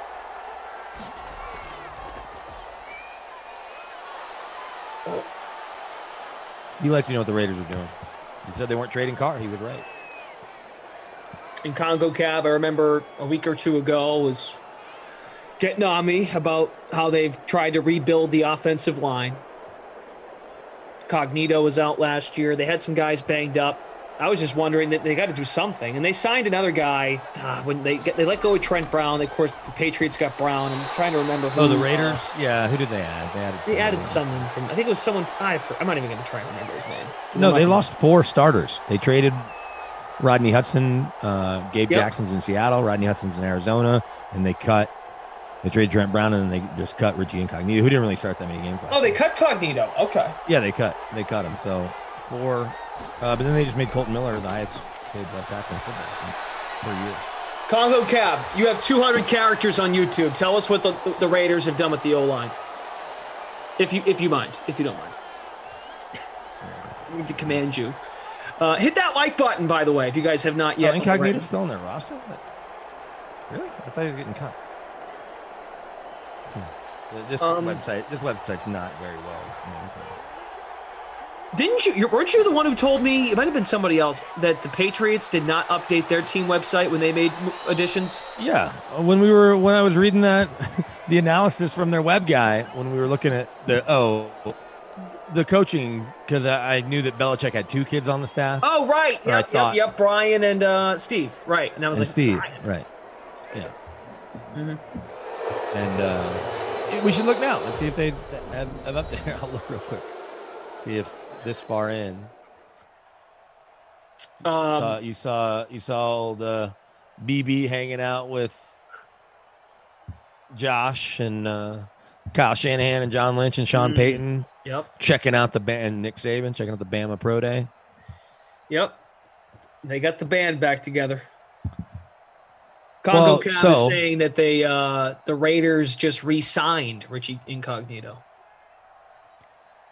Okay, so that's what it was. There you go. That makes more sense.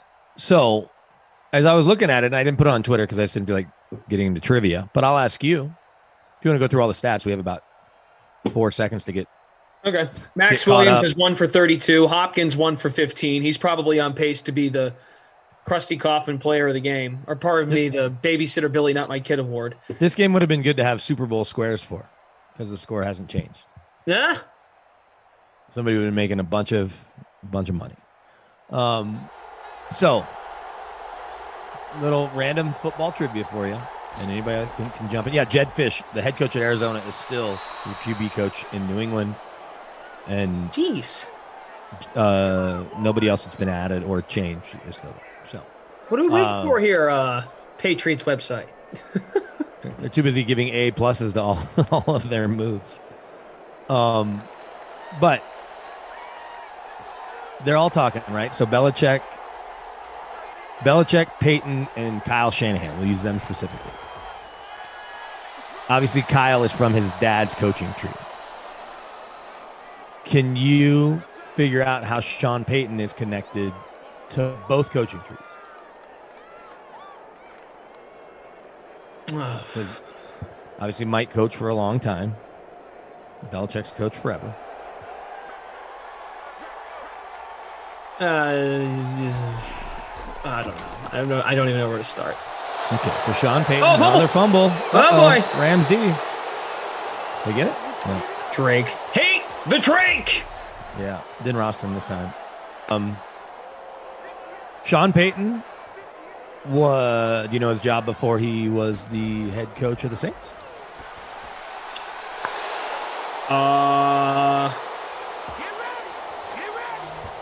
No.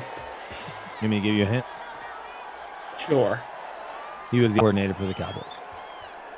Oh, gee, I wouldn't have been even close. And by the way, Aaron Donald he lit up Kenyon Drake. So good for Aaron Donald. How'd Drake stay in the game then? I'm glad the Rams did get the ball back. There's your boy Goff getting lit up. Good. Sit. And by the way, Aaron Donald's X factor is blitz. Went right after the guy.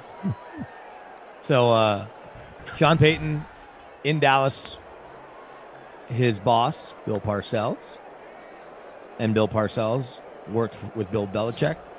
I don't know if you knew that, but back in the day, they worked together. Yes, correct. I saw a documentary on NFL Network about him.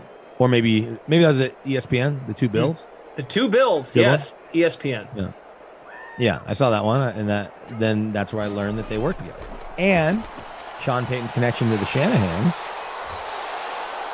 Sean Payton played quarterback at Eastern Illinois. Oh! Tony Romo and Jimmy Garoppolo were. And a million years ago, Mike Shanahan played at Eastern Illinois. Brother Phil, I think. So there's your Brother Phil threw out Eastern Michigan, so it was close. It's close. Got the direction. So Eastern Illinois connects the Shanahans to Peyton, because I don't know if Sean was ever going to work for Mike, but I know that Tony Romo was choosing between the Cowboys because of Peyton or the Broncos because of Shanahan. Bobby Trees almost scored. Would have been huge for me. Yeah, sure would have. Anyway, that was a very long story to get to a very easy connection. Nice pass. If they could score, if anybody would score, it's been the same score for quarters, many quarters. 2 quarters, 3 quarters. What's 42 minus 9? 30... 3? 8? No. 33. 33-yard gain. That's hard. Yeah, look, I suck at math. Math is a wonderful. Lawrence is asking, what is the score? It's 14-9. 9-yard touchdown, Jared Goff to Higbee. The game is paused. See, you guys can see it now. At least I can see it now. And we'll get an extra point. Or they go for 2. They should go for 2 to make it a field goal game. I'd go for 2. Chart says go for 2. So we are exactly 1 month away from the draft. 4 weeks away from the draft, I guess, is more accurate. Yeah. Saw already where Trevor Lawrence said that he's not going to the draft. What will it look like in Cleveland the weekend of the draft? Because I don't know what Ohio, I know that state was pretty early on getting vaccines for people like everybody over 18, but I don't know where they're at and how, I just remember in Nashville a couple of years ago, it was so awesome looking. It looked like Bourbon Street or whatever. And so I don't know what do you expect to see? And how many players do you think actually go to Cleveland so they can walk across the stage to fist bump Roger Goodell or whatever? All right, we're good now. Tom, you're not muted. Well, unless you're talking to just us. Okay. So again, if you're looking, I'm looking you in the eye right now, everybody. Tyler Higbee did score a touchdown. Right as Tom lost his internet, Higbee scored a touchdown. We didn't get to see it either. That's when his internet went out. He paused the game as fast as he could. There was a touchdown from the 9, Jared Goff to Tyler Higbee. So if you're like, whoa, how's it 14-9? We missed the touchdown. We missed one play. And it turns out that one play was a touchdown. That is full disclosure. That's all I can say. And you captained Higbee, didn't you? Yeah. See? Yeah, I didn't. I didn't play him. I promise. Okay. I'll take your word for it. How'd I know you didn't make multiple lineups? And whoever's got Higbee in the captain spot isn't one of your fake names, like all your reporters. Or, old-timey announcers. Well, speaking of Higbee, they tried to go right back to him, and they didn't get the 2-point conversion.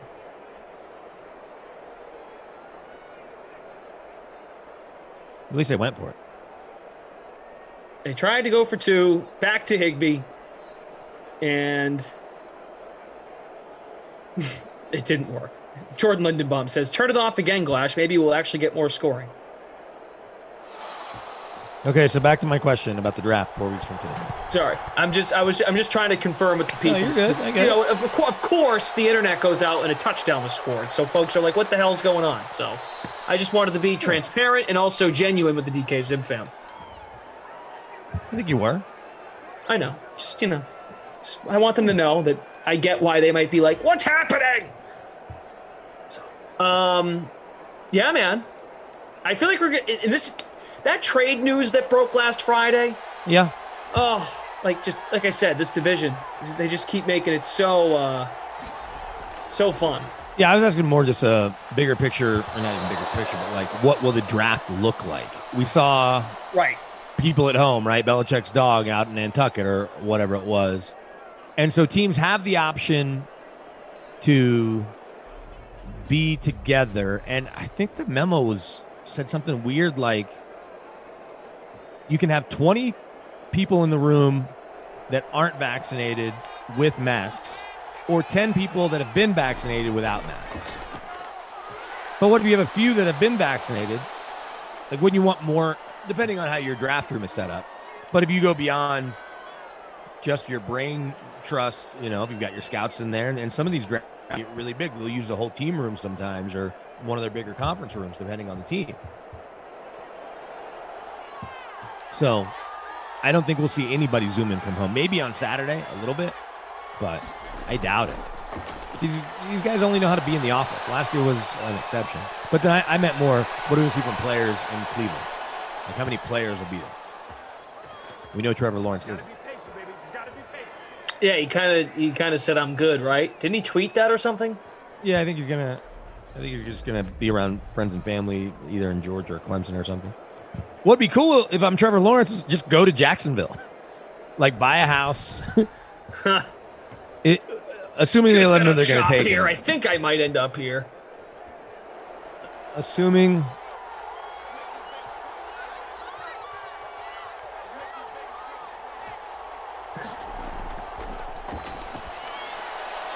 His pass complete. Drake, nice spin. Don't lose the ball.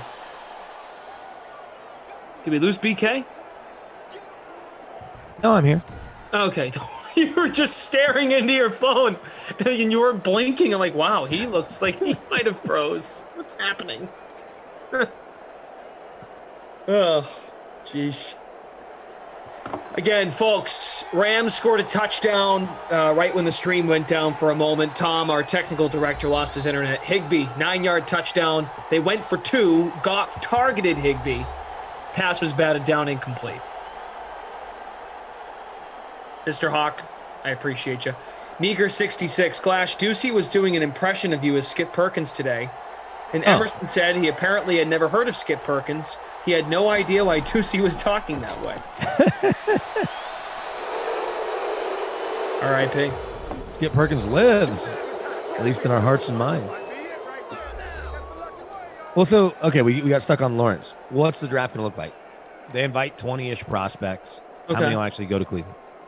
And how many people will be there to watch?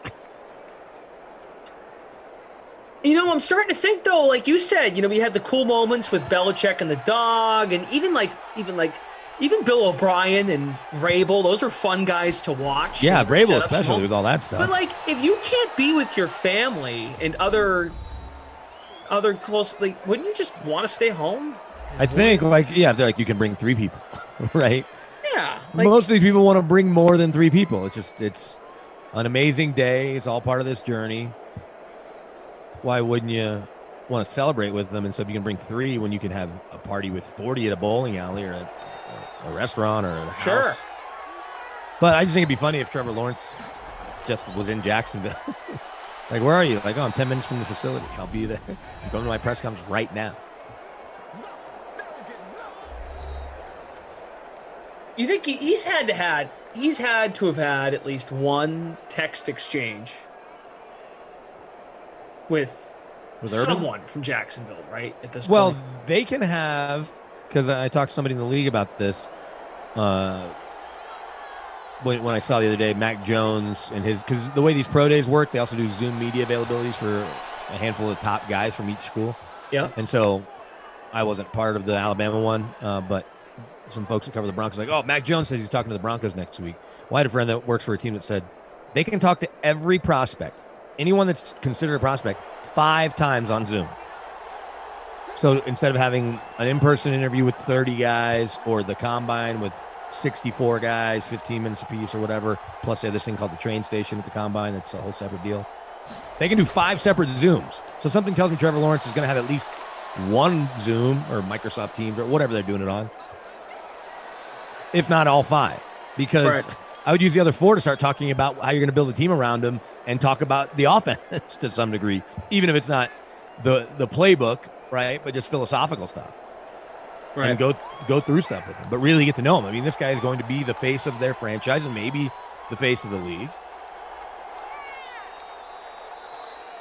So, yeah, I do think they've talked. Cardinals took a knee on first down, ran it with Drake on second down, running the risk of him fumbling, and then they take a knee on third down, and that will do it. The touchdown for Higbee has been updated by Jim in the game center. Congo Cab, apparently Emerson told Kenny to shut up, too. Good for him. And I'm not going to specify who I mean by him. How fast did that game go that we were able to take a little brief pause just so we could talk amongst ourselves, and we're still done right at the top of the hour? Yeah, here we are. All done. Need that more in the second game because, as is typical on a Tuesday or Thursday, I have to talk on the radio after we're done. So. Yep. But we'll be good. DD. Player of the games. God. Yeah, this could be a tough one, huh? Well, not to pick the babysitter Billy. Larry Fitzgerald. Larry Fitzgerald had the touchdown. Yeah. 36 yards. Not great, but no. But let's see. You're winning captain in our contest. Christian Kirk. Good value there. He also had a touchdown. More yards. 18. Well, I guess he and Fitz were about the same. What were his ownership numbers on Fitz and Kirk? I guess I can just do this. Christian Kirk, 49% 9% in ours. 39.5 in the flex, 8% in the captain spot. In our contest, yeah, 41% flexed. Yes, he was in the winning lineup, 12.4 points. And this is a guy who... Oh, but Fitz was only 22% owned. Correct, and he was in the captain spot. More receptions, 2 less yards, did have a touchdown as well. The only difference is $700 though. One was $2,200. Man, this is tough. In the big contest, who's the captain? Fitz. Okay, I'm giving it to the old man. Yeah, Fitz doesn't ever get this award, so I'm he happy got it. for him. He earned it because he basically ran that touch. It was basically a run. I know he scored, but he had to do a lot of the heavy lifting on that. So good job, Fitz. And then the Not My Kid award. I mean, Cooper, any of the random. I think you got to give it a Hopkins. He had one grab for 15 yards. Was it? Hopper? Let's see. Yeah, but Cooper Kupp, what was ownership? Let's see. Hopkins was owned 32% of the time. Kupp was owned almost 39% of the time in our contest. All right, give it a Kupp. And yeah, Kupp earned it. He was also $200 cheaper. Sorry, Cooper, it's not your fault. We'll all blame Jared Goff, Glash's favorite sim quarterback. Jared Goff, 12.16 points. Nice job. Want to shout out Cena472. He's always in the YouTube chat hanging out. He wins the free roll. We're back for the next one. We have Jags and Packers to wrap up the night. Madden After Dark. Next year, this will be Trevor Lawrence against Aaron Rodgers. But yes, and not that, so much. I'm glad you brought that up because I want everyone to take this break. Well, of course, stay here with Terrell Lynn and find out what else is happening at DraftKings. But I want you all to think about something. I want to talk about this next sim. I have content. I have show notes ready. You start your team. Start a team tomorrow. Do you take Aaron Rodgers at 37, however old he is, or do you take Trevor Lawrence? Don't give away your answer yet. Okay. You know what I'm trying to say, though? Like, okay. Yeah. You get one of these guys. Do you, like, understanding their age and what, you all know what I mean. Like, meaning, okay, maybe you don't. You have to take them at their current age where they're at. Would you rather we're starting tomorrow? a team next year. Aaron Rodgers is re-entering the draft, and you can draft Rodgers or Trevor Lawrence.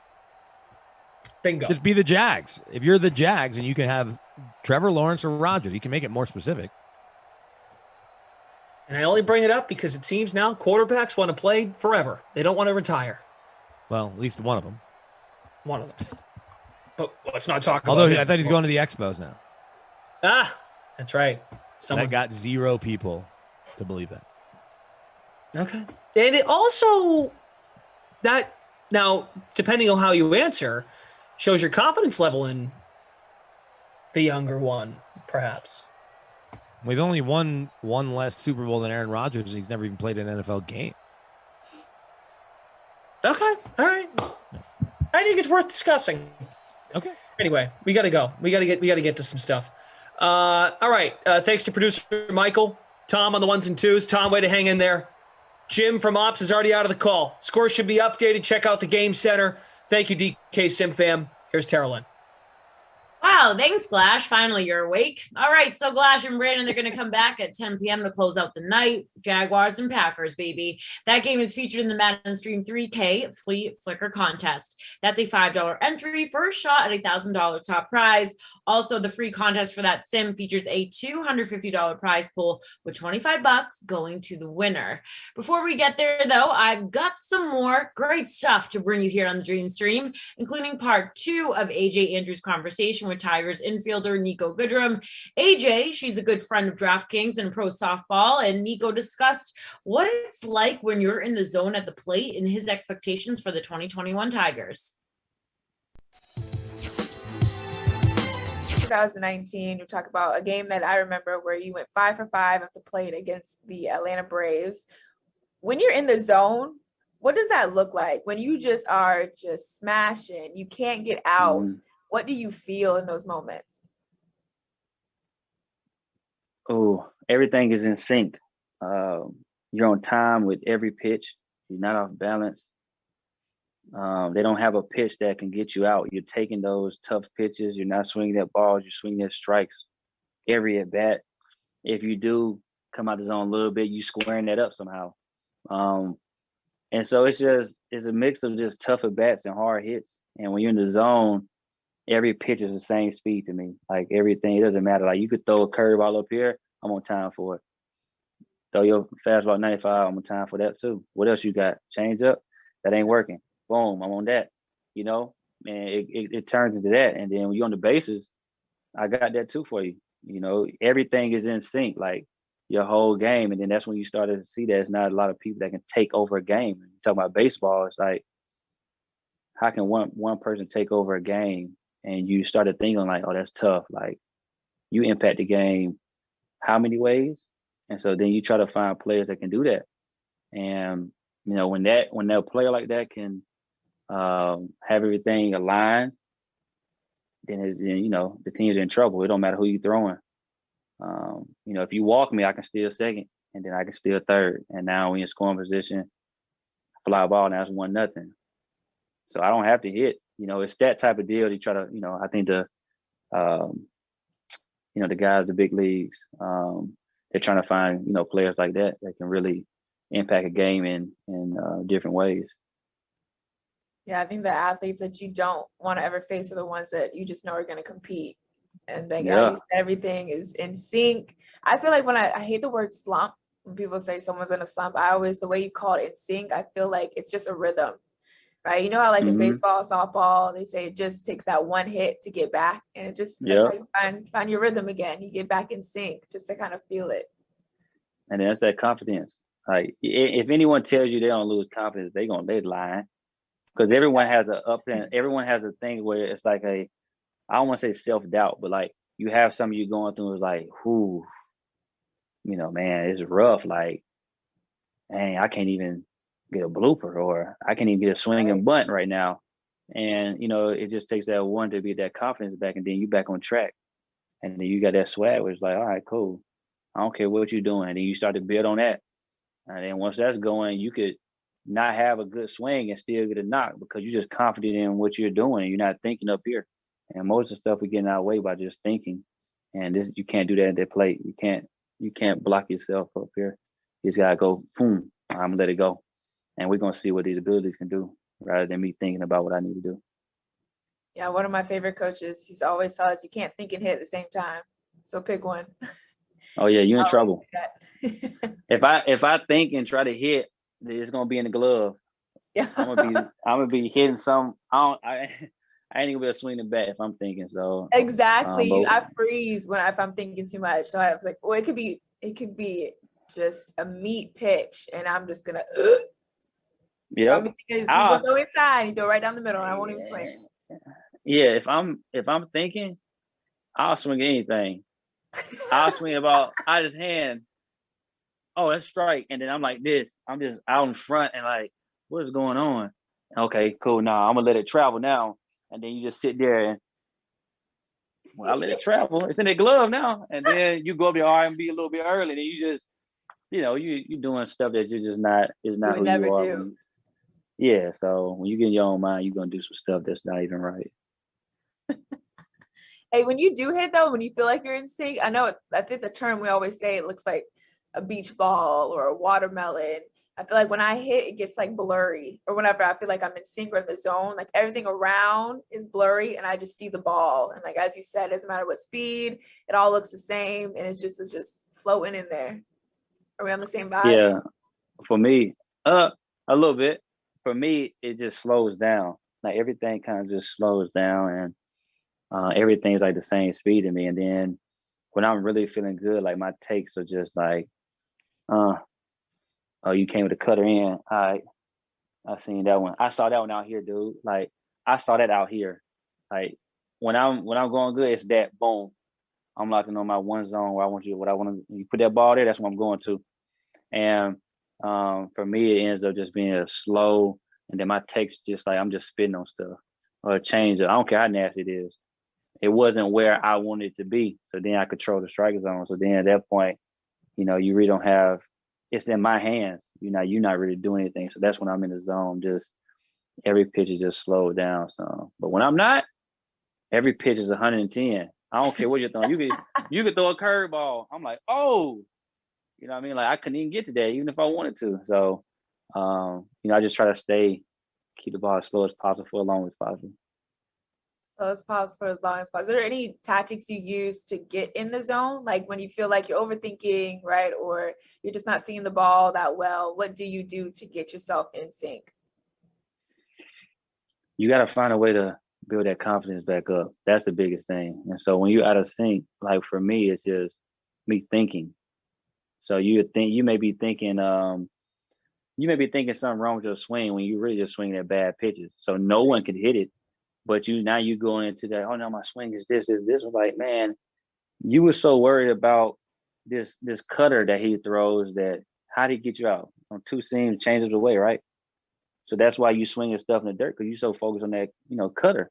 And so now you going back to the cage trying to work on your swing. When it's really up here, it's just you weren't recognizing what it was. So how do I recognize pitches? Maybe I start a little sooner. Maybe I just need to get out of my own head and just let my eyes tell me what I need to do, So you just got to figure out what works for you. But for me, it's just, if I'm out of sync, it's just me thinking a little too much. I love that. You just get back to the mentality of baseball, softball, the failure in this game. I tell people all the time, I think it's more mental than it is physical. And I've spoken to that eloquently, where you have to get that confidence, which is really the number one thing. Yep. With the confidence that you have, what confidence do you have in the Detroit Tigers finishing this year, going all the way to the playoffs and all the way to the World Series? What is the team looking like this year? Yeah, I think as a competitor, if you're not saying that you're gonna get to the World Series, then you don't need to be at this level. And that's just as a competitor. I'm never backing down from any team. So I have all the confidence in ourselves to go out there and make that happen. But getting the playoffs, push for the World Series. That's just, I feel everyone is supposed to have that in them. I shouldn't have to tell or convince anyone that that's what you need to be. Anyone on my team, that's the only goal, is to win for today. We're gonna win this game today, and then that game is gonna turn to let's win tomorrow.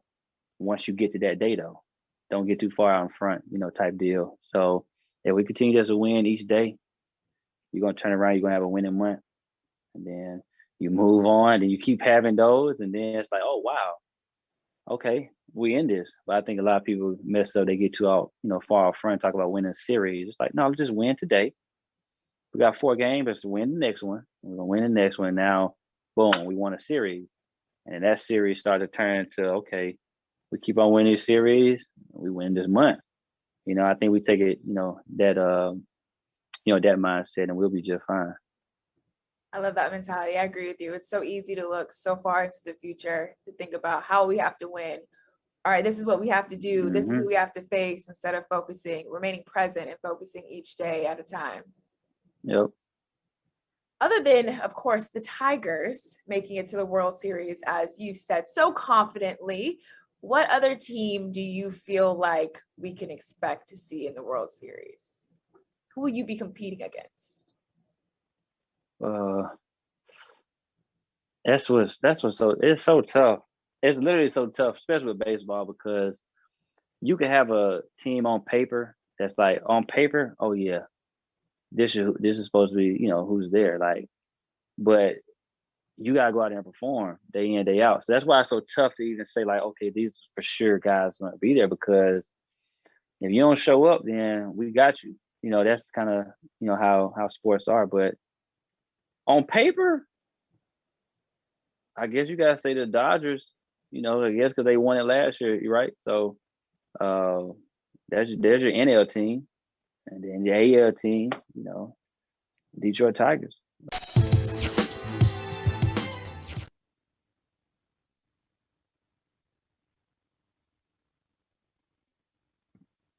Well, MLB opening day also means the relaunch of our daily show, The Sweat. Every morning at 11 a.m. before our first Madden Sim, we're going to break down the day in DFS and sports betting with all the familiar faces you've come to know and love.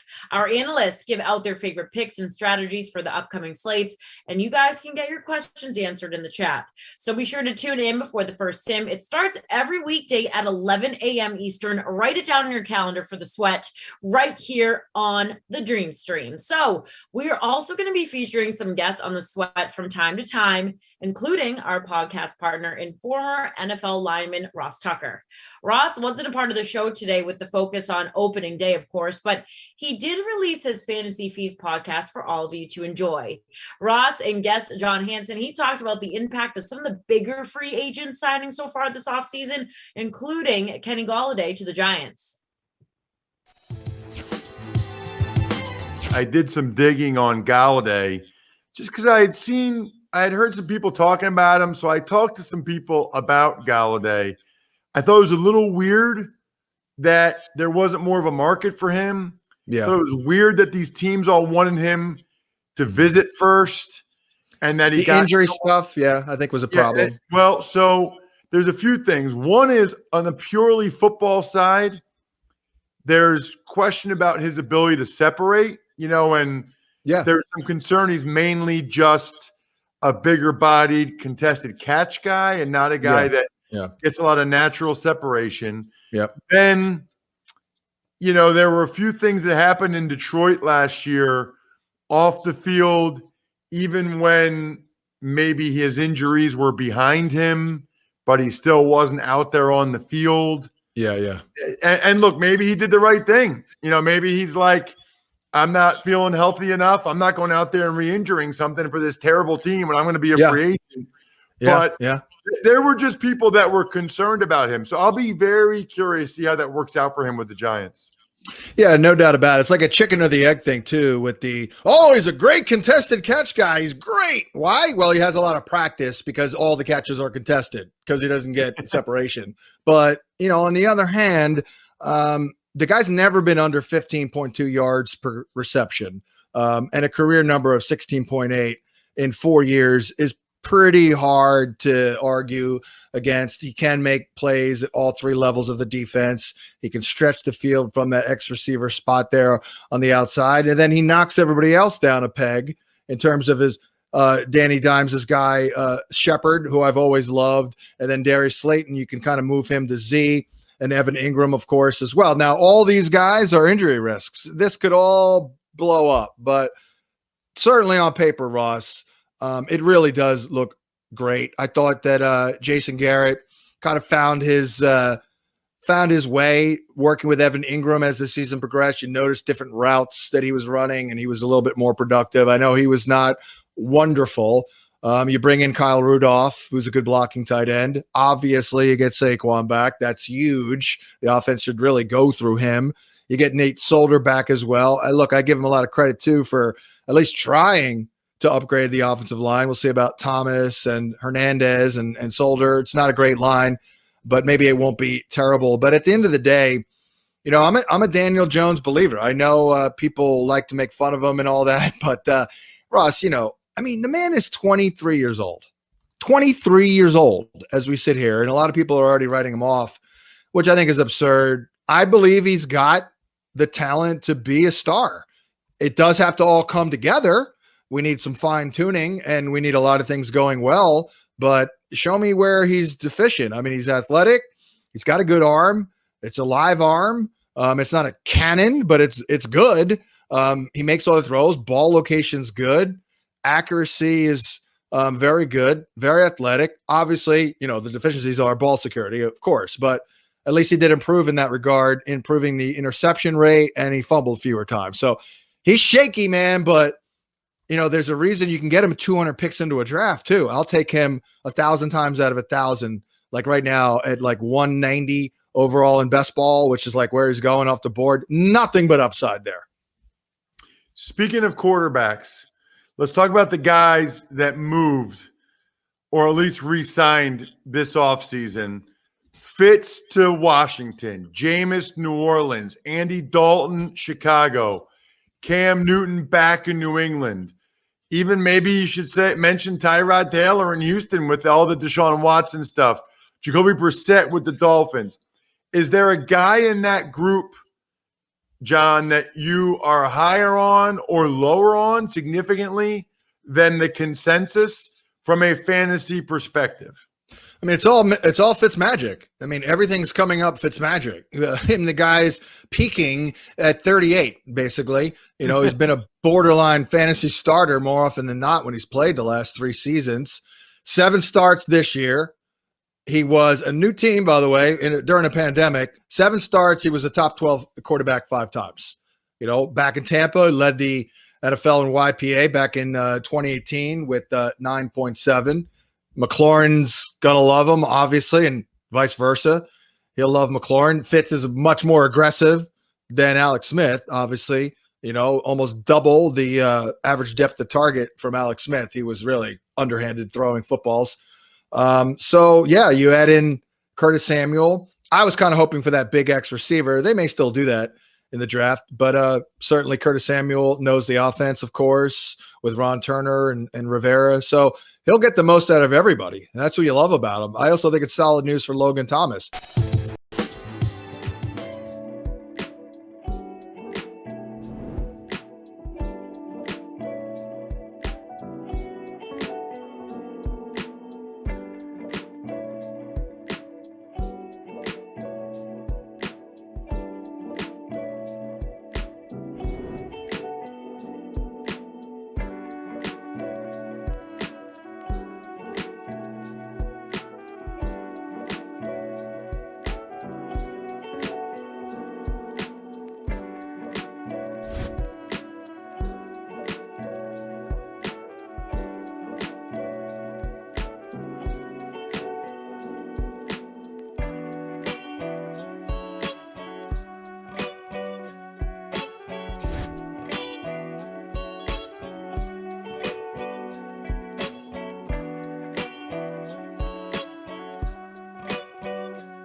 All right, it's time to tell you guys about our play of the day here on the Dream Stream. So listen up. We are a week away from the 2021 Masters. That's right. We get 2 Master tournaments in less than a year. And to celebrate, DraftKings has 2 millionaire contests for the event. You can enter either right now in the DK lobby. So we've got one with a $4 million prize pool you can enter for $10, and a $2.5 million prize pool you can enter for $100. Both of those pay $1 million in first place, and it earns you a ticket to our fantasy tournament of champions happening next January, where you can take another shot at $1 million. You can go check those contests out in the lobby right now. What are you waiting for? And while you do so, get some early advice from our good friend Pat Mayo. He's going to take a look at some of the low salary golfers that caught his eye. It's funny because if we go to the upper sevens, like you could play a team of these first 6 guys and not feel bad about your team. Sergio, Bubba, Casey, Scott, Day, Louis are the next 6 guys. Yeah, so all guys that I play dangerously frequently. You haven't even said Neiman yet, right? Neiman is next. He's 74. Answer's 74. Okay. Zalateros is 73. English. Justin Rose is 72. No idea if he's going to play or not. Billy Ho is 72. Wolf and Homa are 71. Molinari, Vic Perez, and Shane Lowry are all 7,000.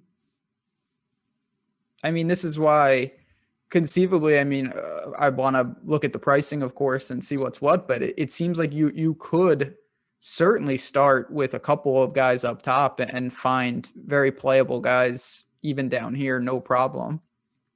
Just trying to think. Neiman has played the Masters, but he played it as an amateur. I have that right, I think. Now I have to go look at it. Did he play it in November? No. No, I don't believe he qualified. Him and Berger were the 2 that didn't qualify for the Masters, despite should have having been in the Masters based on their play like post-COVID break, but they hadn't qualified at the end of March. So we didn't see them last time around. Hovland wasn't in either, was he? No, he definitely wasn't. No, but Hovland played as an amateur and he was the low amateur. I think Neiman was as well. I just remember being enamored with Neiman the year that he was at the Masters, only because like it was just like, oh, like this guy's actually pretty good. Let's see, Dell Technologies, 2019 Valero Texas Open. How far back can I go with him? Oh, geez, Neiman has stats and like results dating back to 2004. Yeah, when he was like 12. He missed the cut at the Masters in 2018, so he has played it before, but it was as an amateur. He has not played it as a professional as of yet. So that's interesting to see. I mean, I'm a huge long-term buy because Neiman is still in his early 20s, plenty of experience. He's going to be just fine at Augusta for many, many years. What do you make of that? Like Bubba, Cam Smith, Sergio, Casey, Scott, Day. One of those guys is going to be in the mix. Can you just no doubt about it? Can you just please tell me which one it's going to be? It's going to be Paul Casey, who in theory does some good things. He was on, I mean, again, biased. He was on that Reed team.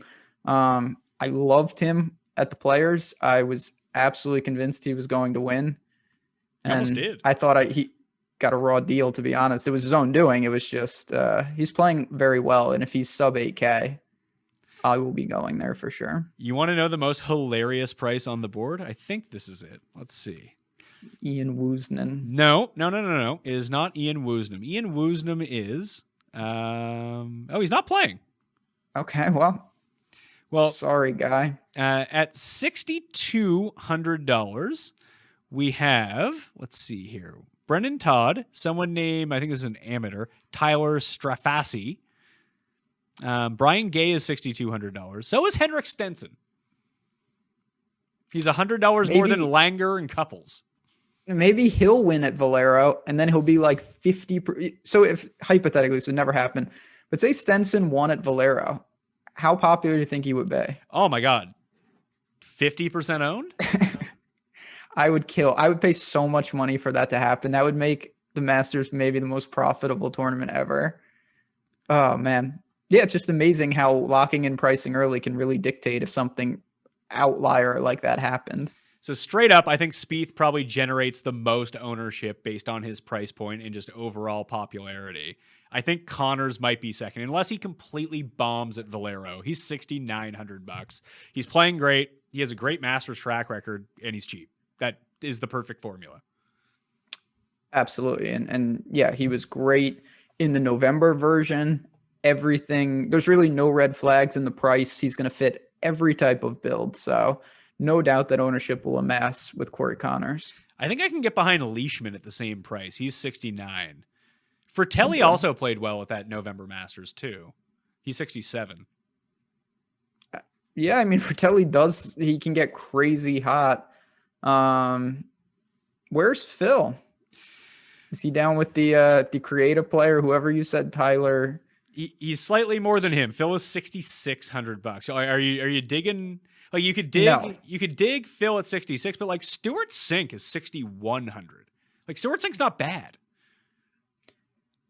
No, I mean the Masters is always an interesting field because it's such an easy cut to make, and then you've got a handful. I like I said, I don't know if Woosnan's not playing. I assume some of those guys who have like virtually no chance are playing, and then it really shrinks it. So if you can get a regular tour player down there, it's not the worst idea. Sink last played in the Masters in 2019, missed the cut. It was 2014 before that, but he had a nice run, 50th, 25th, 14th. And obviously it's funny that he hasn't qualified for the Masters just once in the past 6 years, because it feels like the entire time that we've been playing DraftKings, Stuart Sink has been a value at $6,700 like the entire time.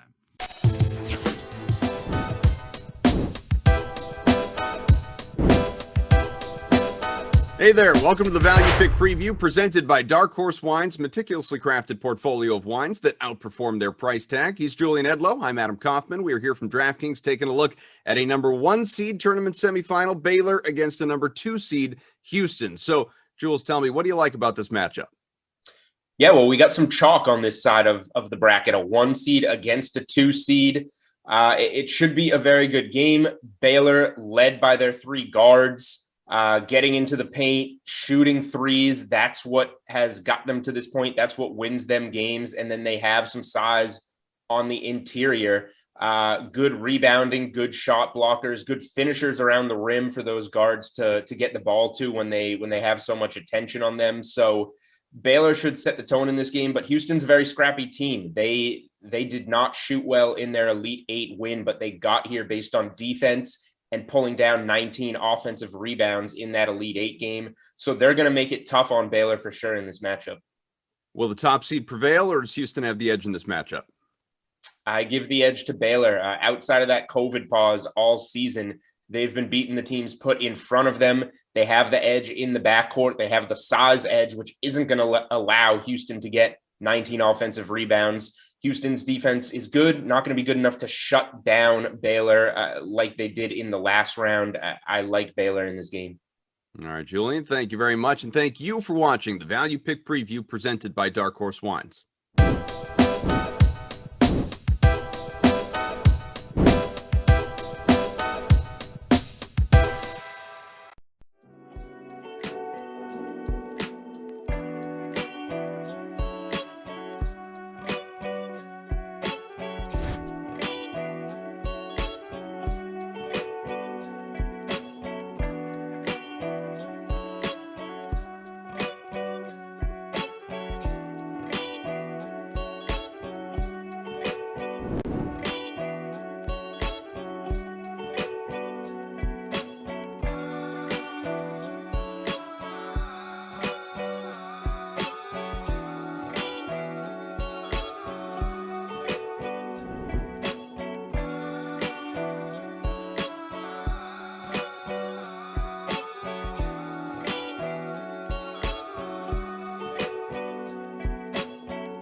Okay, people, it's that time. It's Madden After Dark. It's coming up. But first, here's what else is happening on DraftKings right now. It's not too late to enter opening day contest tonight on DraftKings. We have a night slate locking at 10:05 p.m. Eastern. So the 150K West Coast special is featured.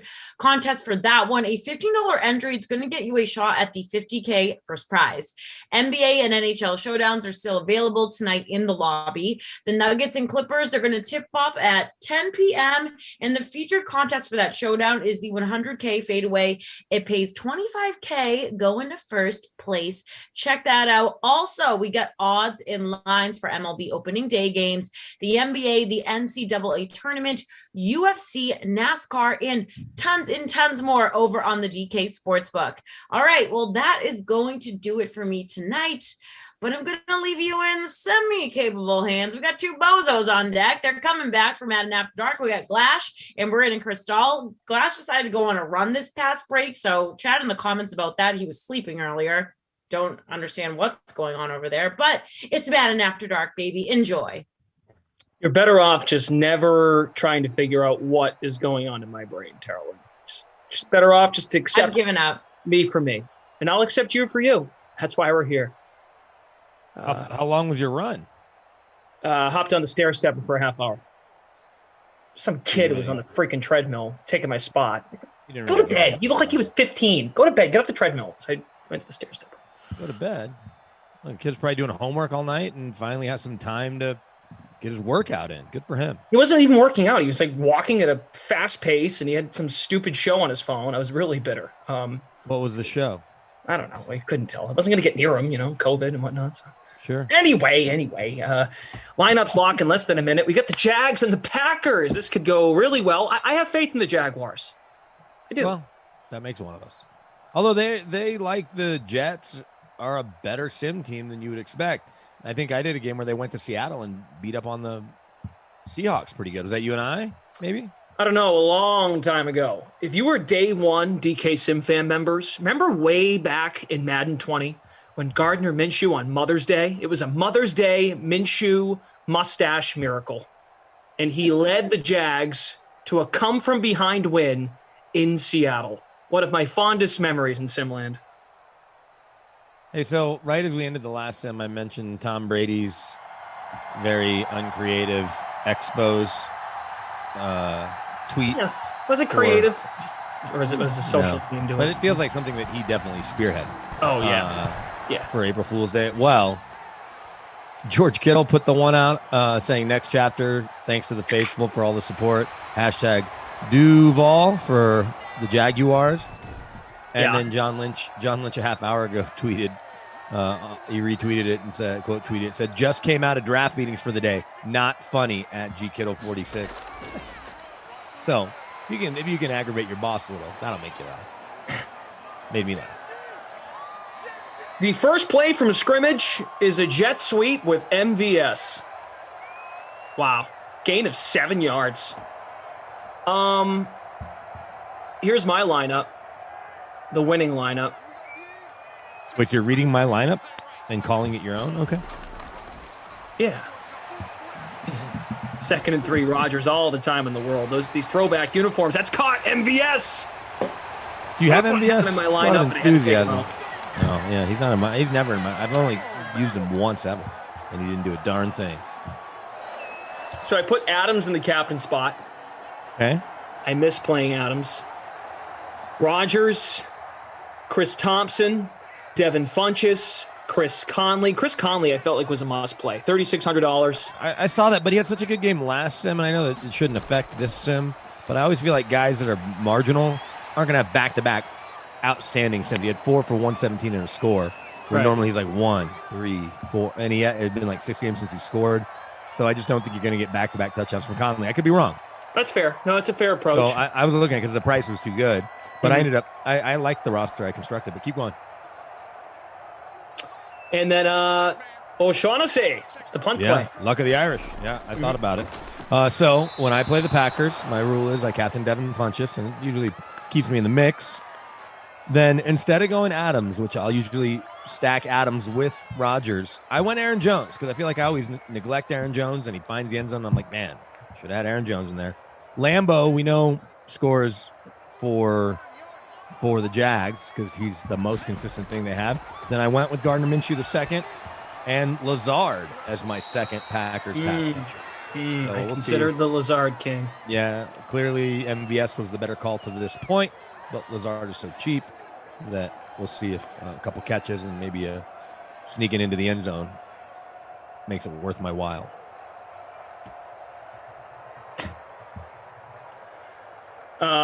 Good to have you with us for Madden After Dark. DK Sim fam, we have producer Michael here, Tom on the ones and twos, Jim from the Game Ops team, Mike Ament, what's up? Earl Sparks, Midwest Heather, Mercedes Lewis. Signed a 2-year deal. He has never retired. He's the Tom Brady of tight ends. How much? I don't know. Nothing. But still, 2 years. The guy's, he was in college. I joked. I think somebody joked Aikman. I said he's been in college since Mark Harmon was the quarterback at UCLA. And then that sent Koff and I on a spiral talking NCIS and Mark Harmon buy screen trash. So did you give that title of the free roll some thought? Let me look at it again. Folks. Start your team. Yeah. Start your team knowing how old Aaron Rodgers is. Start your team. Is he 36? What's his exact birthday? Let's get his Aaron Rodgers. Aaron Charles Rodgers. December 2nd, 1983.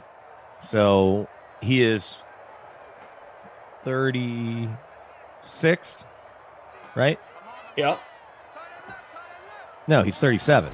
He's 37. Right, 2000, yeah. He's already 37. He's going to be 37 towards the end of the season. season. For most of the season. No, he'll be 38 at the end of the season. So you know why I bring this up? I guess Trevor Lawrence is 22. Let's all go under the 21. assumption you're a thirsty fan. You need a Super Bowl. Okay? You're a fan that you've just been waiting forever for your team to win it. Like the Jaguars. You can boil this down. You're the Jaguars. You have the first pick. You could trade the first pick right now for Aaron Rodgers. That would be the trade. Green Bay would take it, and Aaron Rodgers is the quarterback of the Jags. That way, our hypothetical is narrowed down to a realistic scenario. Not the most realistic, but a realistic scenario. If Matt LaFleur and Gutekunst get on the GM, Brian, I think it's Gutekunst, how do you say his name? Get on the phone with Urban Meyer, Trent Baalke. There's your trade.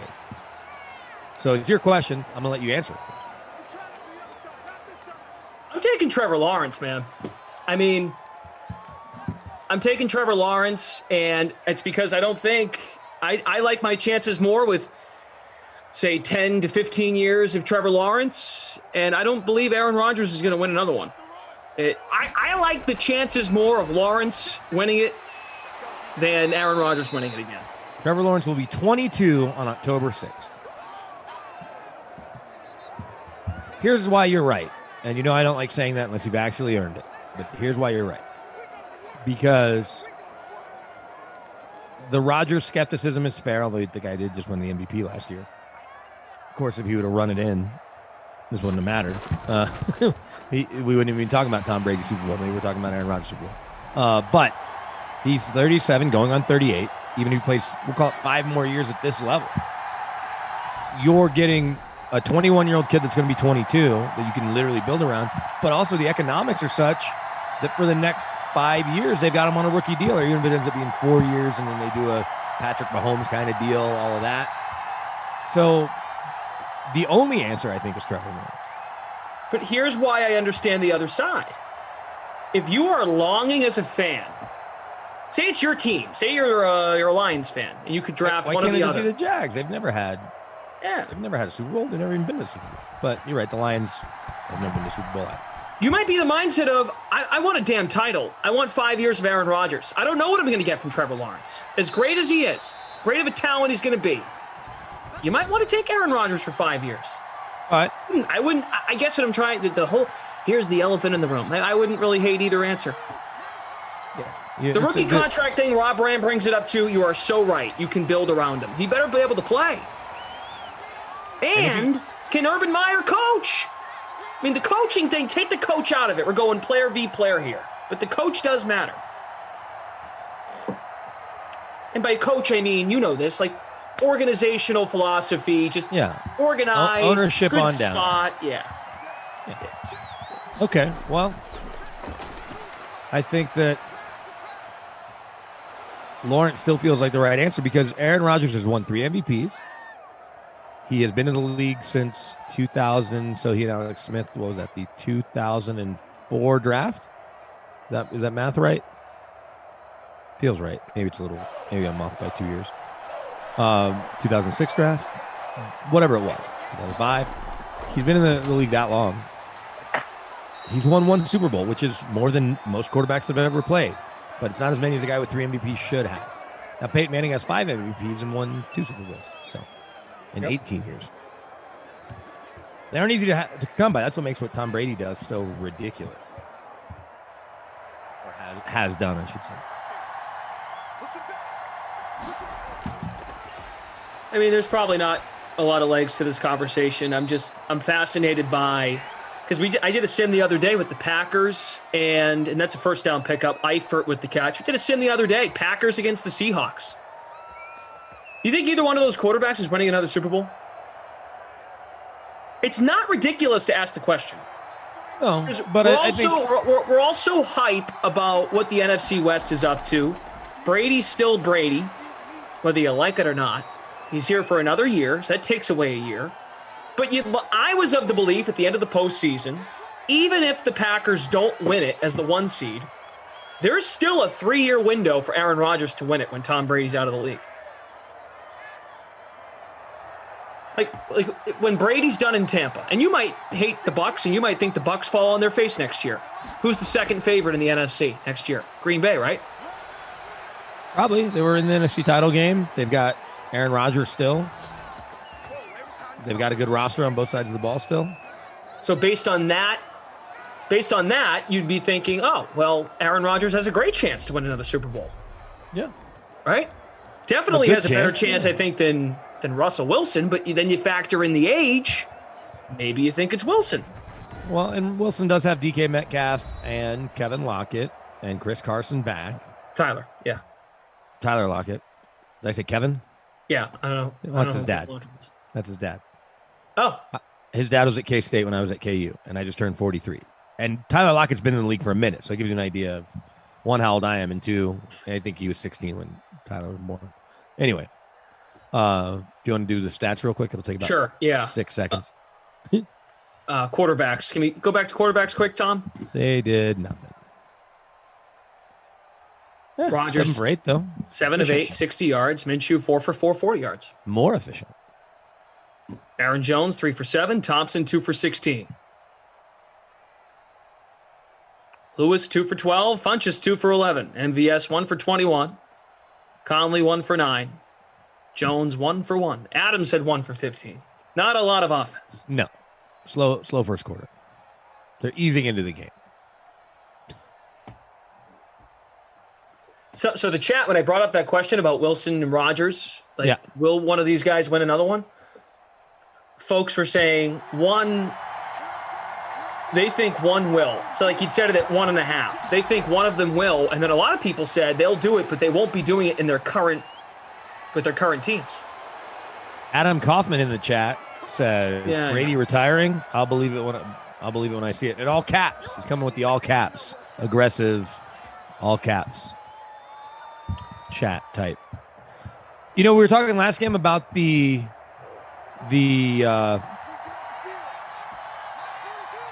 rotation, or we didn't get to the rotation, but the 17th game, and this year you kind of made fun of Lions Broncos, rightfully so, but I said, hey, Packers at Chiefs, and I didn't go look up, but I guess I could now. Did Rodgers and Mahomes play against each other? If Tom Brady not only plays this year, but they finish in first place, and your prediction, which is a very solid one to this point, that the Chiefs will win the division again, the rotation is cross-conference based on 2 years prior, essentially, from that given season. So, in 2022, if the Chiefs were the first-place team from this coming year, and the Bucs are the first-place team, and Tom Brady is playing a third year in Tampa, you will get Chiefs at Bucks next year. Rather, yeah, in 2022, you'll get Chiefs at Bucks. Mahomes and Brady. Which we had this past year. Twice. Once in a regular season and once in the Super Bowl. Right. Both games in Tampa. And this game will be in Tampa too, because this year, this is actually the easiest thing that they're doing of everything is the AFC team hosts, the NFC team hosts, where it'll get tricky, and it's not really tricky, but in a year where the Giants, Jets, or Rams, Chargers. No, I guess that'll never happen. Never mind. One will be on the road, one will be at home. But so yeah, this year AFC hosts, next year NFC hosts, and it just flip-flops every year. It would have been cool to see Brady at Arrowhead, but he's been there before. In fact, that was the scene of maybe he should retire 9 years ago or whatever that was. Right? When that was that a Monday night game? Yeah. When the 2014. Was that the on to Cincinnati? That's right. That was the same. Right before that season started, they drafted Jimmy Garoppolo, which is kind of nuts. Like, I make this point about Cam Newton a lot, and I promise, DK Simfil, I'm not going there with the Cam stuff. Cam Newton's 31. Jimmy Garoppolo is 30. Like, we talk about Jimmy Garoppolo like he's 25. He's 30. He's been in the league now. This will be his 8th season coming up. 8th! Had he not gotten hurt, though, as much as he has, he's only really in, like, his third year playing. No, I know. He sat behind Brady, right? Run the ball. See, if you'd have done that in the NFC title game, we might be talking about Aaron Rodgers' second Super Bowl and Brady retiring. But it didn't happen. That's what happens. They play the games, and then we watch what happens. And then LaFleur kicked a field goal for no real reason. Yep. That's what happens, everybody.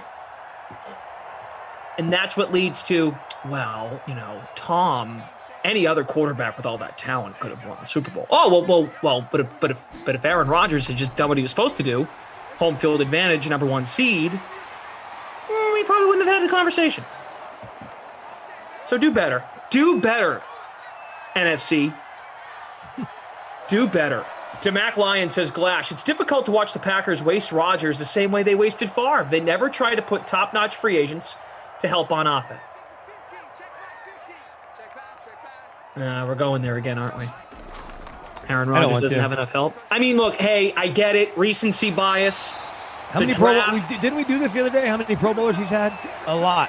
We did. And it feels like the other day, but it was a while ago. Well, but we could do it again real quick. Greg Jennings, Donald Driver, Jordy Nelson, but Randall Brandon, Cobb, those guys are a product of Aaron's greatness. But they catch the ball when he throws it to them, and that gets them in the Pro Bowl.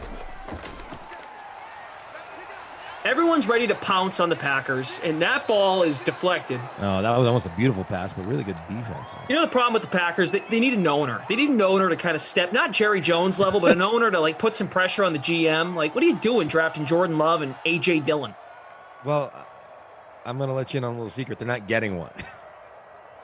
An owner, right, yeah. But you can buy Packer stock. It doesn't cost much, but it also doesn't mean anything other than you get an email. Or like you get invited to watch training camp.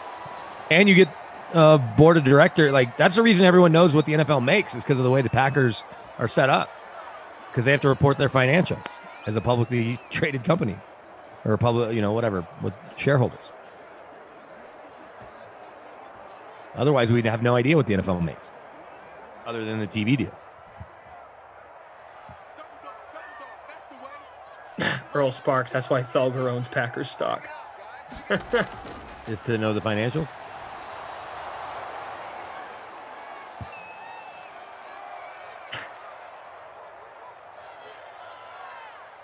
Oh, field goal.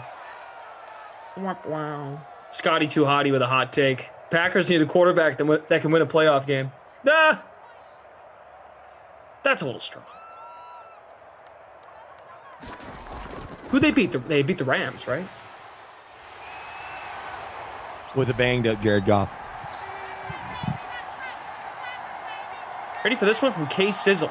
Glash, since realignment, only 2 divisions has every team made the Super Bowl. Can you name NFC them? South. Well, NFC Right. South, we did that one already. NFC West. No, NFC West, no, because there's since realignment. Oh yeah, we did it both. Then. Yeah, NFC West, NFC South. We're done. Right, that's it, right? Yeah, we did it last game. He may not know that because he may not have been with us. But we had this conversation. We talked about how much you love the division of the NFC West. I do too. Every one of those teams is must watch. Especially, they're on a Thursday game, right? Sunday, Monday. You're Across watching all them. fronts. Fantasy. Yeah. Like contending. They're not just like good fan. Maybe Arizona. I'm in on the Cardinals, but you could argue like Arizona's just a good watch for fantasy purposes. They could be good though. Like they could be legitimately good. They've got some buzz there.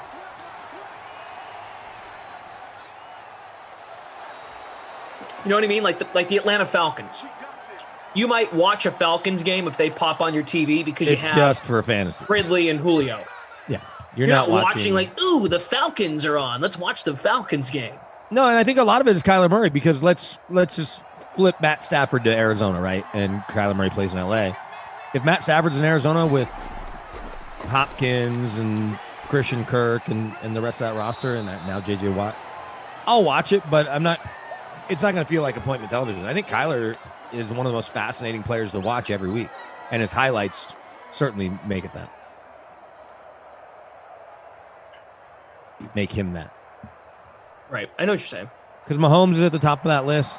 I think a lot of weeks Brady, especially in Tampa this year, he absolutely was. There are plenty of weeks. You're not going to want to hear this, but I guarantee people in chat could care less what the Patriots were doing because they're kind of like the Spurs. Oh, or for the sure. Jazz. Yeah.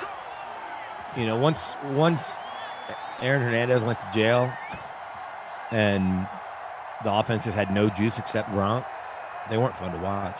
Like they weren't appointment television. Big games, Brady against Manning, you're watching that, or Brady against Rodgers or whatever. Right, but a Pats Jets Dolphins game at Yeah, one. the Dolphins. No, you're not watching. No, you're watching Bears Packers probably. They're on opposite each other. I like this from Neil Harris.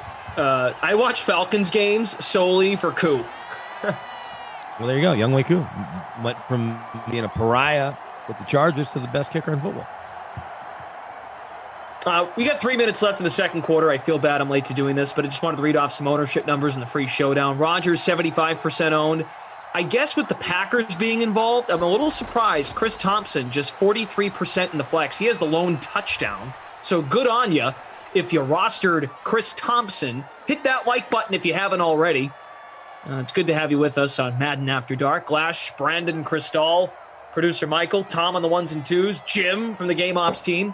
11 days from now, a little more buzz. Good energy. Always good energy in the sim, but we'll have that NCAA tournament style Madden bracket coming your way, and the big twist, a couple of twists, because we've done tournaments in the past. We did the holiday tournament. We did a big Super Bowl weekend special. The Madden bracket season starting April 12th, running through April 19th. We'll have larger prize pools in those paid contests and also free-to-play pools on the DraftKings Sportsbook. So some new stuff. I know we've done the tournament stuff, and sometimes you guys I know we like good matchups here in the Sims, and we do not have any control in making the schedule here as a broadcast production team. But yes, the bracket will be fun to follow, and we should get some good matchups as it goes on. Just wanted to make sure we mentioned that. I wasn't listening. Can you say all that again real quick? Kirk and Carroll. That's another great thing we should bring up now and get this out of the way. And by get this out of the way, let you all know so you're not wondering as the time gets closer. Tonight's buzzword is Madison, for producer Madison. Her last day at DraftKings is tomorrow. She worked her final. Whoa. Yeah, I didn't know that either. I tuned in earlier around 4 o'clock, and this is her last day working Sims. She's got a new job. For DraftKings or away from DraftKings? Away from DK. So do we know who's going to be making our schedule? Producer Drew. Okay. Great. Eventually it was going to get out in the public anyway, so producer Drew, if you're watching, give me good shifts. They're all good shifts. You mean just the ones that you want the most? Yeah, right. But anyway, producer Madison, she's been great. She did a great job. You know, very fun, very prepared. Gonna miss her, that's for sure. Yeah. She's been a big part of everything that goes on here with this whole production, especially getting us on air. Literally, like she decides who's working when. So if you hate some of these pairings, I guess you could blame her too. But it's not easy to do because there's 17 of us or something like that, and mixing and matching because everybody puts, hey, I can do this day for 3 shifts or all 6 on a Saturday or whatever, and she has to mix and match and try to keep it even where, without peeling the curtain back too much. You, Koff, and Emerson work for DraftKings. Y'all are DraftKings employees. Reed as well, but Reed does a lot of golf stuff and his other stuff. But the rest of us are paid contractors, and so kind of got to keep it even. Like if you had me working every day 2 or 3 games, and then you had Tommy Freespot doing 1 a week, that wouldn't be really fair, and everybody would hate me even more than they might already. But it's not an easy jigsaw puzzle to put together. It's almost like putting together the NFL schedule every week. Yeah. I don't mean the games we're playing. I'm talking about the real NFL schedule. They have a computer that does it at Park Avenue in New York for the actual NFL games. We've got great producers here. Producer Michael keeps us on task and gives us great info. Yeah, no doubt. Madison joined our team beginning of last summer, so we were about 3 months in. What's really been a lot of fun about this is getting to know, including yourself, just when we started these last March, just how we've grown our team and the audience has grown, and our audience numbers have dropped a little bit because real sports are back. That makes sense, totally. But the relationships we've grown with you as people in the chat, that's grown, it grows on stronger. You, man. Yeah, it becomes normal. Like it becomes like therapy every day coming in here. So I think Madison felt that, and she was very. I just talked to her briefly via text. Very nostalgic. So I think we saw that the other night when our guy Eric Court was sharing the tough news about his sister. And, yeah, right. Yeah, I saw that. Yep. It's for sure the people that are what Koff calls them team always here, right? Mm-hmm. There's a nice, strong group of folks that are always here, which I appreciate because they can remind us when I ask a question and the producers may not have it at their fingertips. Hey, when did this happen? They're like, oh, in the Lions-Jags game, so-and-so did this. Oh, okay. Because it might have cost somebody a sim one way or the other, right? With their lineup. Right. If they remember. Good like that. And they throw a lot of good questions at us, and they get mad at us for ignoring. Reading the chat here. Roland, happy birthday. It's his first one celebrating with the Sim fam since he joined about a week after y'all started. Yeah, it's right around now. Makes sense. We're coming up on a year anniversary when I shaved my eyebrows, which is scary to think. God. Captain Blood. I feel like producer Madison was in my house for the last year more than my closest friends. Now that is funny, and there's truth to that. Of course. Oh man, one of the coolest things about this is when you guys over the summer were sending us your setups in the backyard, at the pool. I didn't see any of those. I missed all those. By the time I came along, oh man, that had already happened. People had the Sims up on a projector. They were sitting out having a beverage, or they're at a cookout. Never mind the people that go to like restaurants now that are reopening, and they're like, "Hey, can you put this YouTube channel on?" And someone told us the other day they had the stream on at Buffalo Wild Wings. That is freaking funny. Well, and our guy in San Antonio had it on his bar. Yeah. So I'm getting nostalgic. Producer Madison, she's a great co-worker. It's been a lot of fun working with her.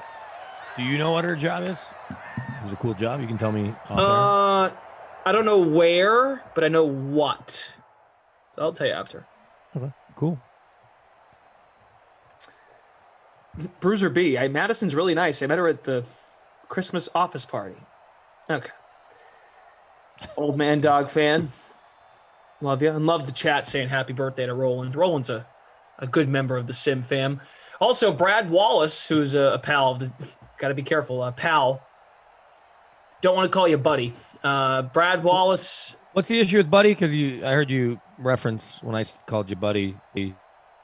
Oh, you did. You caught that. Well, let me read the stats and I'll explain. Thompson, 20 yards and a touchdown. He has 5 catches, 5 catches, 20 yards and a touchdown. He's only touchdown of the sim. These have been some really low-scoring sims for us tonight. Eifert 3 for 27. Westbrook 4 for 44. Leading lineup in the free public showdown. Oh, I've got the wrong one opened. Whoops. Looking at our free roll. All right, Brad Wallace was in first. Now he's in third. Jim from the ops team is updating everything. So I was in 135th late in that. Yeah, I'm in 107, 102, 102nd. That's the right way to say it, Brendan. Yeah, I'm now in 139, 139th out of what's our total entries? 175. 173. Well, the last two didn't get lineups in, it doesn't look like, so. Okay. I'm going to excuse them. I think a week and a half ago, we're doing a sim. It's me and Ducey. The game just started. He made mention, you know how we go through, we're like, hey, who'd you play? Like give me your lineup. So he rostered Michael Thomas. So in the midst of the play-by-play, I just say, or he was explaining something, and then when he stopped talking, the breeze had already thrown the ball, so the ball was in midair, and I just go, hey, there's Michael Thomas. There you go, buddy. You have him in your lineup. They didn't think anything of it. Yeah, that's something people say. Yeah, it was like a encouragement, not like a. Anyway, he totally lost it. Don't call me buddy. That's condescending. And I'm like, whoa, like, really, it wasn't me. It was more about the word. But he felt. Yeah, remind me not to text Kenny because I think I text almost everybody. Hey, bud. Hey, buddy. I call my boys bud or buddy. I think emails, text to anybody that's a friend. On Facebook yesterday, obviously some people wish me a happy birthday. Thanks, bud. Thanks, buddy. I was not being condescending to any of them. I've never heard that before. Ever. Me neither. So I was shocked. So when we ended the sim, did you get and some the Zoom background? call, I go, really, with Buddy? Like, it's like, yeah, never liked it. I'm like, okay, but then I find out he's playfully calling Kaufman and Emerson buddy. So I'm like, wait a second, which one is it? It feels do a you little not like inconsistent. it? Do you want to be the victim or do you want to be the instigator? Because Ducey does great, really, at both. But if it really bothers you, that's fine. I won't call you it. Like, I won't use it. Now I think about it every time I use the word. I'm like, oh God, someone might think it's offensive. But I don't think get it's it. offensive if you don't call me buddy.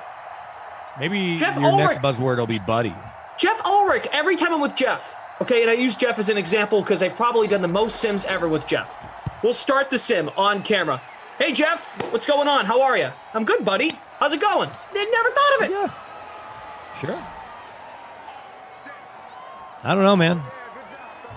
So that's all. I just, I know we give Ducey a hard time on these. Well, you say stuff like that, you kind of earn it, right? Right. So you want to go there? Fine. Go there, but hold on. I better make sure I have an emergency dial nearby in case you're just going to lose it for no reason. Did we ever find out what happened between Emerson and Ducey's mom on Twitter? Did you get the background on that? Right. So he doesn't like Buddy, but Emerson gets his mother involved in the dream stream. God, no, I don't know. All right.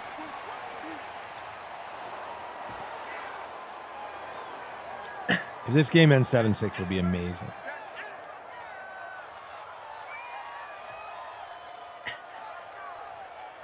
I don't know. I don't know what the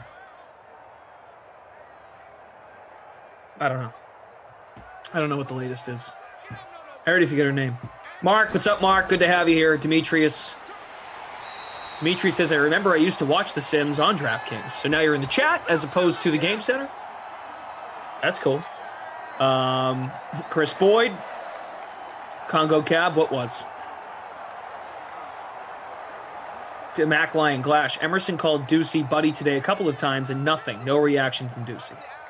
So it sounds like it's something he thinks you're being condescending to him. Yeah, which much deeper problem. I don't get it, and I don't know. It bothered me that it bothered him, I guess, and I just like, well, hold on, wait a minute. So does the word really bug you, or did you just want to start crap? That's okay. You want to start crap? Be the guy who starts crap. So I was in the sim the other day. He was with Kaufman, and I had it on. I was doing some other work, and I had it on. I go, ooh, this should be good. Starts talking smack about how I do gym too much. I'm like, wait a second. Don't tell me about being repetitive, okay? Do you do Jim Nance? No, like when Romo says, Jim! Yeah, or that's what I mean. Right. The Romo, I think it's amusing. No, and look, admittedly, I overdo it. See, I can come on here and tell you guys, yeah, I could probably do that a little bit better. I have a little bit of self-awareness that I'm not... Maybe it's because Caliendo, I heard him in an interview the other day, maybe with Dan Patrick, say, like it was the first time I noticed you do it was right after I heard him say that, but he's like, there's a couple more words to your impression. I guess he goes, here we go, Jim. And then Jim goes, Tony. Here's the last thing I'm going to say about this. CJ71, you bring this up on Twitch. You say, you are really bent out of shape over this buddy thing. You know why? But he started it, right? So I'm like, hold on. I didn't go there. I wasn't pushing buttons. So I don't get it. I just, out of nowhere. You want to tell me my take sucks about something? Go ahead. Go for it. You're going to whine about dumb crap? Now I know why Steve Buchanan was all over him. I'm not letting go. I am not letting this go because I don't get it. I need to get it. I need to get why you're like that. I don't follow. That's all. You excited about the Masters? Yeah, for your sakes, people, I can move on. I'm not mad at you, DJ. The only reason it popped into my thought process, two reasons, but I just got my DraftKings copy for commercials I need to read for next week. And early in the week it's Masters, later in the week it's basketball because the Masters contest will close, right, by Thursday morning or whatever. I think I'm excited. I imagine by the time Tuesday rolls around and we start seeing practice rounds and the R3 tournament, I'll be ready to rock for the full 4 days, especially because there's going to be fans there. And then one of my wife's really great friends, who's a huge golfer, she golfs, I think, every day. She and her best golfing friend, they're going without their husbands to Augusta. And she put the pictures on Facebook of the tickets, the passes. And she's like, it's a bucket list item. You look at the cost, and anybody that knows anything about the Masters, you can't buy tickets retail, right? You have to buy them from someone that has them. But the retail cost on them is like $75. And beer there's like $2, and pimento cheese sandwiches are like $2. Maybe beer's $3. You have to check your cell phone before you walk into the gates. And then they say people spend an average of $1,000 at the gift shop outside at the 10 across the street. But $75 is the face value of the ticket. Oh man. So you've never been? Are you on a wait list? I'm not on a wait list.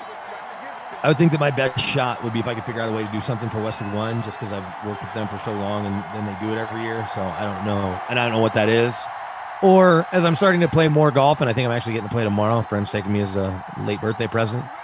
I'm 43. That could be something like for my 50th. Maybe I could get that worked out, if not sooner. But I definitely want to go. I didn't used to want to go, but then they started having a little more diversity to their membership. And anyone I've talked to that's been either to the tournament and or gotten to play there, obviously it's one of the greatest experiences of their life in any respect. They used to, I think they may still let media play on Monday, and they keep all the Sunday pin placements. And if you covered it for a while, I was told, because I had a couple friends that work here in Denver that worked at other places, And like by the third year, because they say it's a lottery, but by the third year, if you're there that many years and you've never played it, they help you win the lottery. And then they provide the clubs, I think, and they provide a caddy. Oh, that's awesome. But you're playing the Sunday holes, so you're already probably shooting 100 anyway, unless you're really good. But I got to think with Sunday pin placements, it's got to be even crazier. Yeah, but I really want to. I mean, what's your level of love, whatever, appreciation for golf, like from a playing / watching standpoint? Oh, the chat knows this. I mean, with how everything kind of went down last year with the pandemic, I've developed. I love it. I should go get lessons and try to get better. I just love the experience of going with a couple of friends, cracking jokes, and having fun. I've come now, but I watched the match with Brady, Manning, Woods, and Mickelson. I've watched a little bit more golf. I can't. If I have it on in the background, kind of like a baseball game. Yeah, I don't know. I think they're all like all the younger golfers are all like too much alike. There's a lot of similarity. I'll watch the Masters or the 4 majors, no problem. And well, that's not true. When the PGA Championship used to be on the same Sunday as a football game, I would just have to check scores. But in general, the first 3 majors, I'm locked in on without question. And so is the other tournament, another tournament throughout the year at any given time, have someone compelling that makes me want to watch on a Sunday versus watching whatever basketball, baseball, hockey games on. And the answer is usually no, unless I just kind of want to take a nap. Right. Everyone will tell you, you flip a golf match on, there's a good chance you can doze off pretty easy. It's nice and soothing. I want to shout out Eric Aldridge in the chat. Eric was one of our day one DK Sim Fan members. He had a proposal done on the stream, Eric, if you can clarify your story. Proposed, and he's been married now as of March 15th. I don't know. Eric, I kind of remember what you're talking about. I feel like Koff was involved with that stream, but if you could shed some light, that'd be great. Oh, Glash, remember the proposal you set up for me? Thank you. We are now married as of March 15th. That's great. Was it sent in a pizza box? Like, did he win a pizza contest? And then I don't know about that. You ever get anywhere with the boat in the Boston Harbor? Oh, make any headway there? Should follow up on that. I have to follow up. Here's why you should, because I need you to help kind of figure it out for the summer. You know, like sometime we'll call it July, because I think I'm going to be on the East Coast. And if I'm in Rehoboth Beach or somewhere DC, I can easily hop up there not easily, with a lot of nice asking. And if there's enough stuff going on with the fam, I can get up there for a night and do it up big with the Dreamstream coworkers that are all there in Beantown. I would love to meet Brandon Christel in person. Well, you're going to next year when the bus rolls into LA for the Super Bowl. It's a done deal. And then Michael's going to throw a party at his house. We'll do Sims from producer Michael's house. Michael, you in? Inviting ourselves over? That's right. Oh, all right. Cool. I hope DraftKings does have a cool presence in Cali next year at the Super Bowl. It'll be fun.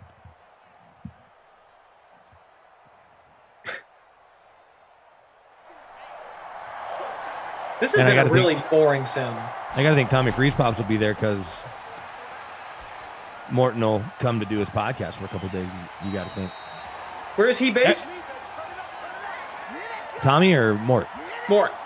He's in Atlanta. Oh, okay. Used to be neighbors with now fellow Hall of Famer Steve Atwater. Totally randomly. Never played together, but obviously played against each other plenty.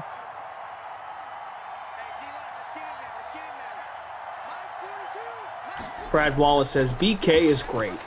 Haha. Well, so is that yes or no? Yes, I think it's genuine. I'm in ninth place. How is that possible? Mike Event says, "Whoa, BK, did you say Rehoboth? Yeah, I got an aunt and uncle have a house there, so maybe we'll see the president because he also has a house there. Just depends on when we go." Give me Conley or O'Shaughnessy. That'd be kind of cool. I have neither. There. Oh, is that O'Shaughnessy? No, Trying to do it for you? I was like, oh God, I spoke him into existence. That would have been amazing. Chris Robinson, thanks, man. Yeah, it was good to go back into the Sports Hub today. Like I said, I got a text yesterday afternoon. They were like, "Hey, Zolak's taking an extra day off, so you want to come in?" I was like, "Yeah, let's do it." They pray pretty well, or do you get like trade? Like, here you go. Here's a gift certificate to Legal Seafood, which would be fine. But I actually got a little goodie bag of Easter egg chocolates today. instead of cash, or also you'll get a No, check. I got paid too. But Mary from the office was in the office today, and she was passing out some. That's nice. Some gift. It was like like a little trinket. So here's what happened in my house today, which created a rough afternoon before the first sim, and then a little bit of residual for bedtime. But my wife's best friend, who has been staying with us kind of off and on, she's building a house and going back and forth between here and her folks and her, in Iowa and her family in Chicago. And she was like driving all around the western part of America for the last month. But she showed back up. And when you drive all over the country and then she camped for a couple days on her way back here, she shows up at our house and she's kind of cleaning out her car. So the island in our kitchen, you name a type of candy and or, just junk food, cookies, whatever, it was there. And I got a 2.5-year-old losing his mind because we keep saying no. And I'm like, why would she dump that there? Who's that on the touchdown? Chris Conley, baby. Chris Conley, Let's go. just like you said. Let's go. So it was like almost like a 7-Eleven showed up in my house. And trying to keep the 2.5-year-old from not eating all of it. I'd walk away. I come back, he has a Twizzler and a marshmallow in his hand. Then I walk away, he's got fruit snacks. Walk away, he's got M&M peanuts and Reese's peanut butter Easter egg. Like it was never ending. That was kind of our fault for not moving it. I'm like, I guess I'm kind of an idiot. I could have picked it all up and put it in a box and put it somewhere, which I ultimately did, but not until the damage was done. He was bouncing off the wall.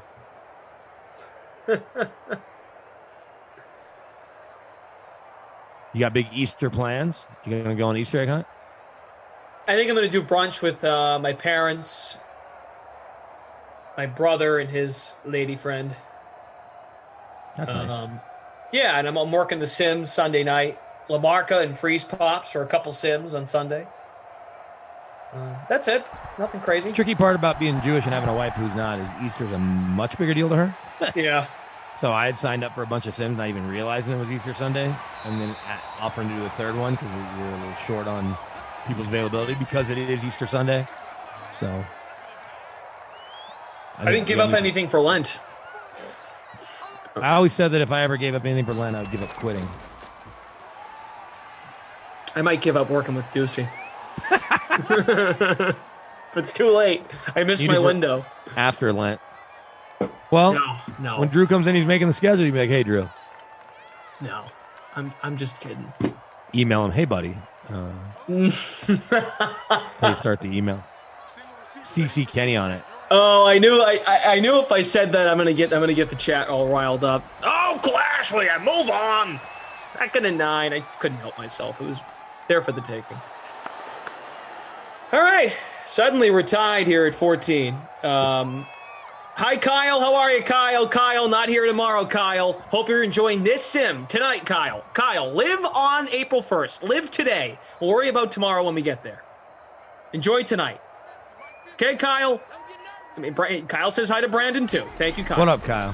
Hi, Kyle. I will not be here tomorrow either. I'm here Saturday and Sunday. Okay, so Kyle, enjoy us now. God. Love you, play golf. I got to take my wife to dinner tomorrow because she just got offered a nice new promotion in her company, kind of in another part of the company. So we get to go celebrate tomorrow.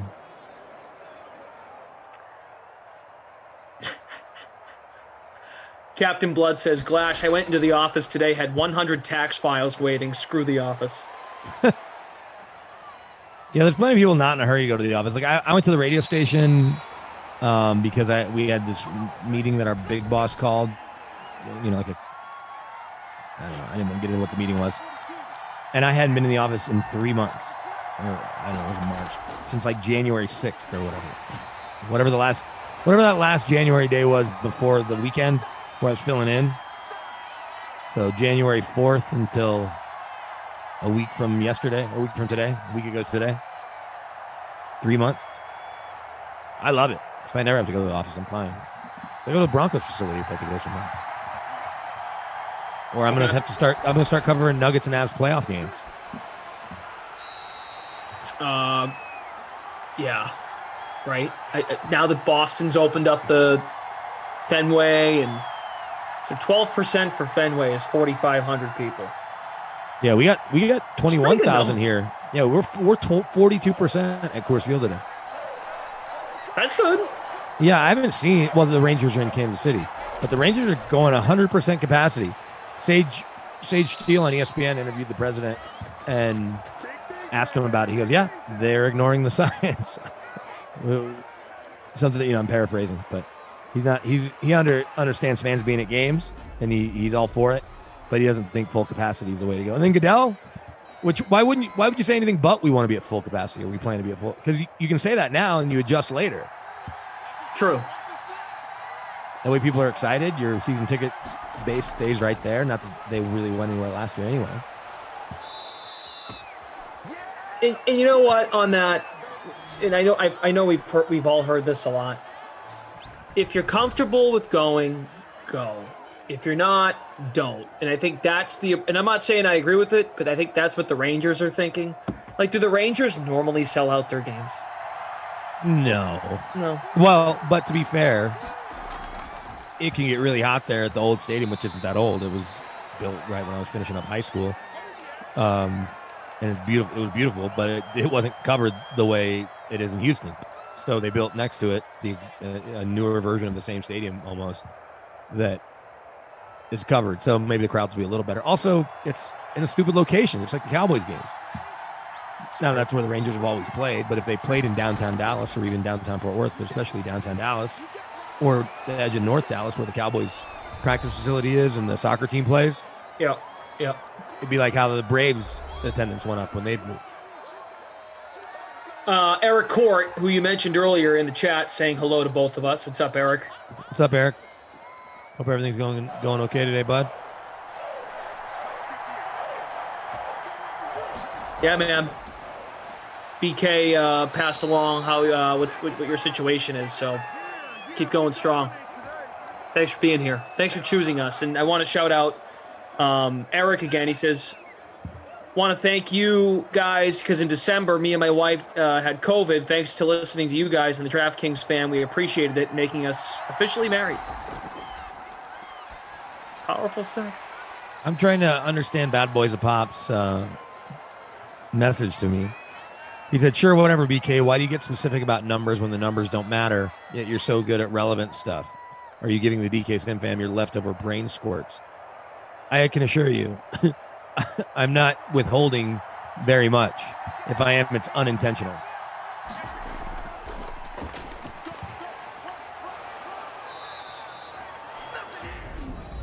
Earl Sparks, I think this is a good take. And it looks like the Jaguars are going to escape here. They're in field goal. They're in the Lambeau territory. Oh, I got Lambeau. Maybe they'll get me into the top 100. I feel like spread out seating is pretty much okay. It's the herding through the hallways, entrances, bathrooms that really for sure. And that's the logistical challenges, right?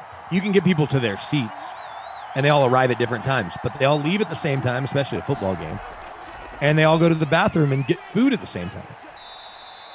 So how do you manage that? You almost have to handle it. I don't know if you can relate or know what I'm talking about, but you might because you've got kids. Like when kids go to school and they do one of those hall pass.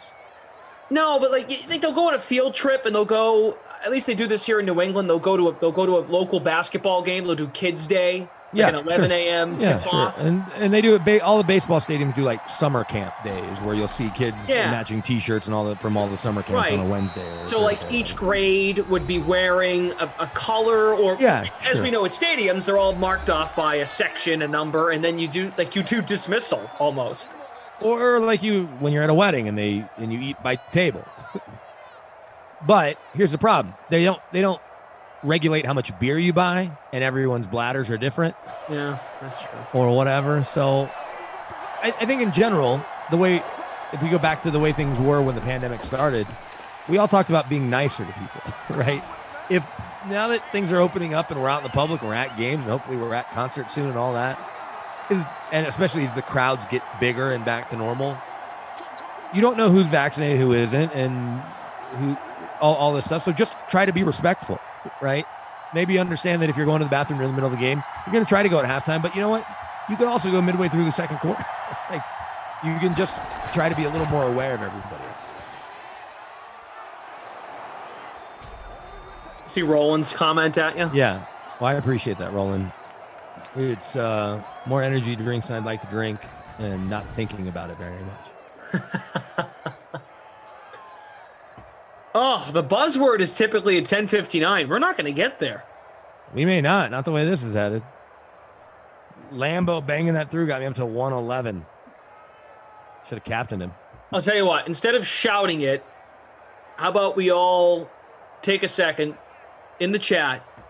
All of us. Just put producer Madison in all caps. All of us. Producer Madison. We don't have to shout it. I'll actually participate in this one. There you go.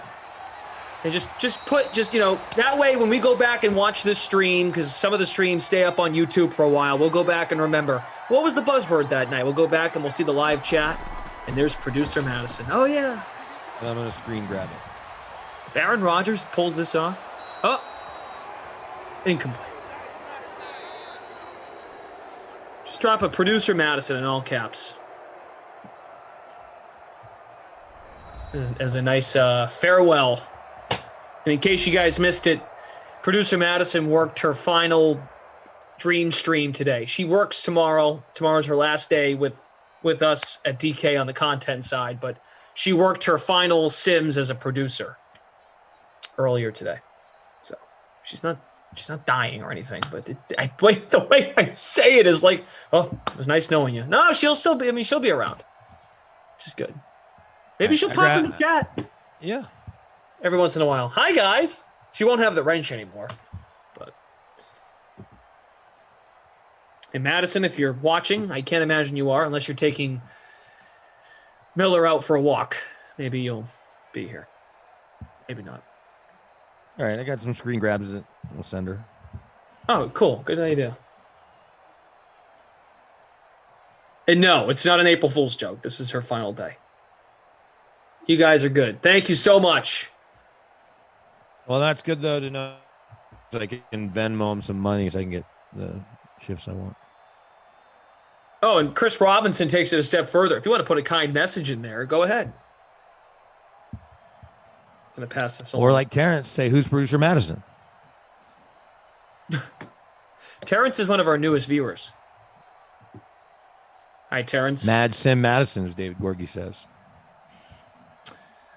All right, we can run through here. Jim's very good at keeping up on the scores. MC, first place in the free public showdown. Chris Conley in the captain spot. 20.25 points. Thompson, Adams, Minshew, Funchess, Westbrook.